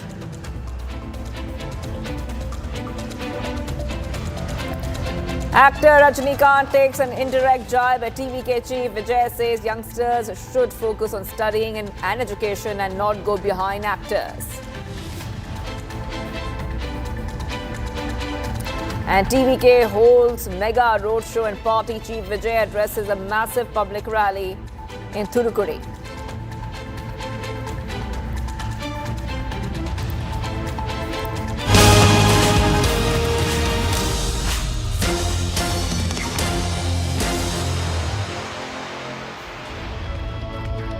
Viewers, the meeting between a TMC delegation and the full bench of the Election Commission on Wednesday culminated on an acrimonious note, with the TMC saying the panel's chief asked them to get lost at the end of the 7-minute meeting. While the EC accused them of shouting after the meeting, TMC's Rajya Sabha MP Derek O'Brien told media persons that they handed over the letters from the West Bengal CM to the Chief Election Commissioner Ganesh Kumar and also apprised him of the specific instances of poll officials having links with the BJP. Then he said, "Get lost. We have done 8 to 9 meetings with the Election Commission. Apart from the CEC, none of the election commissioners spoke." This is what the TMC is saying. So getting you these back-to-back updates coming in here on Republic. We also have a reaction. Let's play it out. I want to tell you what the election commissioner Chief Election Commissioner told us within 7 minutes of the meeting. Get lost. This is what the Chief Election Commissioner told the Trinamool Congress delegation. Get lost का हिंदी क्या होता है? निकल जाओ यहाँ से. निकल जाओ यहाँ से. ये इलेक्शन कमिश्नर बोला लास्ट में. तो हम निकल जाए. हम लोग निकल आए.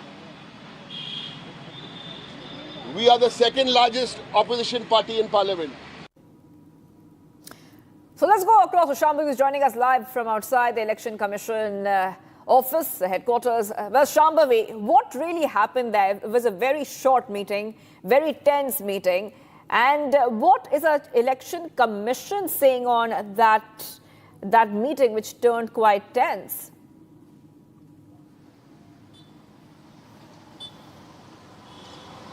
Well, we know that a delegation from TMC, which included Derek O'Brien, Menika Goswami, Sagrika Ghosh and Saket Gokhale, they went to ECI with their concerns. And now this comes just days after where a BJP delegation was also there raising concerns regarding the violence which was there in West Bengal involving the SIR process. And now when the TMC delegation was there, that meeting was indeed a very short one, which started at 10:02 a.m.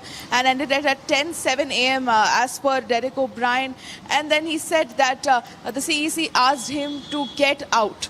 Now that there was an escalated situation where they were presenting examples of people who are associated with BJP and are a part of the Election Commission.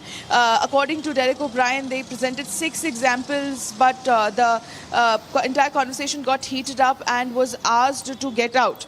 Now, from what we know that they were also asked to maintain the decorum of the commission to make sure that the sanctity of this entire commission is maintained, but it definitely got heated and they were asked to get out. And that is what you can hear Derek O'Brien saying, that they were asked to get out. They were asked to take their delegation and move out of the Election Commission of India. This comes, yes. That's right. Shambhavi, I'll play out that statement once more and then I'll come back to you.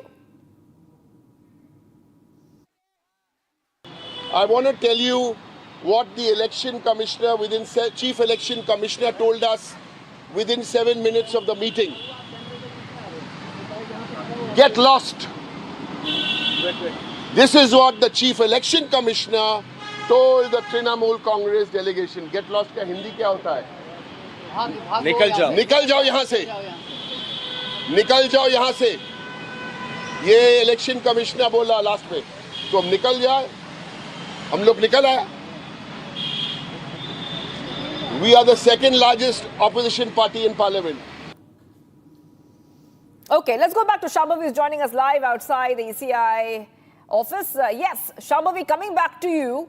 Now, we know that this delegation was meeting the EC, raising concerns regarding neutrality, fairness, transparency of the electoral process in West Bengal. We have seen TMC raise these issues earlier as well. So, just help our viewers understand what really happened inside, because we know only one part. You know, the point is we know only one part. We have Derek O'Brien's statement we heard. But when can we understand what really happened inside that meeting and what happened in that meeting?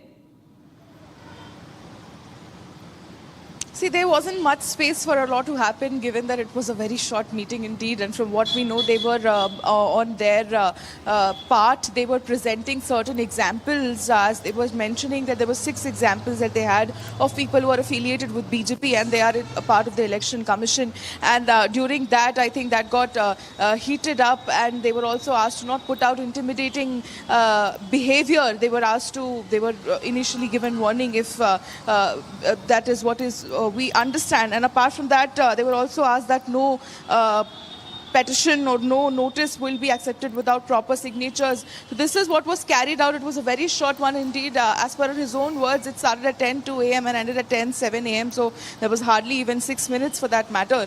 And then they were asked to get out. So there was still some clarity. Even Derek O'Brien openly challenged the CEC to release the video and the audio of what exactly happened in the meeting today. We are yet to hear that what exactly unfolded in ECI, but we know that this comes after a BJP delegation has already approached regarding ECI, regarding the violence which is being carried out in West Bengal. And again, another BJP delegation is set to visit, meet ECI, which included Virendra Kumar, Arjun Ram Meghwal and certain other ministers.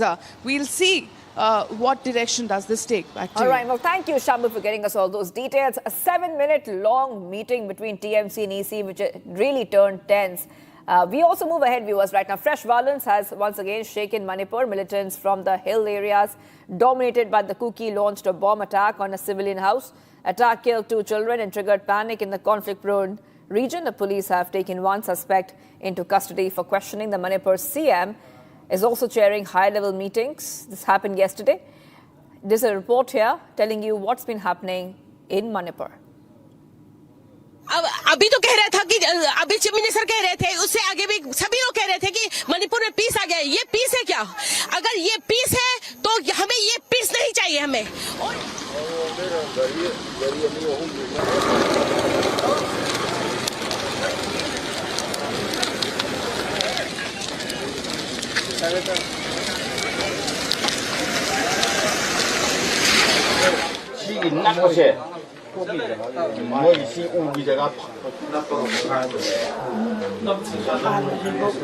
ये bomb blast 1:05 में हुआ है. उसमें 2 बच्चे का जान गया है. 2 बच्चा, एक 5 साल का है, एक लड़की है, वो तो 5 महीना का है. ये बहुत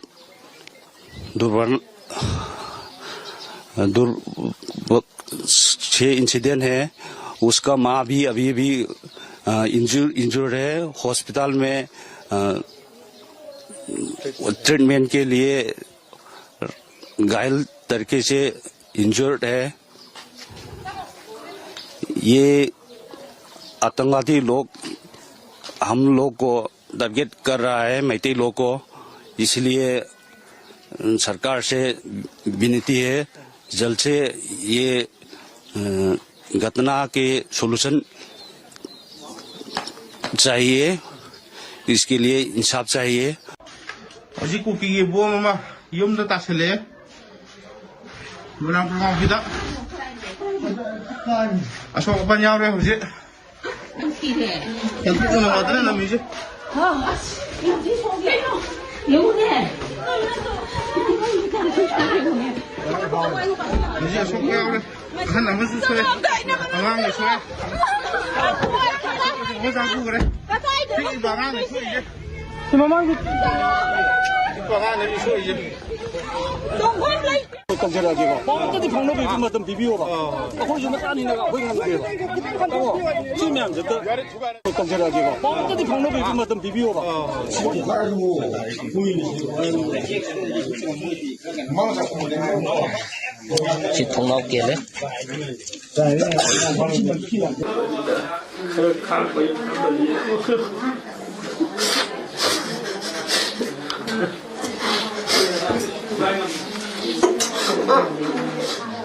ये घटना करीब 1:05 में ऐसे होंगे, यही घटना हुआ है। ये अभी ये नॉर्थ साइड में हमारा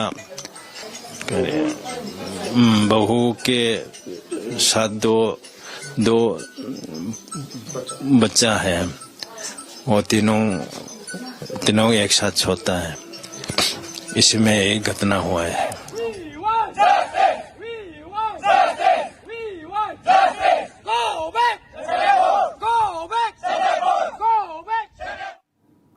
We're getting you some breaking news coming in. This is in relation with the escalation, the West Asia situation. Israel opposition leader has said that following the government's complete failure to achieve the war's objectives, I will hold a special presser today at 6:10. The press conference is open for coverage and an opportunity for reporters' questions will be provided.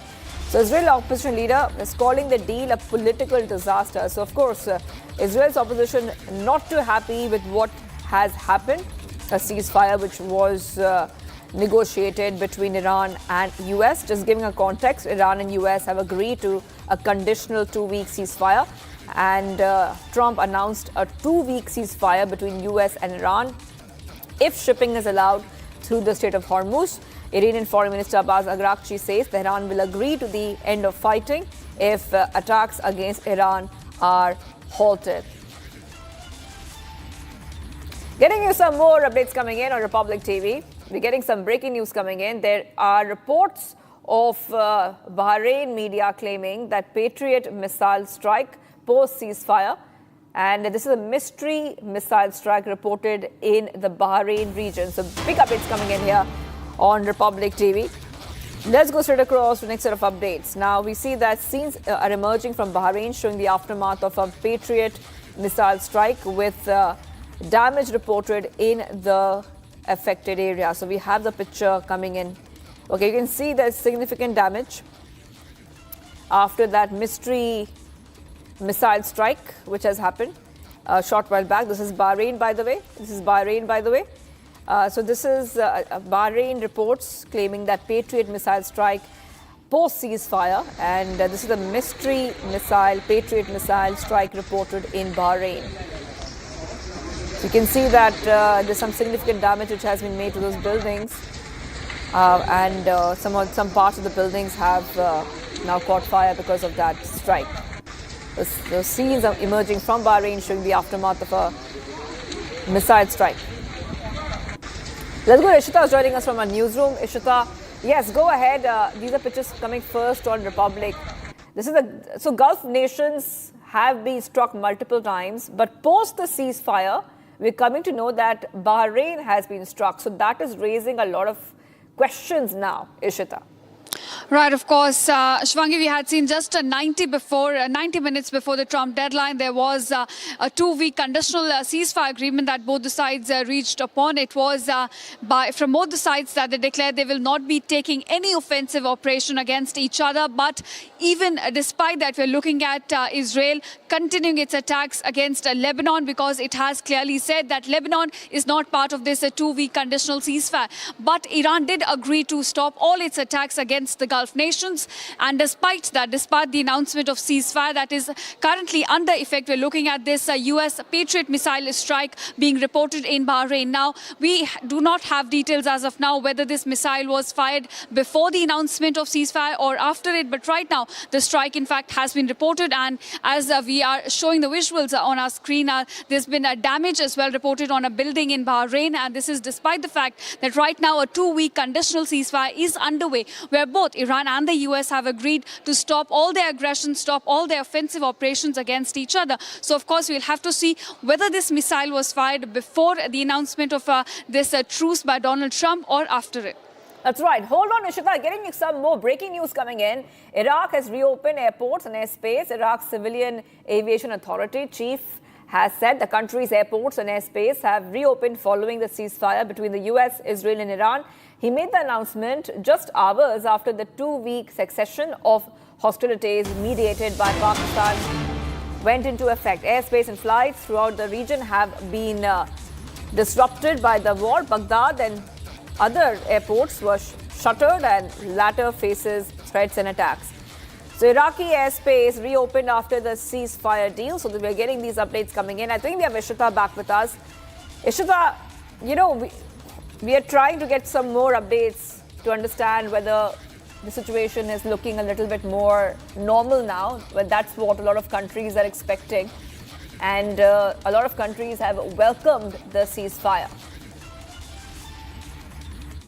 Started on February 28th, all the region across the Gulf had been roped into this conflict. We had seen all the airspace getting shut, some for temporary basis, some for more prolonged time. But right now, the latest update we're getting is as the ceasefire has now been announced, we're inching towards some normalization. In fact, we could also see stabilization of oil traffic through the Strait of Hormuz. As far as airspace is concerned, the latest we're picking up is that Iraq, in fact, has now reopened its airports and airspace.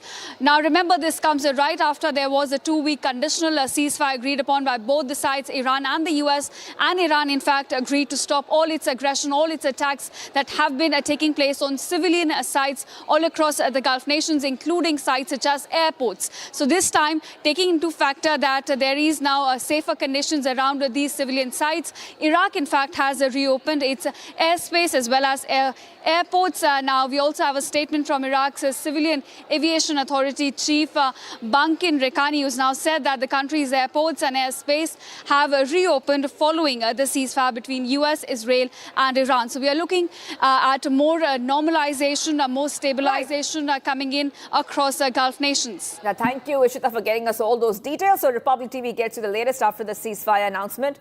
And the US and Iran have come to terms for a peace deal now. Now, while both sides claim victory against each other, questions arise over which country played what role in helping US-Iran reach this ceasefire.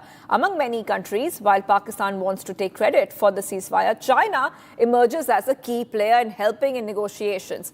Look at this report to understand what role China is playing in this ceasefire. China is Tehran's biggest trading partner. Reports now suggest that it was China who spoke to the Iranians to get them on board to look for a path to ceasefire. Chinese officials were continuously in touch with Iranian officials as the negotiations were evolving. As per reports, Beijing primarily had been working with intermediaries.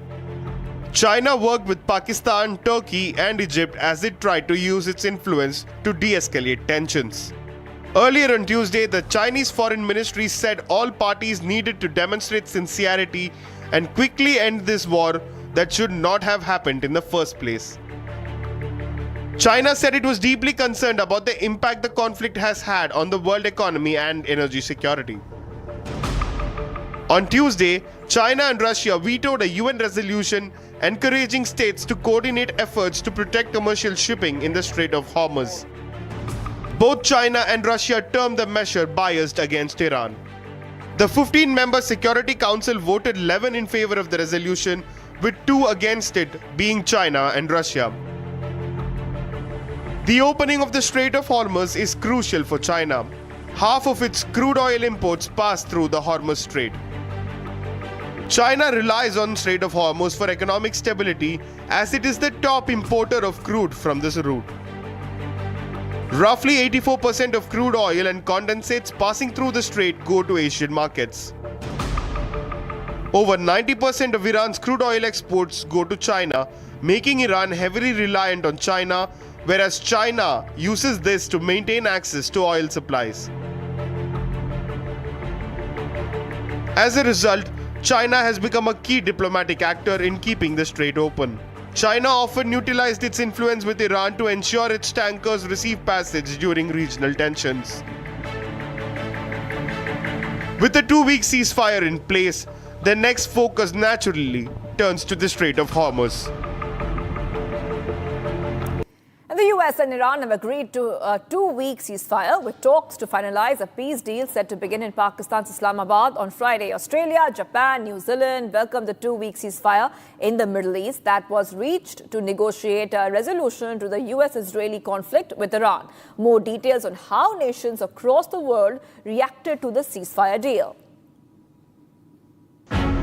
Nations across Asia and the Pacific are welcoming the announcement of a 2-week pause in the war between Iran and the US. Just before Donald Trump's deadline came to an end. In Australia, Prime Minister Anthony Albanese and Foreign Minister Penny Wong issued a joint statement saying they welcome the agreement and have a long call for de-escalation. The Australian government stressed its continued collaboration with international partners to ensure the safe flow of critical supplies to those most in need. Japan also expressed optimism with its chief cabinet secretary, describing the ceasefire announcement as a positive development. While in New Zealand, Foreign Minister Winston Peters welcomed the effort to end hostilities. Peters noted that while the news is encouraging, significant work remains in the coming days to secure a lasting ceasefire.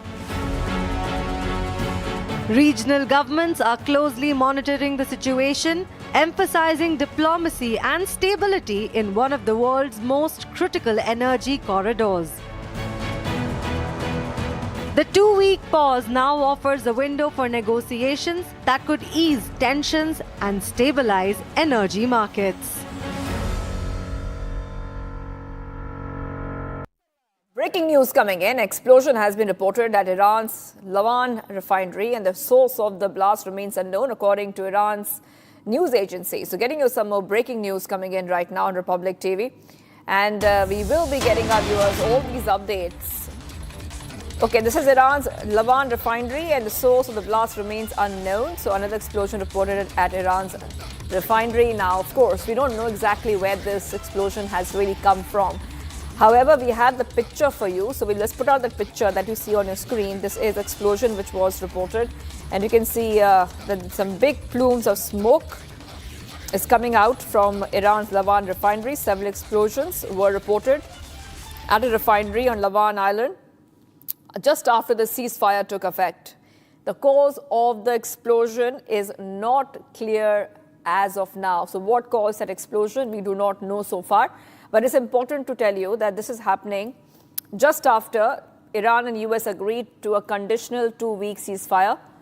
So the blast has been reported at Iran refinery. Let's go straight across to Ishita. Ishita, the source of this blast, we do not know what caused that explosion there. However, we do know is that this happened post the ceasefire. So once again, raising questions about what really caused those explosions. Right, of course, Shivangi, we have seen that hours after Donald Trump declared this 2-week conditional ceasefire on Iran, hours after US president decided to stop the bombing of Iran's energy infrastructure, we are looking at a major attack now taking place on Iran's Lavan refinery. Several explosions have now been reported at this refinery on Lavan Island. Although the source of this explosion has not been established yet, the cause is still unclear, but it is a breaking news development we're getting at the Sava. Several explosions are now being reported at Iran's Lavan refinery. Now, remember, this comes despite the fact there is a truce underway right now in effect as both the parties, US and Iran, they have now agreed to stop their aggressive and offensive operations against each other. But despite that, we are looking at several explosions on ground now taking place at Iran's Lavan refinery. This does put the truce at stake and the future, in fact, of this 2-week conditional ceasefire remains uncertain, and although peace is still holding at the moment, but it is currently a fragile in West Asia. All right, well, thank you for getting those details. Ishita, I'm taking a short break right now. We'll be right back with much more coming right up. Donald Trump terms the peace deal as the beginning of a golden age for the Middle East post the ceasefire. All this and much more coming right up. We will continue to be live and breaking on India's #1 news channel, Republic.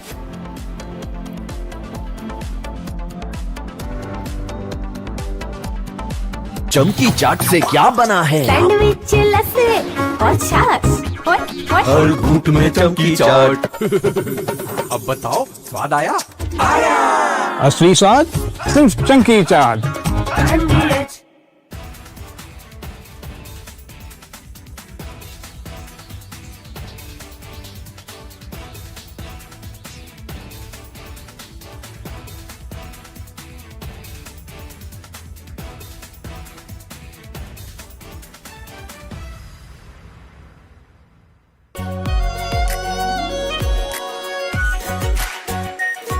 Pure shahi paneer masala, delicious, healthy, everyday.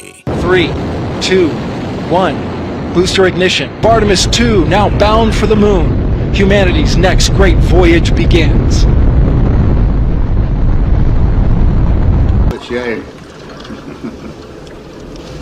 Okay, overboard dump coming up.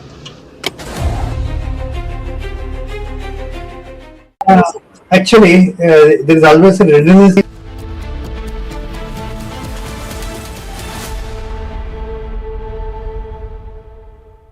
प्यास बुझाए, ठंडक लाए, सबको भाए जीरा से। MTH का जलजीरा जीरा से। जीरा से असली रिफ्रेशिंग, असली स्वाद, असली मजा। MTH। केसरिया से मन जोगी हुआ रे, दिल झूमे देखो मतवारा हुआ रे। केसरिया से मन जोगी हुआ। हर पल मनाओ केसरी त्योहार। विमल, बोलो जुबान केसरी। आर प्योर सूजी पास्ता, उबालो, मिलाओ और खाओ। 8 मिनट में तैयार। क्या टेस्ट है सबका राजा, R pure masala. 3, 2, 1. Booster ignition. Artemis 2 now bound for the moon. Humanity's next great voyage begins.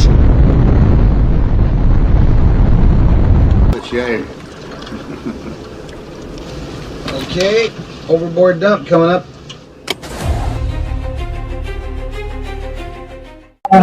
Actually, there is always a redundant chain of excretion systems available on the Artemis. Okay, it is not just the main chain, and it's a redundant chain is also available, and there is no way that. From Asia's largest news headquarters, setting the agenda for Bharat.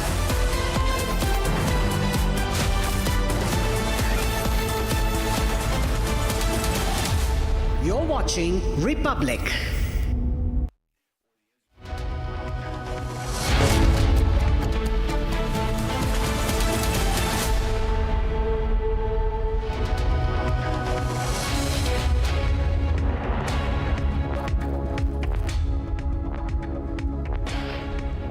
Hello and a very warm welcome. You're watching Republic TV. I'm Gesu Bharadwaj. Now, viewers, Donald Trump has announced a 2-week pause in the bombing campaign against Iran. But is the truce really in place? Because at least 2 attacks have been reported post the truce announcement. Getting you all the details, but first here's a check on your headlines for the hour. Take a look.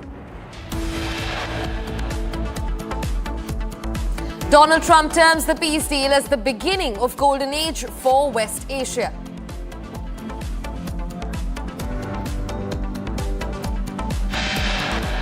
Israeli opposition leader criticizes deal, terms it a political disaster.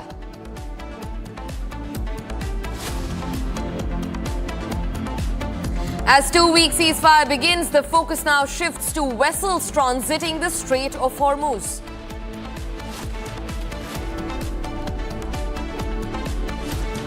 Nations across the world welcome the 2-week temporary ceasefire deal on Iran.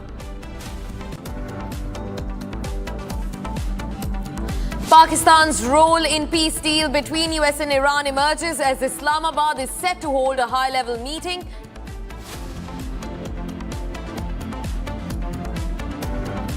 Israeli Prime Minister says Lebanon not part of peace deal as strikes across southern Lebanon continue.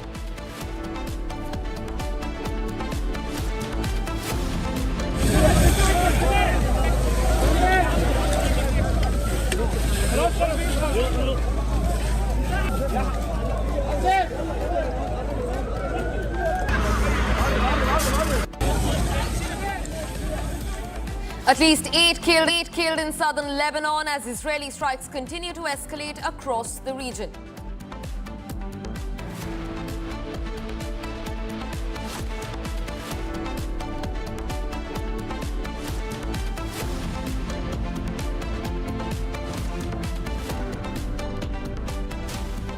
Viewers, starting first with a breaking development that comes in from Bahrain, where a barrage of strikes have occurred due to Iranian aggression. A number of houses have in fact been damaged in the Sitra area as a result of shrapnels falling from the interception of an Iranian drone. An Iranian drone that was intercepted by the Bahrainian air defense systems right about now after truce was announced in the ongoing war. Bahrain has in fact now confirmed the strike, and they say that as a result of Iranian aggression, a number of houses inside Bahrain's Sitra area have now been damaged as a shrapnel fell from the sky after an interception of an Iranian drone.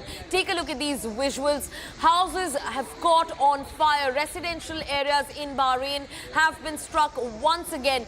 Just about now, a truce deal was announced in the ongoing escalations in West Asia. Now, Iran maintains that until their 10-point peace deal is not accepted, there is not going to be a ceasefire from their end. Now, Bahrain has confirmed strikes.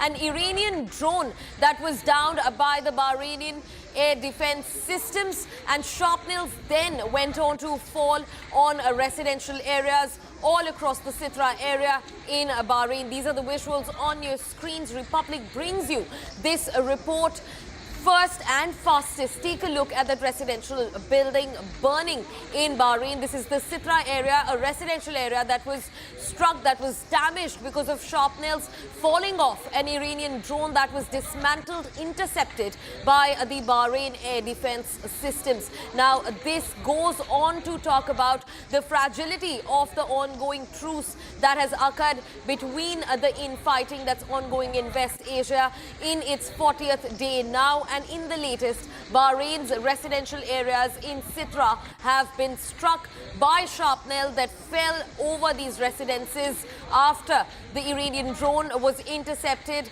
by the Bahrain air defense systems.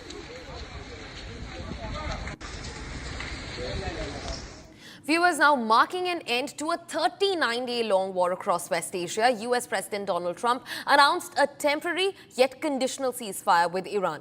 While this ceasefire, according to Trump, is, broadly conditional upon Iran's reopening of the Strait of Hormuz, there's been much talk on how Iran claims this ceasefire as a win for themselves because of how Trump allegedly caved into Iranian demands framed in a 10-point proposal that Iran has been peddling since the beginning of the war. Take a look.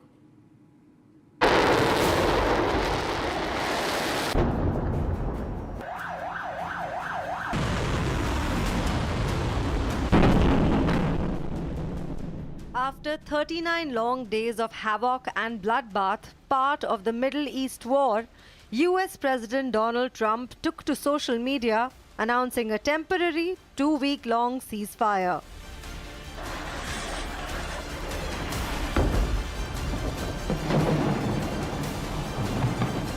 Amidst Trump's ceasefire announcement was one claim that said US had received Iran's 10-point proposal. This claim being something Iran boasted of too, of having Trump's cave in to Iran's demands for ceasefire.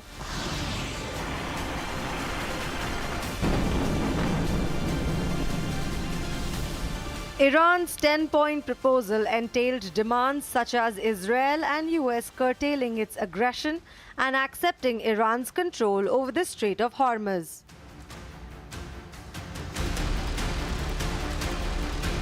That's not all.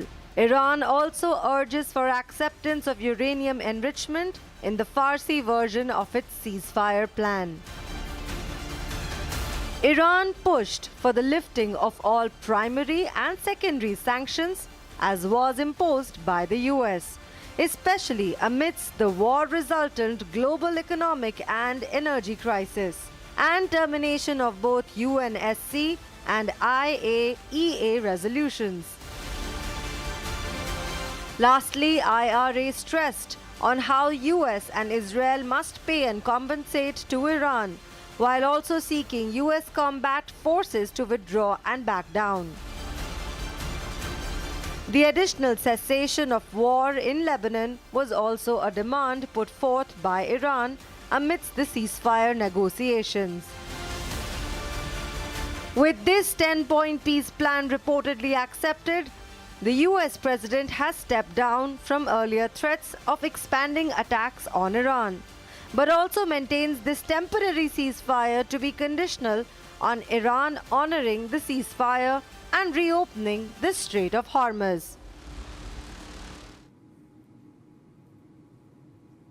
Viewers are now shifting focus. The Iranian President Masoud Pezeshkian has reacted to the ceasefire and has said that with the acceptance of general principles that were desired by Iran, this is a fruit of the blood of their great martyred leader Khamenei, and that the achievement of all of those who are present and standing shoulder to shoulder with Iran. Iranian President Masoud Pezeshkian's first statement since the ceasefire was posted by US President Donald Trump. Now, Iranian President Masoud Pezeshkian has reacted and he says that the ceasefire is a general acceptance of the principles that are desired by Iran. He, in fact, has said that this has only come because of the martyrdom of Iranian slain Supreme Leader Ayatollah Khamenei.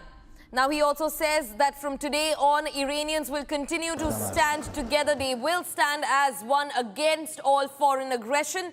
And he also said that this unity will be seen in fields like diplomacy, defense, and also on the streets and in the field of service. The first statement that comes in from the Iranian President Masoud Pezeshkian.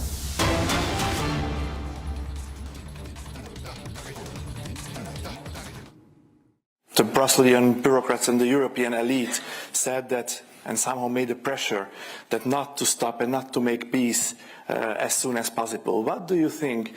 What was the motivations of the Brusselian elite not to make this peace, and how long can it take to make it?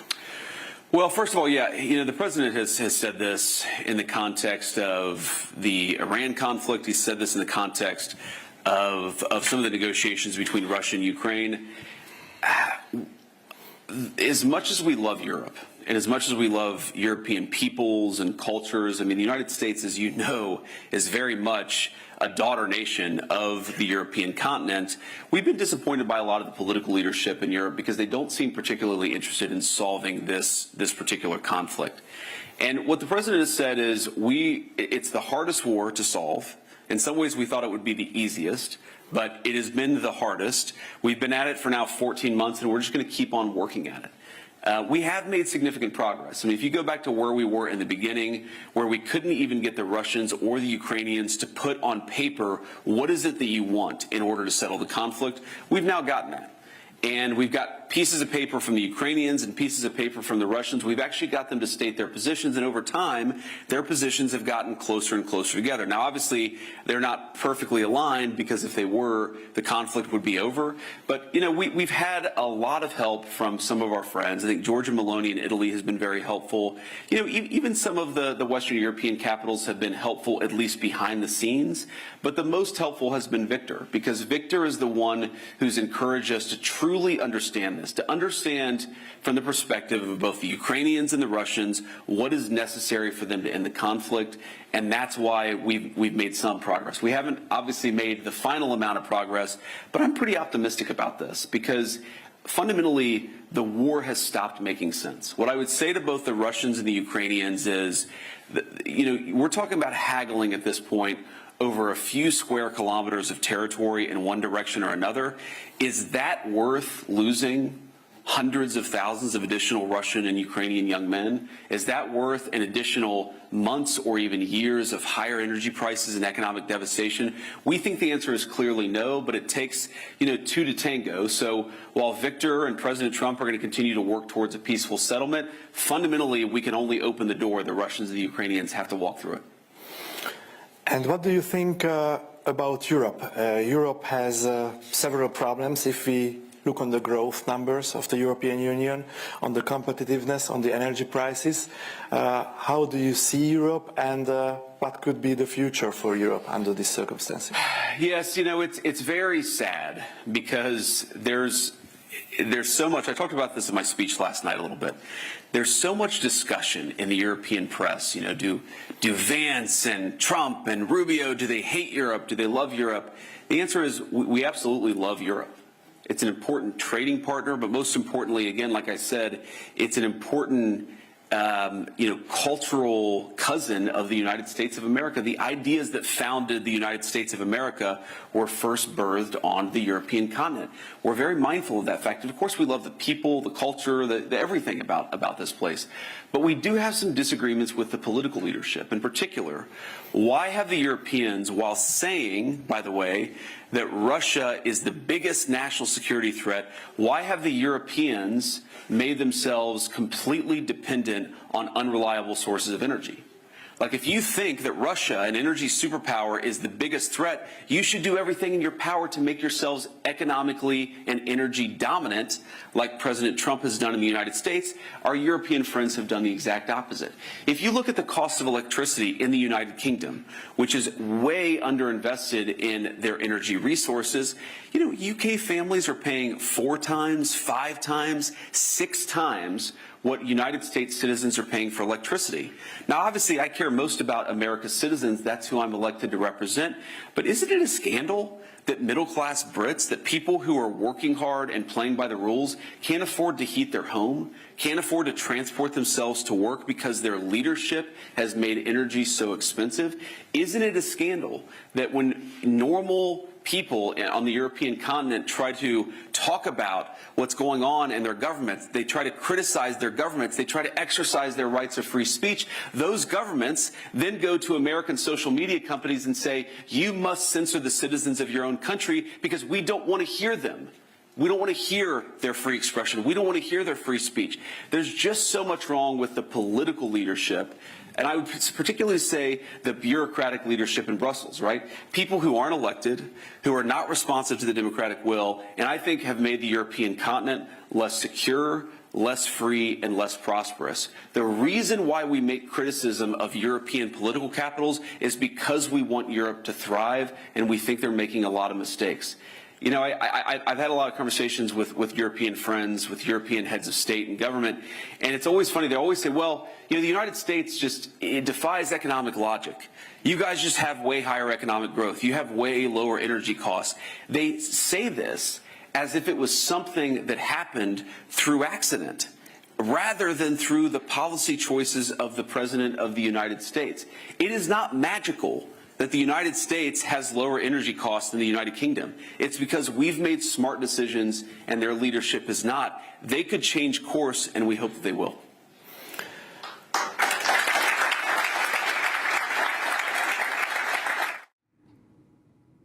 Viewers, now that was J.D. Vance, the United States' vice president, who goes on to explain how the United States is disappointed in the European leadership as the war continues in West Asia. Now, in a surprising move, President Donald Trump delayed planned military strikes on Iran, opting instead for a diplomatic approach. Trump agreed to suspend attacks if Iran opens the Strait of Hormuz temporarily. Now, Iran in turn proposed a peace plan and a 2-week ceasefire, easing regional tensions and allowing negotiations talks to begin. But for now, we go back to what J.D. Vance has to say as he remains live. Today has been achieved. And because of that, what the president did is he basically issued an ultimatum to the Iranians. He said, open up the straits, stop trying to hold the world's economy hostage, and we'll engage in a ceasefire. And that's exactly the agreement that we came to last night. The Iranians have agreed to open up the straits. The United States has agreed to stop attacking. And that, not just the United States, but also our allies, have agreed to stop attacking. And that is the basis of this fragile truce that we have, which is now, 8 to 12 hours old. Now, here's what I'll say about this. I've learned a lot about the Iranian system and a lot about the way the Iranians negotiate. As the president told me last night, the Iranians are better negotiators than they are fighters. I'm sure they don't like to hear that, but it's true. But here's a couple things. So, one, just in the response that we've seen from various segments of Iran, you have on the one hand people within Iran who have responded very favorably. The foreign minister who said, look, we agreed to the United States' terms. We'll do a ceasefire, we'll do a negotiation, we'll open the Straits of Hormuz, and then we'll see if we can come to more agreement down the road. So some of the people have responded favorably and have said the right things. And then you have some people on social media within their system who are basically lying about what we've accomplished militarily. They're lying about the nature of the agreement. They're lying about the nature of the ceasefire. And so you have just, even within their system, and this is why I say this is a fragile truce, you have people who clearly want to come to the negotiating table and work with us to find a good deal. And then you have people who are lying about even the fragile truce that we've already struck. And that's just an interesting thing about their system. And the final point that I'll say about this is the President of the United States has told me, and he's told the entire negotiating team, the Secretary of State, the Special Envoy, Steve Witkoff, he said, go and work in good faith to come to an agreement. That is what he has told us to do. If the Iranians are willing, in good faith, to work with us, I think we can make an agreement. If they're going to lie, if they're going to cheat, if they're going to try to prevent even the fragile truce that we've set up from taking place, then they're not going to be happy. Because what the president has also shown is that we still have clear military, diplomatic, and maybe most importantly, we have extraordinary economic leverage. So the president has told us not to use those tools. He's told us to come to the negotiating table. But if the Iranians don't do the exact same thing, they're going to find out that the president of the United States is not one to mess around. He's impatient. He's impatient to make progress. He has told us to negotiate in good faith. And I think if they negotiate in good faith, we will be able to find a deal. But that's a big if. And ultimately, it's up to the Iranians how they negotiate. I hope they make the right decision.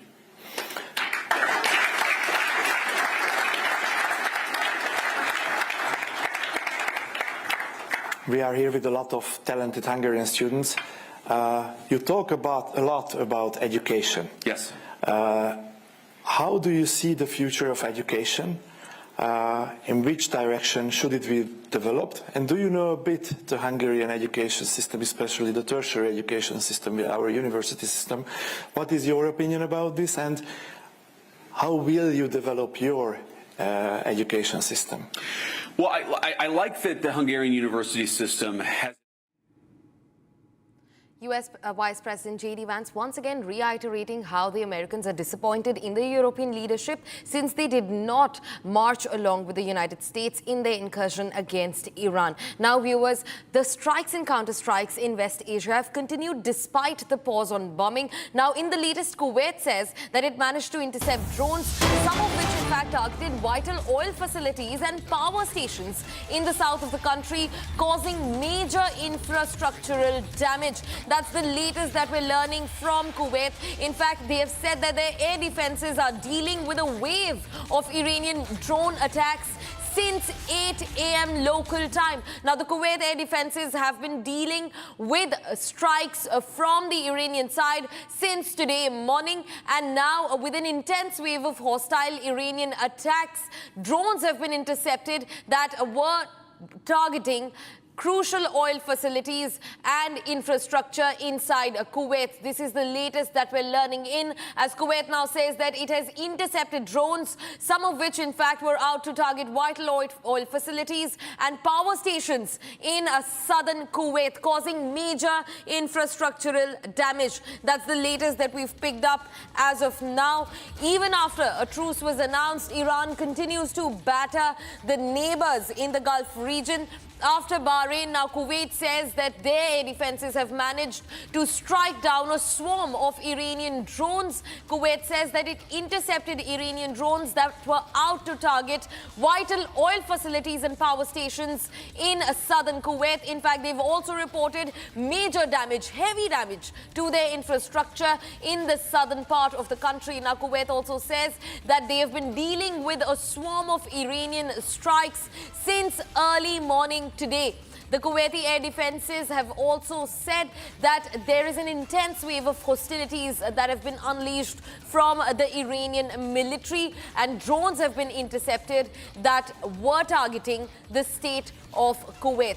Despite a ceasefire, attacks on Kuwait, attacks in the larger Gulf region continue as the war now escalates and has surpassed the 1-month mark. Donald Trump, just this morning, he said that there will be a 20-day pause in fighting, a 20-day breather for Iran.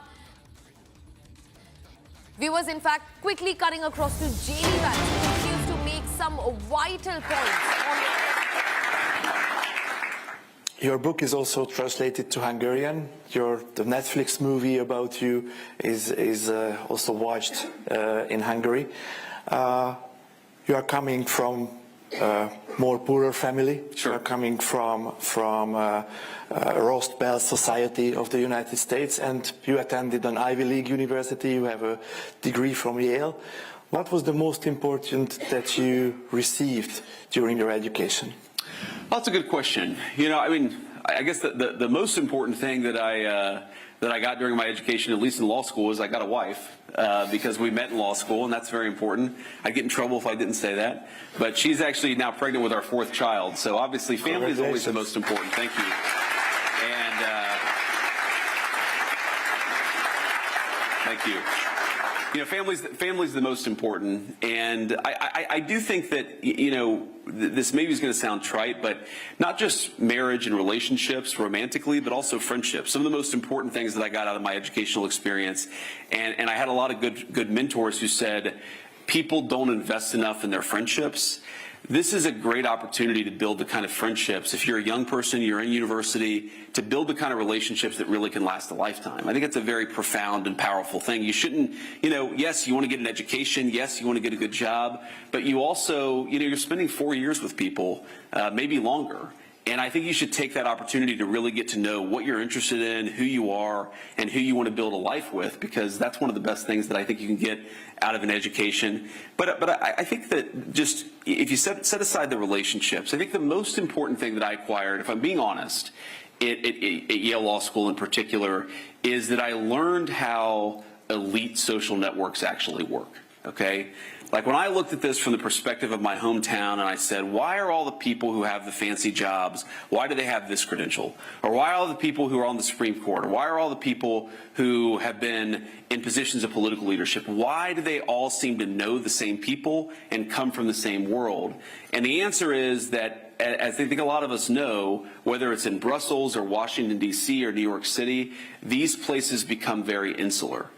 And they're, you know, there are things about that just are. They're not good, they're not bad. These places are insular. They're built around relationships. They're built around who you know. Many of the most important jobs in American society, I don't like this, by the way, but it's just the truth, are based on who you know. And so it's important to sort of develop those relationships, and it's important for conservatives in particular. I don't like this idea that conservatives shouldn't seek higher education. I don't think that we want to force everybody to go to college, but I think that if you're a conservative in the United States of America and you're interested in running for office, or you're interested in being a judge, you do have to get higher education, okay? So we can accept that college isn't for everybody, while also acknowledging that for certain jobs and certain professions, college is necessary. But I think the very negative thing that I learned about it is that these social networks, because they're so insular, they also become very self-reinforcing. I think there are people who have political power in the United States of America, and I'm sure in Brussels too, who have no idea what the majority of Americans actually think about a given issue. They've actually never talked to a normal American, an American who comes outside of these social circles. I mean, I would meet people who went to a fancy prep school, who went to a fancy university, who went to a fancy law school, and had never spoken to a person from my home state of Ohio, even though, you know, it's at certain parts it's a 4 or 5 hour drive from Washington, D.C. And so I think one of the fundamental things that has to change, I don't know about the Hungarian system, but about the American system, is that unless we make education unless we make it, frankly, more of a meritocracy, where people can come from all over the country based on merit rather than on who you know, I think the system is fundamentally doomed. And maybe the most important thing about eliminating racial discrimination, particularly against middle-class white kids in the American education context, is not just the moral part of it, okay? The moral part of it I care a lot about. I don't want to discriminate against black kids, white kids, Latino kids. I don't want to discriminate against anybody based on your skin color. I think it's gross and immoral.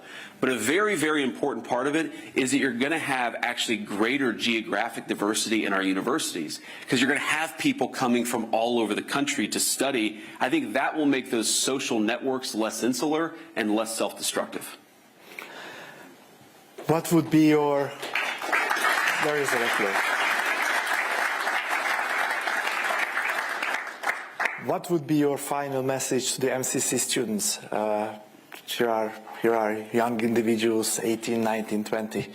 What would be the most important that they should be very careful?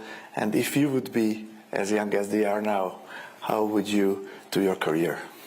I'd say enjoy your youth while it lasts, because one day you'll wake up and you'll be 41 and you'll have a glass of wine at dinner and wake up with a headache the next morning and be talking to this fine gentleman. So enjoy it while it lasts. But I think the piece of advice I'd give to you, and I give it to American students, American conservatives in particular, is resist the temptation to think that victory is immediate or that we're going to win back our civilization through instant gratification. I mean, this institution was founded in 1996. It's far more influential than it was back then, but I think a lot of people, this is particularly true in the United States of America, if they see something that the administration does they don't like, they say, oh, that's not what we voted for, we're going to check out of politics. No. That's the exact wrong response. If we do something you don't like, the response should be to get more involved, to make your voice heard, and to try to push things in the direction that you want them to be pushed. Our civilization was not built overnight. It's not going to be saved overnight. And so what I'd encourage you to do is stay involved, be patient, and don't let disappointment turn to checking out of the system entirely. There's way too much of that, I would say, in the Anglo system and the American system. There's way too much, I didn't like this thing that the vice president said, or I didn't like this thing that the president did, and I'm going to completely check out. We call that blackpilling in the United States of America, and blackpilling is how you give power to the forces that are trying to destroy what our ancestors built. We need to take power back from those people and build the kind of institutions that can actually save our societies. It will not happen overnight. It will not happen in the term of one prime minister or one president, but it will happen so long as we keep our faith in God and we work hard to achieve it. That's what we have to do.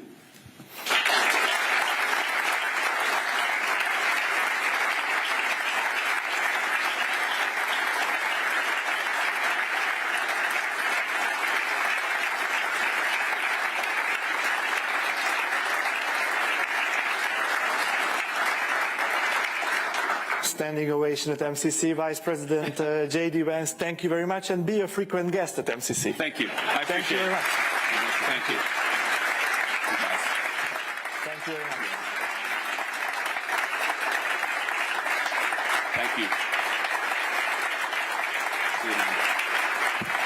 Thank you all.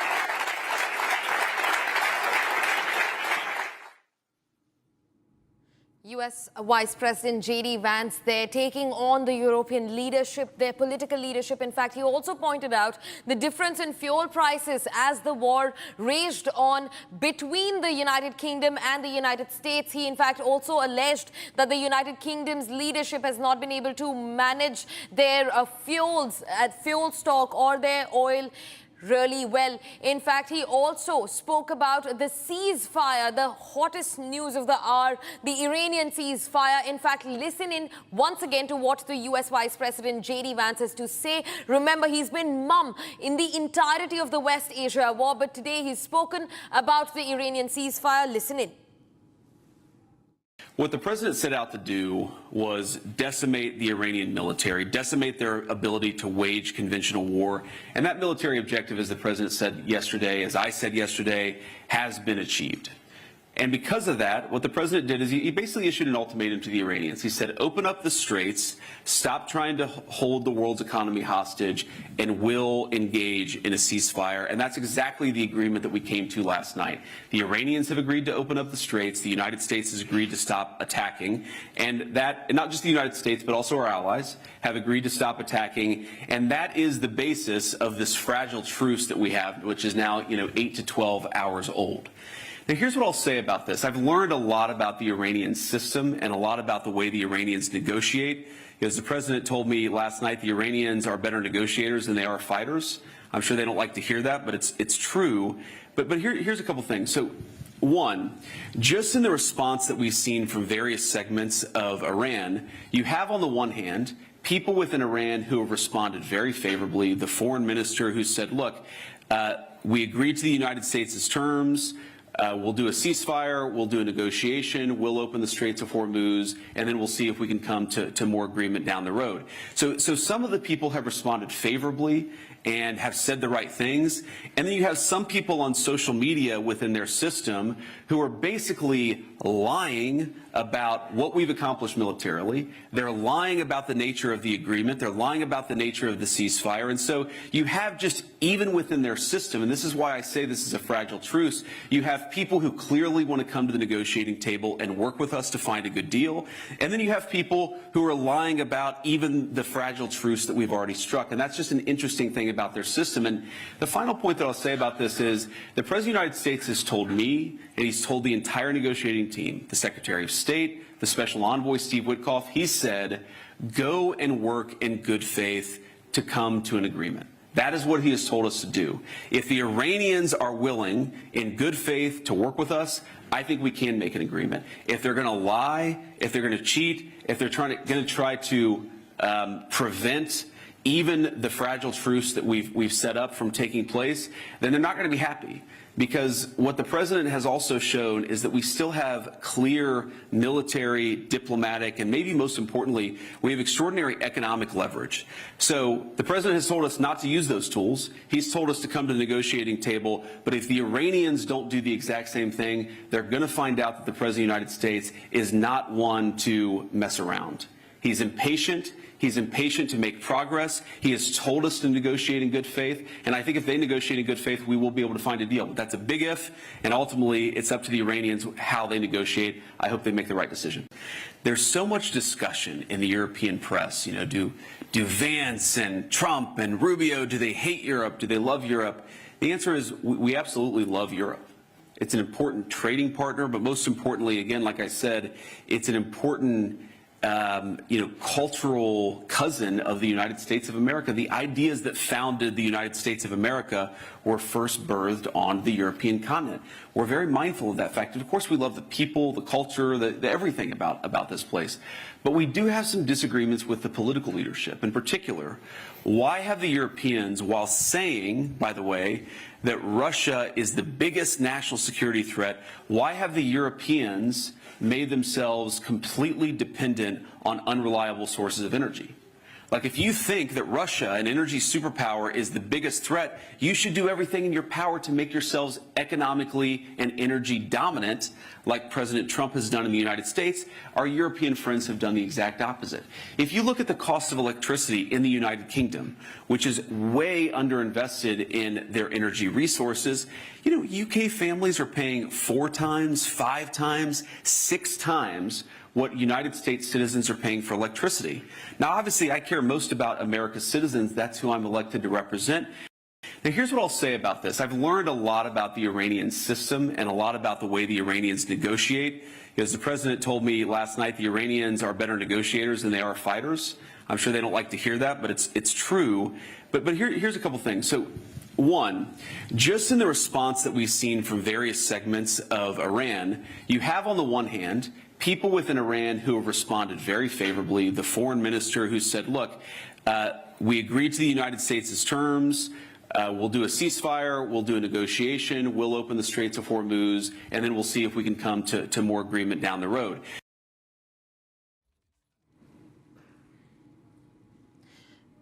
Viewers, now getting in some more breaking development. The UAE has now strongly come out to condemn the storming and vandalism of the Kuwaiti consulate in Basra. The United Arab Emirates has condemned and even denounced in the strongest terms possible the storming and acts of vandalism targeting the premises of the Consulate General of the State of Kuwait in Basra, as well as the accompanying blatant attacks that have been rained down on Kuwait. Now, Kuwait's consulate in Iraq has been vandalized.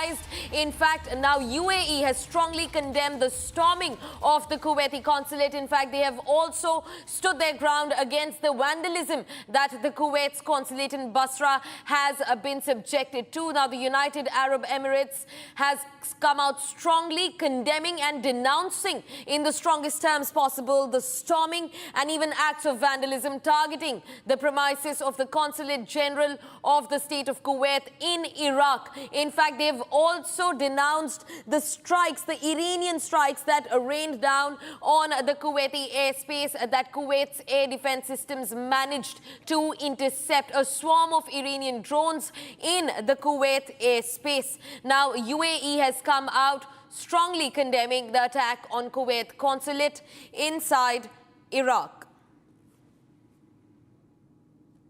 Meanwhile, viewers, the UAE says that its air defenses are now dealing with missile threat, that they're dealing with a missile threat that's incoming from the Iranian military. Now, this also comes after a ceasefire, a pause of 2 weeks was announced by President Donald Trump. However, that pause does not seem to hold on ground as Gulf remains precarious. It remains on the edge. Now, UAE, after Kuwait and Bahrain, has come out to say that their air defense systems are completely locked in intercepting incoming missile threats from the Iranian military. Now, Iran continues to strike their neighbors across the Gulf region even after a 2-week pause in the war has been announced by US President Donald Trump. Now, Donald Trump said that for 2 weeks, US will stop its bombing campaign against the Iranian territory. However, the truce does not seem to be holding from the Iranian end. Iran continues to strike the larger Gulf region. First it was Bahrain, then Kuwait, and now UAE also says that their air defense systems are active, completely logged in dealing with incoming missile threats. These are the visuals from various locations across Gulf on your screens where attacks have been reported by the Iranian military. Now, in the latest, UAE has been UAE has been dealing with the incoming missile threat from Iran. Their air defenses have been activated. They are logged in and they are busy intercepting a swarm of missile threat that comes in from Iranian military.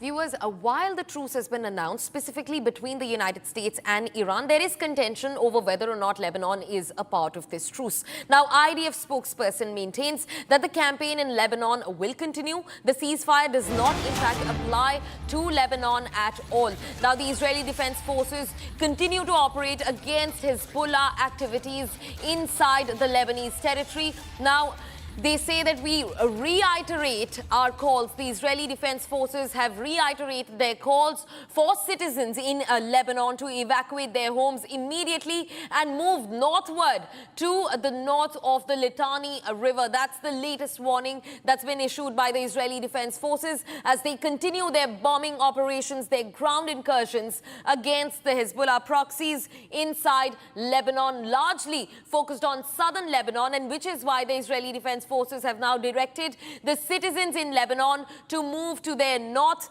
to move to the north of the Litani River. That is the latest that we're learning in. As of now, the Israeli Defense Forces now once again saying that they will continue their strikes against Lebanon. هذا إنذار عاجل إلى السكان جنوب لبنان المتواجدين جنوب نهر الزهراني. المعركة في لبنان مستمرة وحالة وقف النار لا تشمل لبنان. جيش Viewers, and now External Affairs Minister S. Shankar met with Foreign Minister Khalilur Rahman of Bangladesh and even his delegation just this afternoon. The leaders discussed strengthening of bilateral relationship in its various facets. They also exchanged views on regional and global developments. Take a look. मैं आया हूँ इस मुद्दे पर पश्चिम Asia में जो गतिविधि चल रही है उस पर हम लोगों ने जो वहाँ युद्ध विराम हुआ है उसका हम लोगों ने स्वागत किया है। मैंने ये भी कहा है कि हमेशा से हम शांति के पक्ष में रहे हैं और हम लोग का ये मानना है कि संवाद से, कूटनीति से वहाँ पर शांति का पहल बन सकता है। जहाँ तक और देशों का उनका पक्ष है, उनका पोजीशन है, ये बेहतर होगा कि इन सब चीज़ का खुलासा वो खुद करें। Gauri, to your question on ships, transit of ships, look, we are closely following the developments.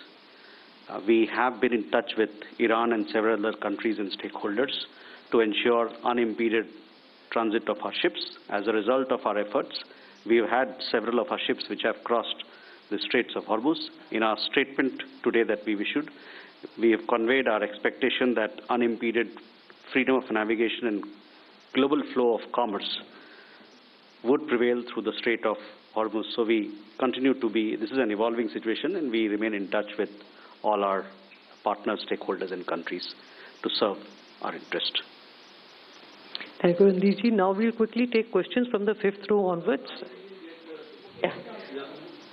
So, regarding refinery production,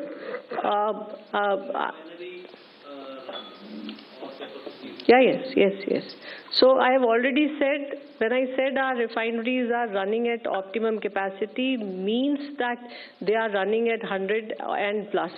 So we have the refineries which are working at 110% also, 112% also. So I will again reiterate that our refineries are operating at optimum capacities. Somebody also asked me about the LPG production data. I have already said it is in the range of 46 to 47 TFT. Friends, I have a humble request to make. We have a cabinet briefing at 4, so we will quickly take one question each, starting from the fifth row, 250.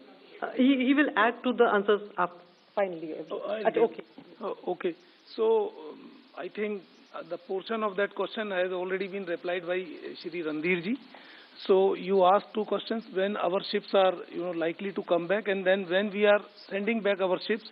So again, I'll say that we are in coordination with MEA and our missions, as well as our owners of the ships. We are trying our level best to bring our ships as early as possible, as well as sending vessels again to bring the cargo from that region.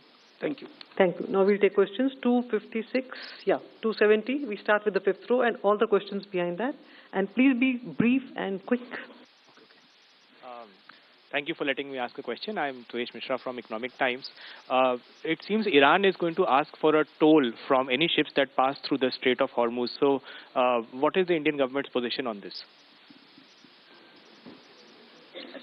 Yes. I'm Atul Mathur from the Times of India. My question is for Sujata ma'am. You have informed that 17,000 people have surrendered their LPG connections, but how many new applications have been received for LPG connections since the war broke out? And has the government issued any kind of instructions to OMCs to issue new connections? If yes, how many connections have been issued so far? 271, 194, 252, 128, 200, 243, 249, and 139. That will all we'll take today. Please. Yeah, this is Shilpa from the Economic Times. My question is for Sanjeev sir. Sir, you mentioned enough coal in the country for NRS as well as power sectors. There is certain grade of coal that is being imported. Are we looking to ask them to blend more domestic coal wherever it is possible? And is the ministry writing to other ministries for the same? Yes, unke piche. Hi, I'm Abhimanyu Sharma from CNBC TV 18. I have two questions, one for Sujata ma'am, one for Randhir sir. Ma'am, if you may please answer the steps being taken to increase the production as well as use of compressed biogas to augment the supply of imported products. And to Randhir sir, to you, is there any truth in reports that any fees in yuan is being paid for passage of ships through the Strait of Hormuz? 194 and then 249 will be the last. Good afternoon. Saptaparna Ghosh from The Hindu. My question is to Sanjeev sir. Sir, I wanted to ask about coal gasification. Syngas can actually help in producing base products that would be required for ammonia, that could be utilized for ammonia and urea production. So is the coal ministry considering, this paradigm to further help out the urea and the fertilizer situation? If you could please share some perspective on that. Yes, 249 last. Hi, good evening, sir. My name is Danish Anand. I'm from NTV Profit. My question is for Sanjeev, sir. So you mentioned that we have enough coal stock, which is there for continuous electricity generation for 24 days. But is the buffer margin thin, considering that we are just a few months away from the peak summer demand? Thank you. We'll start with Sujata. Answers. देखिए, जब हम energy security की बात करते हैं तो we do talk about the clean energy also, और जो कंप्रेस्ड बायोगैस है is a part of that, और इसमें हमारे टारगेट भी हैं 2025-26 onwards 1%, 3%, 4% blending in the PNG. इसके संबंध में भारत सरकार ने एक सतत स्कीम भी है. इसके अलावा सिंक्रोनाइजेशन स्कीम टिल 2047 भी एक स्कीम है जिसमें injection of CBG into the gas pipeline has been ensured. इसके अलावा मैं आपको बताना चाहूँगी कि अप्रैल 2025 से लेकर फरवरी 2026 तक लगभग 82,000 टन सीबीजी हमारी ऑयल मार्केटिंग कंपनी ने प्रोक्योर किया है, as compared to 42,700 tonne during year 24-25. That's from my side. Thank you. Sanjeev ji. Viewers, now External Affairs Minister S. Shankar met with Bangladesh's Foreign Minister Khalilur Rahman, and in fact also his delegation just this afternoon. The leaders discussed strengthening of bilateral relationship in its various facets. They in fact also exchanged views over regional and global developments. They also agreed to remain in a close touch. The External Affairs Minister S. Shankar meeting with the Foreign Minister of Bangladesh, where the two have now spoken about propelling the ties between India and Bangladesh much further. In fact, the External Affairs Minister S. Shankar also met with Bangladesh's Foreign Minister's delegation just this afternoon. The leaders discussed the strengthening of the bilateral relationship in all its facets. They also exchanged views on regional and global developments. Also, the West Asia war remained at the center of this discussion. Now, they also agreed to remain in close touch.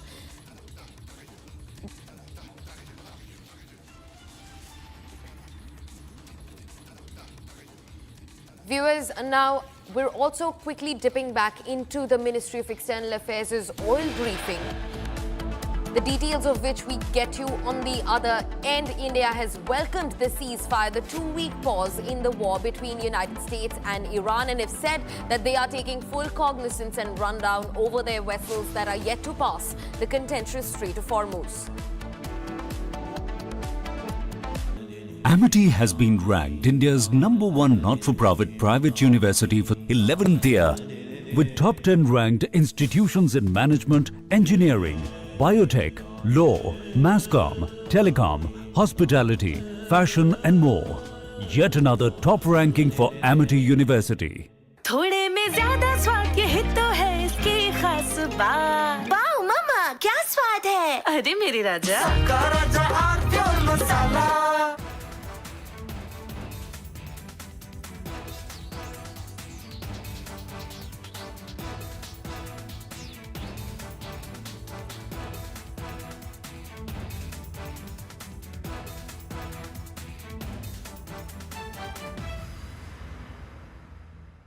3, 2, 1. Booster ignition. Artemis 2 now bound for the moon. Humanity's next great voyage begins.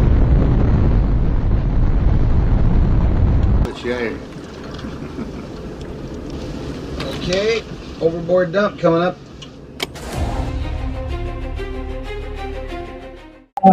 There is always a redundant chain of excretion systems available on the Artemis. Okay, it is not just the main chain, and it's a redundant chain is also available. And there is no way that the astronauts will be stuck because of the the excretion issues. And what they have reported now, even we were going through and seeing, it is something to do with the valve which is to operate for suction of the excretion, which looks to be needing attention. But the crew in Artemis, they are well trained to handle such type of situation. And also, in case if the main chain of the excretion system doesn't respond, there is always a way of redundant chain and the methodology for excretion. And I don't think this is a major issue, but I'm sure it will get sorted out. And of course, there is a redundant chain which can be conveniently operated. Good luck. Godspeed, Artemis 2. Let's go. And here we go. 10, 9, 8, 7. RS-25 engines lit. 4, 3, 2, 1. Booster ignition. And liftoff. The crew of Artemis 2 now bound for the moon. Humanity's next great voyage begins.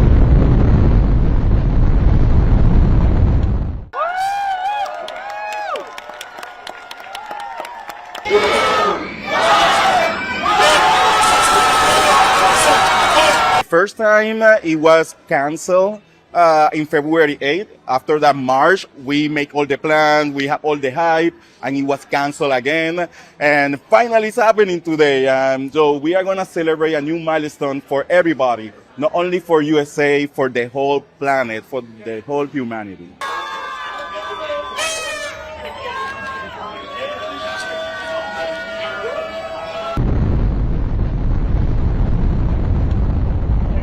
Good roll pitch. Roger, roll pitch.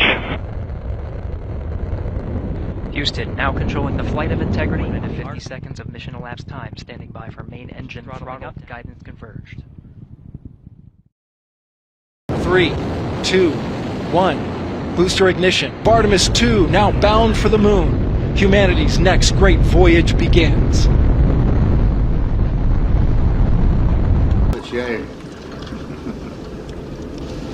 Okay, overboard dump coming up.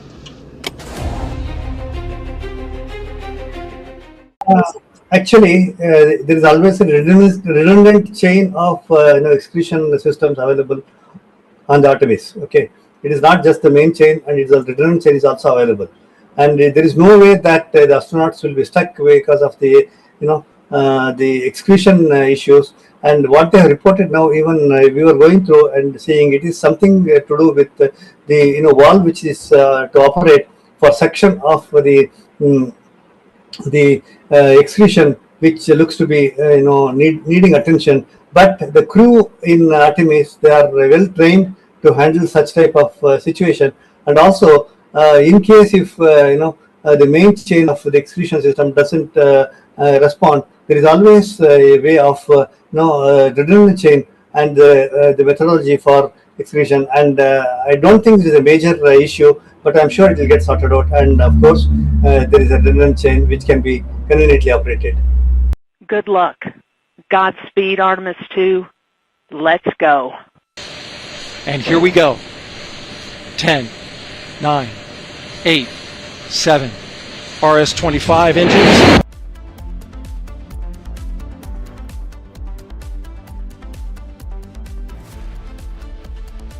चमकी चाट से क्या बना है? आलू चाट या fruit चाट, स्वाद बनाए चमकी चाट। क्या बात है? स्वादिष्ट पकोड़े और फरसान, अरे चमकी चाट है इसकी जान। असली स्वाद सिर्फ चमकी चाट।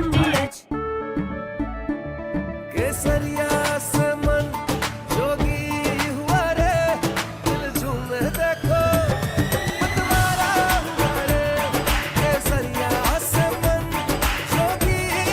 हर पल मनाओ केसरी त्योहार।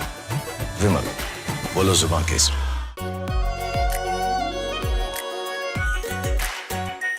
Are pure shahi paneer masala, delicious, healthy every day. 3, 2, 1. Booster ignition. Artemis 2 now bound for the moon. Humanity's next great voyage begins.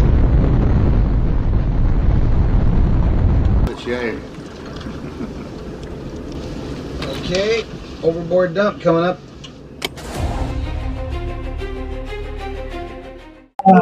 Actually, there is always a redundant chain of excretion systems available on the Artemis. Okay, it is not just the main chain, and it's a redundant chain is also available, and there is no way that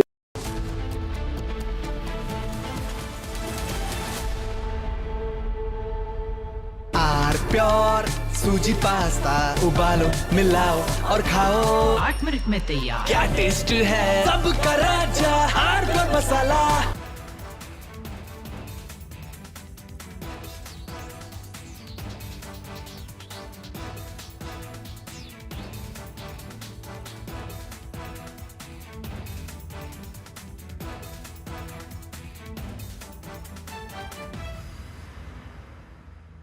चमकी चाट से क्या बना है? Sandwich, लस्सी और छाछ और हर घूंट में चमकी चाट।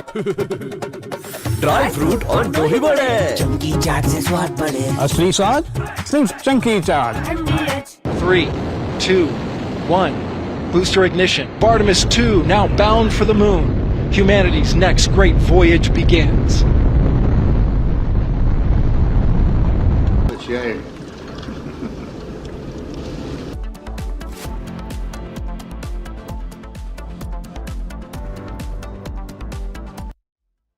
थोड़े में ज्यादा स्वाद, यही तो है इसकी खास बात। वाओ मामा, क्या स्वाद है। अरे मेरे राजा, सबका राजा आर प्योर मसाला। केसरिया से मन जोगी हुआ रे, दिल झूमे देखो मतवारा हुआ रे। केसरिया से मन जोगी हुआ। हर पल मनाओ केसरी त्योहार। विमल, बोलो जुबान Kesari.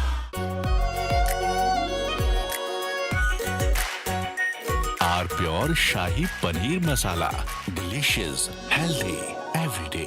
3, 2, 1. Booster ignition. Artemis 2 now bound for the moon.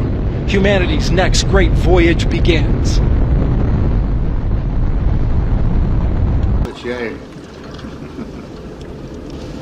Okay, overboard dump coming up.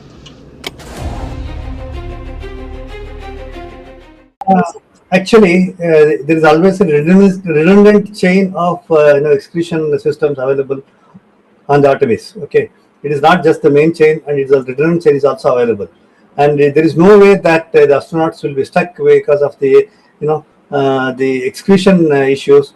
And what they have reported now, even we were going through and seeing, it is something to do with the valve which is to operate for suction of the excretion, which looks to be needing. From Asia's largest news headquarters, setting the agenda for Bharat.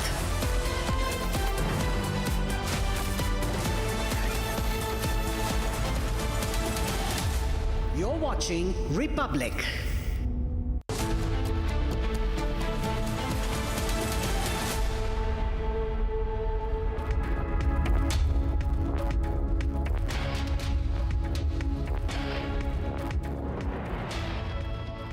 Hello and welcome. You're watching live and breaking on Republic TV with me, Ishita Mitra. Now, viewers, despite a truce, a 2-week conditional ceasefire coming into effect and being agreed upon by US and Iran, we are looking at constant attacks taking place all across the Gulf nations, from Bahrain to United Arab Emirates. Now, what does this mean for the fragile peace in West Asia? We'll break it down for you in the bulletin ahead. But first up, a quick look at the headlines.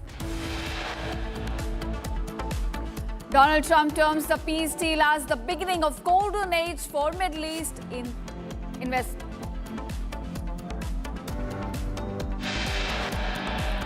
Israel's oppositional leader criticizes a ceasefire deal, terms it as a political disaster.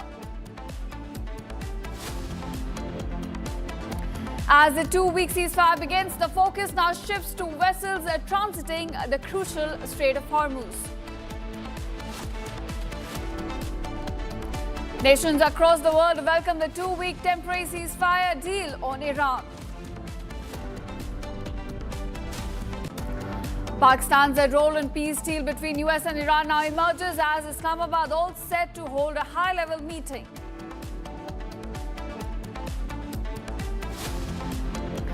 Israeli Prime Minister says that Lebanon not part of the peace deal as strikes across southern Lebanon still continue.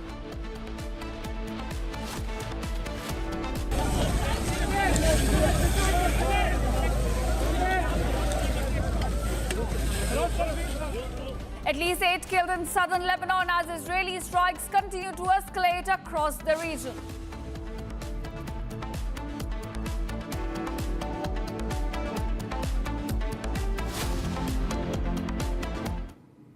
All right, welcome viewers. Our top focus at this hour. Now, reports are saying that Trump administration is expected to slash Iran war funding requests. Now, the Trump administration, in fact, is expected to significantly scale back its plan to seek additional funding for the war in Iran ahead of what is likely to be a contentious fight over the request in Congress. Now, according to U.S. officials and others which are familiar with this matter, we are looking at Trump administration. It had raised a request for increased defense funding, for Pentagon funding essentially. But now that a ceasefire is in effect, we're looking at the administration now slashing, expected to in fact slash Iran war funding request. Now the administration here could significantly scale back its plan to seek additional funding for the war in Iran ahead of what is likely to be a very contentious fight over the request in Congress. Now, we have seen there is no bipartisan support for the additional defense funding on this war, but now that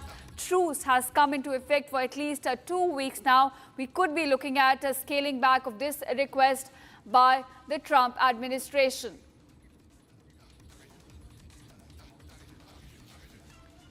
All right, viewers, let's also break it down for you. What are the 10 demands put up by Iran in this negotiation? There is certainly going to be give and take. So what are the demands put up by Iran, and also what exactly Trump is now calling workable? We have to also look at the terminology used by the US president, because these are demands, crucial demands put up by Iran. But Donald Trump now calls them workable. He says they will form the basis on which negotiations will now continue. Let's walk it down through you the demands. The first demand, in fact, is over the aggression. It has to stop from the Israeli side. The second demand is over continued control over the Strait of Hormuz, while the third demand is about acceptance of uranium enrichment. So those are the crucial demands being put forward by Iran. It is also asking to lift all the primary as well as secondary sanctions that has been imposed on Iran. Now, Iran remains a highly sanctioned regime all across the world. So it's asking the US to now lift up all the primary and secondary sanctions. In fact, going ahead while putting up its demands, it's also asking for the US to in fact now go ahead and remove all the resolutions as well. All right, now another demand that's been put forward is the termination of UNSC resolutions by Tehran. It's also asking not just for the UNSC resolutions to be terminated, but also for the resolutions by International Atomic Energy Agency to be terminated as well. Now, in its eighth demand, in fact, Iran is now asking the United States to pay its compensation for the damage that has been incurred on its military sites, on its civilian infra all across the past 40 days, while also asking US combat troops to now withdraw from West Asia. It's a big demand. It's asking US troops to not just vacate its neighbors, but entire region, entire West Asia. And the last demand is about a cessation of war on all fronts, including Lebanon. So it's asking for the war to stop, not just with its direct militia, that's IRGC, but also its proxies, both Houthis in Yemen and Hezbollah in Lebanon. Now, I'm also being joined to decode this further by Manjeet Singh Puri. He's a former ambassador. Ambassador, thanks so much for joining us on Republic TV. I want to ask you, sir, Now, despite the truce coming into effect, despite both US and Iran agreeing to stop their aggression and offensive against each other, we are looking at attacks taking place all across the Gulf nations. You have Kuwait, you have United Arab Emirates, as well as Bahrain, all reporting attacks after the announcement of ceasefire. So how do you read this, sir? So thank you very much. Look, the most important players, the Iran and the United States, have agreed on a ceasefire and are trying to see what they can do about it. It's very important in all of this to understand that the Israeli objectives and the objectives of the United States are not necessarily matched. And it will be really for the US president to ensure that the Israelis also stick to it. Now, the Israelis attacked other places. The Iranians have retaliated. I hope, and I say this because I believe that while this whole business of civilizational erasure, etc., let's forget about that. Devastation in Iran can be severe and has been serious as a result of the US bombings. And so, therefore, I hope there will be a pragmatic approach by the Iranian regime. What are their leverage points? It is truly oil. Straits of Hormuz up to a point, but it's really oil. And oil is something that interests the Americans and interests President Donald Trump in particular. And so, therefore, can they reach some kind of via media and all of this? I sincerely hope they do, and I pray that they do. It's not easy. It's not very simplistic, because that would have happened in any case. So let's hope and pray that it's not just these 2 weeks, but there's some kind of a practical way out forward, which allows President Trump to declare victory and which allows the Iranians a degree of saying, oh, well, we also survived. Resilience, asymmetric warfare is something the Iranians have prepared for. But the United States is truly a massive powerhouse, and getting hit hard and hard can result in devastation of their country. Ambassador, you are right. You know, United States is a massive power. There's no denying that fact. But if you look at this conflict, I want to ask you, and I think that's a question on everyone's mind right now. What did the U.S. gain out of this conflict? Because if you talk about the stated goals, regime change did not take place. Uranium stockpile is still safe with Iran. And also the military infrastructure, of course, has been hit. But the capacity has not been erased. So essentially, what did U.S. gain out of this? So let's be very clear. The U.S. here means President Donald Trump. He believes that he has burnished his legacy as somebody who can do something on matters which have been intractable for a long time. Secondly, President Trump is a strong believer in Israel, its rights to existence, and so on and so forth. He believes that he has shown the world that the United States is a powerful place. Remember, the attacks in June and after that have certainly diminished to a very large extent Iranian nuclear capacities and even Iranian missile capacity. These have been proven. And finally, it is my considered belief that old world President Trump thinks and believes that oil is the key to power. And will he have access to Iranian oil, in some senses be able to play with it? And I'm not talking about consequential impacts on China. I'm simply talking about being the big controller of oil in the world. Will he be able to do it? It might just be possible, and the Iranians might just be willing to play that game. You know, that's very interesting, Ambassador, because I was looking at it differently, with Iran now emerging more resilient and holding the key to Strait of Hormuz. So essentially, oil supplies as well across the world. And I'll come back to you for further analysis on this. We're getting some breaking development at this hour. Now, Qatar, in fact, has welcomed the announcement of a ceasefire agreement between the US and Iran, considering it as an initial step towards a de-escalation in the region, while also stressing the need to build on it urgently to prevent the spread of tension in the region. Now, Qatar's ministry here, in fact, is stressing the importance of full commitment to ceasefire agreement, which would ensure consolidification of truce as well as create conditions for dialogue. Now, Qatar, in fact, has come out welcoming the ceasefire and emphasizing the need for Iran to immediately cease all hostile acts and practice that undermine regional stability. All right, Ambassador Puri continues to stay with us. Ambassador, now coming to you.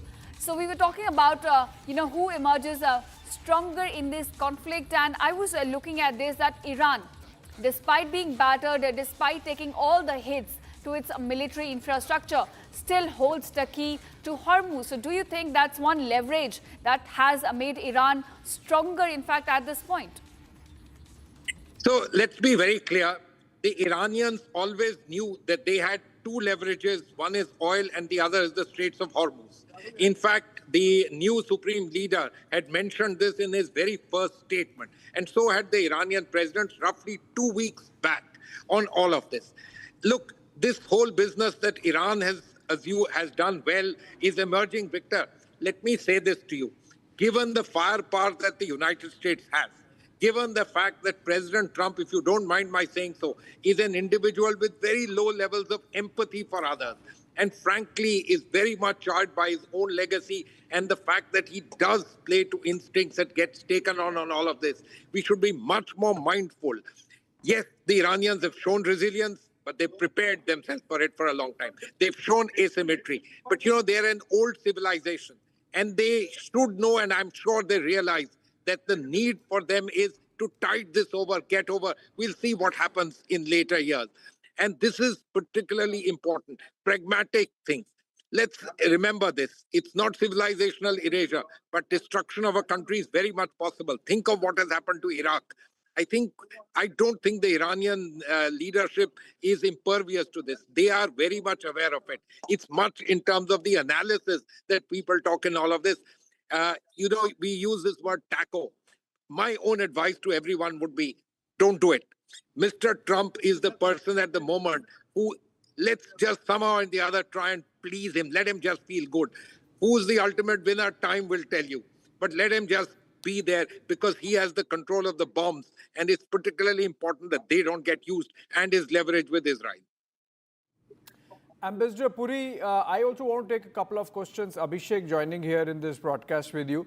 My first question is the kind of irrelevance of the United Nations that we have seen, and you have had experience at our permanent mission in New York.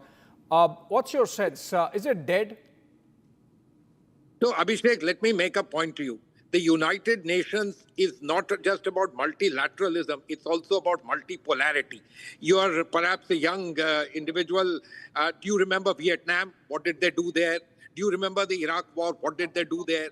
So the fact is, it works when multipolarity works out there. And they are really in that kind of a situation. Is it dead? Yes, it's going through a very, very tense phase. It's going through a phase where its own leadership with the Secretary General have not shown themselves as very good. But the fact is, at the end of the day, it's required for a degree of legitimation. Even the JCPOA had to go through that. Their Board of Peace, Mr. Trump needed a UNSC resolution to feel there's a legitimacy. And we have things like climate change, etc., which is needed. So you're absolutely right. One of the most difficult and trying times for the United Nations, 2026, not in 1945, but we do need multilateralism. We need global cooperation. And so, therefore, we have to find ways to keep all of this alive. Okay, sir. My last question before we let you go, Ambassador Puri, which is what it really means for our immediate diplomacy, given the kind of role Pakistan succeeded in carving for itself, the manner in which it got involved. It's, after all, our immediate neighborhood. What it means for our diplomacy. We are doing good despite that? So, Abhishek, let me make this point to you. We are perhaps the largest economy in that sense of affectation of what was happening there. Anyone, I believe, who's able to temper matters, this is good news. That it was Pakistan. Look, Pakistan is Iran's immediate neighbor. Iranian abilities to reach out to many places was relatively limited. Who are the three countries that people spoke about earlier? Egypt, Turkey, and the Pakistanis. Now, if the Pakistanis have been able to somehow or the other assuage President Donald Trump's feelings, somehow or the other to get something through, let's just say good that they've been able to do it. In terms of this India-Pakistan, come on. India is the largest country in the world, the fourth largest economy. Our place in the world is not secured as a result of playing whatever this particular aspects. We are important by ourselves and per se.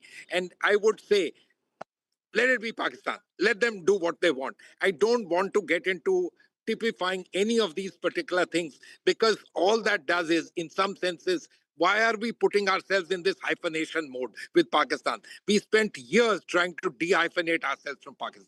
That's a good point to, in fact, take in, Ambassador Puri, this row that has happened over Shehbaz Sharif's tweet.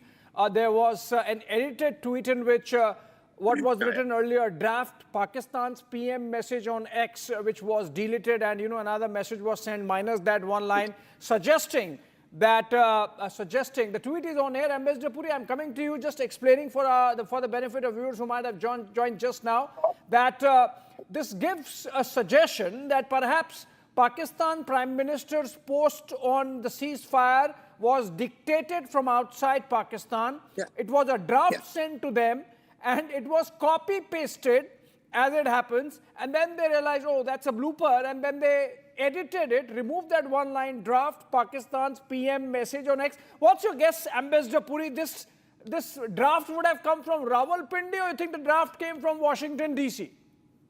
Abhishek, it doesn't matter. Believe me, Pakistan has no problem being a Godi country. Let's understand that much. That's the nature of how they are.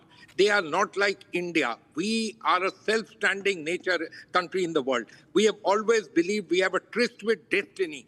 We are destined to be one of the countries in the world that will count, which is why we are seeking a permanent seat in the Security Council. The Pakistanis are only spoilers in that game.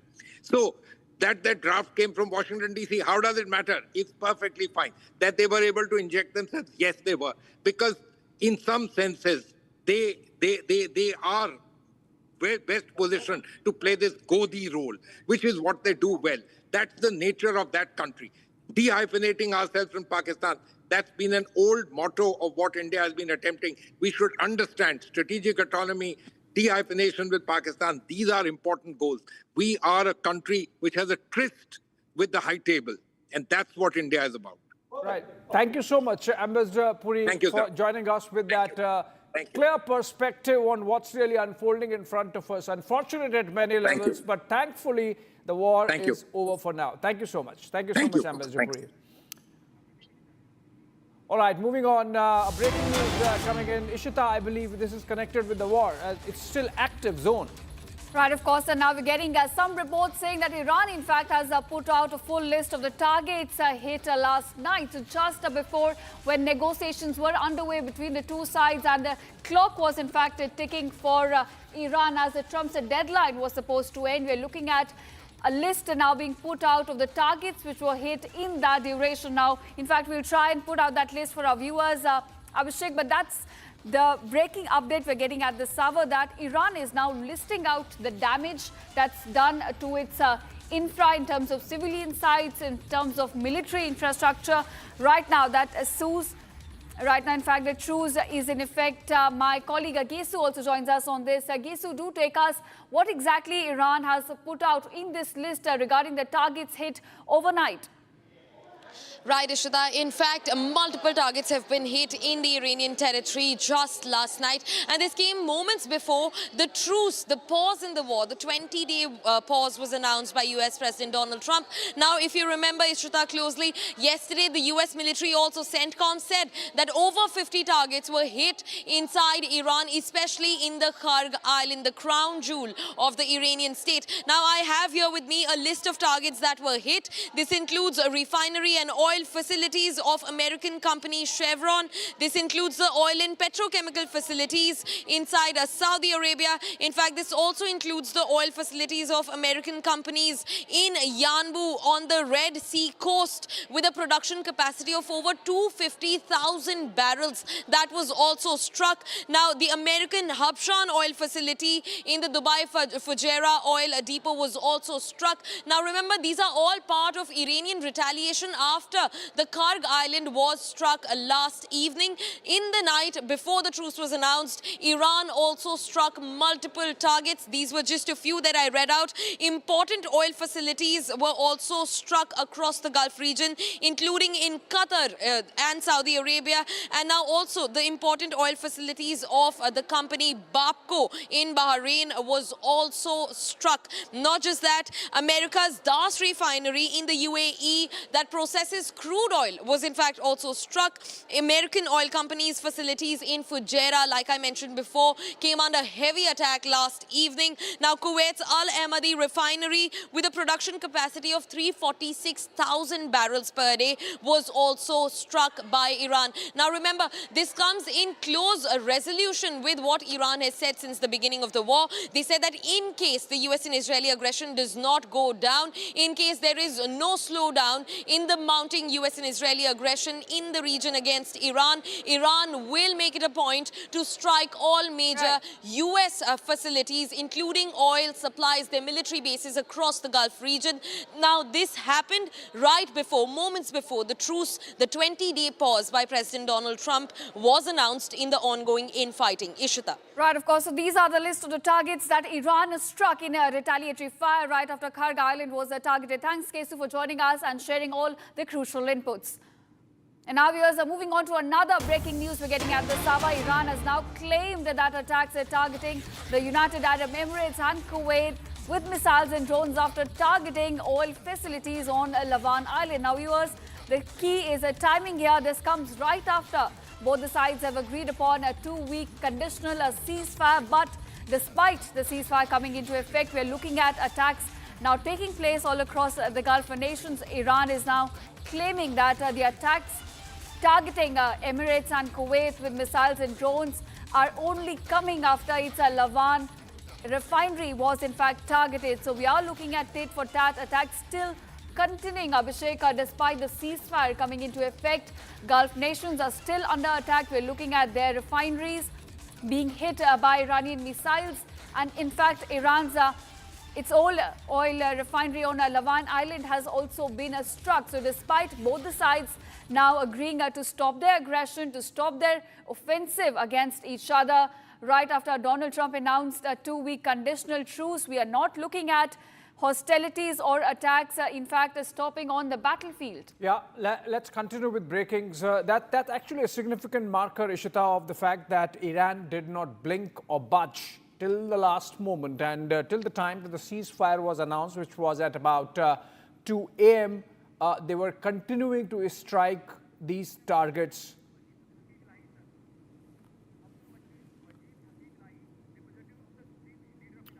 Okay, we in fact have a big live coming up. Abdul Majid Elahi, he's the supreme leader of Iran's representative in India. He's going to be joining us live in just a bit, and that's going to be a big one. Dr. Abdul Majid Hakim Elahi, Iran's supreme leader, Mujtaba Khamenei's special envoy now, and that's on the spiritual side. Remember, India has a lot of Shia community. Iran is essentially a Shia power, and so this arrangement where apart from their ambassador, we also have their spiritual leader representative, and Iran Supreme Leader's envoy is going to be in live with us anytime now. He's joining us, and this is going to be the first Iranian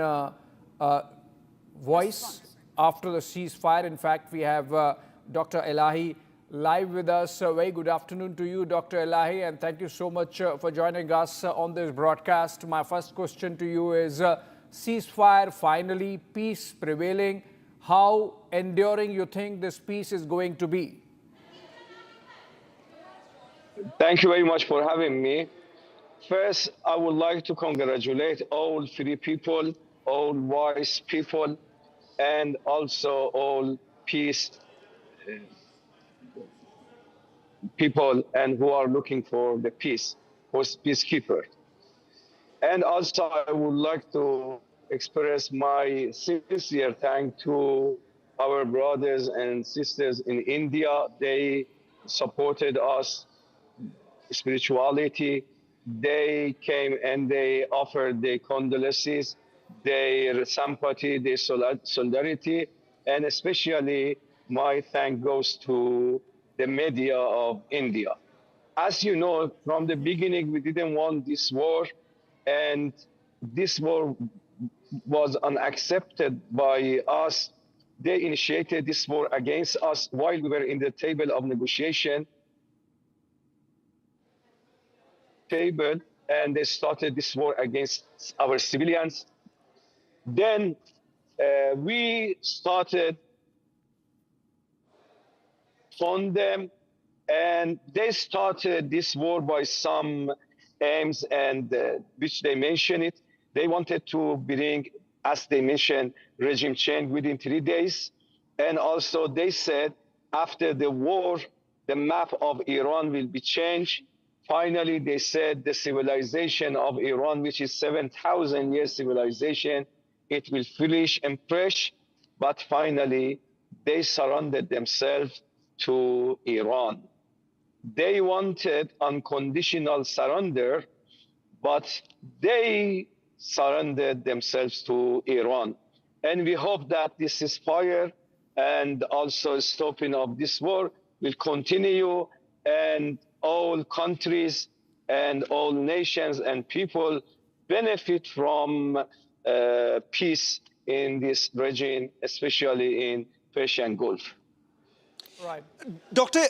Elahi, do you really trust the Americans right now? What really happened? Could you tell us? Because till about late last evening, President Trump had threatened that entire civilization will be wiped out. So what really changed? Around 4 o'clock this morning is when that first post was put out that a ceasefire is there. Do the Iranians really believe that it's happening, or do you believe this is an attempt made by the Americans to regroup and perhaps carry out an attack at a later stage? Actually, as you know, there is no trust between us and United States of America, because several times we started negotiating them, and unfortunately, while we were negotiating, they attacked us, they targeted us. Then there is no trust. But because we don't want other countries to be suffered and harmed by this war, we said that by our conditions, and it will be based for negotiation. We started to negotiate with them, and for 2 weeks we forced them to accept ceasefire, and we are going to negotiate. Then we would like the world leaders to come together, and they don't allow again this war be initiated against any other country. Dr. Elahi, could you tell us what really happened? Was there any communication between Iran and United States of America after the threatening message that was put by Donald Trump, or was there some sort of mediation that was basically done by Pakistan? Actually, there wasn't any direct communication between Iran and United States, but Iran could send a message to the United States that if they target Iran, of Iran and historical and mosques and some other places, Iran also will create resurrection, and the time will be completely different from the before. Up to now, we kept ourselves. We didn't target the civilians. We didn't target the hospitals. We didn't target the universities. But if they want to start this game, so we are ready to defend ourselves by everything. So they got their lessons, they got the message, and they decided to stop the war because it was against them.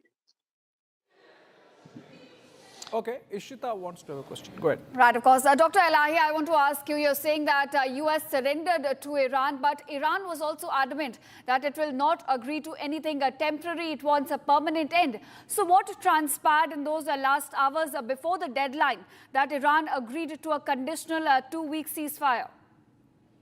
Yes, 2 weeks before the negotiating, Iran says if we want to have permanent ceasefire, we should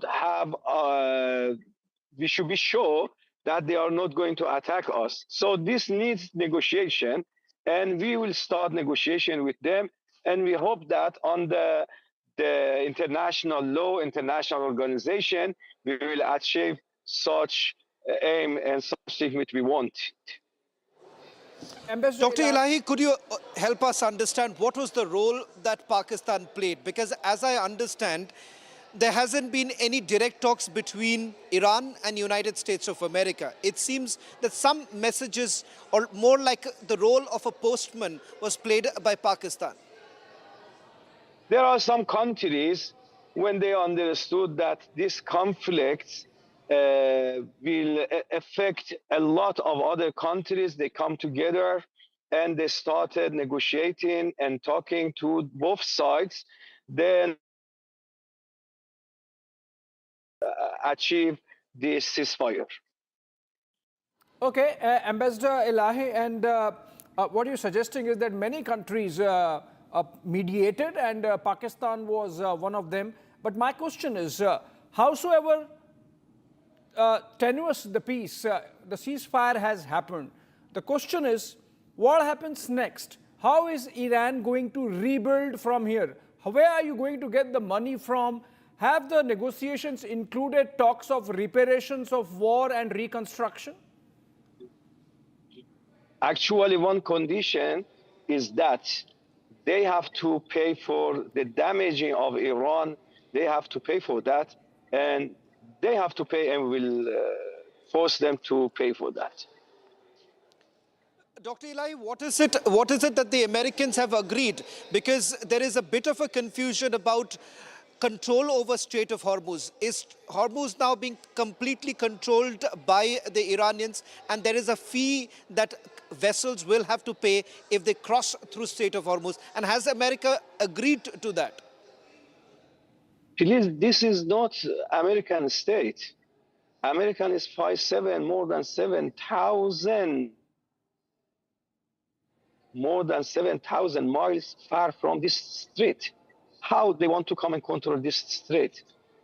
Who is agree with that one? We are living in this region. We are the people of this region, and we are the one who has to take this peace in this region. And as you know, the Strait of Hormuz was open before this war. No one was complaining against any problem in this strait. But now, due to the war, a lot of people in different countries got a lot of problems and crises within themselves due to the war. Now, after this war, the state will go back as it was. Okay, Ambassador Elahi, what is your assessment of the kind of damage, destruction that has happened in this 40-day war? It's a huge one, must be a huge one. What's your assessment? How long before Iran is back on its feet? Yes, actually, let me correct something. I'm not ambassador. Sorry, special envoy yes. for the spiritual leader. Yes, sorry. Yes, yes, it was a huge damage, especially more than 30,000 houses were damaged. A lot of hospitals were damaged, a lot of universities, and one of the very advanced university in Iran was damaged, and the Pasteur institution, which is established 1920, was damaged, and a lot of other bridge and also malls were damaged. There's big damage, and we hope that we could build it again. And also the enemies who the starters of this war, they will pay for that. So any possibility that beyond this a truce condition, beyond the truce conditions, Iran keeps the option of going to the International Court of Justice, seek war reparations, and seek damages? Of course, this is the right of Iran to go to the court and to get its right. Because without any reason, they attack Iran. What is the possibility of this one? What is the mentality of that? They attack Iran, they damage Iran, they kill thousands of Iranians, they kill a lot of innocent people, civilians, then finish. Okay, it's not reasonable. Also, the biggest tragedy of the war perhaps was the attack by a Tomahawk missile on that school in Minab, Dr. Elahi, where 170, including about 150 plus young school girls got killed. Is that a case in which Iran can go to the international court and call it war crimes and seek justice for that? Actually, this is, and we have to go to the court, but I'm not sure that we can receive anything, because even some international organization during the war, they kept quiet, they said nothing. Even some of them, they didn't condemn it. But we will try to get our right, and we will force them to pay for that. Dr. Elahi, one final question before I let you go. This is about, many would say, a military pause, not really a ceasefire to that extent. What is it that the Iranians are really expecting at this stage? Because security guarantees that you're basically asking for and lifting the sanctions, do you believe that the Americans will really perhaps concede on this very point? And if at all they do not agree to lifting the US sanctions, what really happens? Is Iran willing to perhaps up the ante and continue targeting military bases in GCC? You know, we don't want to have war and conflict. We are looking for the peace. If they don't want it, we are ready to defend ourselves. We are ready to get our rights. You know, the martyrdom of Ayatollah Khamenei, our supreme leader, it was very big loss for us. He was our spiritual leader. He was our father. He was our everything, and we lost him. So we are ready to pay and to achieve and get all our rights. We are not going to be under sanction more. And this is the time that all international leaders and world leaders understood that they have to give the right of any countries to its country. Dr. Elahi, you are saying that there has been some acceptance from the American side. They have accepted the 10-point proposal that was given by the Iranians. Have they accepted? Of course, if they didn't accept it, they accepted totally, and they said for the details they will negotiate it. Basically, they accepted these 10 conditions. Otherwise, there wasn't ceasefire. Because as you know, America offered to us 15 conditions and we rejected. What is the security guarantee? What is the security guarantee, Dr. Elahi? Because what kind of guarantee has the Americans given that they are not going to attack once again? We have to find a security guarantee. We started talking with the UN and some other international organizations which are mentioned in the conditions, Iranian conditions. All right. I think, Shawan, we can conclude this conversation. Special envoy of the spiritual leader of Iran, Dr. Elahi, there joining us on this broadcast. Thank you so much, Dr. Elahi. With that Iranian perspective, some straight answers to straight questions there coming in. Iran holding on the United States, according to him, that they surrendered, not Iran, and that their conditions have been met for this ceasefire. Moving on for now, and despite the ceasefire, the US-Israeli warplanes attacked an oil refinery in Iran, and this is in Lawan Island of Iranian control, and immediately areas in the UAE and Kuwait were targeted. This Lawan refinery is in Iranian territory, and National Refining and Distribution Company Lawan Oil Refinery was targeted at around 10 a.m., which means, so to say, the aftershocks, even after the ceasefire that was announced at around 2:30 a.m. last night, attacks have continued from both the sides. In the case of Iran on the Levant oil refinery, and in the case of Israel, many targets hit. Even UAE has reported that they have defended, their air defenses have encountered and neutralized some ballistic missiles and drones, which means some aftershocks, so to say, of the war continue. But overall, ceasefire announced by both the sides, confirmed by Iran's special envoy of the spiritual leader, Dr. Elahi, there with us, that United States agreed to the 10 conditions following which the ceasefire was accepted, and that Iran still reserves the right to approach the International Court of Justice for war reparations, as also, of course, justice for the Minab victims. All right, more breakings. Okay, we have more breakings. United Kingdom's Prime Minister Keir Starmer.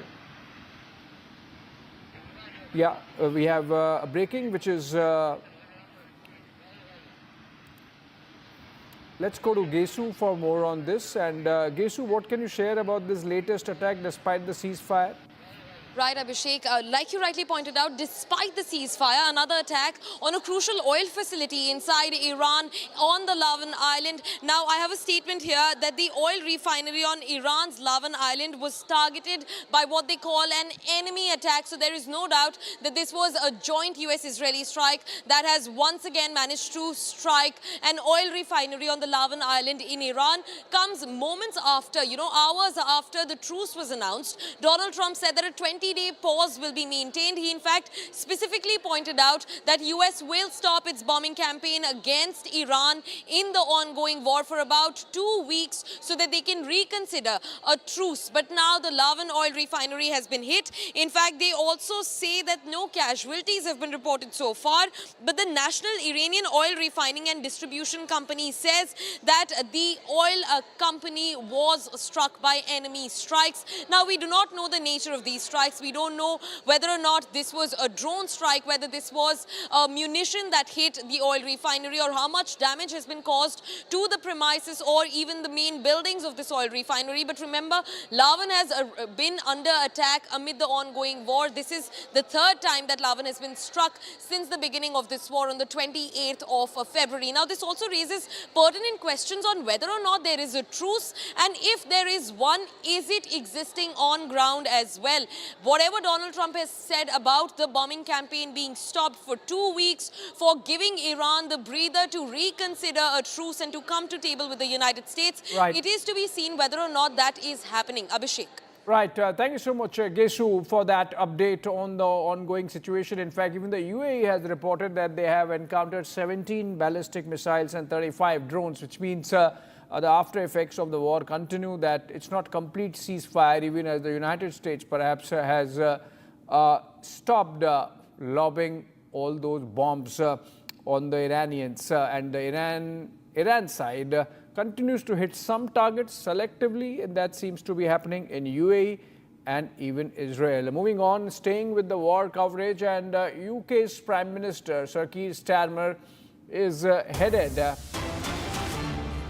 to the Gulf to discuss the Strait of Hormuz reopening. Remember, Starmer had held a conference of 40 nations via video link last week and got everyone to focus on this aspect of opening of Hormuz, on which there was a UNSC resolution also last evening by Bahrain, vetoed of course by China and Russia. But Starmer would be traveling to Gulf on Wednesday later in the day to hold talks with regional leaders to try to ensure that the strait is open permanently after the ceasefire was announced last evening. And he has said in a statement that I welcome the ceasefire agreement reached overnight, which will bring a moment of relief to the region and the world, unquote. That's a statement that Starmer has released before his travel to the Gulf countries for a situation update on the ground. All right, moving on, staying with war breakings, this time from Iraq, which has reopened its airports and airspace. Iraq's Civilian Aviation Authority chief, banking Rekani has said that country's airports and airspace have reopened following the ceasefire between the United States and Israel on one side and Iran on other. He made the announcement hours after the two-week cessation of hostilities mediated by many countries, including Pakistan, went into effect. Airspace and flights throughout the region have been disrupted by the war. Baghdad and Erbil's international airports were shattered, and the latter faced threats and attacks. Like everywhere else, the ravages of war have played havoc with economy, and in the case of Iraq, they are trying to be quickly on their feet by opening up their airspace for flights.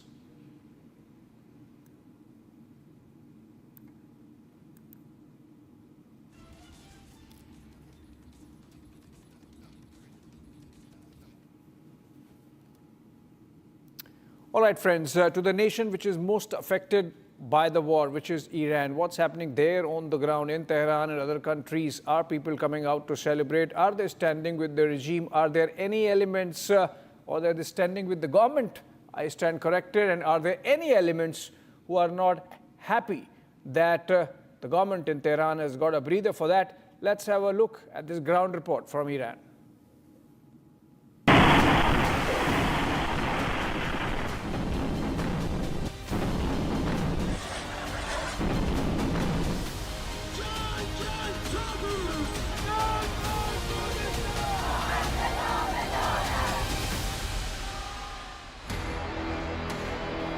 After being on the receiving end of US and Israeli strikes for 40 days, a 2-week peace plan is now in effect across Iran. However, hours after the ceasefire was made public, thousands of Iranians turned up on the streets of Tehran on Wednesday morning. They raised slogans in Farsi and Arabic. They shouted "Death to America," "Death to Israel," and "War until victory."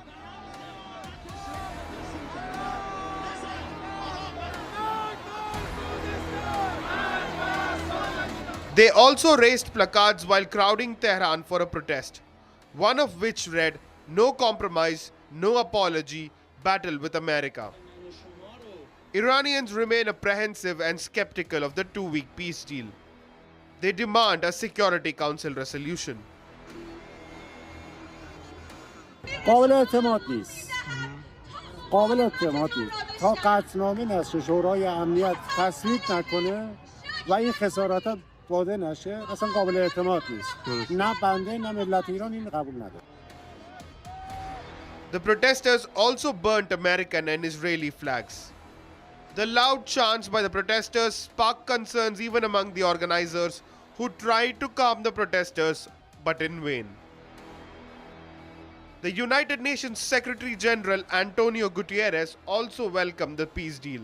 He called on all parties to abide by the terms of the ceasefire in order to pave the way towards a lasting and comprehensive peace in the region. Whoa. After being bombarded for 40 days, Iranians get a 2-week reprieve for life to return to normal.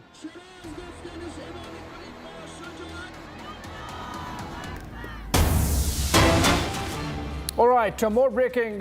So while people celebrate on the ground in Iran, some exchange of fire and exchange of hostilities continues to happen. We have seen reports of Iranian missiles reaching Israel, and now we have UAE Defense Ministry in a statement, the daily statement that they give, where they have said that UAE Air Defense Forces intercepted 17 ballistic missiles and 35 drones, and giving a total of what has happened over the last 39 days.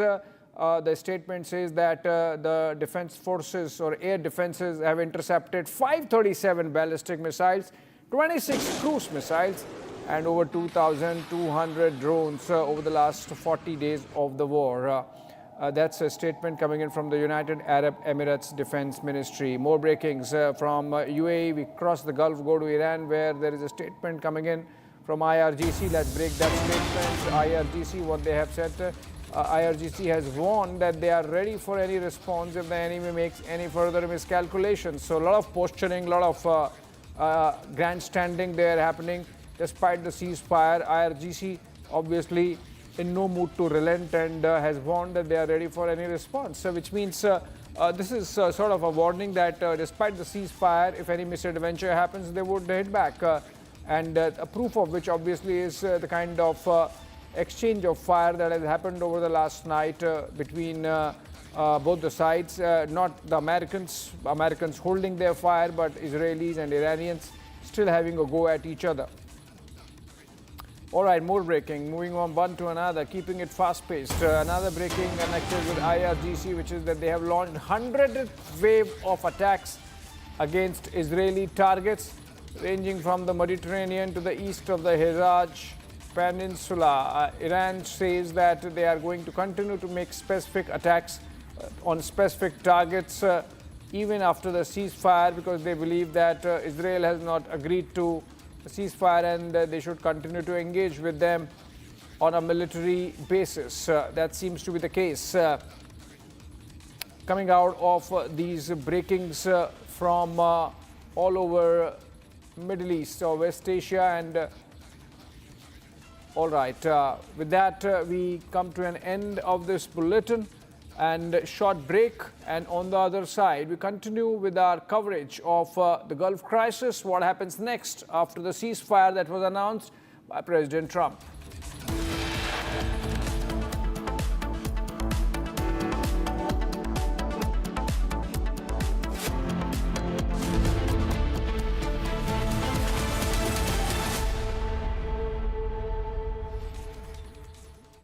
Pure सूजी pasta उबालो मिलाओ और खाओ 8 minute में तैयार। क्या taste है सबका राजा hardcore masala.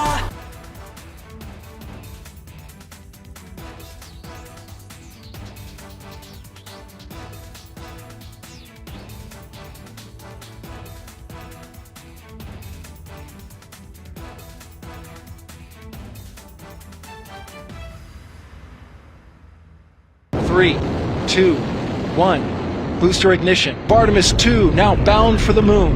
Humanity's next great voyage begins.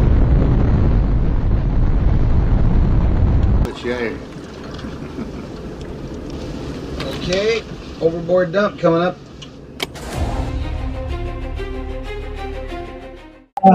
Actually, there is always a redundant chain of excretion systems available on the Artemis. Okay, it is not just the main chain, and it's a redundant chain is also available, and there is no way that the astronauts will be stuck because of the the excretion issues. And what they have reported now, even we were going through and seeing, it is something to do with the valve which is to operate for suction of the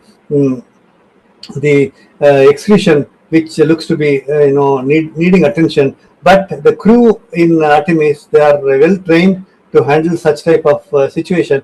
And also, in case if the main chain of the excretion system doesn't respond, there is always a way of redundant chain and the methodology for excretion. And I don't think this is a major issue, but I'm sure it will get sorted out. And of course, there is a redundant chain which can be conveniently operated. Good luck. Godspeed, Artemis 2. Let's go. And here we go. 10, 9, 8, 7. RS-25 engines lit.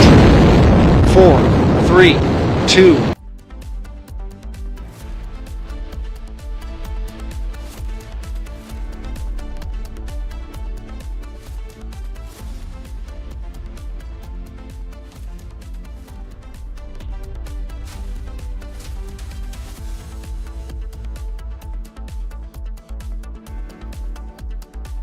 प्यास बुझाए ठंडक लाए सबको भाई जीरा SIM MDH का जलजीरा जीरा SIM जीरा सिम असली रिफ्रेशिंग असली स्वाद असली मजा MDH केसरिया से मन जोगी हुआ रे दिल झूमे देखो मतवारा हुआ रे केसरिया से मन जोगी हर पल मनाओ केसरी त्योहार। विमल बोलो जुबान केसरी। थोड़े में ज्यादा स्वाद, यही तो है इसकी खास खास बात। वाओ मामा क्या स्वाद है। अरे मेरे राजा। 3, 2, 1. Booster ignition. Artemis 2 now bound for the moon. Humanity's next great voyage begins.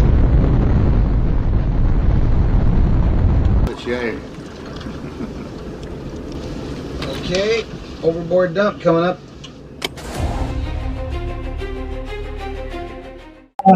Actually, there is always a redundant chain of excretion systems available on the Artemis. Okay, it is not just the main chain, and it's a redundant chain is also available. And there is no way that the astronauts will be stuck because of the the excretion issues. And what they have reported now, even we were going through and seeing, it is something to do with.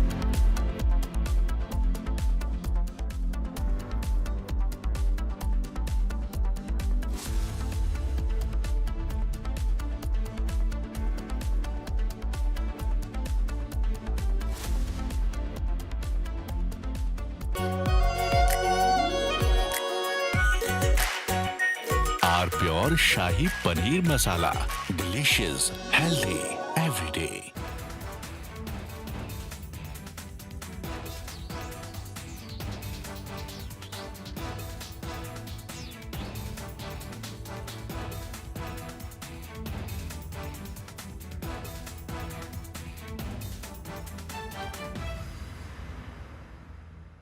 Three, 2, 1. Booster ignition. Artemis 2 now bound for the moon. Humanity's next great voyage begins.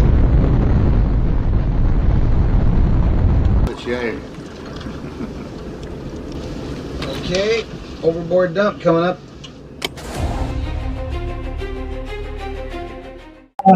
Actually, there is always a redundant chain of excretion systems available on the Artemis. Okay, it is not just the main chain, and it's a redundant chain is also available. And there is no way that the astronauts will be stuck because of the the excretion issues. And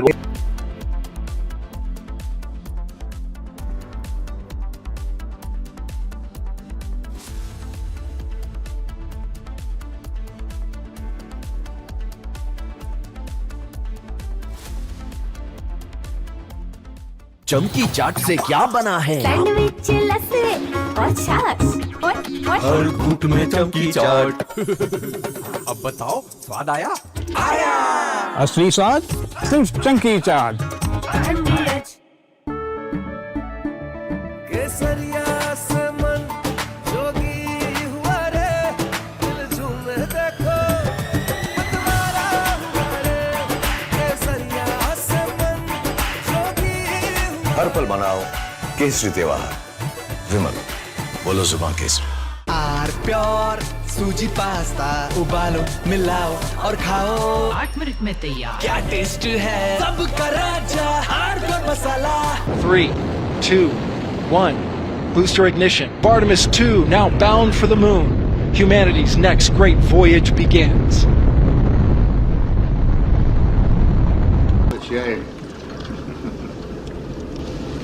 Okay, overboard dump coming up.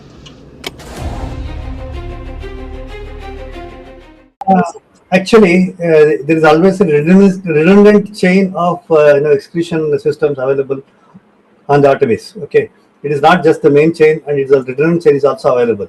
And there is no way that the astronauts will be stuck because of the the excretion issues. And what they have reported now, even we were going through and seeing, it is something to do with. From Asia's largest news headquarters, setting the agenda for Bharat.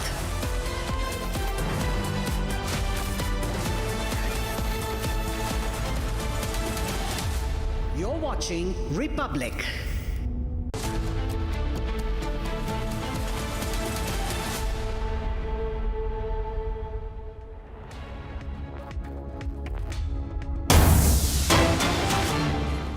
All right, viewers, we're getting a big statement from US President Donald Trump regarding the ceasefire with Iran and also uranium enrichment. Now, in the latest statement, he says we will closely work with Iran, which we have determined has gone through what will be a very productive regime change. He goes on to say there will be no enrichment of uranium, and the United States, while working with Iran, will dig up and remove all of the deeply buried nuclear dust. Now, that's a big statement coming in from Donald Trump, who admits that there will be no enrichment of uranium from Iran's side. The U.S. will, while working with Iran, dig up and remove all of the deeply buried nuclear dust. Now, he also goes on to say it is now and has been very exacting satellite surveillance.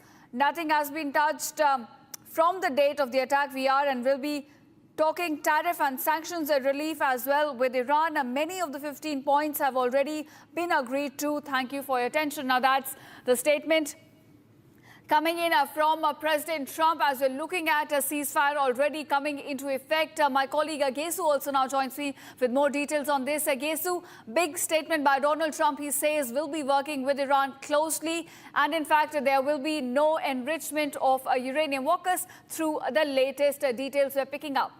Definitely, Ishita. You know how the message starts where he says that he is closely, in fact, working with Iran is almost in tandem with him saying that there is going to be a 2-week pause in the fighting and the bombing that the US has been conducting on Iran, so Tehran can get a breather and reconsider the truce deal that's been put on the table by the United States. But now remember, he also says that there will be no uranium enrichment. But this is in complete contradiction with the 10-point plan that Iran has tabled in front of the United States, and they've remained very clear that in case these 10 points are not taken into consideration by the United States, one of which, an important leading point, is to let Iran continue its uranium enrichment program. In case that is not agreed to, there will be no ceasefire at all.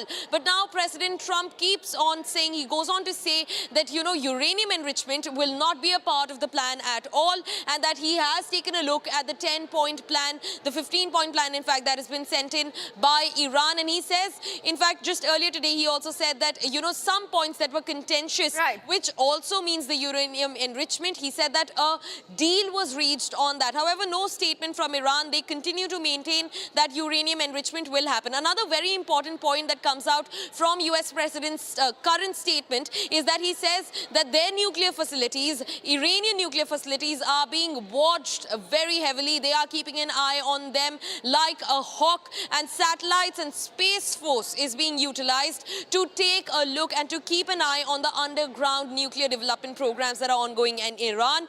This also messages further that he's saying that Iran will not be able to now develop their nuclear or uranium facilities. A key takeaway, talking about uranium and their nuclear program, both of which have made the top spot in their 10-point peace plan. Ishita. And the fact that we are still on where we were when we started, because these points stand in complete contradiction to what US and Iran, in fact, have been discussing. Iran has put up its 10-point plan, which is in complete contradiction. Now, we've got another tweet coming to light by Donald Trump. Let me walk our viewers through it. He says a country supplying military weapons to Iran will be immediately tariffed on any and all the goods which are being sold to the US, 50% effective. Now, he's trying to weaponize again the tariff threat, and he says that any country that's now supplying military weapons to Iran will, in fact, face 50% tariffs, immediate effective.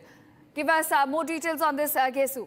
Right, Ishita. In fact, that is one detail that he's, been talking about. He says that additional tariffs will now be levied on nations that are helping Iran, that are helping Iran's uranium enrichment, their nuclear development programs, and are also helping them in the ongoing aggression that has now reached a pause as per the United States President Donald Trump. However, he's now threatened that they will levy additional taxes and tariffs on countries that are helping Iran. Now, this comes as US President Donald Trump also made it very clear that no taxes can be levied on the shipments, the vessels that are passing through or transiting the Strait of Hormuz. But remember, Iran continues to levy taxes on these very vessels. In fact, there have been expert opinions where people have said, analysts have said that through this war, Trump has only gone to make Iran even more powerful. And now Iran gets an opportunity to levy taxes, heavy taxes in the Strait of Hormuz. Right. that will also make them control the contentious strait a lot more than they could before the war began. And now Trump retaliates. He says that any and every country that's helping Iran out will be taxed heavily by the United States. Now remember, in between a truce, that is a pause, that is a period for talks to be able to happen. In that period, he now threatens Iranian partner countries. And very interesting to also note, this comes as Israeli Prime Minister Benjamin Netanyahu maintains that Lebanon, Hezbollah proxies who've been supporting Iran in the ongoing West Asia escalations, the Prime Minister of Israel said that they are not a part of the truce and that Israeli defense forces will continue to batter them. And now Trump goes on to say he did not give any statement on Lebanon, but now he says that all the countries that are helping Iran in the ongoing aggression will be taxed heavily by the United States. Right, based on the fact that Donald Trump does not mention any name when he talks about countries which are supplying military weapons. Now, this could be Russia, because we have seen the reports supplying Russia supplying military tech, advanced drone technology to Iran. This could be China as well, which is giving a logistical support in terms of intel coming in to target U.S. locations. But we do not know which country is this right now, because Donald Trump, in fact, has not specified. And let me quote it for our viewers again. He goes on to say a country supplying military weapons to Iran will be immediately tariffed on any and all the goods that are coming to the United States, 50% effective immediately. So essentially, US is now slapping 50% tariff on a country that's supplying military weapons, that's aiding Iran's war efforts against US and Israel. 50% tariffs coming into effect, but US Trump essentially stops short of naming the country, but he says the country will in fact face 50% tariff. Yesu. In fact, there is no doubt, there are no doubts on the fact that this is a war essentially that centers oil, that puts oil in the center of the entire escalation. Now, also very important to understand that despite the Strait of Hormuz, the Caspian Sea, which is a landlocked area between Russia and between Iran, was being used by Russia to export its crude through Iranian channels to the rest of the world. So on one hand, US President Donald Trump now lifts the sanctions on Russian crude amid the ongoing war. But US has also continuously struck and destroyed various oil export terminals of Iran, especially on the Karg Island, their eastern and western oil export terminals, further cutting down the Russian oil export demand that goes through the Caspian Sea, a landlocked area, the only one possibly in the global waters that the US Navy is not able to man or guard because it is landlocked and lies between Russia and Iran. So yes, you did say that Russia, would probably come under these sanctions. China would probably come under these sanctions. Now, also to remember, he's campaigned against Japan as well. So Japan could also be one of the countries that we're looking at when he says 50% additional tax for the countries. Now, this comes over and top of the tariffs that he's already placed on a lot of countries. Now, remember, Ishita, he's saying that on one hand, there is going to be a truce. In fact, Israel says that Lebanon has not been mentioned. So we will continue hitting Hezbollah targets and prevent any terror strikes against Israel. US does not make a statement on that, but goes on to say that they will levy taxes on the countries that are supporting Iran. This can very well also include Lebanon, since very important to remember, countries like Yemen, Lebanon, Houthi rebels and Hezbollah proxies have been standing shoulder to shoulder with the Iranian regime, the IRGC, their military, in the aggression against the United States and Israel. Ishita, back to you. All right, Gesu, do continue to stay with us. I'll come back to you, but we're getting some breaking news developments at this hour. Now, Donald Trump says he will be closely working with Iran. He says he will be digging up all the buried uranium that's inside Iran. In fact, there will be no uranium enrichment, he goes on to add, while saying that there is a regime change that's taken place in the country, and he in fact will be removing all the nuclear dust. He also goes on to say he will now discuss tariffs and sanctions relief with Iran. Now, Iran, viewers, remains one of the most heavily sanctioned regime in the country. It has asked for the UN sanctions to go.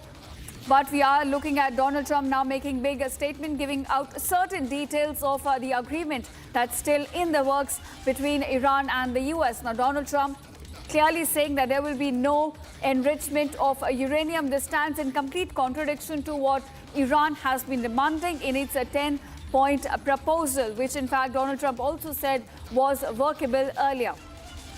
Now, on the other front, Donald Trump has also given out details regarding a country that's now supplying military weapons. He says that country will be facing 50% tariffs effective immediately. So now this could be China, this could be Russia. If in case it is China, we could be seeing at an escalation of tariff war as well, because this is 50% being slapped on the country effective immediately. A country that's supplying military weapons to Iran.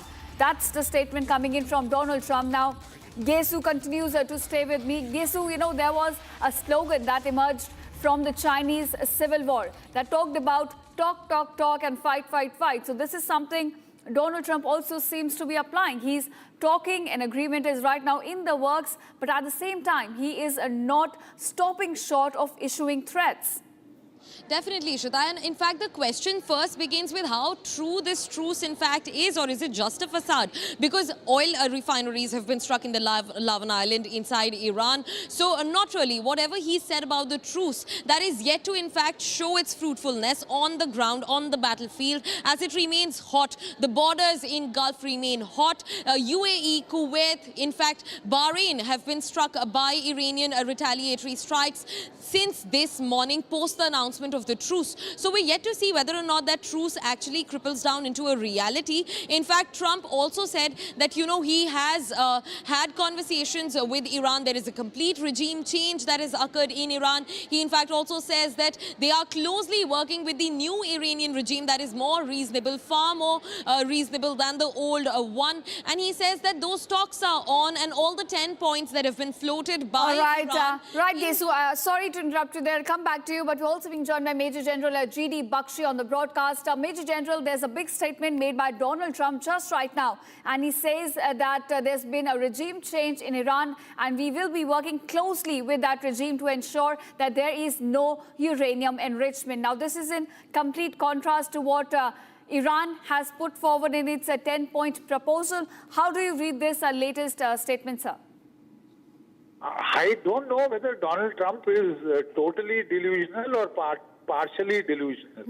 I haven't seen, or we haven't, the world hasn't heard of any regime change in Iran. The only regime change that we heard of was that the Ayatollah was murdered, his family was murdered, his son, who's far more radical, has taken over. So I don't know which regime change he is talking about. And he is going to sanction that country, this country. I thought the Supreme Court had taken away his powers of tariffs.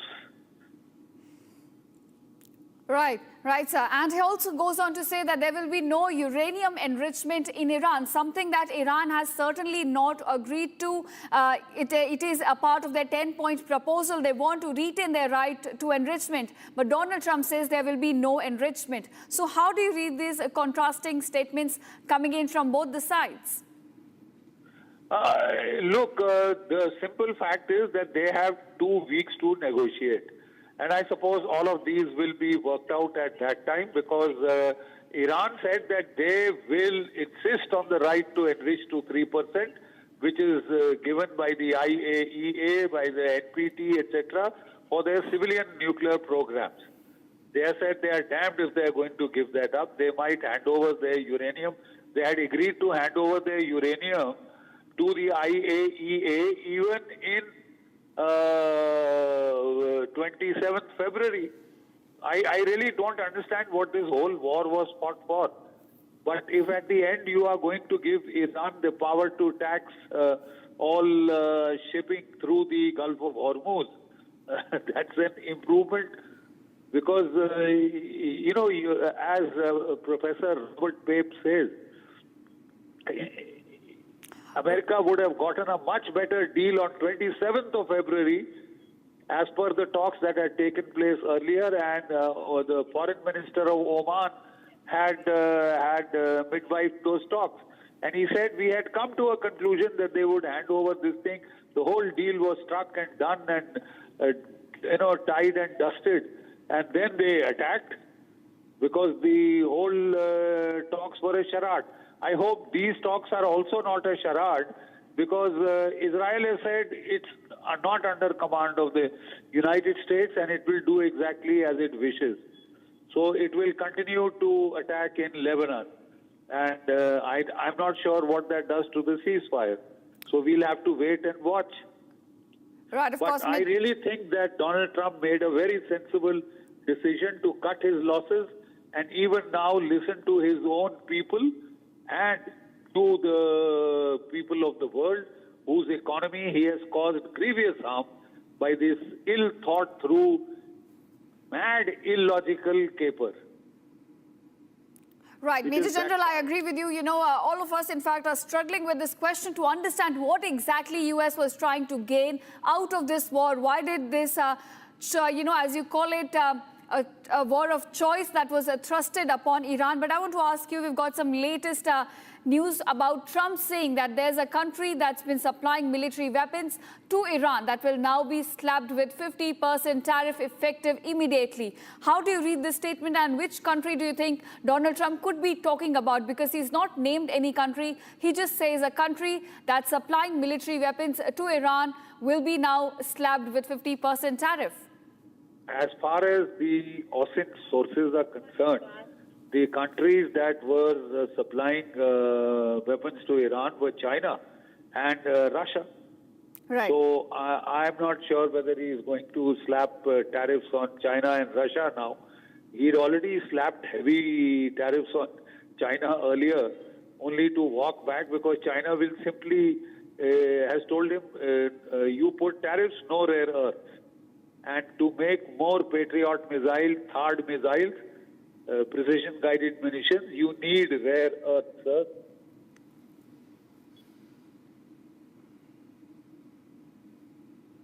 Right, Major General. And also, sir, my another question to you is the question about whether the peace will hold, whether this is, you know, because it is looking at very fragile at this moment. Despite the ceasefire coming into effect, we're looking at Gulf countries still coming under attack, from United Arab Emirates to Bahrain to even Kuwait. All of these countries have reported attacks, reported Iranian missiles coming into their country even after ceasefire was announced. Look, normally a ceasefire takes 2 to 3 days by the time the orders reach down to the last combatant commanders. Okay. So even in, if you recall in Op Sindoor, yes, sir, the ceasefire had been announced, but it had taken 2-3 days before it was really, you know, people were able to enforce orders down on the ground.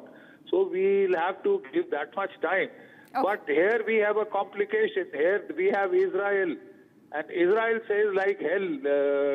Donald Trump tweeted that I and my partner nations, etc., he was speaking on behalf of all the Gulf nations. He was speaking on behalf of Israel as the leader of the coalition, etc., of the willing. But I'm not sure if Israel is really placing itself under command Donald Trump, and whether they will listen to Donald Trump or obey his orders and instructions. That remains to be seen. All right, so it will be a wait and a watch strategy. On that point, thank you, Major General, for joining us on Republic. And as always, it's a pleasure to speak to you and get your analysis on the latest developments.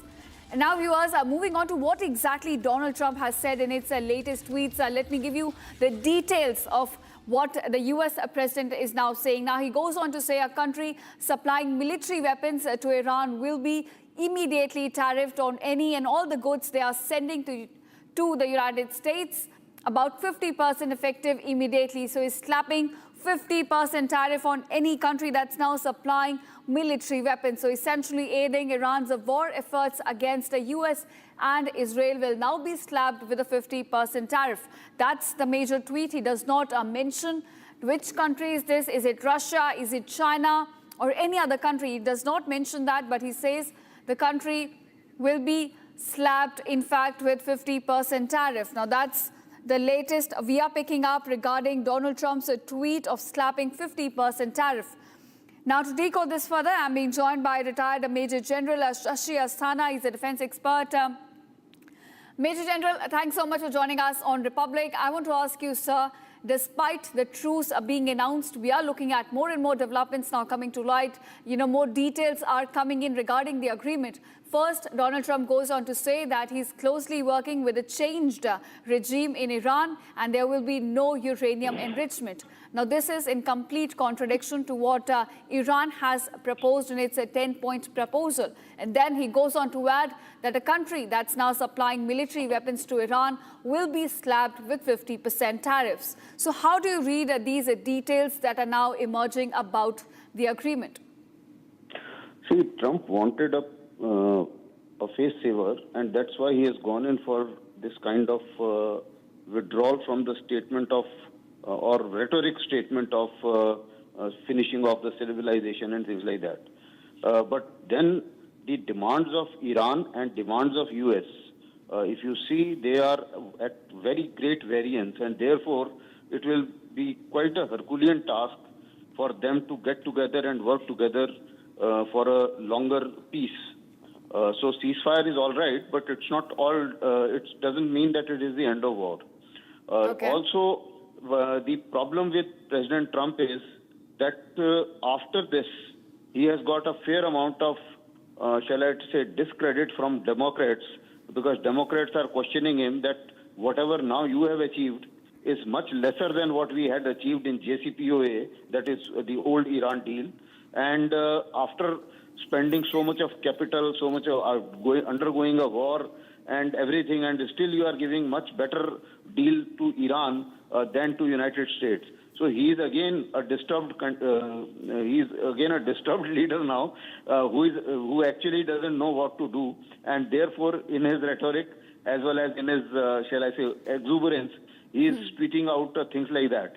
As far as weapon supply to Iran is concerned, I don't think other than Russia and maybe China in some form of the raw materials, I don't think anybody else is supplying to them. And maybe Korea, he may be trying to deter them, or North Korea, which is already sanctioned.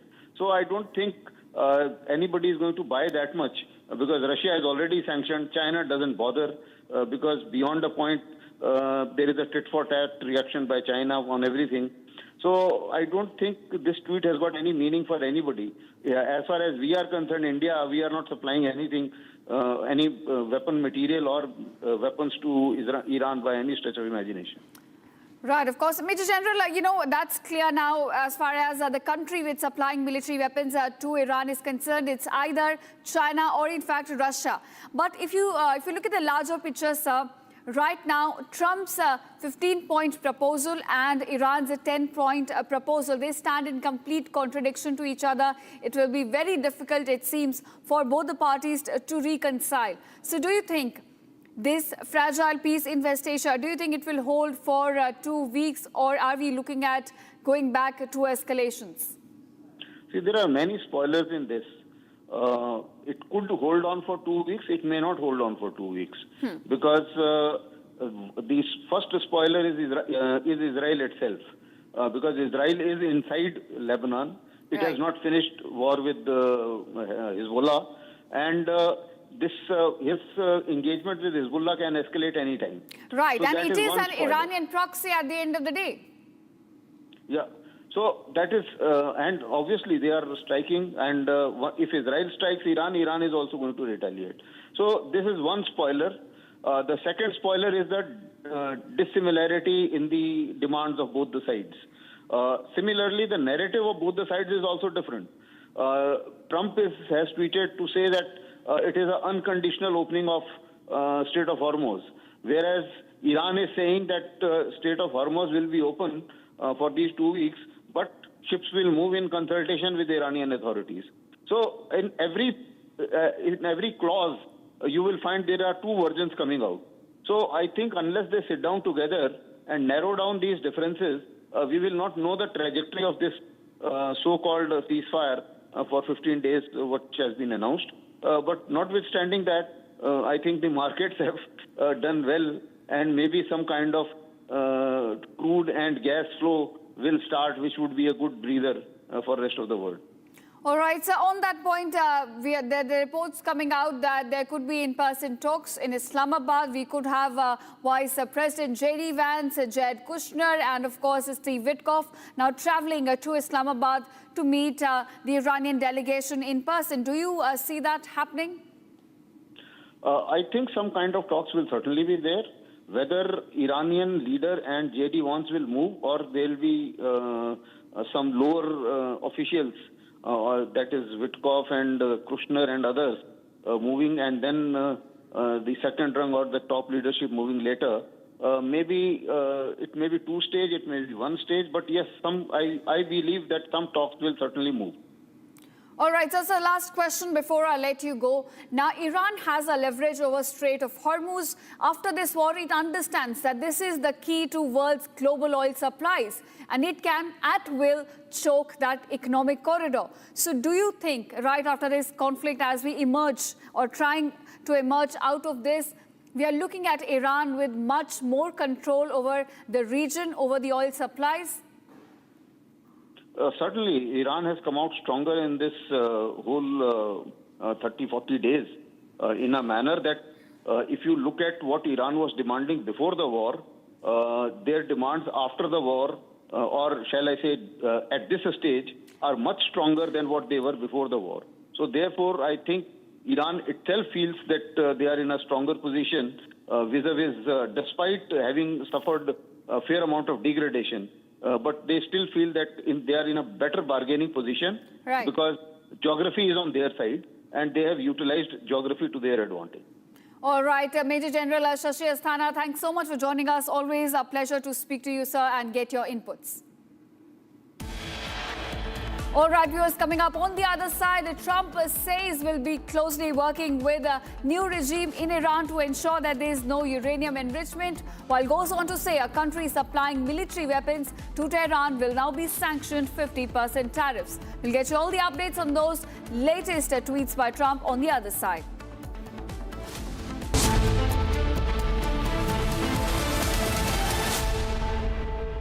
Where is he? 4 घंटे से wait कर रही हूँ उसका. कहाँ है वो? अब भी गया.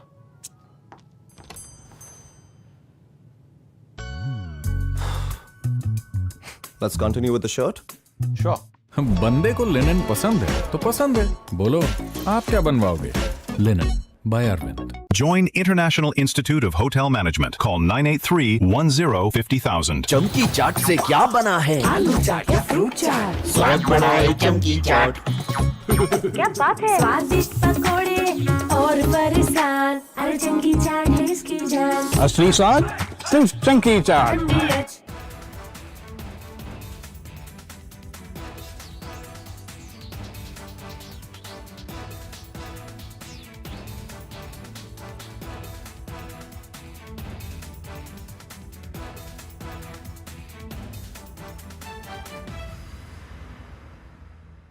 थोड़े में ज्यादा स्वाद, यही तो है इसकी खास बात. वाओ मामा, क्या स्वाद है? अरे मेरे राजा. सबका राजा और मसाला.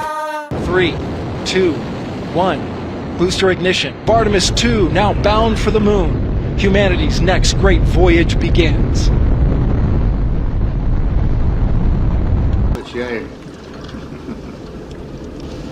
Okay, overboard dump coming up.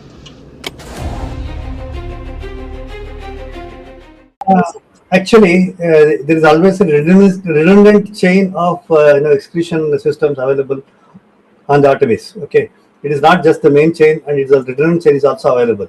And there is no way that the astronauts will be stuck because of the the excretion issues. And what they have reported now, even we were going through and seeing, it is something to do with the valve which is to operate for suction of the excretion, which looks to be needing attention. But the crew in Artemis, they are well trained to handle such type of situation. And also, in case if the main chain of the excretion system doesn't respond, there is always a way of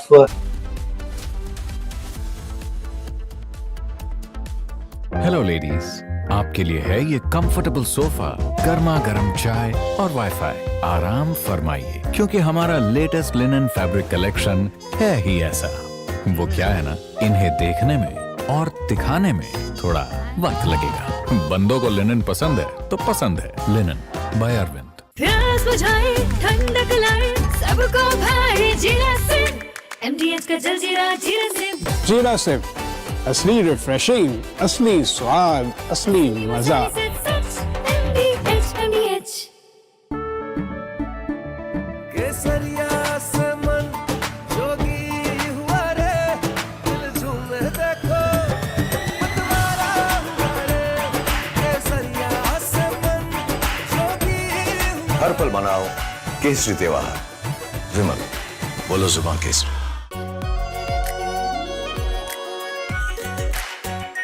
are pure shahi paneer masala, delicious, healthy, everyday. 3, 2, 1. Booster ignition. Artemis 2 now bound for the moon. Humanity's next great voyage begins.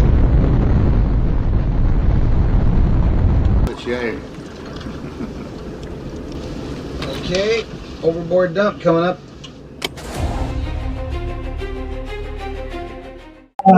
Actually, there is always a redundant chain of excretion systems available on the Artemis. Okay, it is not just the main chain, and it's a redundant chain is also available.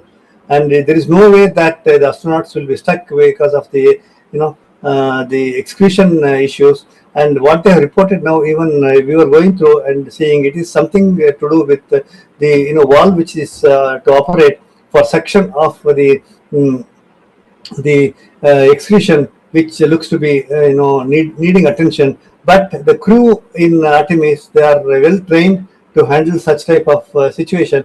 And also, in case if the main chain of the excretion system doesn't respond, there is always a way of redundant chain and the methodology for excretion. And I don't think it is a major issue, but I'm sure it will get sorted out. And of course,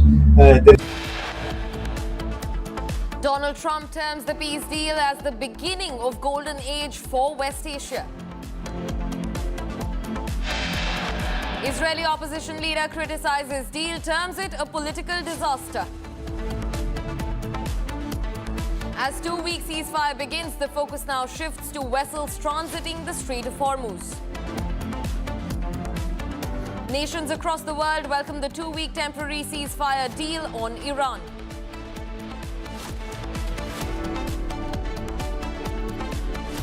Pakistan's role in peace deal between US and Iran emerges as Islamabad is set to hold a high-level meeting.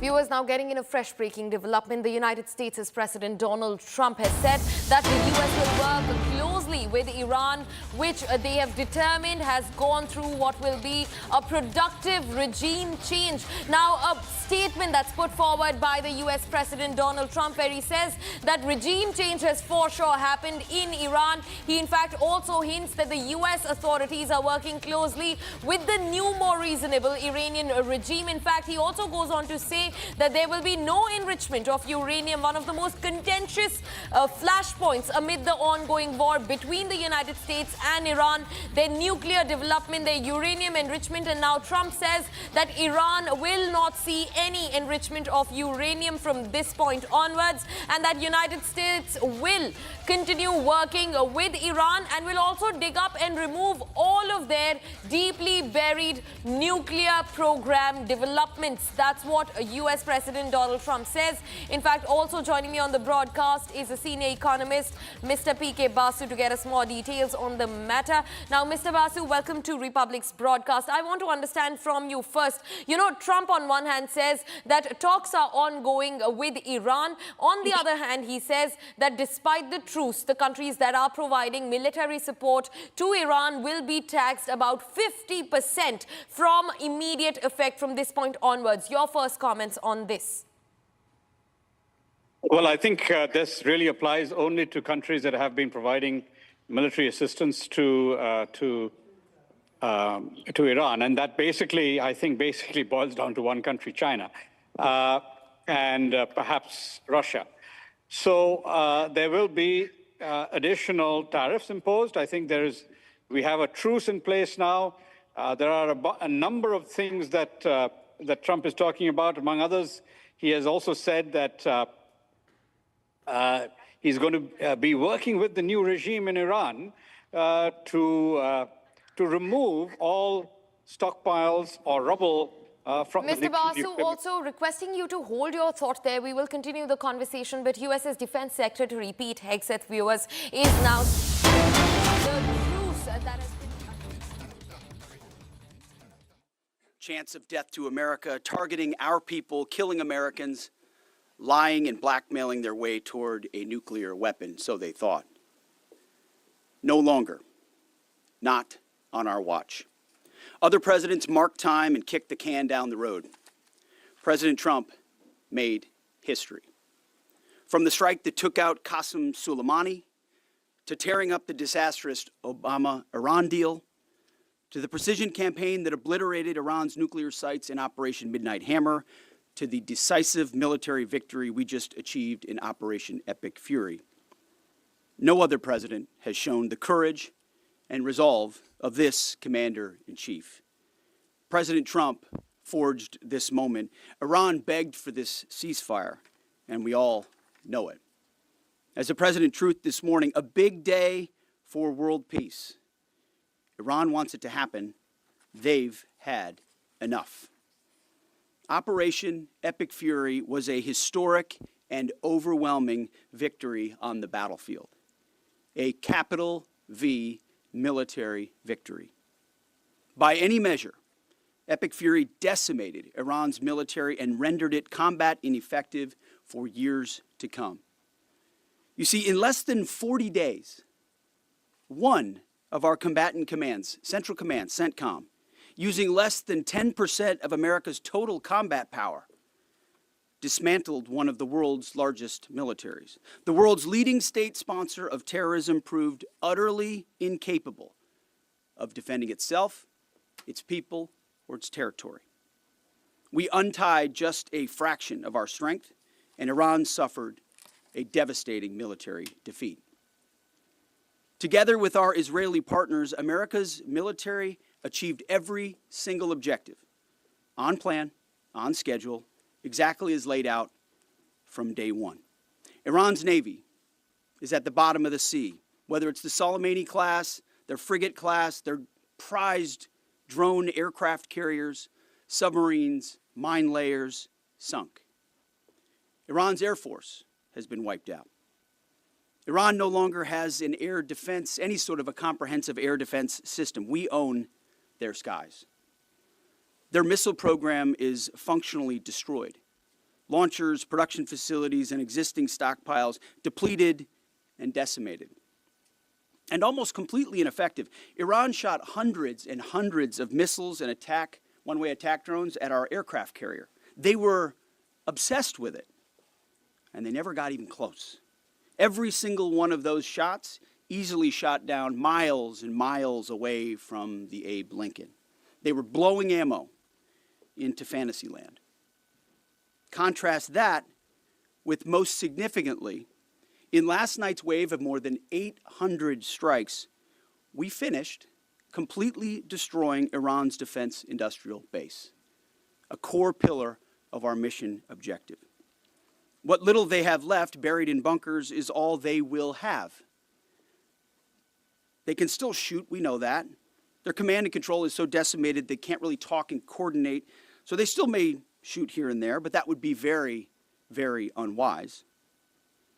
But they can no longer build missiles, build rockets, build launchers, or build UAVs. Their factories have been razed to the ground, set back in historic fashion. You see, had Iran refused our terms, the next targets would have been their power plants, their bridges, and energy infrastructure. Targets they could not defend and could not realistically rebuild. It would have taken them decades, and we were locked and loaded. They couldn't defend against it. President Trump had the power to cripple Iran's entire economy in minutes. but he chose mercy. He spared those targets because Iran accepted the ceasefire under overwhelming pressure. The new Iranian regime understood that a deal was far better than the fate that awaited them. This new regime just happened to look at what happened to their predecessors. Their top leadership was systematically eliminated.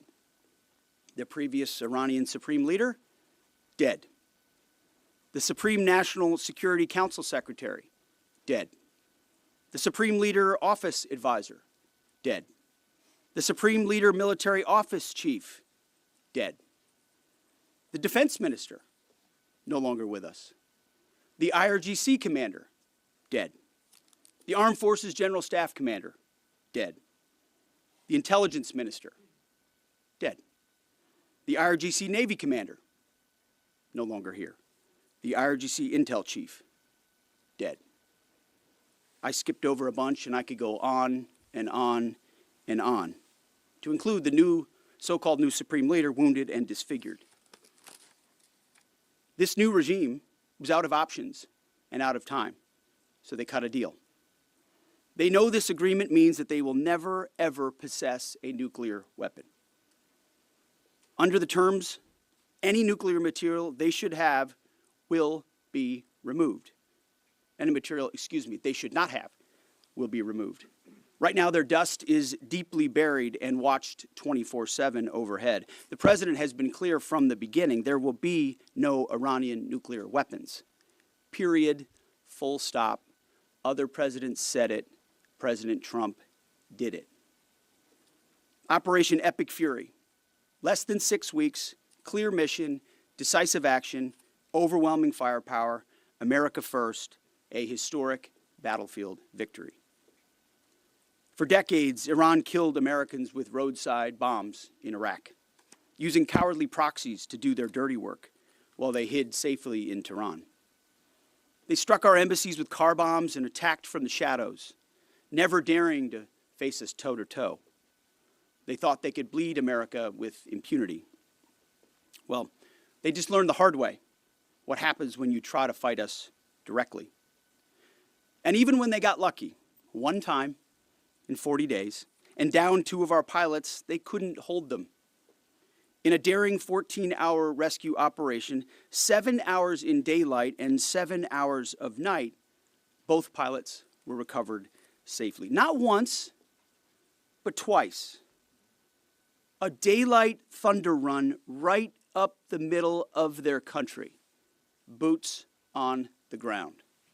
A midnight raid right up the middle of their country, boots on the ground. 0 American casualties. The Iranians humiliated and demoralized.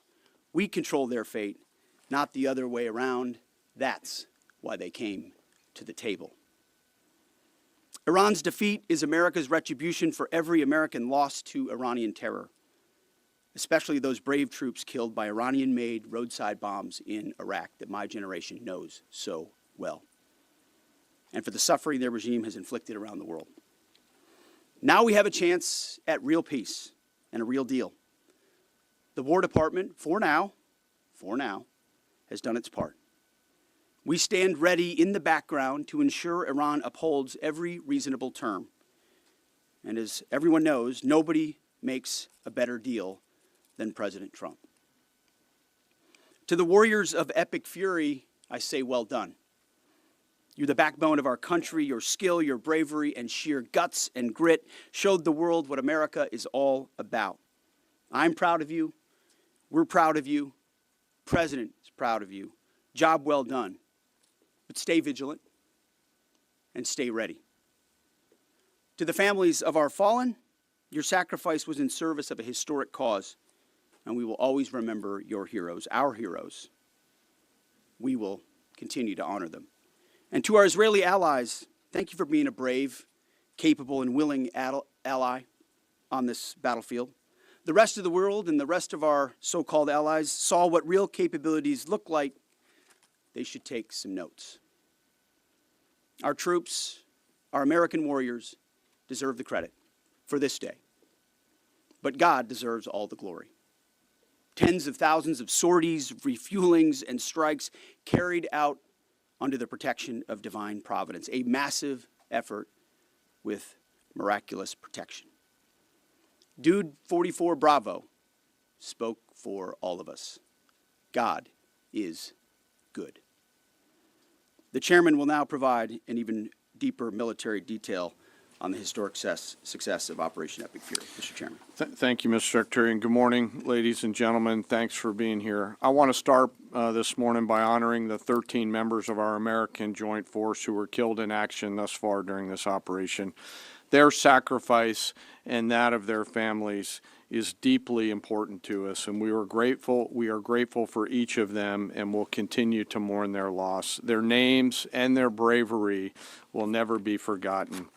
On February 28th, the President of the United States ordered the Joint Force to execute Operation Epic Fury with the direction to accomplish three distinct military objectives: destroy Iran's ballistic missile and drone capabilities, destroy the Iranian Navy, and destroy their defense industrial base to ensure that Iran cannot reconstitute the ability to project power outside their borders.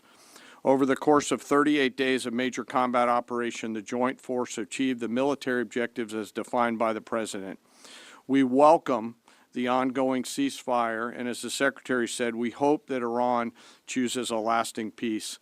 But as Secretary Hegseth said, let us be clear, a ceasefire is a pause, and the Joint Force remains ready, if ordered or called upon, to resume combat operations with the same speed and precision as we've demonstrated over the last 38 days, and we hope that that is not the case. I want to congratulate and thank the leadership today at U.S. Central Command, including the Commander Admiral Brad Cooper, the Deputy Commander Lieutenant General Kevin Leahy, the Senior Enlisted Leader Fleet Master Chief Compton, and every one of the component commanders, senior enlisted leaders, and especially the staff down at U.S. Central Command, who does not get called out for any of the credit, but grinds 24/7 to help offer the options that we bring to the Secretary and the President. I also want to highlight the forces in the United States European Command under the command of Alexis Grinkowicz, who protected the western flank in support of CENTCOM. And I want to thank our partners across the intelligence community. Our ability to see and understand what an adversary is doing help us to be as decisive as we must be on the battlefield. And that includes DIA, NSA, NGA, the CIA, and the National Reconnaissance Office, and others. I want to thank the other combatant commands who have thus far contributed along the way to U.S. Central Command. This includes Transcom, Stratcom, Spacecom, SOCOM, and Cybercom, all of whom poured all in support of CENTCOM's efforts. And I want to thank, as the Secretary did, our Gulf partners who fought alongside each and every one of us every day. From the Kingdom of Saudi Arabia, the UAE, Bahrain, Qatar, Kuwait, and Jordan, all who joined us together to defend and protect our people and our assets, and who, if required, stand ready to do so again. And I want to thank my team at the Joint Staff, who work literally around the clock in order to help me offer the options that I must with the associated risks to the Secretary and to the President. They are the hardest working people that I know, and I am deeply grateful for their service. Most importantly today, I want to thank America's members of the Joint Force who've poured everything that they can into Operation Epic Fury, and their families who've worked 24 hours a day for 38 days. The Secretary and I could not be more proud of each and every one of you. And we deeply appreciate the support of the American people, who we know always have us in our thoughts and prayers. And we can feel this literally every single day. As the Secretary said, the United States has devastated the regime's ability to harm Americans and our interests for years to come. Since the beginning of major combat operations, the United States Joint Force has struck more than 13,000 targets, including in that 13,000 more than 4,000 dynamic targets that popped up on the battlefield and were immediately addressed, thanks to the exceptional command and control system and intelligence, acumen, and agility of our Joint Force. CENTCOM forces destroyed approximately 80% of Iran's air defense systems, striking more than 1,500 air defense targets, more than 450 ballistic missile storage facilities, 800 one-way attack drones storage facilities. All of these systems are gone.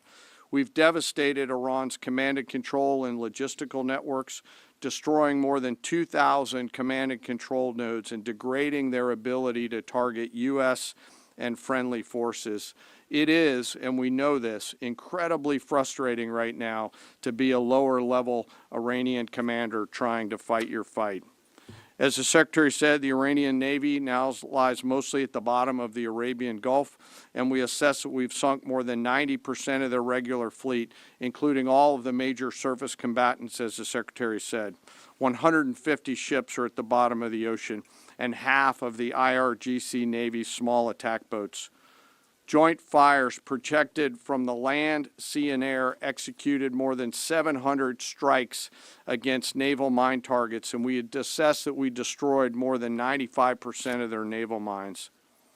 And perhaps most importantly, we've destroyed Iran's defense industrial base, their ability to reconstitute those capabilities for years to come.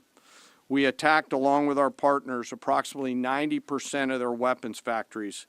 Every factory that produced Shahed one-way attack drones was struck. Every factory that produces the guidance systems that go into those drones was struck. Their missile defense industrial base is shattered, with more than 80% of their missile facilities gone, as well as their solid rocket motor production capability.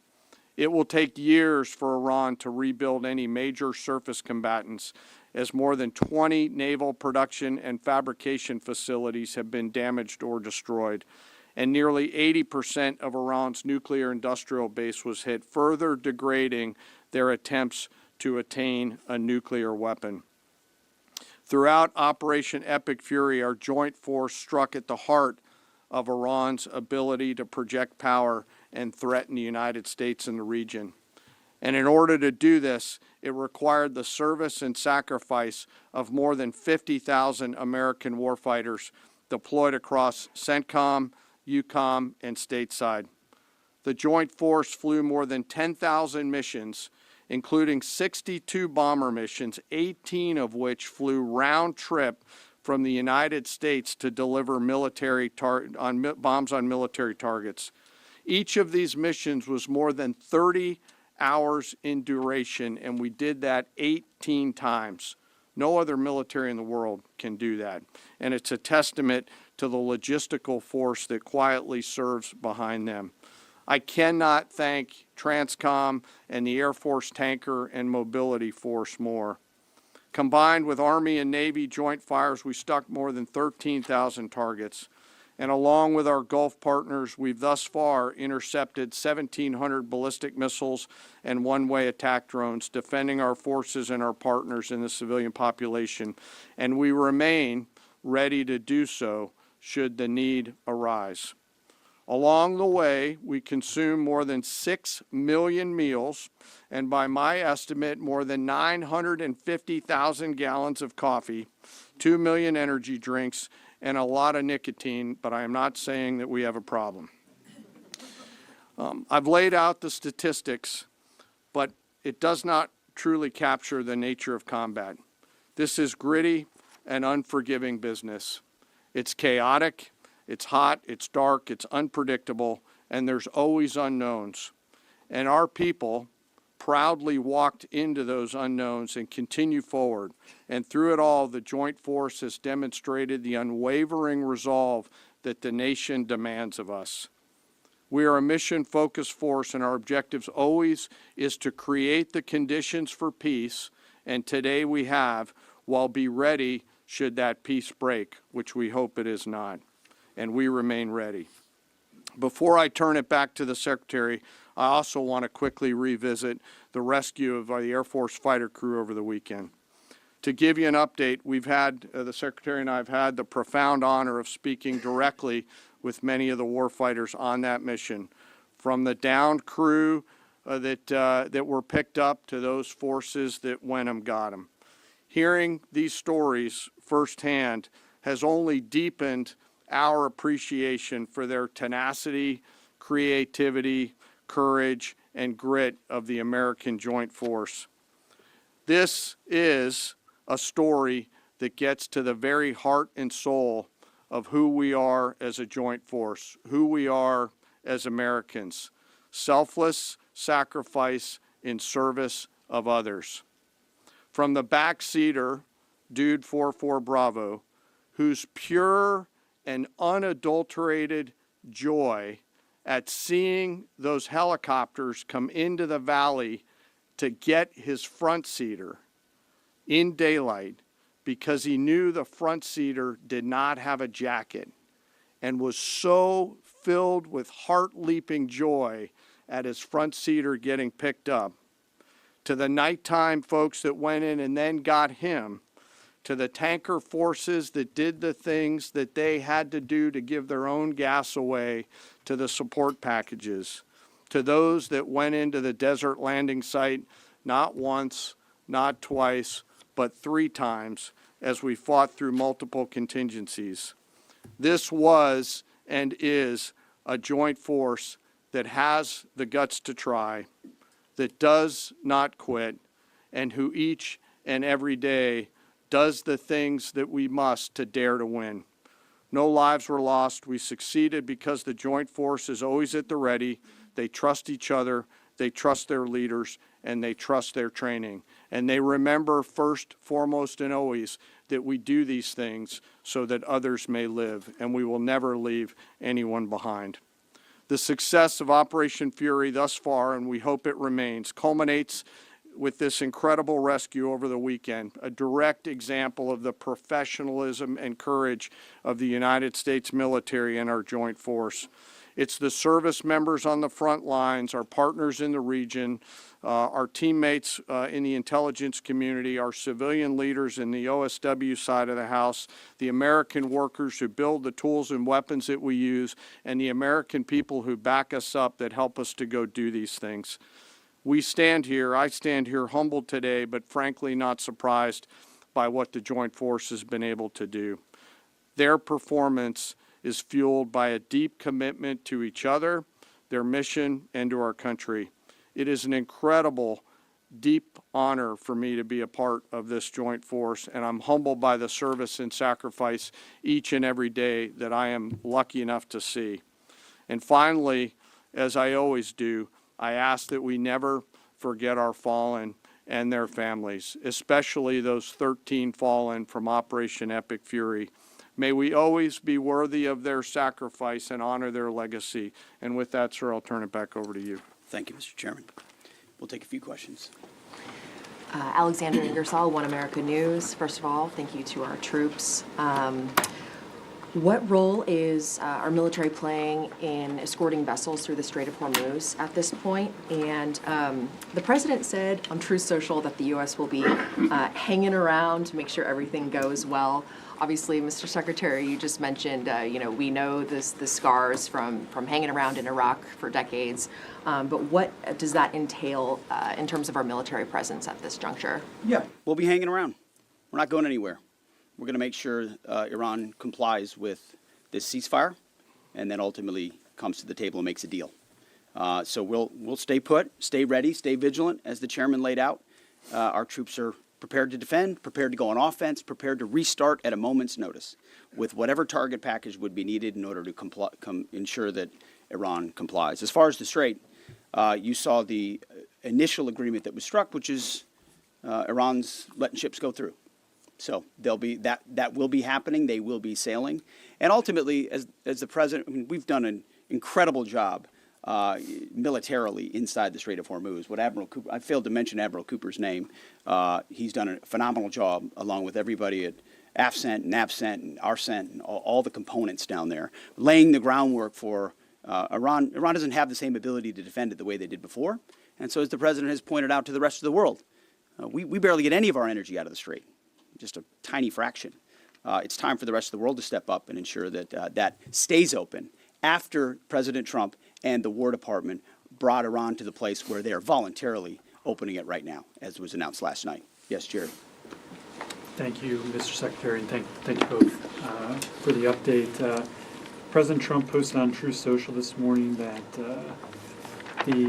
there has been a very productive regime change in Iran, and that there will be no enrichment of uranium, and the U.S. will work with Iran to dig up and remove the deeply buried nuclear dust. So I just have two questions here. So both you, Mr. Secretary, and the President have referred to a new regime in Iran. So is this not the regime that was at war with us for 47 years? And what do we think of when we're saying that this is a new regime? What are we thinking and what are we saying there? And then my second question is, with any future deal with Iran, is their handing over of all of their enriched uranium and they're promising not to enrich any future uranium a non-negotiable for the U.S.? Well, it's always been non-negotiable that they won't have nuclear capabilities. And so right now it's buried and we're watching it. We know exactly what they have, and they know that. And they will either give it to us, which the President has laid out. They'll give it to us voluntarily. We'll get it. We'll take it out. Or if we have to do something else ourselves, like we did in Midnight Hammer or something like that, we reserve that opportunity. But what's clear, what the new Iranian regime knows, is they'll never have a nuclear weapon or the capability to get a path to one. As far as the new regime, you heard the list that I read. It's a new group of people who've seen the full capability of the United States military and has a new calculus about what it means to negotiate with us, hence why they came to the table wanting a ceasefire and the shooting to stop. So this new regime, which the regime has been changed, has a different interaction with the U.S. Right here. Mr. Secretary, thank you. Of course. I was going in front right here. Thank you, Mr. Secretary and General Kane. Mary Margaret with the Daily Wire. Two questions. Iran has said that safe passage through the Strait of Hormuz will be possible in coordination with Iran's armed forces and, quote, technical limitations. What do you believe that means? And then we've also heard reports that Iran has continued striking targets well into this morning. At what point are we beyond a grace period? Are we giving them a grace period? Is there a miscommunication there? What's going on with that? What we know is that Iran is going to say a lot of things. A lot of people are going to say a lot of things, claim a lot of things. What has been agreed to, what's been stated, is the strait is open. Our military is watching. I'm sure their military is watching, but commerce will flow. And that's what you saw the markets react to, is that reality. As far as shooting, that we were monitoring it last night in real time. Of course we are. Iran would be wise to find a way to get the carrier pigeon to their troops out in remote locations to know not to shoot any longer one-way attacks or missiles, because it takes time sometimes for ceasefires to take hold. We're watching it. We're prepared if necessary, but we hope and believe that it'll hold. Yes. Thank you, Secretary. Sorry. Thank you. Excuse me. Why are you so rude? Just wait. I'm calling on people. Thank you, Secretary Hudson. Yesterday in the President's Truth Social, he threatened to wipe out a civilization. That statement elicited a huge response in America. If Iran did not come to the table and make a deal yesterday by the deadline, was the President really prepared to wipe out Iran entirely? Like I said, we had a target set, locked and loaded, of infrastructure, bridges, power plants. Remember, this is a terror regime. The military regime used all of these things for dual use to fund their military, to fund their terror campaigns. We had a lot of legitimate targets. They knew exactly the scope of what we were capable of. We hit some military targets on Karg, which is a bit of a signal. They can't defend it. And so Iran ultimately understood their ability, their future, to produce, to generate power, to fuel their terrorist regime was in our hands, was in President Trump's hands. That's why they came to the table. He ultimately said, we can take it all from you. Your ability to export energy will be taken away. And the United States military has the ability to strike those things with impunity. That type of threat is what brought them to the place where they effectively said, hey, okay, we want to cut this deal. Yes, right here. Good morning, Mr. Secretary, Mr. Chairman. David Zier, Real America's Voice. During the ceasefire, what do we do when we see Iran rearming, regrouping, repositioning weapon systems and air defenses? And also, have we confirmed the specific model type of air defense or man pads that took down our F-15, and is it still a threat for our patrols? We're still working through the specific details around that particular shoot down. And the crews, when they normally return, go through a debriefing process along with the other members of that flight that were out there. And they'll go back, as they always do, and forensically look at what are the tactical lessons learned. Did we sense or see something? Could we have done something different? We do that, as I mentioned in a prior press conference, every single time we take any loss like that, so that we become a quick learning organization. On the other part of your question around the movement of Iranian military forces, U.S. CENTCOM will continue to monitor that situation. They will continue to have a series of response options, and if need be, will come to the Secretary and to the President for guidance and be prepared to do the things that they're ordered to do so against valid military targets in accordance with the normal procedures that we have. I would just note, it's a good question. The more Iran moves forces, the more they emplace forces, the more easily targetable they are for us right now. Remember, we're able to look, we're able to see, we're able to sense. We know so if they try to preposition, they're just creating riper military targets for us to strike should they make the wrong decision at the table. Right here. Mr. Secretary, Louis Martinez with ABC News. First, a question to General Kane, sir. In your personal opinion, were the risks of the Strait of Hormuz being closed because of the conflict, were they mitigated early enough in part of the decision-making process to lead up to the decision to take action against Iran? And in your opinion, is Iran in control of the Strait of Hormuz? We just heard the Secretary say that Iran is letting them ships through, which would imply that potentially it's not just. The Secretary also said that the U.S. That the strait is open. You did say that, sir.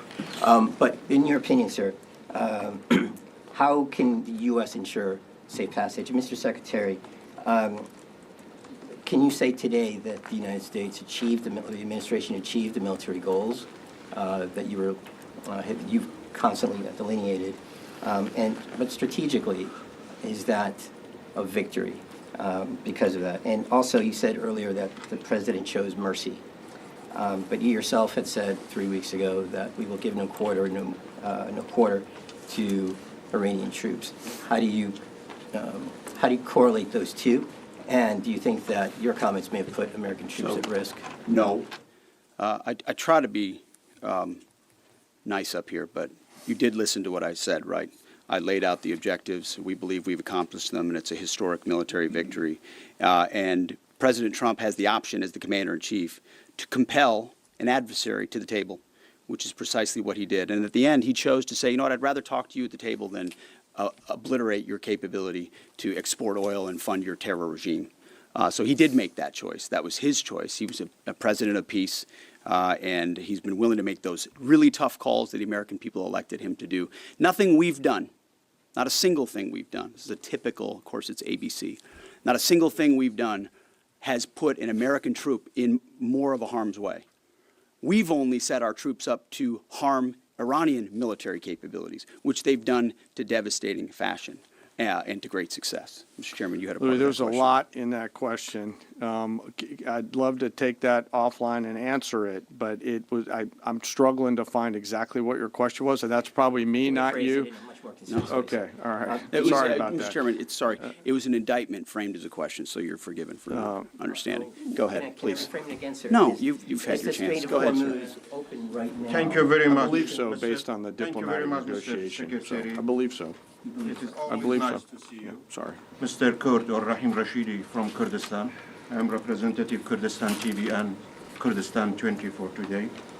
I have 2 questions. Mr. Secretary, will your forces stay in the region and continue to defend and protect your allies?